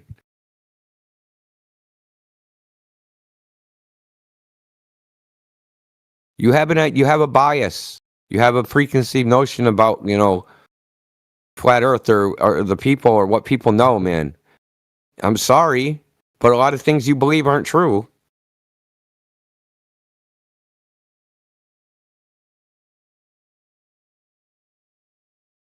Not my fault. The fact of the matter is, so answer me this.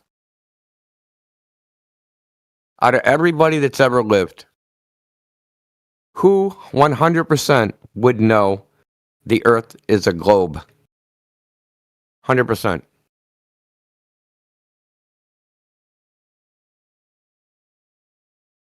You can stop reading your DMs and answer the question,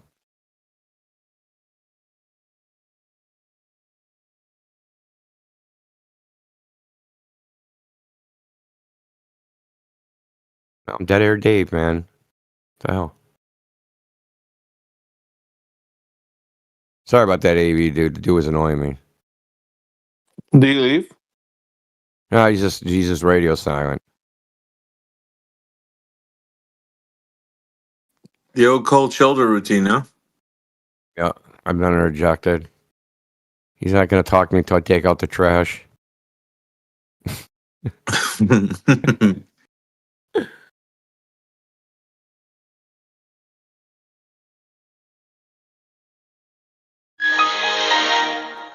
Yeah, exactly. Bricked.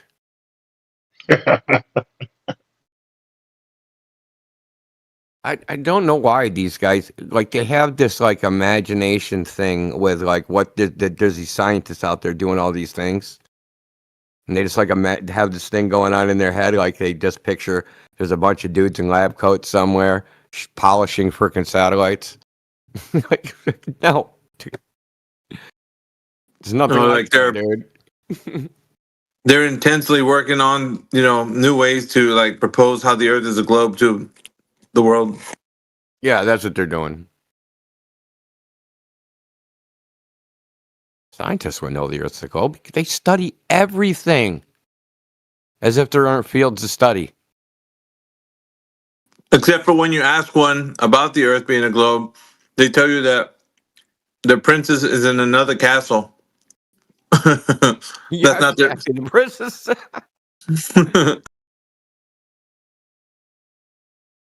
That's not my field specialty. So sorry. Go ask the other guy. You go ask the other guy. He's like, well, I don't specialize in that either. So maybe you should ask this guy. You yeah, no one knows.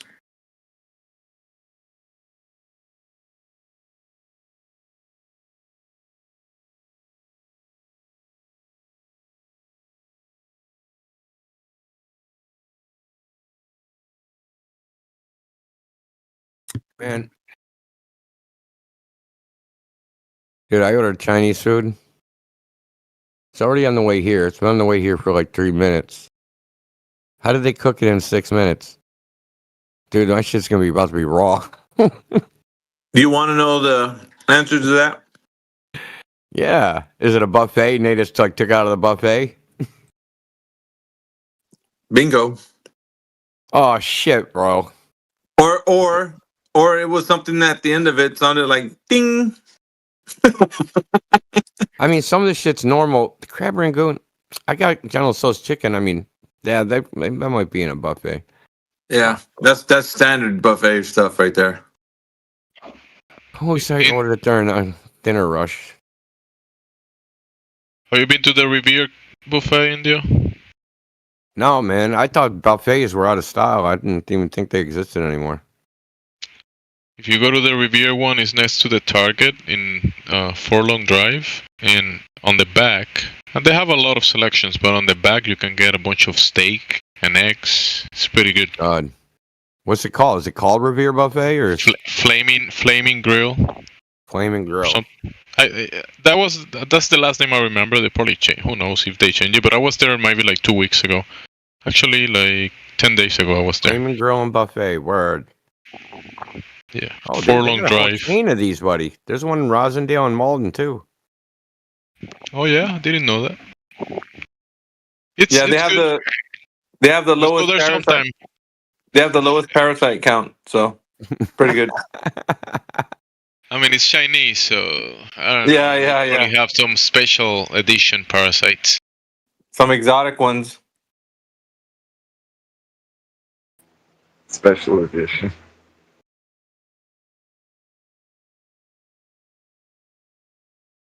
Scrolling through, doom scrolling. Next to Beach one. I can get up and go there.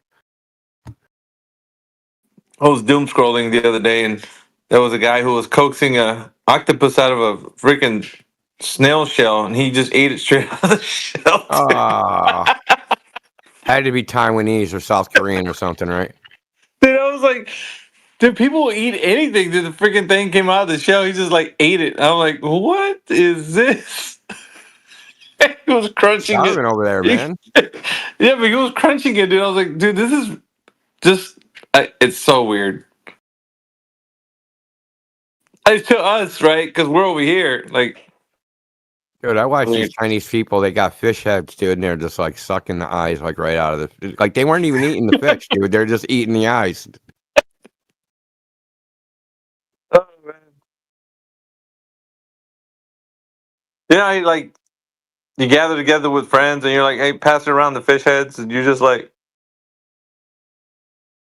I don't know.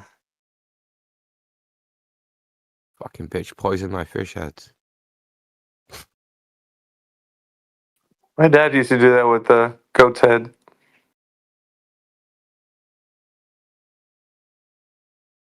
I ain't eating ahead of anything. At least not while it's staring at me. I mean, I would if I'm starving, but Yeah, I was gonna say, man. that's why they eat everything in Southeast Asia, because they were starving for so long. You know what I mean? Like, fucking, the desire to live is way greater than being a finicky eater. Yeah, I'd never seen that. What I witnessed, I was like, damn.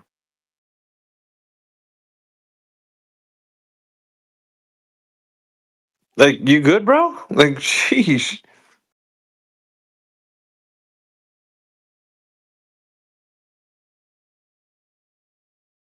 Who goes radio silent? Says some social nonsense, goes radio silent, and freaking sneaks out the back door. Every damn time. Who, that guy that was here? Yeah.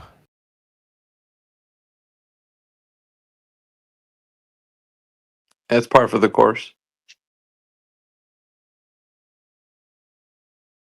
Oh, dude, man. Oh, God. Here we go. Hold on a second. I clipped that shit out, dude.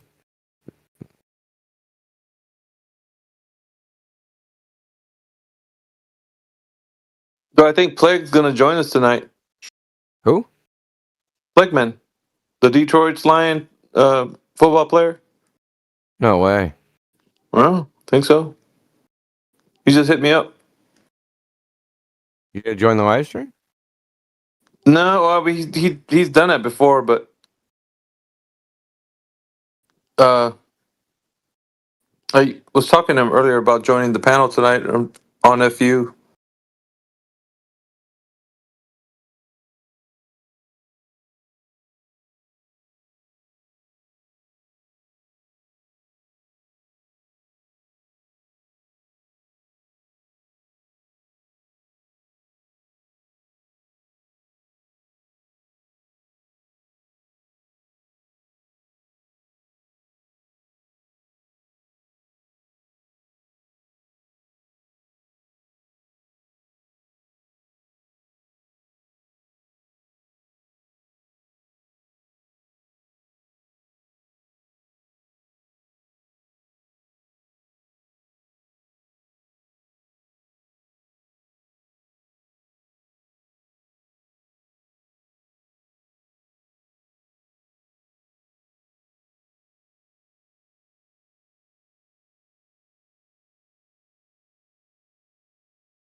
Yo, I'm playing this shit.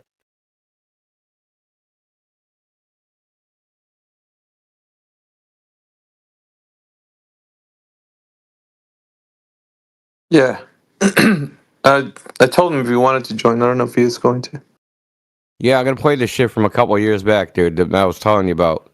It's not that long. Oh, yeah. 7 minutes. Yeah, dude. You get to hear the sound of your own voice. So here we go.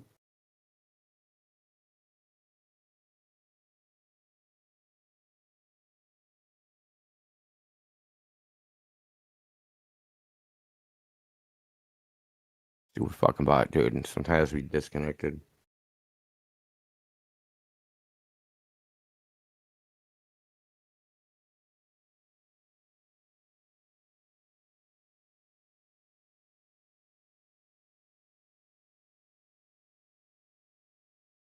Nice to them. I don't know. That's what I felt like. Yeah, and that's their angle. That's their gimmick. Well, see, I'm the nice guy, and this flat earther over here is flying off the handle. Who are you going to believe, the nice guy or the guy flying off the handle? So they're projecting some kind of persona so that they can be likable, so that the audience will be like, huh, based on the person's likability, I'm just going to go ahead and say that he's probably right. Man, fuck that. Maggie. I don't give a fuck if you like this shit or not. It's the truth. The truth is the only thing that we're concerned about. If that shit has any merit, I don't give a fuck if somebody's like well-spoken and articulates himself well. If they ain't got shit to say and provide evidence, then I don't care who they are. That's the clown fuckery that we're dealing with at this point, because that's their angle. That's there's a few angles.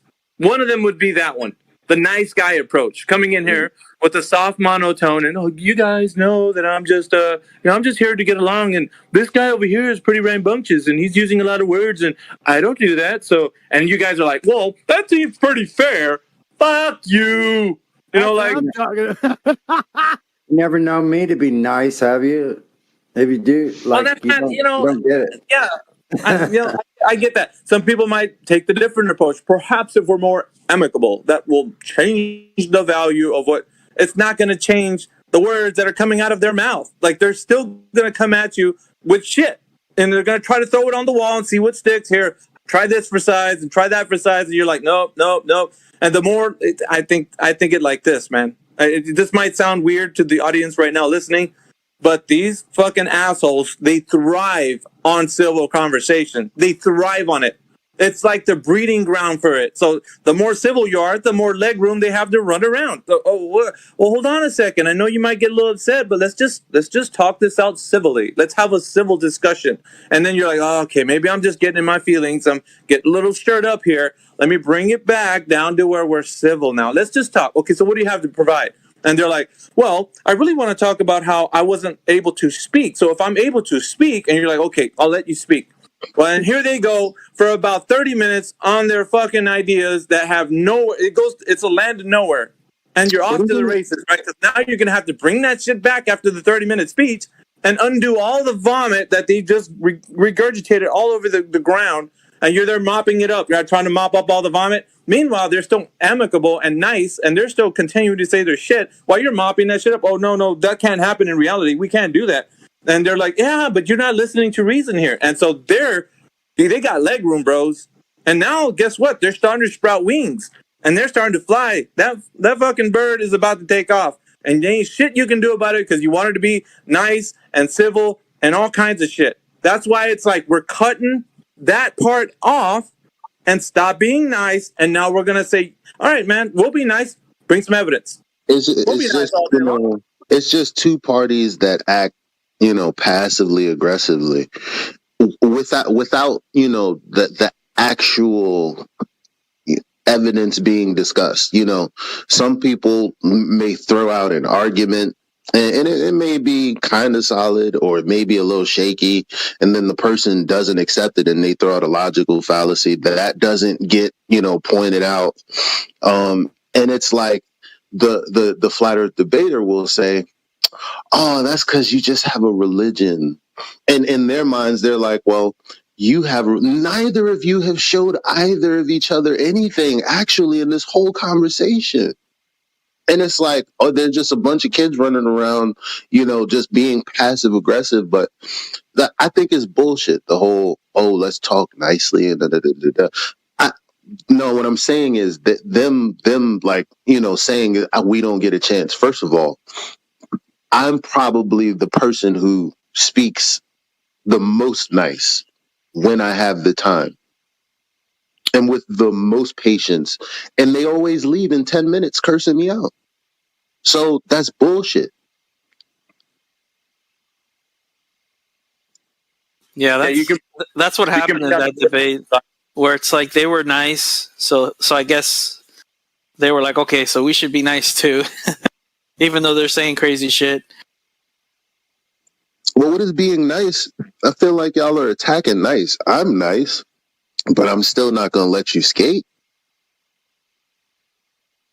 I'm attacking nice because that seems to be a standard for people that are a third-party listener. So if Kel's listening on as a third party, he's like, you know what? That guy was pretty nice. I think he's fair.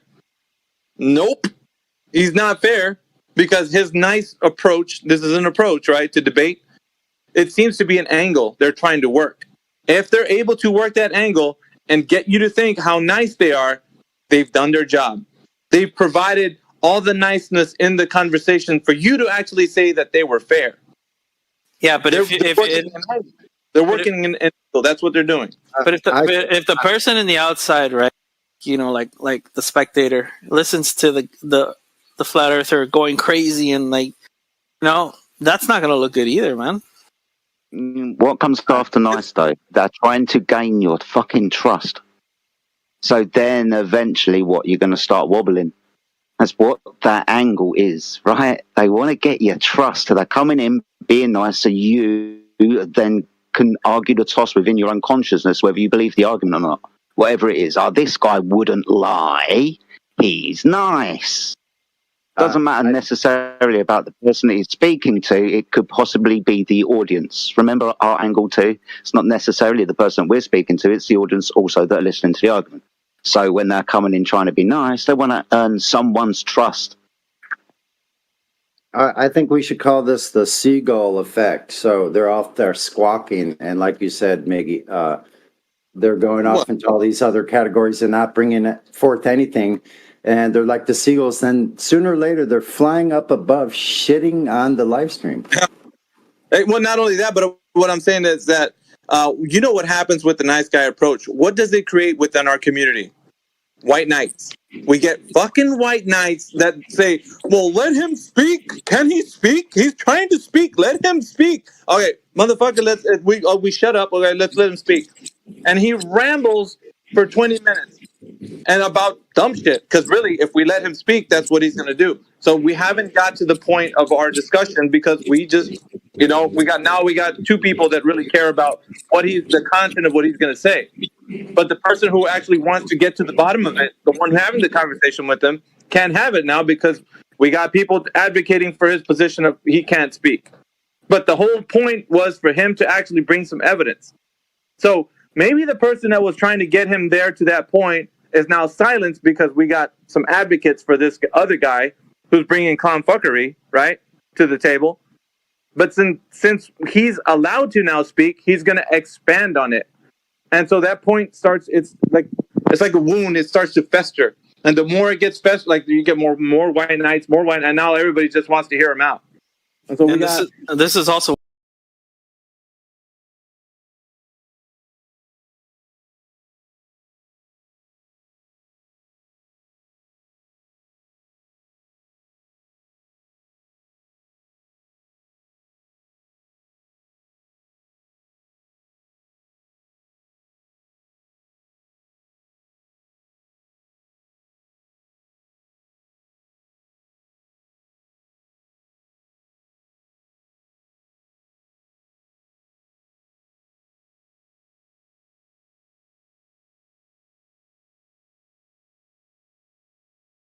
this realm that we exist with this conversation is a very unfair realm for us.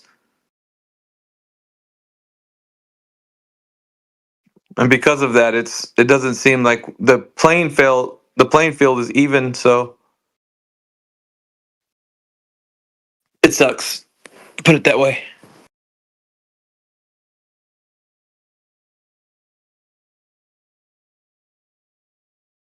Yeah, we're definitely on a tilted field, but that's what makes us so much better. Like, I'm going to spot you 100 points. Yeah. You're going to score again.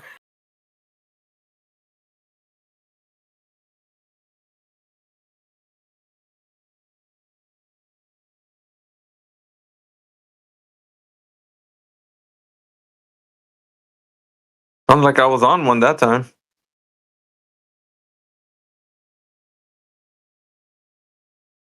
Well, like I told you, Whitsitt and Dave Weiss were doing a chat, and the Goldberg was like, came in, started the debate with, we really need to work together and get along, and that shit triggered. Came in fucking all pissed off about it, dude, and just like lit the fire. Yeah, that would have done it.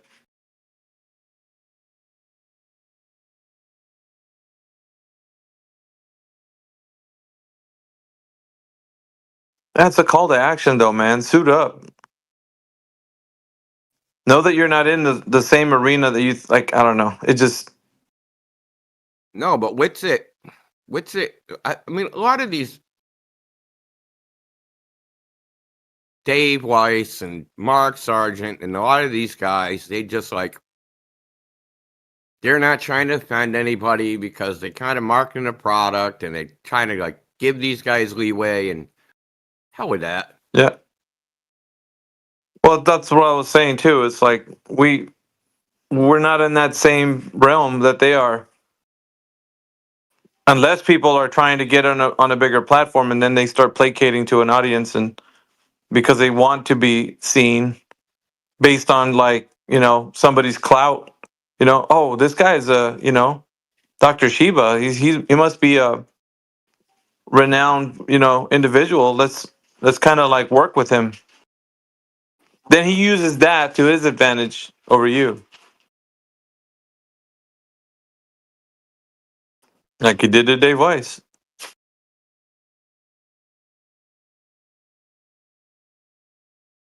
I'm the authority here. Let me tell you how it's going to go.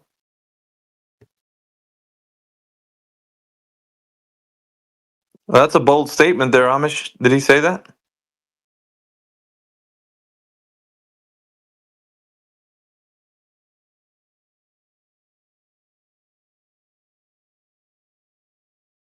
No, I don't think you're exaggerating. I'm just saying, like, was that one of his latest tweets?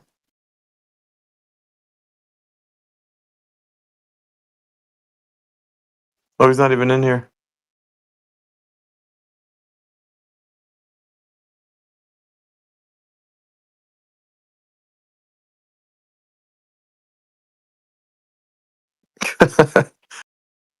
He's got Amish all up in a tizzy about it.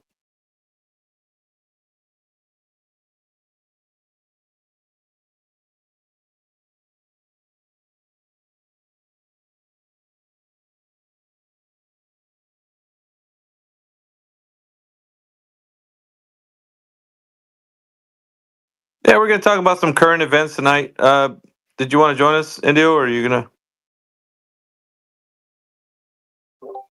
Oh yeah, hell yeah. CB said he was gonna be on, but I gotta call him. Yeah, dude, just let me know. I'll be around.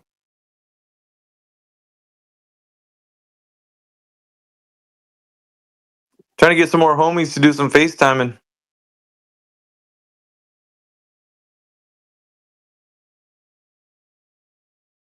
I've seen Jemsy only once, maybe twice.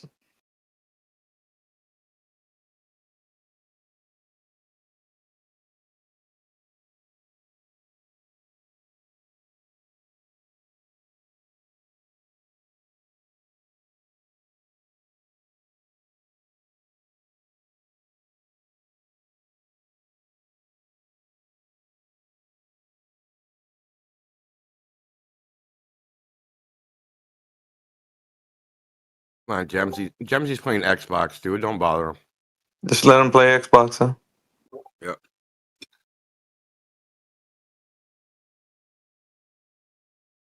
You mean on the voice calls? The voice chats? We've been on a few of those. Yeah, you remember when we FaceTimed? Yeah. It was a while back, dude. Gemsy, man, you opened up your screen when you were in the hospital. I remember that. Really? Oh yeah, I was in a hospital and I spoke to India and a couple other people. That was like 8 months ago, I think. Something. No, a year ago. Damn, that fast. That's longer, huh? You start realizing how much time slips by. Yeah. No, we FaceTimed. Now that must have been, more than 2 years ago. Yeah, more. I remember India. No, not India. Luluka sleep her camera for a few seconds. Yeah, I remember that. we saw like a little bit of Luluka. And who the Creation Bear? I think he was. He showed his camera very too often, so I don't remember how many times Creation Bear is always showing his face.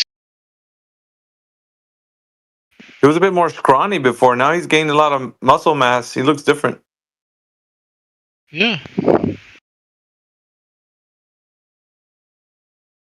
Are you doing the show thingy?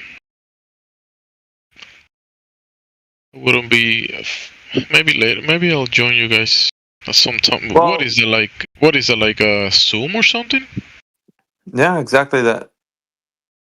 Well, but it's going to be on Rumble Studio. It's the same concept, though. Yeah.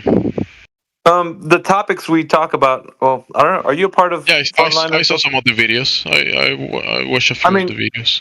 It's a mixture of topics, dude. But like, at some point, we got to do one about parasites. That's a good one. You already spoke about that in one of those. Not on Frontline. Oh wait, yeah, we did. We did one. It was quick because like that's when we're first coming out with like all the topics. So it was maybe like a 15-minute segment or so.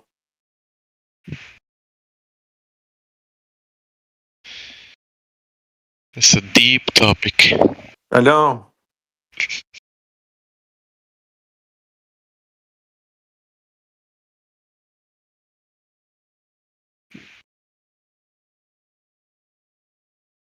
Can talk about sleep also. How important it is and people who snore. How bad that is for your body. Talking about parasites and sleeping. I think I dream waging war against them. I wouldn't doubt it. Actually, it was kind of like it was more like almost like a commercial setting, and I was like not agreeing with them. I don't know. It was What the hell? Yeah, I had a question. So it was. I think that was one of the weirdest dreams I ever had, actually, and it was actually pretty recent. Did it look like the thing from Stranger Things? You know that big thing with the teeth and it looks like a flower. Like his head is like full of teeth. You know, it looked something on that spectrum, but more like it was almost like demonic, parasitic, but kind of like with a persona, like almost like an office person. Oh, like Dr. Shiva. I got you. Something like that, yeah.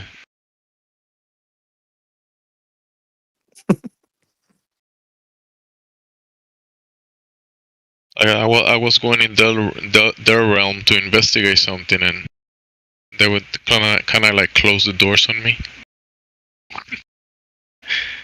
They don't want you to expose them. Yeah.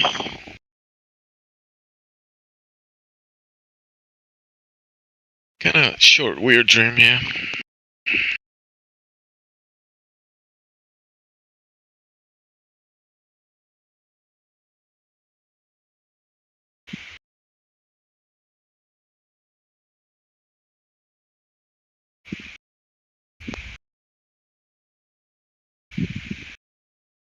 But if there's a mind, I think parasites have something close to it. Because if they have your mind, I mean your brain, I'm sorry, they kind of have a mind of their own.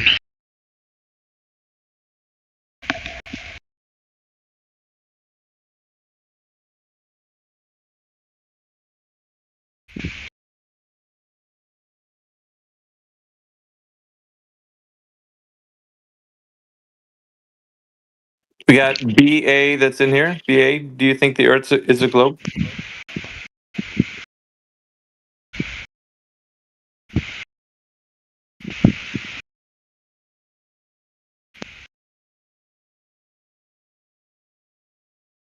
Maybe not.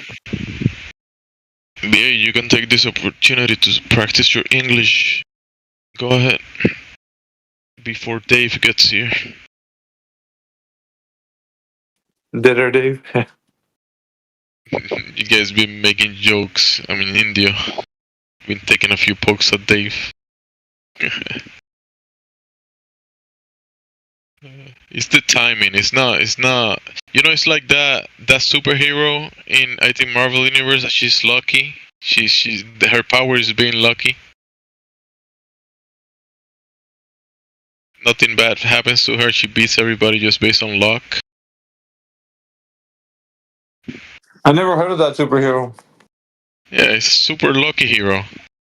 It's all everything that happens is because of luck. No bullets hit her. Like cars passing by don't hit her. Like I don't know, whatever happens is just luck, and she wins the fights because she's lucky. Dave is it's like a timing, dead air Dave timing. Yeah, because there's always a happy conversation. As soon as he pops in, and the guy leaves or whatever, and everybody's quiet, and he asks his question, it's like nobody answers. Yeah, he has perfect timing. Just to give everybody a break. Alright, Dave is here. Let's all take a break. Break time. You sound stoned, Gemsy. No, I'm not stoned. Definitely not. Why are you saying that? Is that what you said? Because he is. No, I'm not. You know how many Definitely parasites are in not. I weed? wish. Not yet. Soon. What was that, Indy? How many carrots? My bad. What? I said, you know how many parasites are in weed?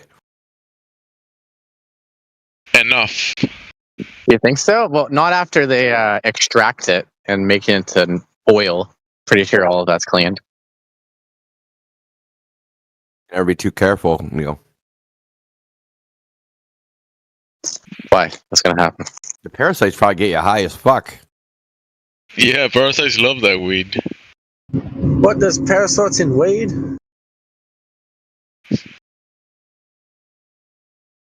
I haven't smoked the actual like plant in years. I've just been smoking the extracted oil version the last 7 years.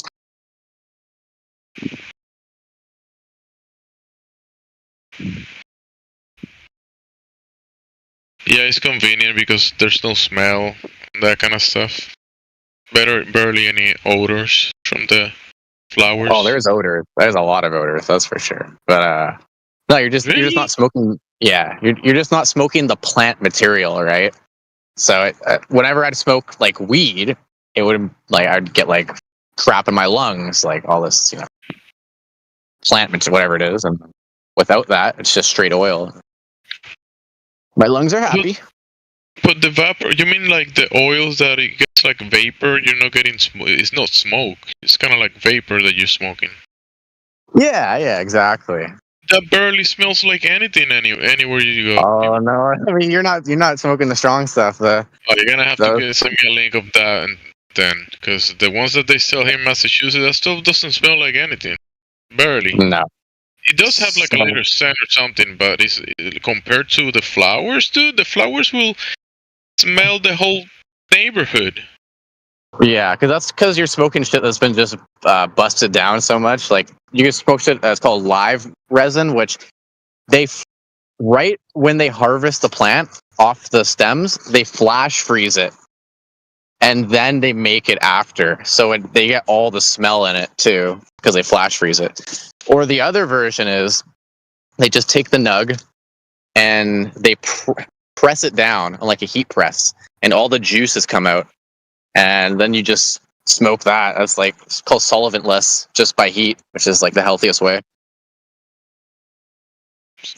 Can you DM me some of that stuff? I'm gonna have to take a look. I will. Well, that's why it's so much money, right? If you like put like an ounce of weed, say the ounce costs like $140, and you squish all that, and you end up with like 4 grams or like 5 grams of oil. You would have to sell the oil at a gram to recoup your ounce price.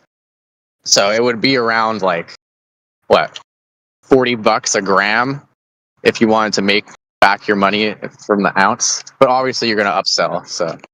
So you're talking something similar. I remember that guy in Canada that used to get like pounds and pounds of the cannabis plants, and he will the oil. He will make the oil. Yeah, exactly. More pure. This stuff that you get in, this stuff that they're selling in the, let's say the weed stores, that is like a small. That's not the same thing you're saying. That's Is that diluted? Yeah, like there's called distill, like which is oil. All of it's like oil. It's just in different forms, right? And how they concentrate it differently and different processes of making it. So you got distill, which is in a lot of the pens, right? You know, you get the pens and you hit the button and you smoke it. That's like the lowest form. It's like, you know, low THC, but So obviously that's what I want to ask. Is there one that is full spectrum, like the actual one that? yeah, it's full. Dude, you just said it, full spectrum. Yeah. So All right, live. send me the link for that one. Yeah, it's called live resin. That's the stuff where they freeze it and then they I don't know. Yeah, I'll send you some links. But anyways, do we have any stoner? This is we're talking video games stuff. This is entertainment purposes. It's I was gonna say, do we have any people that are extremely stoned that believe in the globe? Do we have any globe stoners here? Maybe not. Yeah, I guess so. I remember listening to some stoners astral projecting, and they said they saw the globe. Yes, it was like 7 years ago. I don't know. When people are like, "Oh, I'm so high," that's why I said that. It's like, bro, when I get stoned, okay, I say some pretty stupid shit too. But I don't know. I feel like I'm locked in when I get stoned.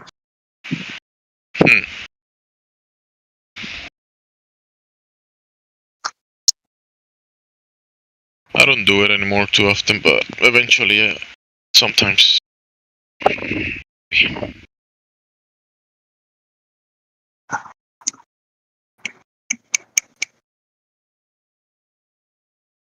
I watched that debate with Shiva and Flat Earth Dave like a couple days ago. I think you guys were reviewing it. And now he's saying this stuff on Twitter. That's pretty crazy. I think he got butthurt.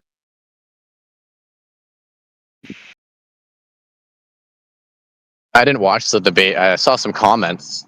I was just assuming they were going to be all the anti-flat earther comments, but a lot of the comments were saying that Dr. Shiva didn't do a good job, and they said that he was kind of like a brick wall talking to. Like anything that Dave would say, he would just completely like ignore. And was that true? Because I didn't listen to it.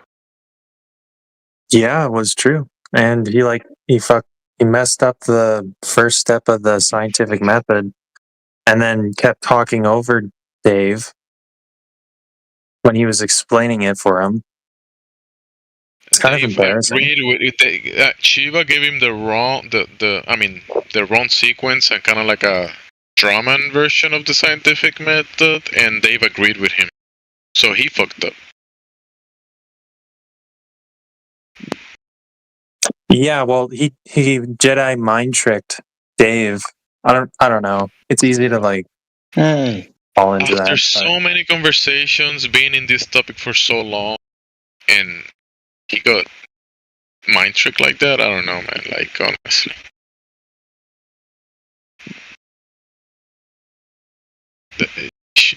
that should be kind of a bit more clear for him, especially speaking to so many people about the topic. I mean, I'm not gonna say I'm an expert. I would have done better, but I think I would have been done better. I would have done better.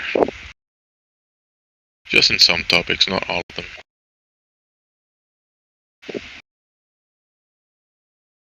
But Dr. Shiva is kind of like he wants to be the alpha in the room in a sense, like the intellectual one on top of everybody. And I don't know. I like topics, but in this one, I guess he's kind of the spell is too strong on him still. But if he's entertaining the topic, I don't know. There might be something there. Just that the globe spell is so strong. So the mind virus, the brain worms, might get a hold of you, especially in these topics. Get a hold of him.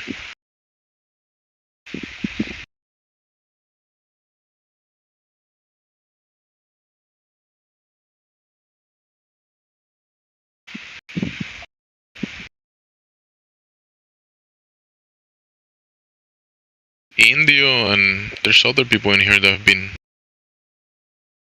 texting with him, so.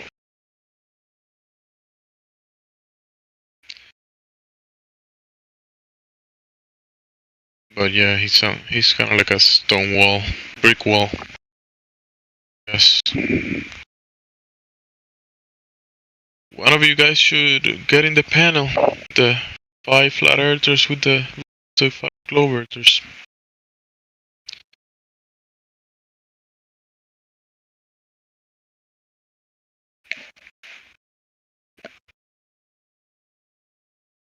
My bad. What do you guys think? Go ahead.